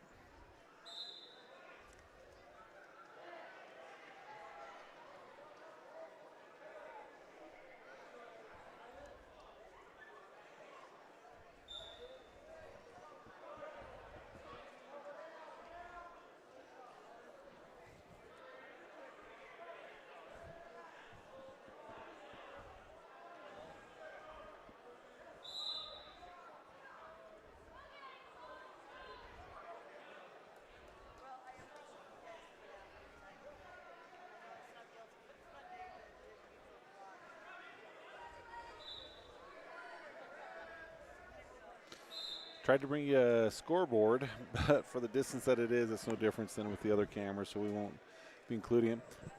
With that takedown, he goes up 12-2, 51 seconds to go in the second period for Colton Anderson of Delta. This is for 5th and 6th place.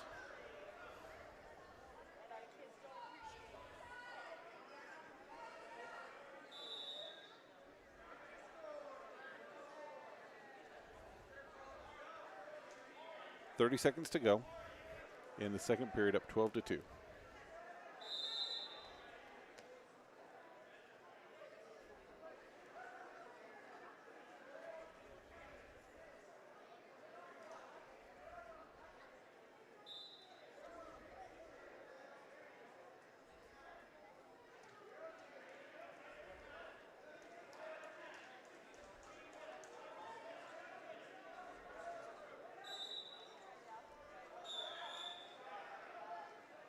So time expires.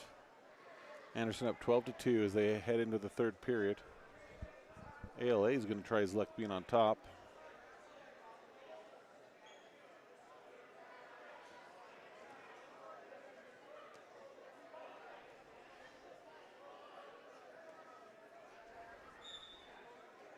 Anderson quickly comes to his feet.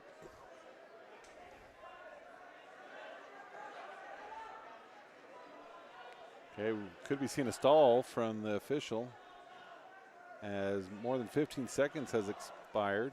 Still no stall call. Here's the stall.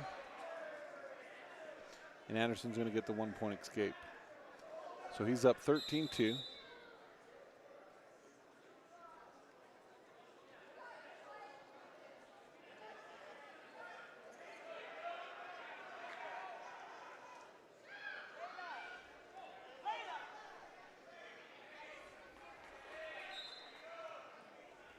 Okay, they go out of bounds. 42 seconds to go in the third period.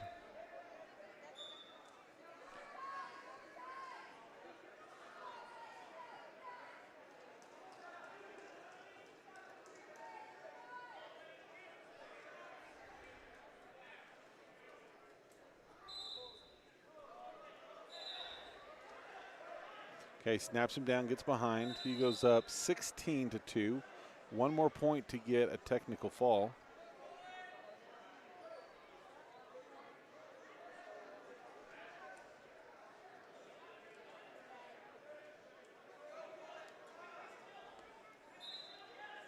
And, almost had him stacked. But time's going to run out. So good win, 5th place for Colton Anderson of Delta.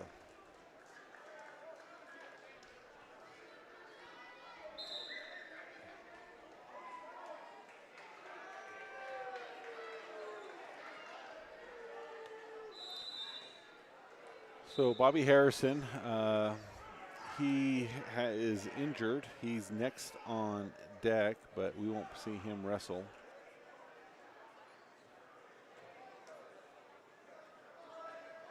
So they just tell the scoring table that he is forfeiting. So South Sevier will go away with a win against a forfeited Bobby Harrison.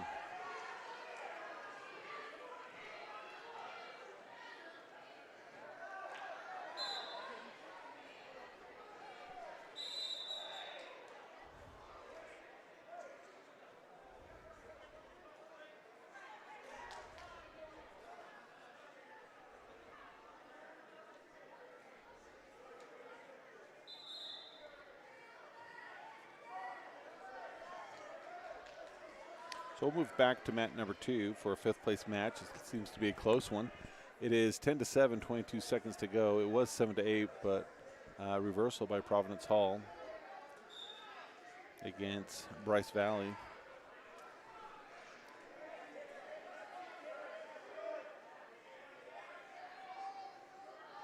This is Blake Rich of Providence Hall taking on Kinsey Richards of Bryce Valley, and that's the way it's going to end.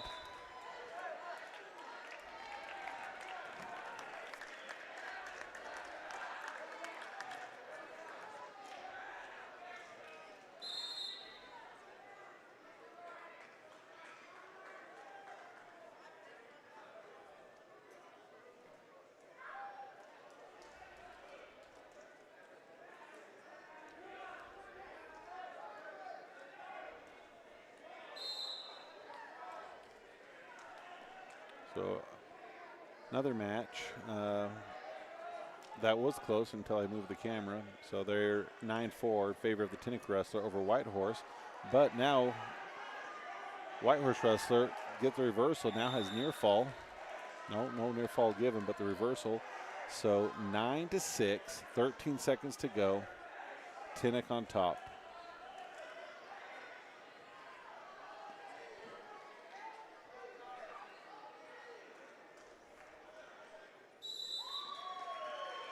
So Kaysen Sorensen of Tinnick will get the 7th place finish over Dante Sidalis of Whitehorse.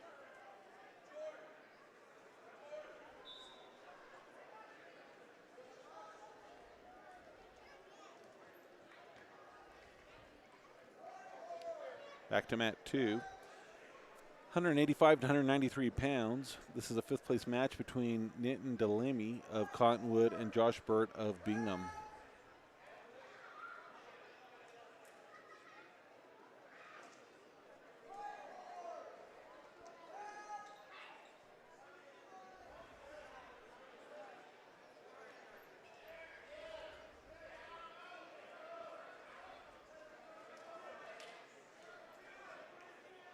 So a minute 20 to go in the first period, no change.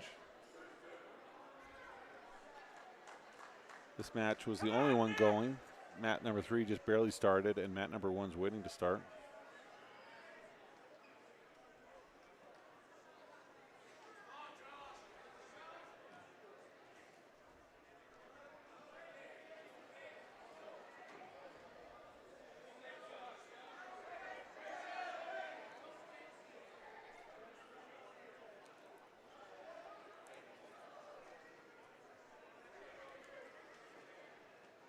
.43 seconds to go, still scoreless. So with that win by Anderson, Delta is now tied for first with Maple Mountain, 201.5.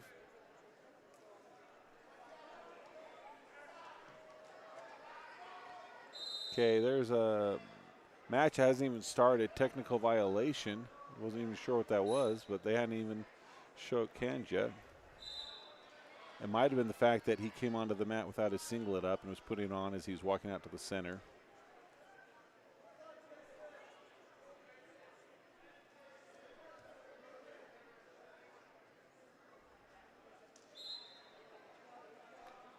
So at the end of the first period, scoreless between Bingham and Cottonwood.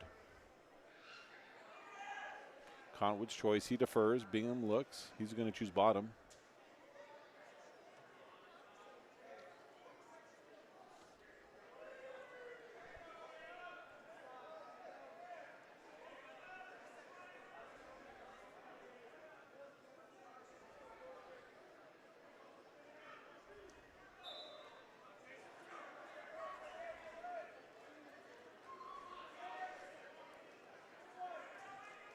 Okay, 1 point escape for Bingham.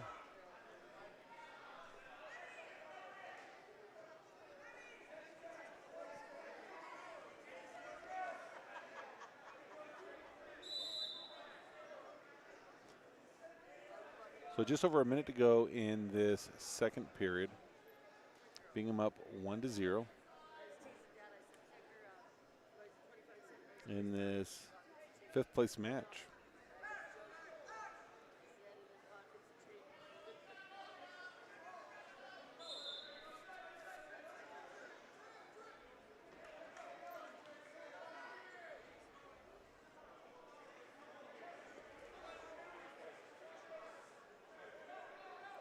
So double stall call by the official here on mat number 2.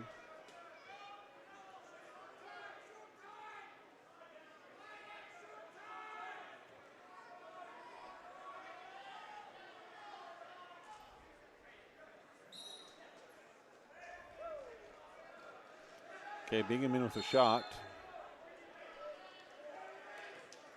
Nothing yet. There comes a 3-point takedown with about 7 seconds to go. They're going to go out of bounds. 4 seconds to go.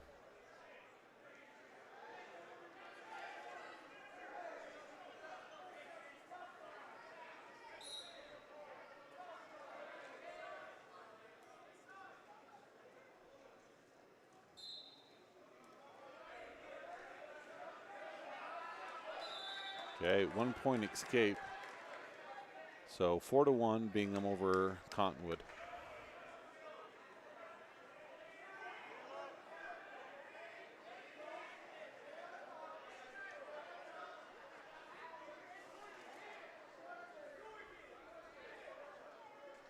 The good news is we're almost through these 5th and 6th, 7th and 8th place matches. We're starting to see the big wrestlers coming out. And Tristan Ashby, he is been assigned a mat, but he's going to be in the other gym on mat number 4. Minute 10 to go here on mat number 2. Cottonwood in with a shot. Bingham crossface.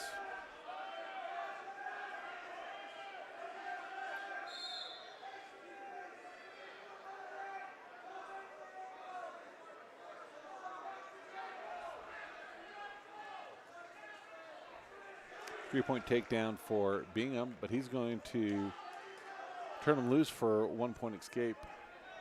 7-3.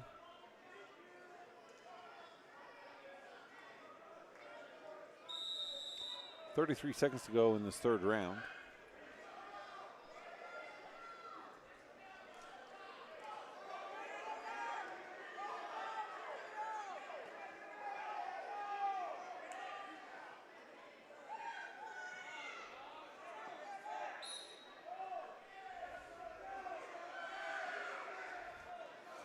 Ten seconds. Bingham aware of the situation. Another stall, though. That's only going to lead to 1 point, as both were given a stall earlier. So 7-4, and as time expires, Bingham's going to come away. And this was a 5th place match. We'll swing over here. This is in the third round. 8-1 for Whitehorse. They're in the black and gray with the yellow stripe. Against Jason Drogan of South Sevier. Takes him down 3 points, so that extends it. So with the skip the previous, he should be up now 12-1 with 46 seconds to go.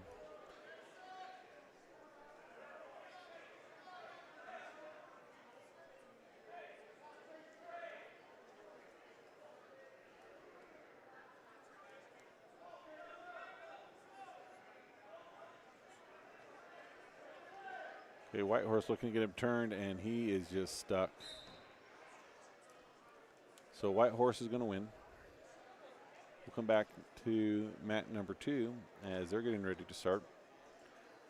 This will be Ashaki Gamble of South Sevier in the black with the white headgear, taking on from Grantsville, Cannon Fields. This is a 5th place match for 233 to 240 pounds.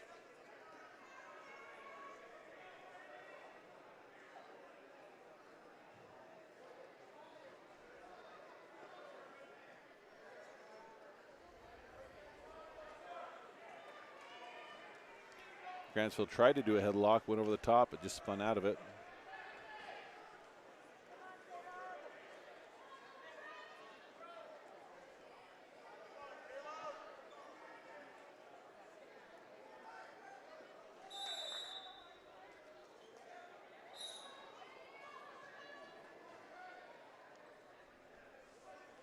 So just over 1 minute to go in this first period, still scoreless, 0-0.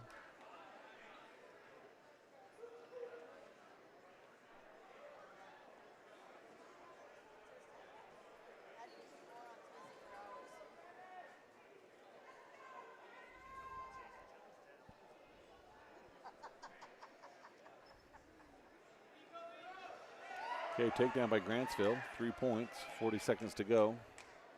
He looks to power half.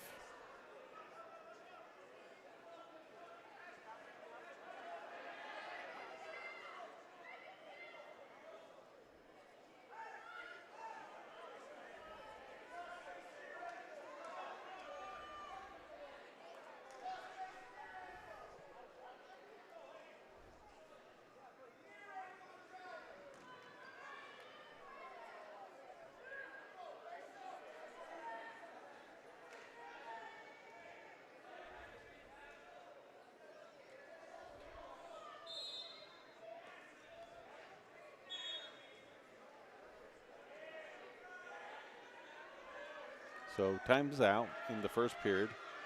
Grantsville's up 3-0. South Sevier's choice after Grantsville defers. He's going to choose bottom.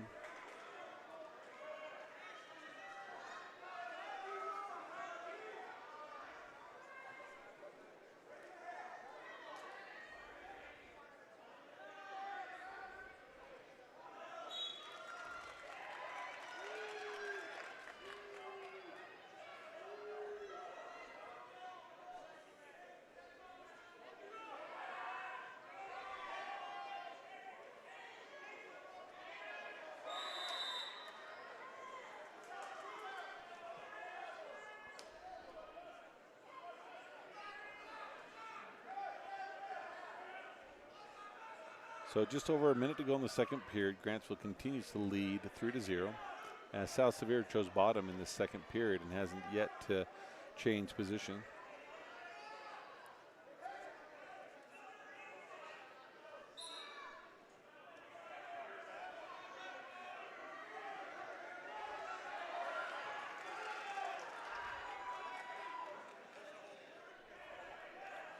So we're going to switch over to mat number 1, which is featuring a 3rd place match with really small wrestlers, as small as 86. This is 86 to 101.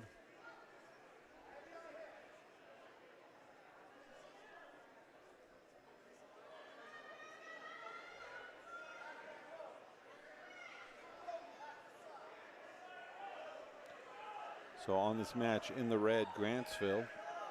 He leads 5-2 over North Summit. Minute 15 to go in the second period.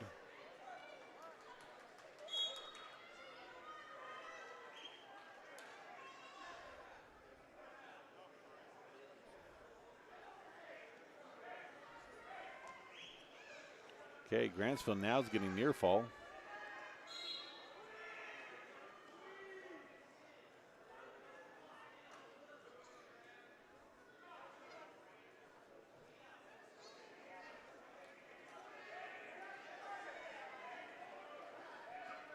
40 seconds to go in the second period.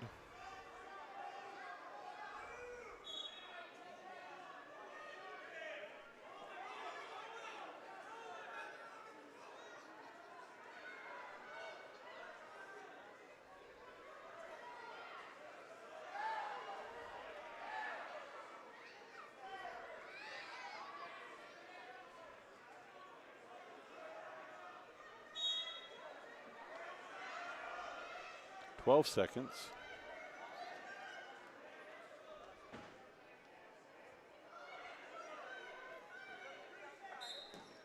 And with 1 second to go in the second period, Grantsville gets the fall over North Summit. So Grantsville will be third place, North Summit will be fourth place.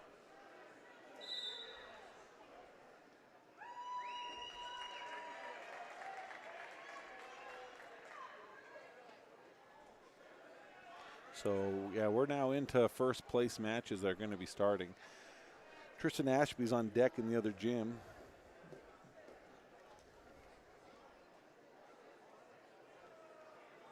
Here on mat number 1, Emmett Despain of Tinnick is taking on Kyler Bunker of Paiute for a first place match. This is 103 to 115 pounds. Despain in the nearly all black of Tinnick. Paiute has that kind of white stripe going across the belly. Tinnick's able to get the 3-point takedown. Trying to power half him over. Does, but rolls right out.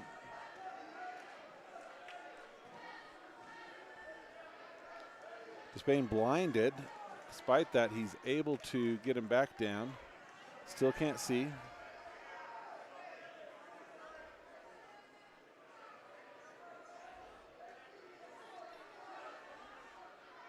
Minute 20 to go. Spain in with, still in control, no change as he has what would be a single leg. Trying to get behind, pops his head out, back into position.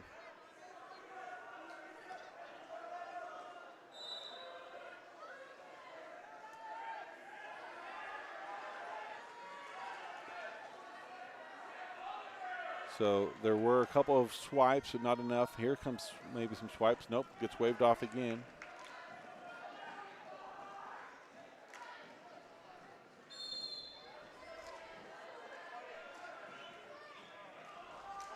So Despain of Tinnick now will get his near fall. 35 seconds to go. He's in there tight.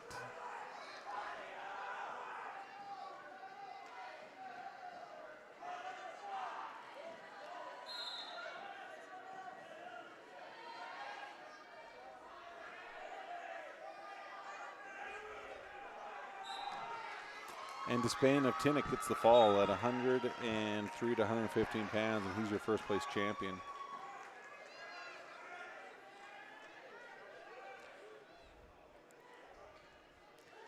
Keeping on mat number 1, Lake Morgan of American Leadership Academy will be taking on Beckham B. Bell of Grantsville. Beckham Bear Bell of Grantsville.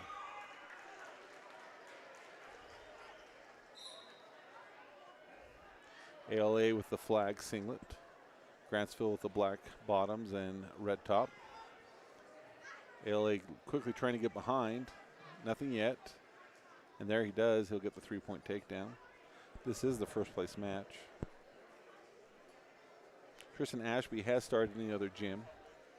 He's taking on Owen Toy of Providence Hall. Providence Hall is a 3A team. Delta won't see them at divisionals, but this could be a match that they could see each other in at divisional or at state. Minute 21 to go here on the first period as ALA leads 3-0.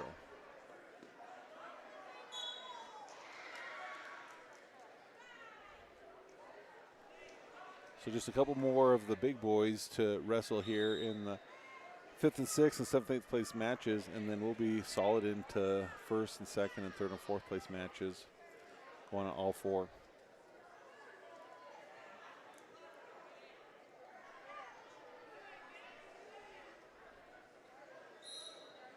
So with just over a minute to go in the first period, no score in Tristan Ashby's. That's taking place in the other gym. He does score with just at that 1 minute mark, so he goes up 3-0. 50 seconds to go here on mat number 1, where ALA leads 3-0 over Grantsville.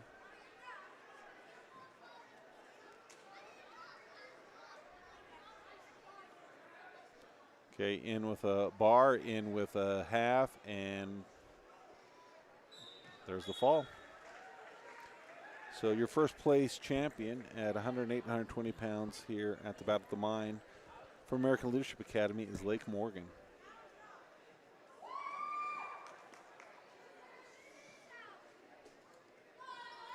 Staying on mat number 1 at 119 pounds, third place match will be Dayton Barney and Lincoln Wixom of Cottonwood.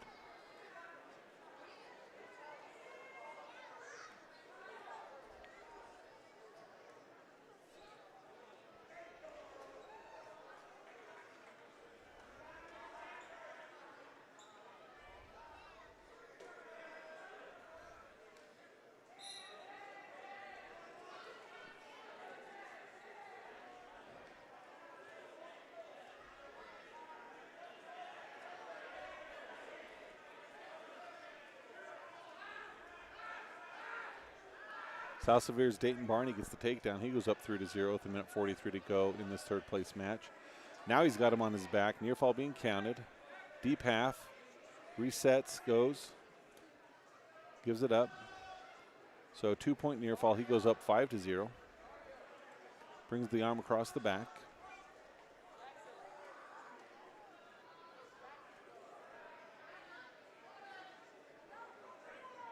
Does the Cherokee bring him back over. And there's the fall. So Dayton Barney of South Sevier is the 119, 123 pound champion here at the Battle of the Mine at Tinnock High School. Or sorry, third and fourth place. He's the third place winner. Now going to a first place match. 122 pounds. Sawyer Smith of South Sevier is taking on Warren Christiansen of Maple Mountain. Tristan Ashby in the other gym, he leads 10-1 at the midway point of the second period. That's a first place match, so if he wins that, he'll be the champion at 115 to 120 pounds. Official clearing off the sides of the mat to give more room for the wrestlers, telling the coaches even that they need to slide over.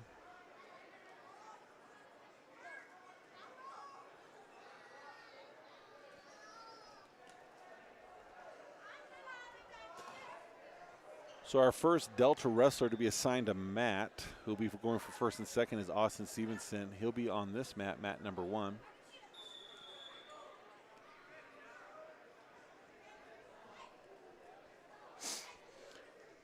So here on mat number 1 right now, varsity match 122 to 127. First place, Sawyer Smith from South Sevier against Warren Christiansen of Maple Mountain. Maple Mountain is in the pink headgear and pink shoes as he gets the 3-point takedown to start. Someone found the light switches, turned them off for a moment.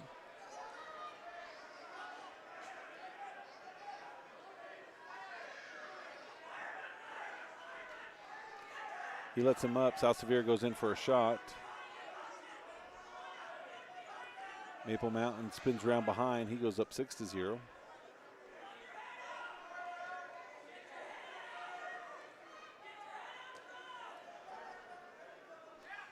And Tristan Ashby's match is over. And he won by fall with 3 minutes 38 seconds into the match. And so he'll be our champion at 115, 120 pounds here at the Battle of the Mine at Tinnock High School. Congratulations to Tristan Ashby for his first place victory.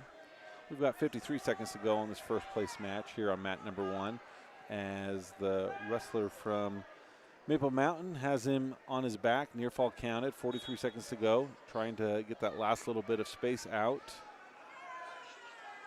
for the official, and he's just about there. And there's the fall. So first place at 122 to 127, Warren Christiansen from Maple Mountain.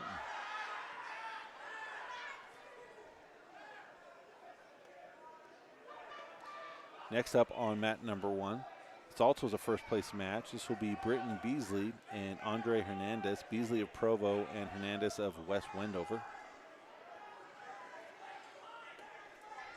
Provo will be in the black with the green trim. West Wendover will be in the maroon.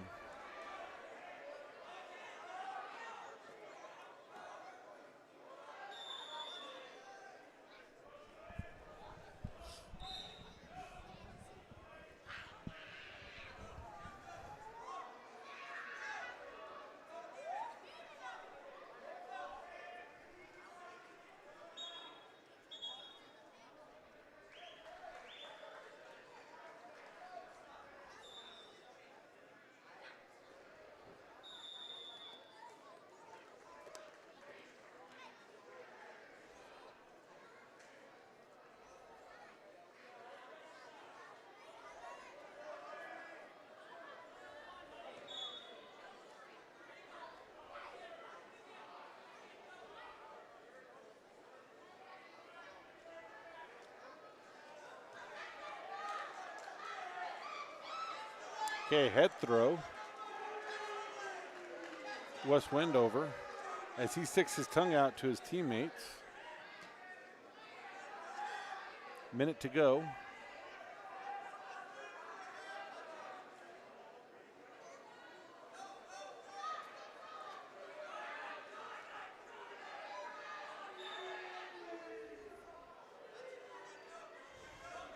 West Wendover is saying squeeze, he does, and he wins. So your champion at 122 to 132 pounds, Andre Hernandez of West Wendover.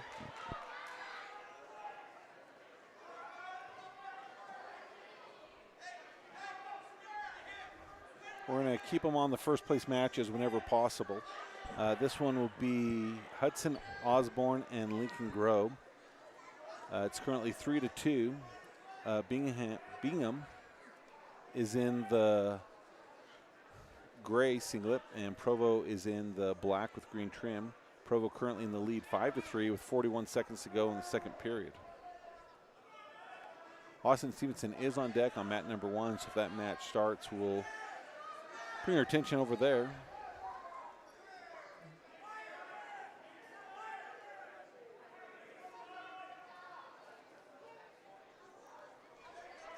$20 seconds to go in this period.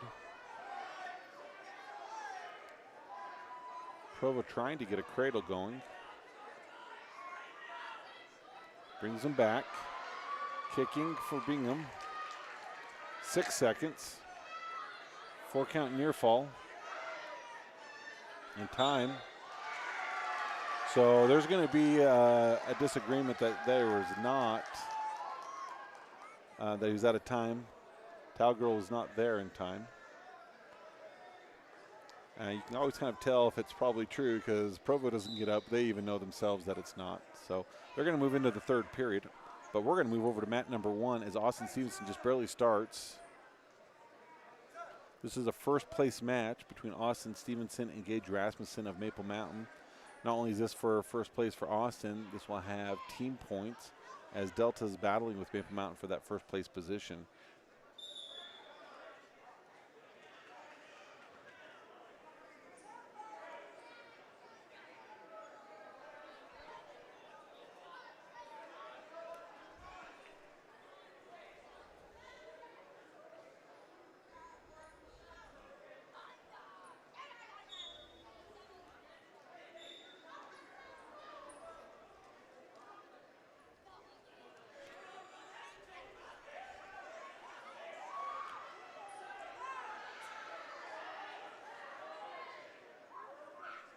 Oh, throw, roll through. He does.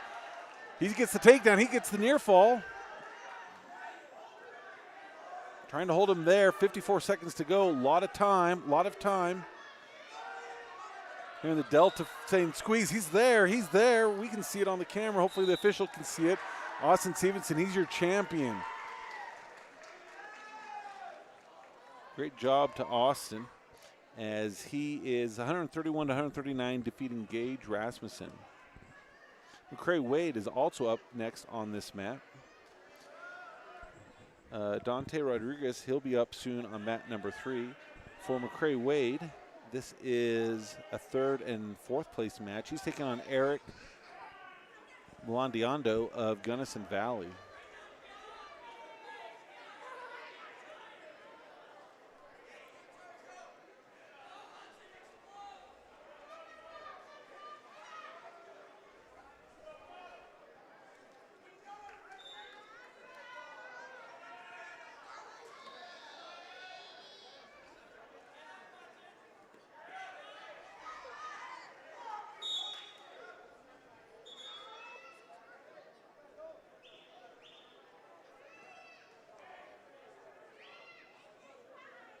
So Gunnison Valley on the edge of the mat. Not quite ready, taking off his sweatshirt. Oh, that was the different Gunnison Valley. So this is for 3rd and 4th place, McCrae Wade of Delta.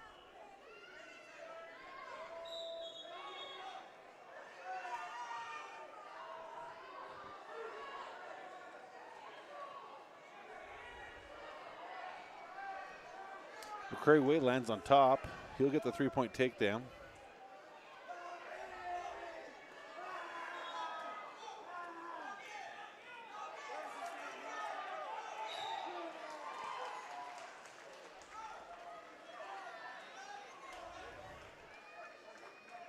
Minute 30 to go in the first period.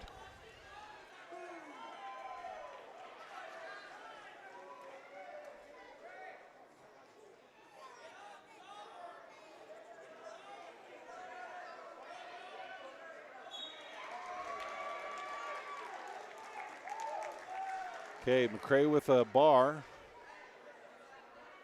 Will look to catch that wrist and go. Now he's going to jump and do a half. So a bar and a half. Runs him over. Near fall being counted. And he'll get the fall. So McCrae Wade, he'll be 3rd place here at the Battle at the Mine.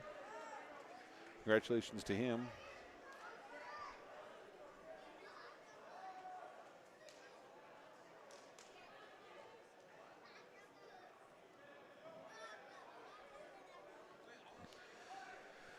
Okay, Dante Rodriguez, he is up on mat number 3 after this one. This match is just starting.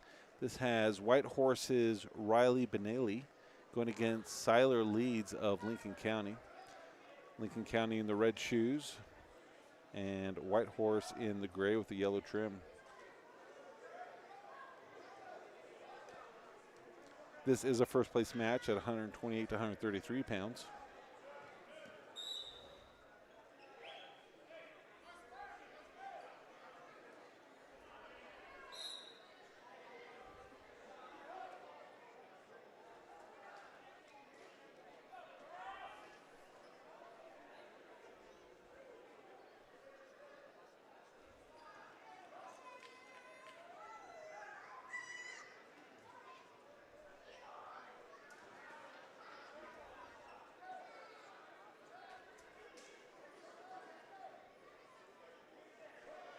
Okay, Lincoln County with the takedown. So they're 3-0 with a minute to go. Braxton Kessler has been assigned mat number 1. But before that, Dante Rodriguez is up next here on mat number 3.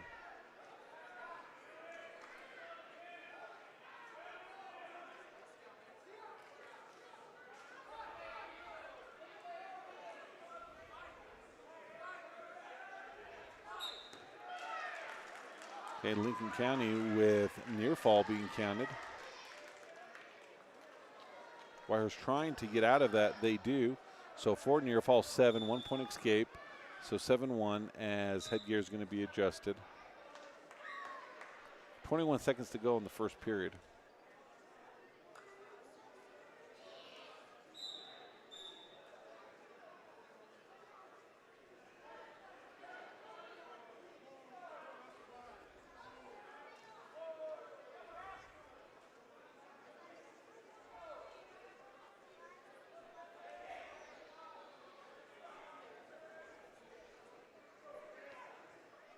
So between those last two matches of Delta, they are in front again. They're up 213.5 to Maple Mountain's 212. Okay, entering into the second period, Whitehorse defers. Lincoln County's going to choose bottom.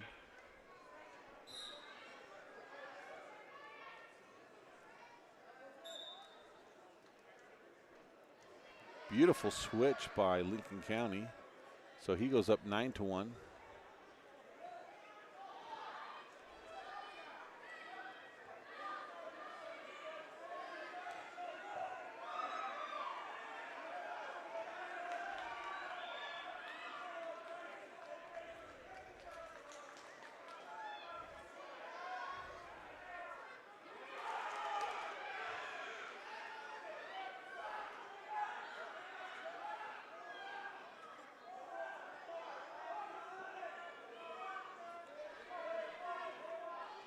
So a minute 15 to go.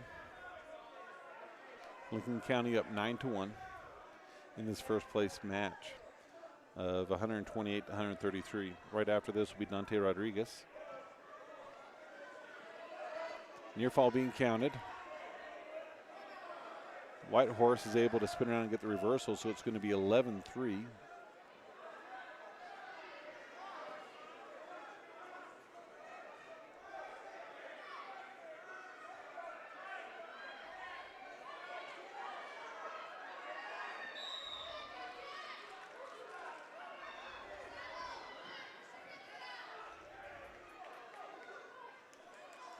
Okay, 2-point reversal for Lincoln County, so he goes up 13-3.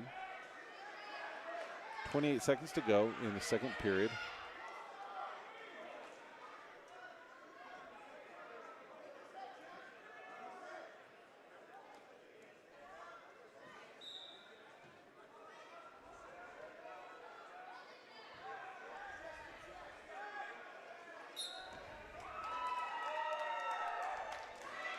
Okay, Lincoln County's got him on his back. 3 seconds to go, 2 seconds, 1 second, and time. So for near fall, 17-3. And they have got one more period to go.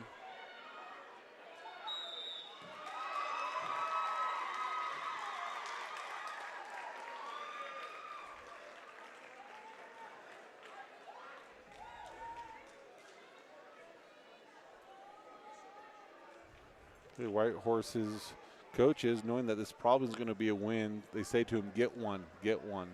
That's all that matters right now is whatever's next.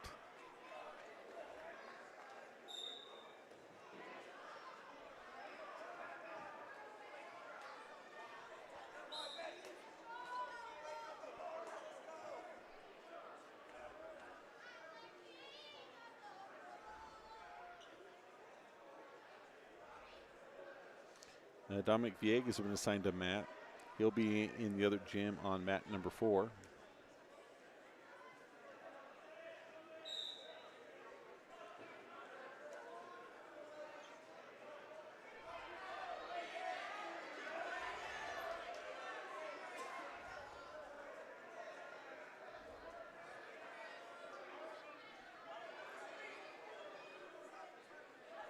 So a minute 15 to go.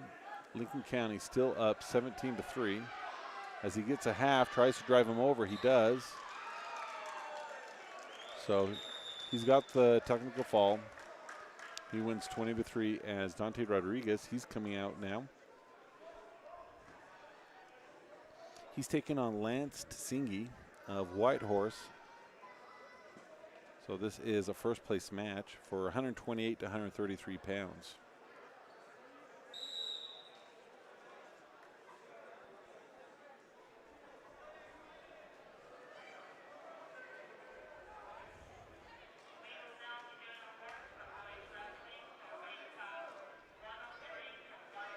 White Harris has been assigned mat number 1. He'll be after Braxton Kessler.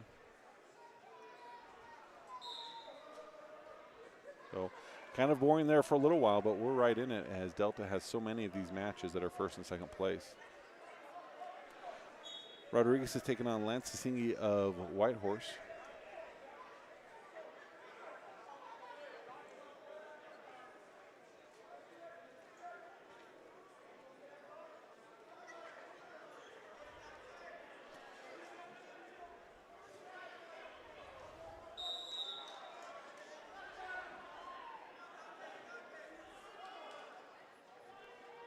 Nothing yet as they go out of bounds.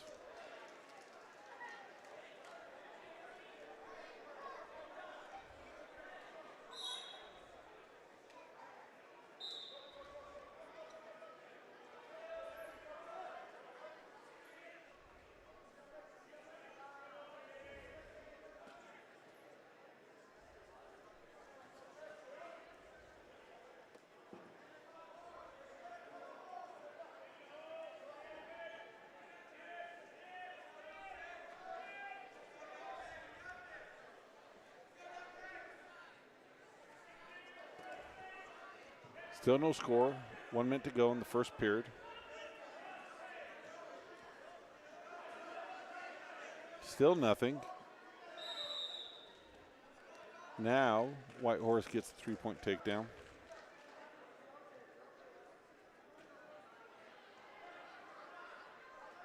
$40 seconds to go. Rodriguez comes to his feet, fighting hands.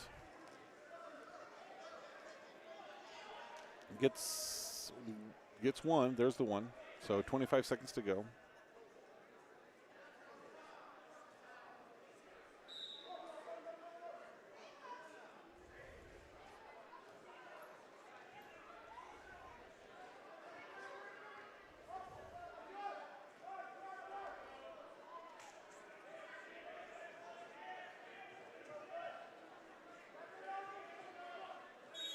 So time expires in the first period.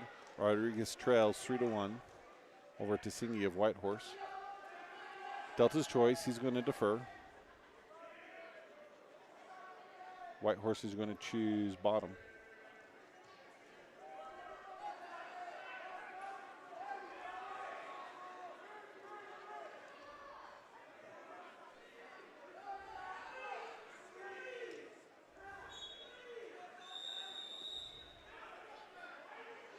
Rodriguez getting near fall. Officials little slow to see him, maybe missed a count or two. So he'll get 3 near fall. He goes up 4-3.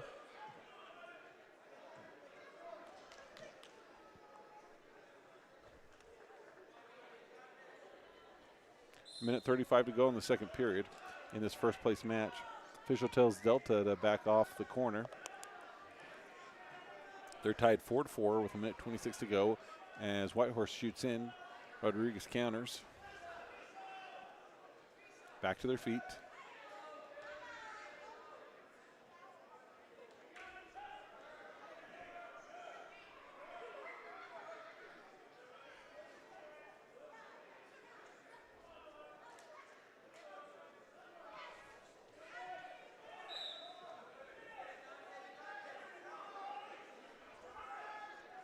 Under a minute to go, tied 4-4.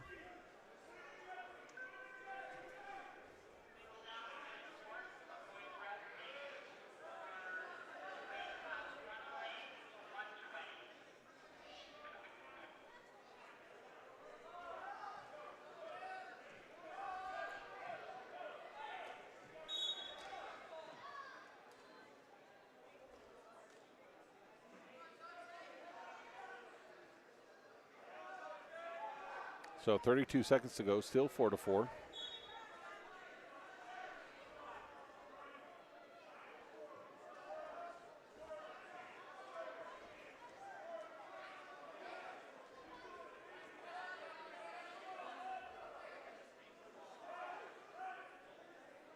Okay, Stalin called on Delta. 10 seconds, Rodriguez shoots, elevates.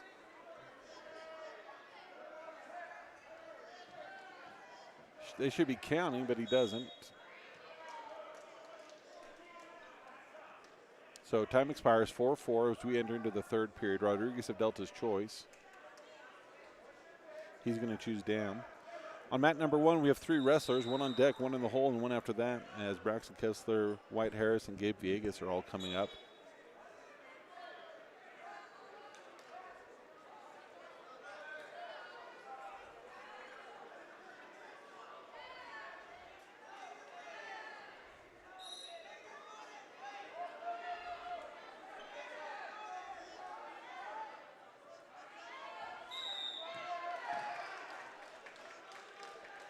Also, we're still waiting for Dom Viegas to go in the other gym. He's in the hole over there.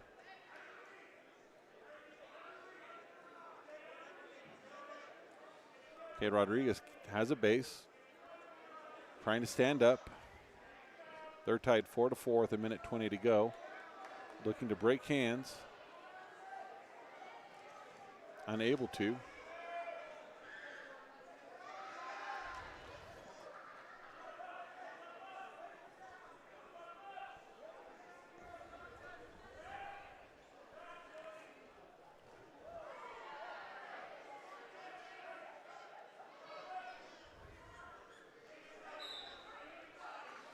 So we're looking to split our screen as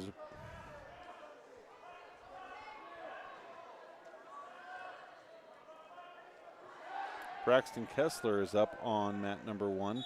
Rodriguez in trouble, and unfortunately he's going to end with a fall. So Rodriguez still a great tournament. He takes second place. No score over here with Braxton Kessler.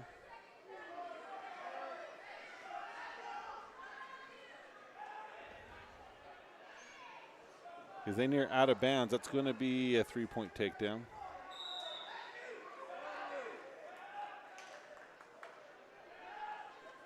So Braxton Kessler's taking on James Knudsen of Provo.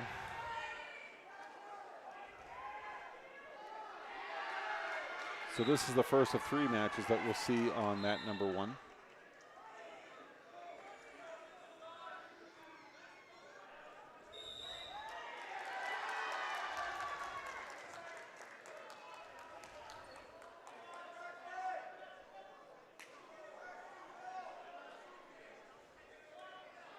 So 54 seconds to go. Kessler trails 3-0.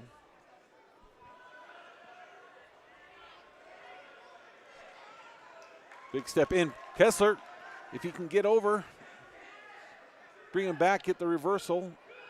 Scoop the head, scoop the head. He's able to. No swiping yet by the official. Here should be the near fall. Not sure what he's waiting for.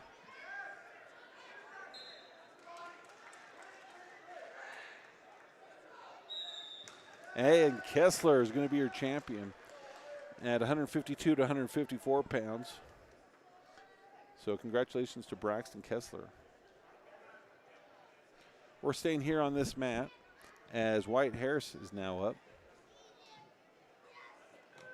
Wyatt Harris is taking on Davian Morales of West Wendover.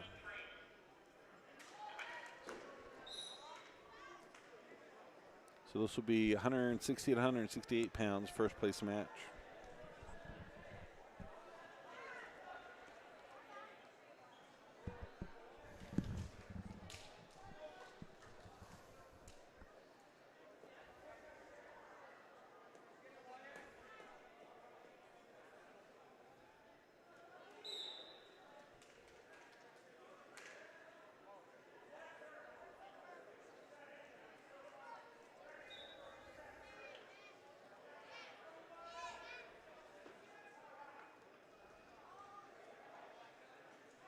Harrison with a shot.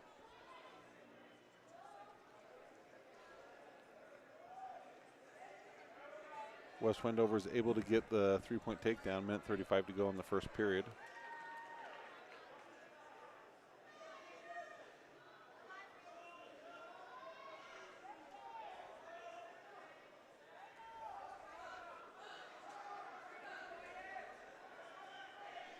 Locking hands, but they come to their feet.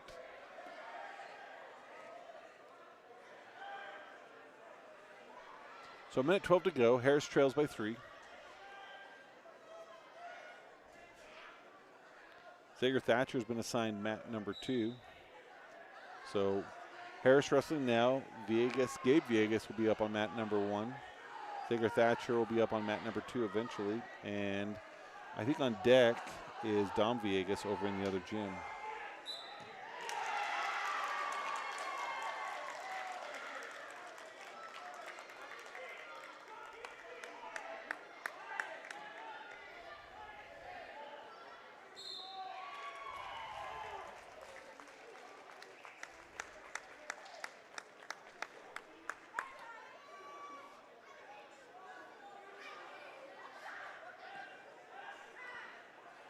Okay, reversal for Harris, so he trails 3-2.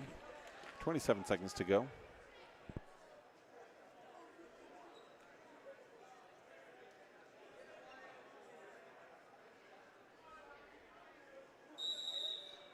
Okay, officials calling him too close to the other map, so 13 seconds to go. Harris trails by 1, but he's on top in this first period.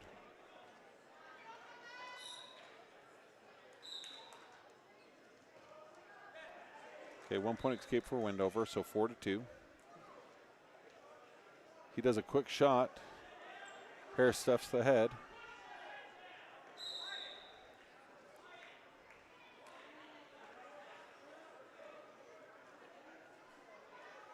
Delta's choice, he defers. West Wendover chooses neutral. No, he chooses down. Coaches told him to do neutral, but he'd prefer to do down.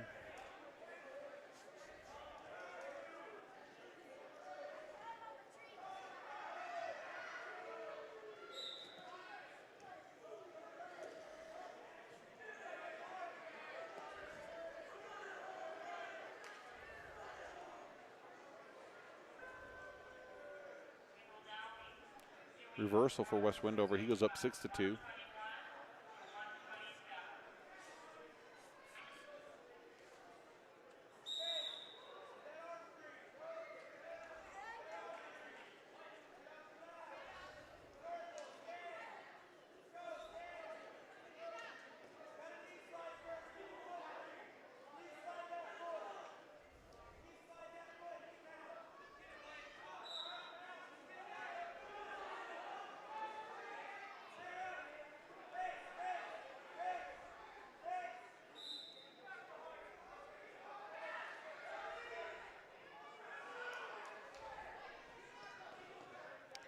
So minute 22, score still 6-2 in favor of West Wendover.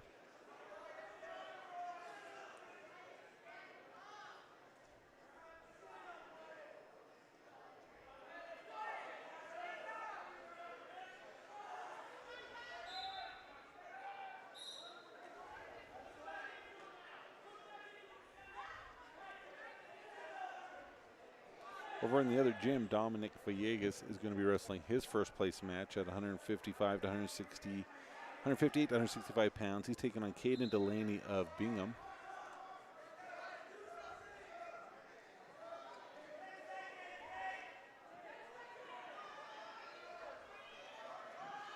.35 seconds to go in the second period with Wyatt Harris. He trails by 4.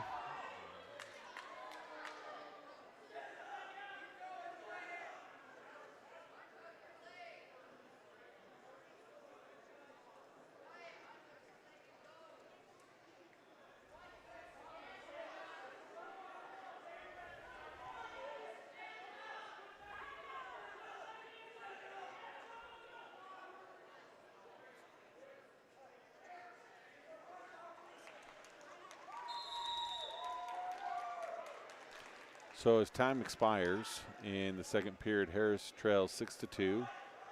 Delta's choice, he's going to choose neutral.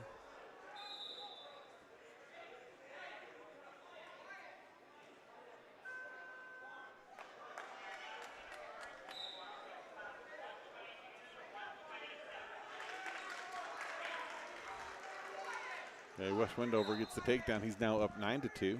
Dominic Vias' match in the other gym. He's ahead 3-2 past the midway point of the first period.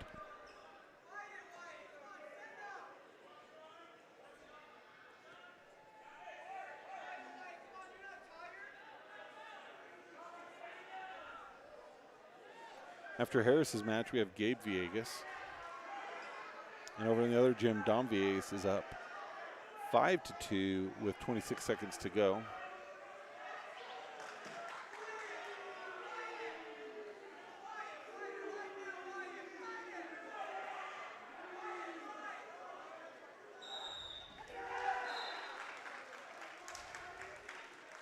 So White Harris ends up second at the tournament. Great job.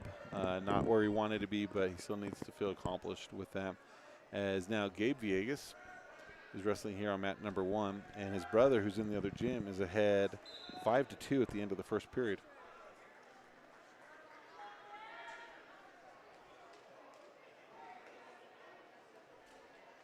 Zager Thatcher is on deck on mat number 2.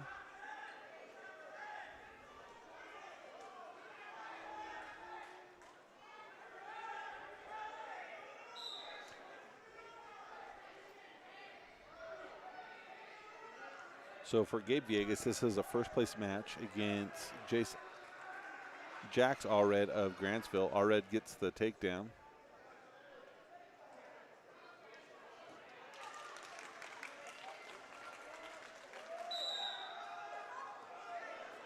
Okay, they go out of bounds, a minute 39 to go. Viegas trails 3-0. His brother in the other gym is ahead 6-2 with a minute 36 to go.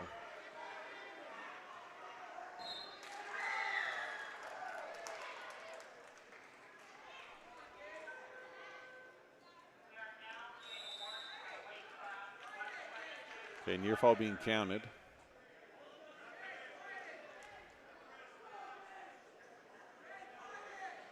Into some trouble.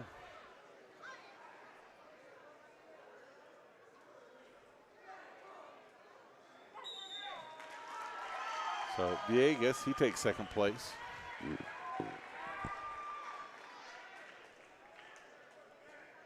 And we'll shift our camera to mat number 2, where on deck is Zager Thatcher. Wrestling currently on this mat, North Summit's Jamin Bailey is taking on from Water Canyon, John Wayne West.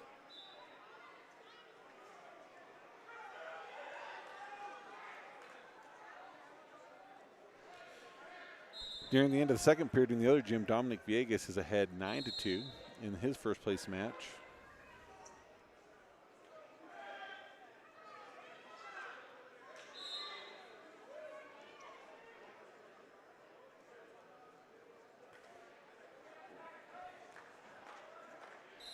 So that's a tech fall here on mat number 2. So that prepares us for Zager Thatcher. But in this first place match, Jamin Bailey of North Summit wins by technical fall over John Wayne West of Water Canyon.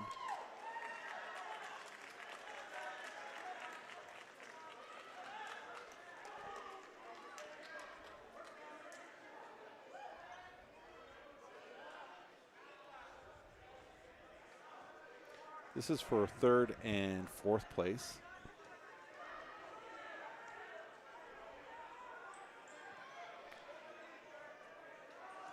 Zager Thatcher's taking on Zachary Riddle of South Sevier.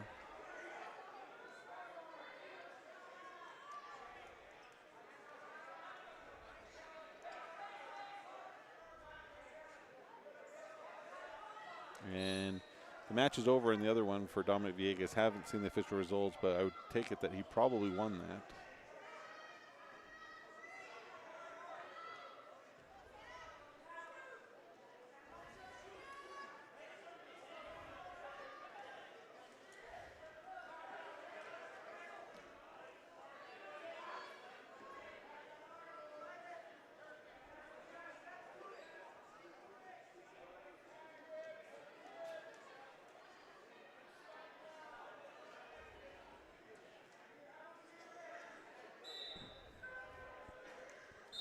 So the 3-point takedown for South Sevier. He's ahead with a minute 20 to go. Quick check-in on scores for the team. Delta has a small lead. They are in first place with 223 points. Maple Mountain is second, 3.5 points behind at 220. So these next few matches are going to have some important impacts on being able to finish off this tournament and be in first place.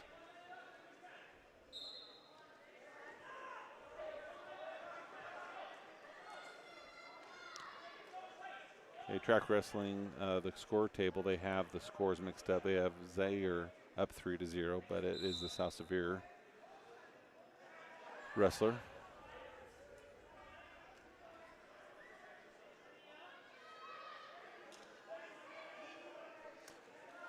Dominic Viegas did win by fall over in the other gym, so he is your first place champion at 161 to 171 pounds. I take that back. That was the third place match.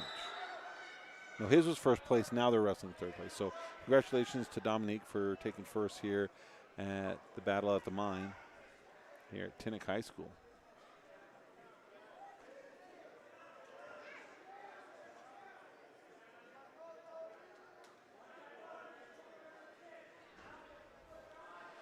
And time expires here in the first period. Zager trails 3-0. It's going to be South Severe's choice.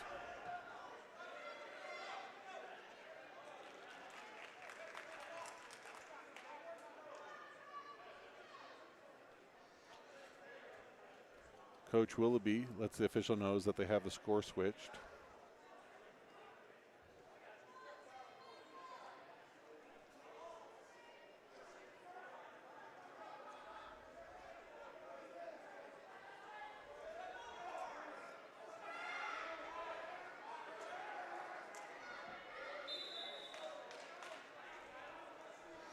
Cole Bailey and Anthony Suarez are both assigned mats here in the main gym. So when Zager Thatcher's match is done, we'll have more wrestling to go.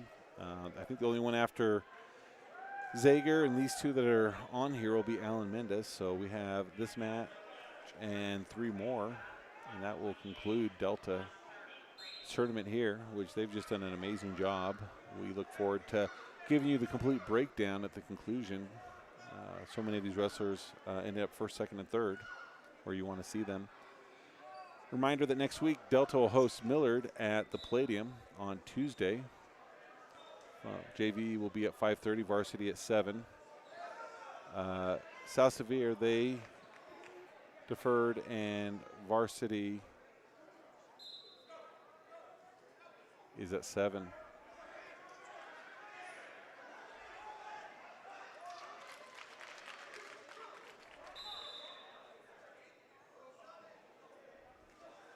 So they switch the scores, and then they switch the colors, and then they're trying to figure out the coin flip.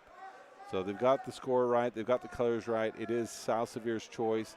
His choice. He defers Delta, and Zager Thatcher's going to choose neutral.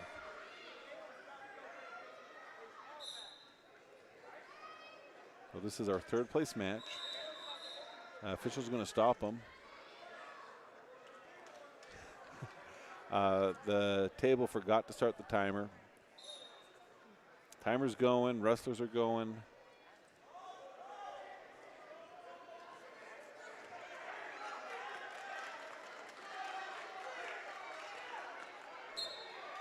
Nothing yet. Thatcher trying to finish off. So, started.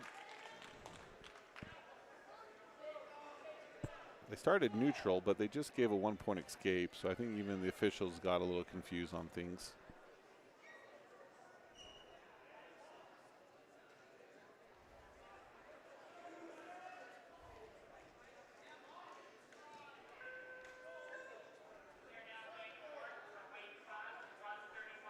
So they do award the 1-point escape for Thatcher, who started neutral by his choice.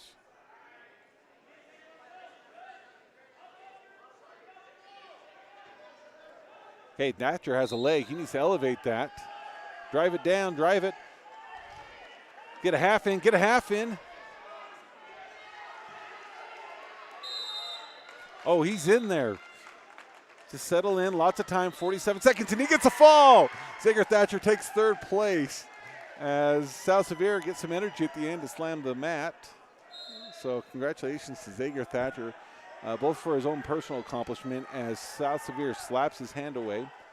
And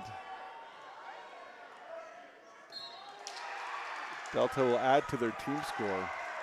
So awesome, awesome job. We're now waiting for both Anthony Suarez and Cole Bailey. They've also assigned Alan Mendes to mat number 1. So our 3 matches will all be in here. We'll see who comes first between Cole Bailey and Anthony Suarez. As again, Delta's just doing a great job. Zager was a little behind to start that, but he kept fighting, got a takedown right to the back, and was able to get the fall to get that third place position. We were mentioning that next week Delta is hosting Millard on Tuesday, and then on Thursday Delta will travel to North St. Pete, take on the Hawks there in Mount Pleasant. And then on Friday and Saturday, Delta, the entire team, will be traveling to the North Severe tournament. That will be the last tournament of the season, I believe, before divisionals. So we have 4 duels, 1 tournament before divisionals, which will be January 31st and February 1st in Nephi. This match right here is a third place match. We're actually going to swing over here to this first place one. This is mat number 3, Anthony Suarez. He's on deck here, and he's the last match on mat number 3. This is Logan Judd from North Summit in the purple taking on Paiute's Bodie Morrison. This match has just started, just 12 seconds in.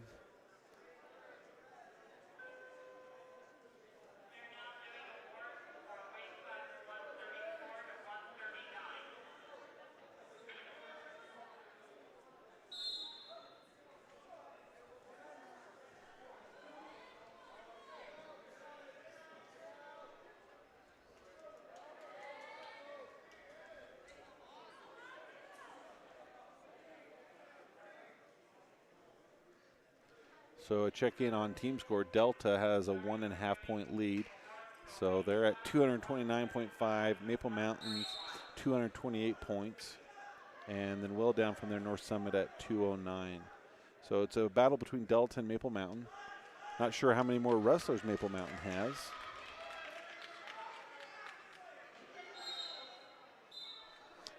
Delta has 3.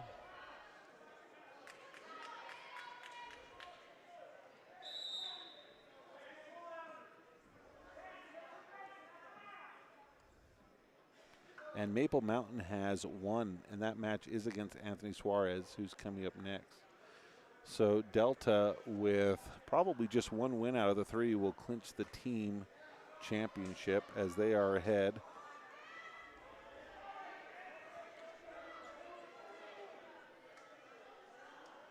So 26 seconds to go here in this first place match of 185 to 193 pounds. No score between Judd of North Summit and Morrison of Paiute.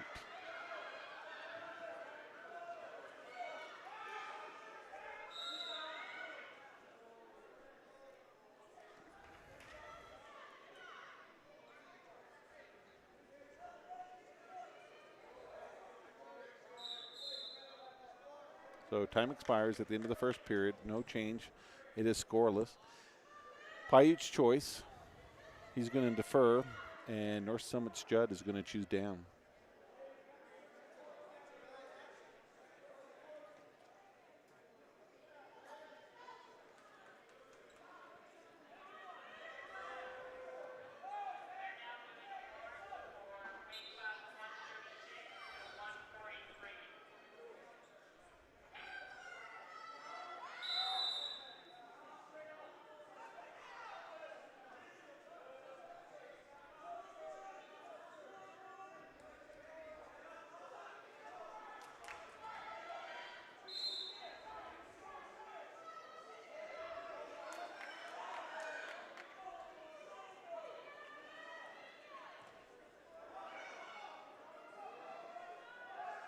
So 1:30 to go, still scoreless.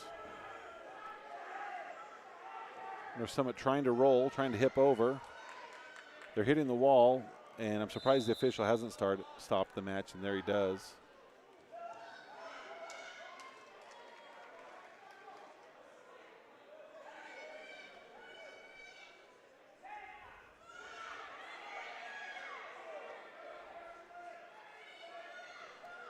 Okay, stall warning as North Summit has to tie his shoe.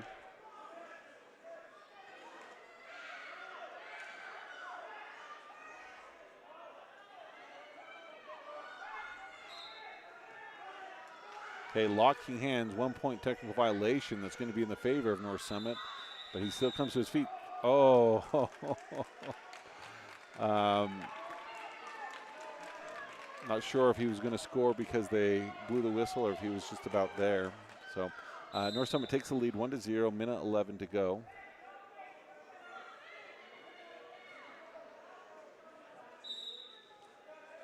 So the officials talking to the scoring table showed that stalling earlier, and they weren't sure if they were supposed to do something with that. So North Summit still down, but leads 1-0. Paiute's going to cover.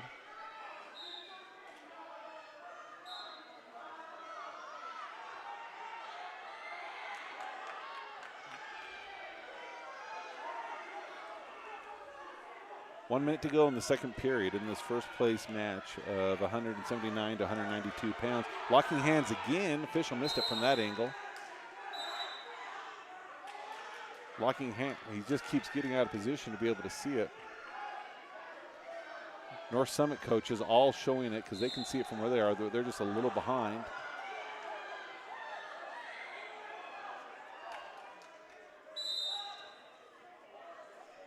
.33 seconds to go in the second period. North Summit comes up.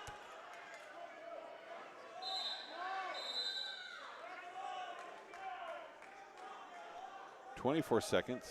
North Summit tries to get hand control, comes up, trying to stay in. 16 seconds, trying to stay in. Fights hands. If he can get that, stalling on green, he's going to get the 1 point escape. So North Summit goes up 2-0. Anthony Suarez is up after this match, but 8 seconds to go in the second period.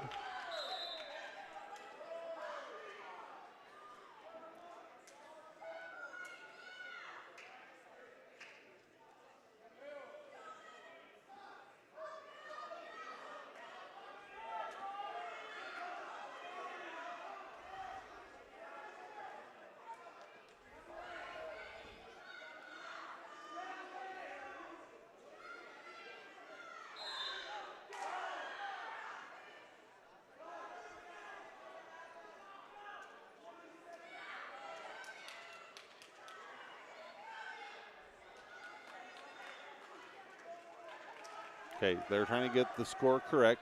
2-0 for North Summit.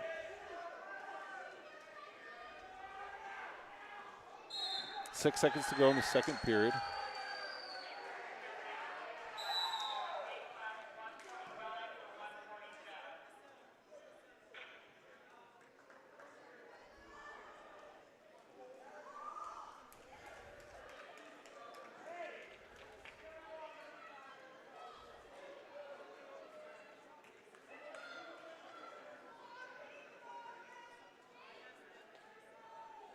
So getting ready to start the third period. North Summit leads 2-0. They're going to be neutral.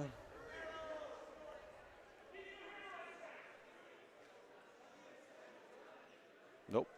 Paiute chooses bottom.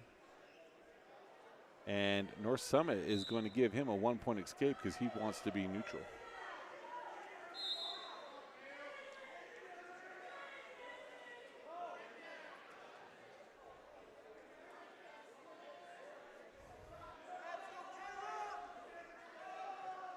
Okay, now they're nearly ready to wrestle. So, start of the third period, North Summit leads 2-1 over Paiute. As soon as this match is done, Anthony Suarez is coming up, but we've got Cole Bailey starting over on mat number 1, so we're going to give our attention to the Delta wrestler. He's taking on Wes Wendover. This is a first place match between Cole Bailey and Caleb Romero.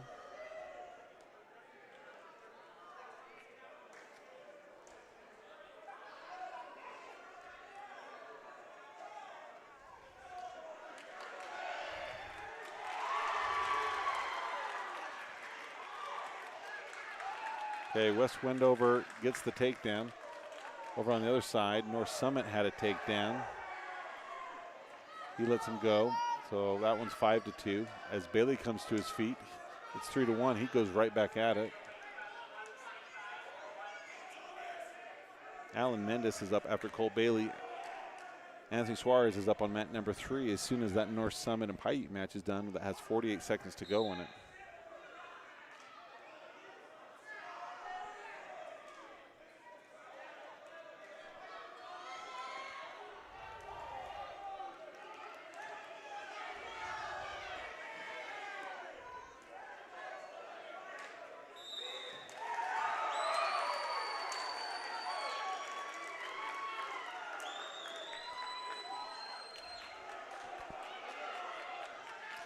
Five seconds to go.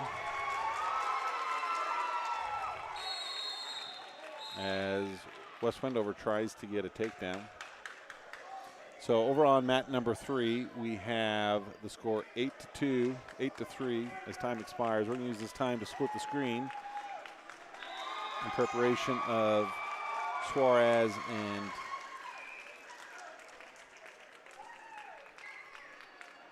Bailey wrestling.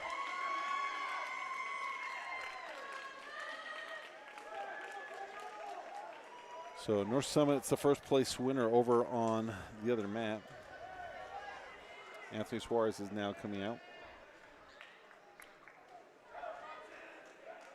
For Suarez, this will be a first place match.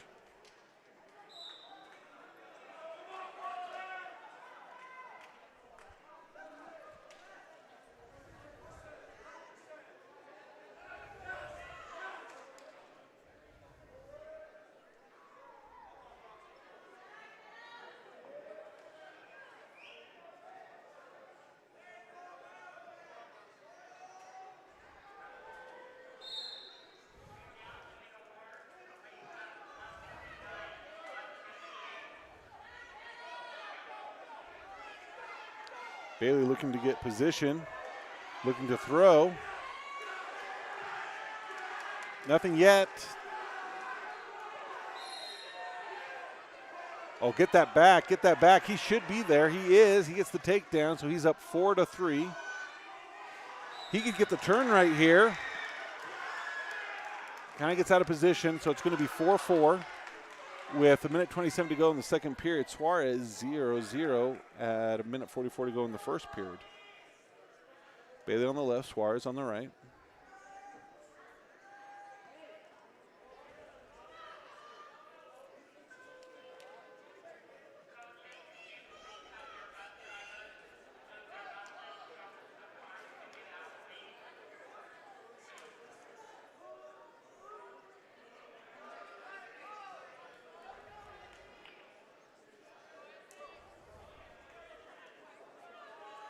So out of bounds, 1:10 to go in Suarez's match on the right. Still scores 0-0.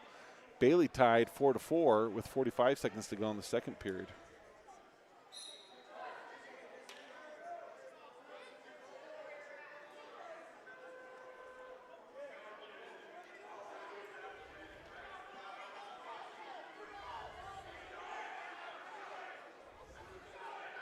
Oh, in trouble. 3-point takedown, 22 seconds to go in the second period for Bailey. Stallings called over here in Suarez's matches against the Maple Mountain wrestler. 40 seconds to go in the first period. Bailey has 19 seconds here in the second period as he trails by 3. Maple Mountain shoots, Suarez trying to counter. They're into the wall, so as soon as they make contact with the wall, they're always going to stop that.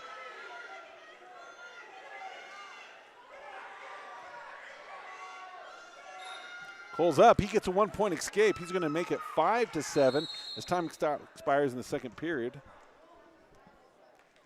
So 13 seconds to go in Suarez's first period. They're still scoreless 0-0.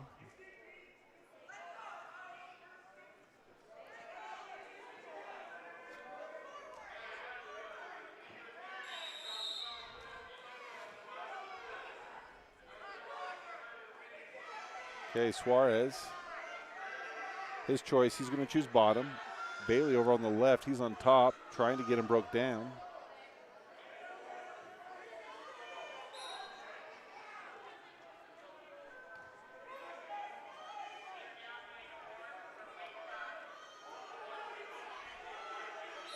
Okay, they're into the wall, so they're going to recenter. 1:29 to go in Bailey's match as he tries to get that half Nielsen in. He's got it now. He's turning it. He's turning it. Oh, and he goes too much. No points awarded. As Bailey's in trouble now.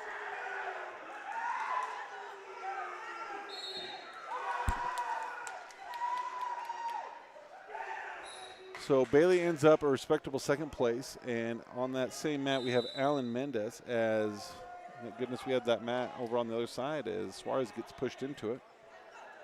So final 2 matches of the tournament, final 2 matches for Delta. On the left mat, third and fourth place will be Alan Mendez. Here on the right is Anthony Suarez. They remain scoreless as we have 1:37 to go in the second period. That big boy throws his leg in. He's going to try and turn Anthony. Pulls it out. Suarez fights hands.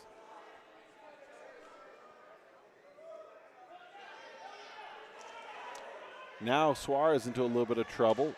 He's able to fight it off.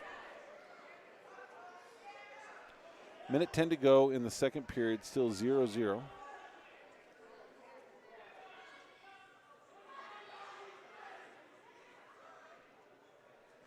Okay, this is a rematch for Allen. He wrestled this kid earlier in the tournament and lost.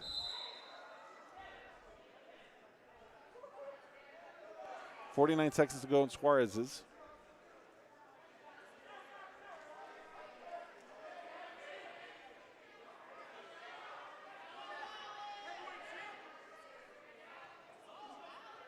There we go. Oh, Anthony almost able to throw him into the right position, but now he's into some trouble. 26 seconds to go, still scoreless in Suarez's match.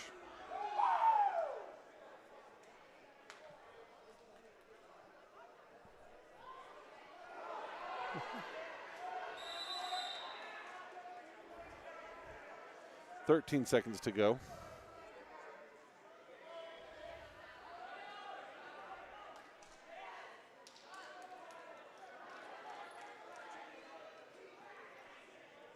So over on the left mat, 1 minute to go. Allen's down 3-0.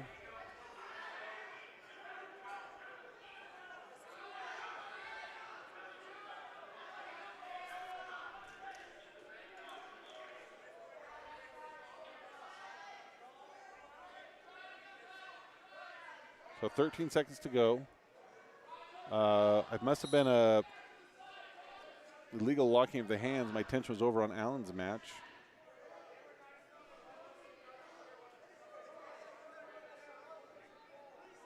So 27 seconds to go on the left, and time expires on the right as we're heading into the third period. Suarez leads 1-0. It is Maple Mountain's choice.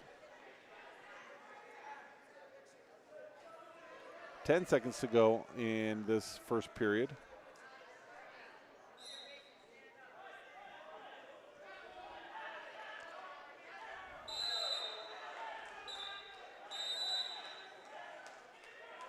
Anthony, here's an opportunity.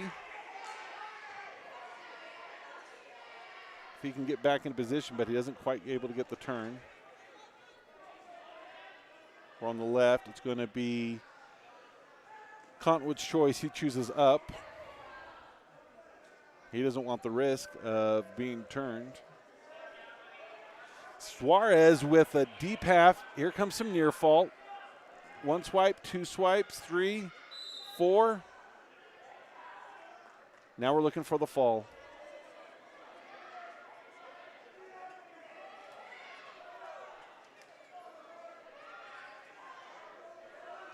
Allen into a little bit of trouble. He's got to get off his back. Suarez gets the pin. And unfortunately, Allen's not able to do the same over on his.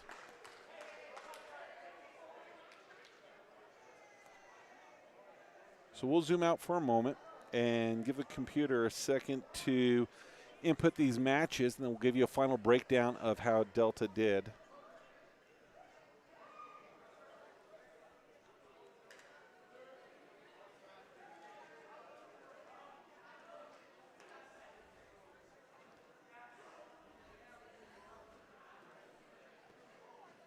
So as we look at the final results, Tristan Ashby, he took first place. Austin Stevenson was the champion. McCrae Wade took third. Dante Rodriguez took second. Braxton Kessler took first. Dominic Vias took first. Wyatt Harris took second. Colton Anderson took fifth. Gabe Villegas took second. Zager Thatcher took third. Anthony Suarez took first. Cole Bailey took second. And Alan Mendez took fourth. So the only wrestler not to end up in the top 5 was injured. Now we'll see if we can check in on the team scores. So with the final team scores, Delta will be the Battle at the Mines champions as they had 239.5, defeating Maple Mountain, who was 228. North Summit was third with 219.5. South Sevier was fourth, and Bingham was fifth. So congratulations to a great, great job. For these Delta wrestlers, we were split as half went to the Rumble. The other half came here, and they did an awesome job. Couldn't be prouder of them. We look forward to seeing you at the Palladium on Tuesday as Delta will host Millard. JV will be at 5:30, varsity at 7. We appreciate you joining with us. We hope that you'll subscribe on YouTube if you haven't. Also, like and follow us on Facebook.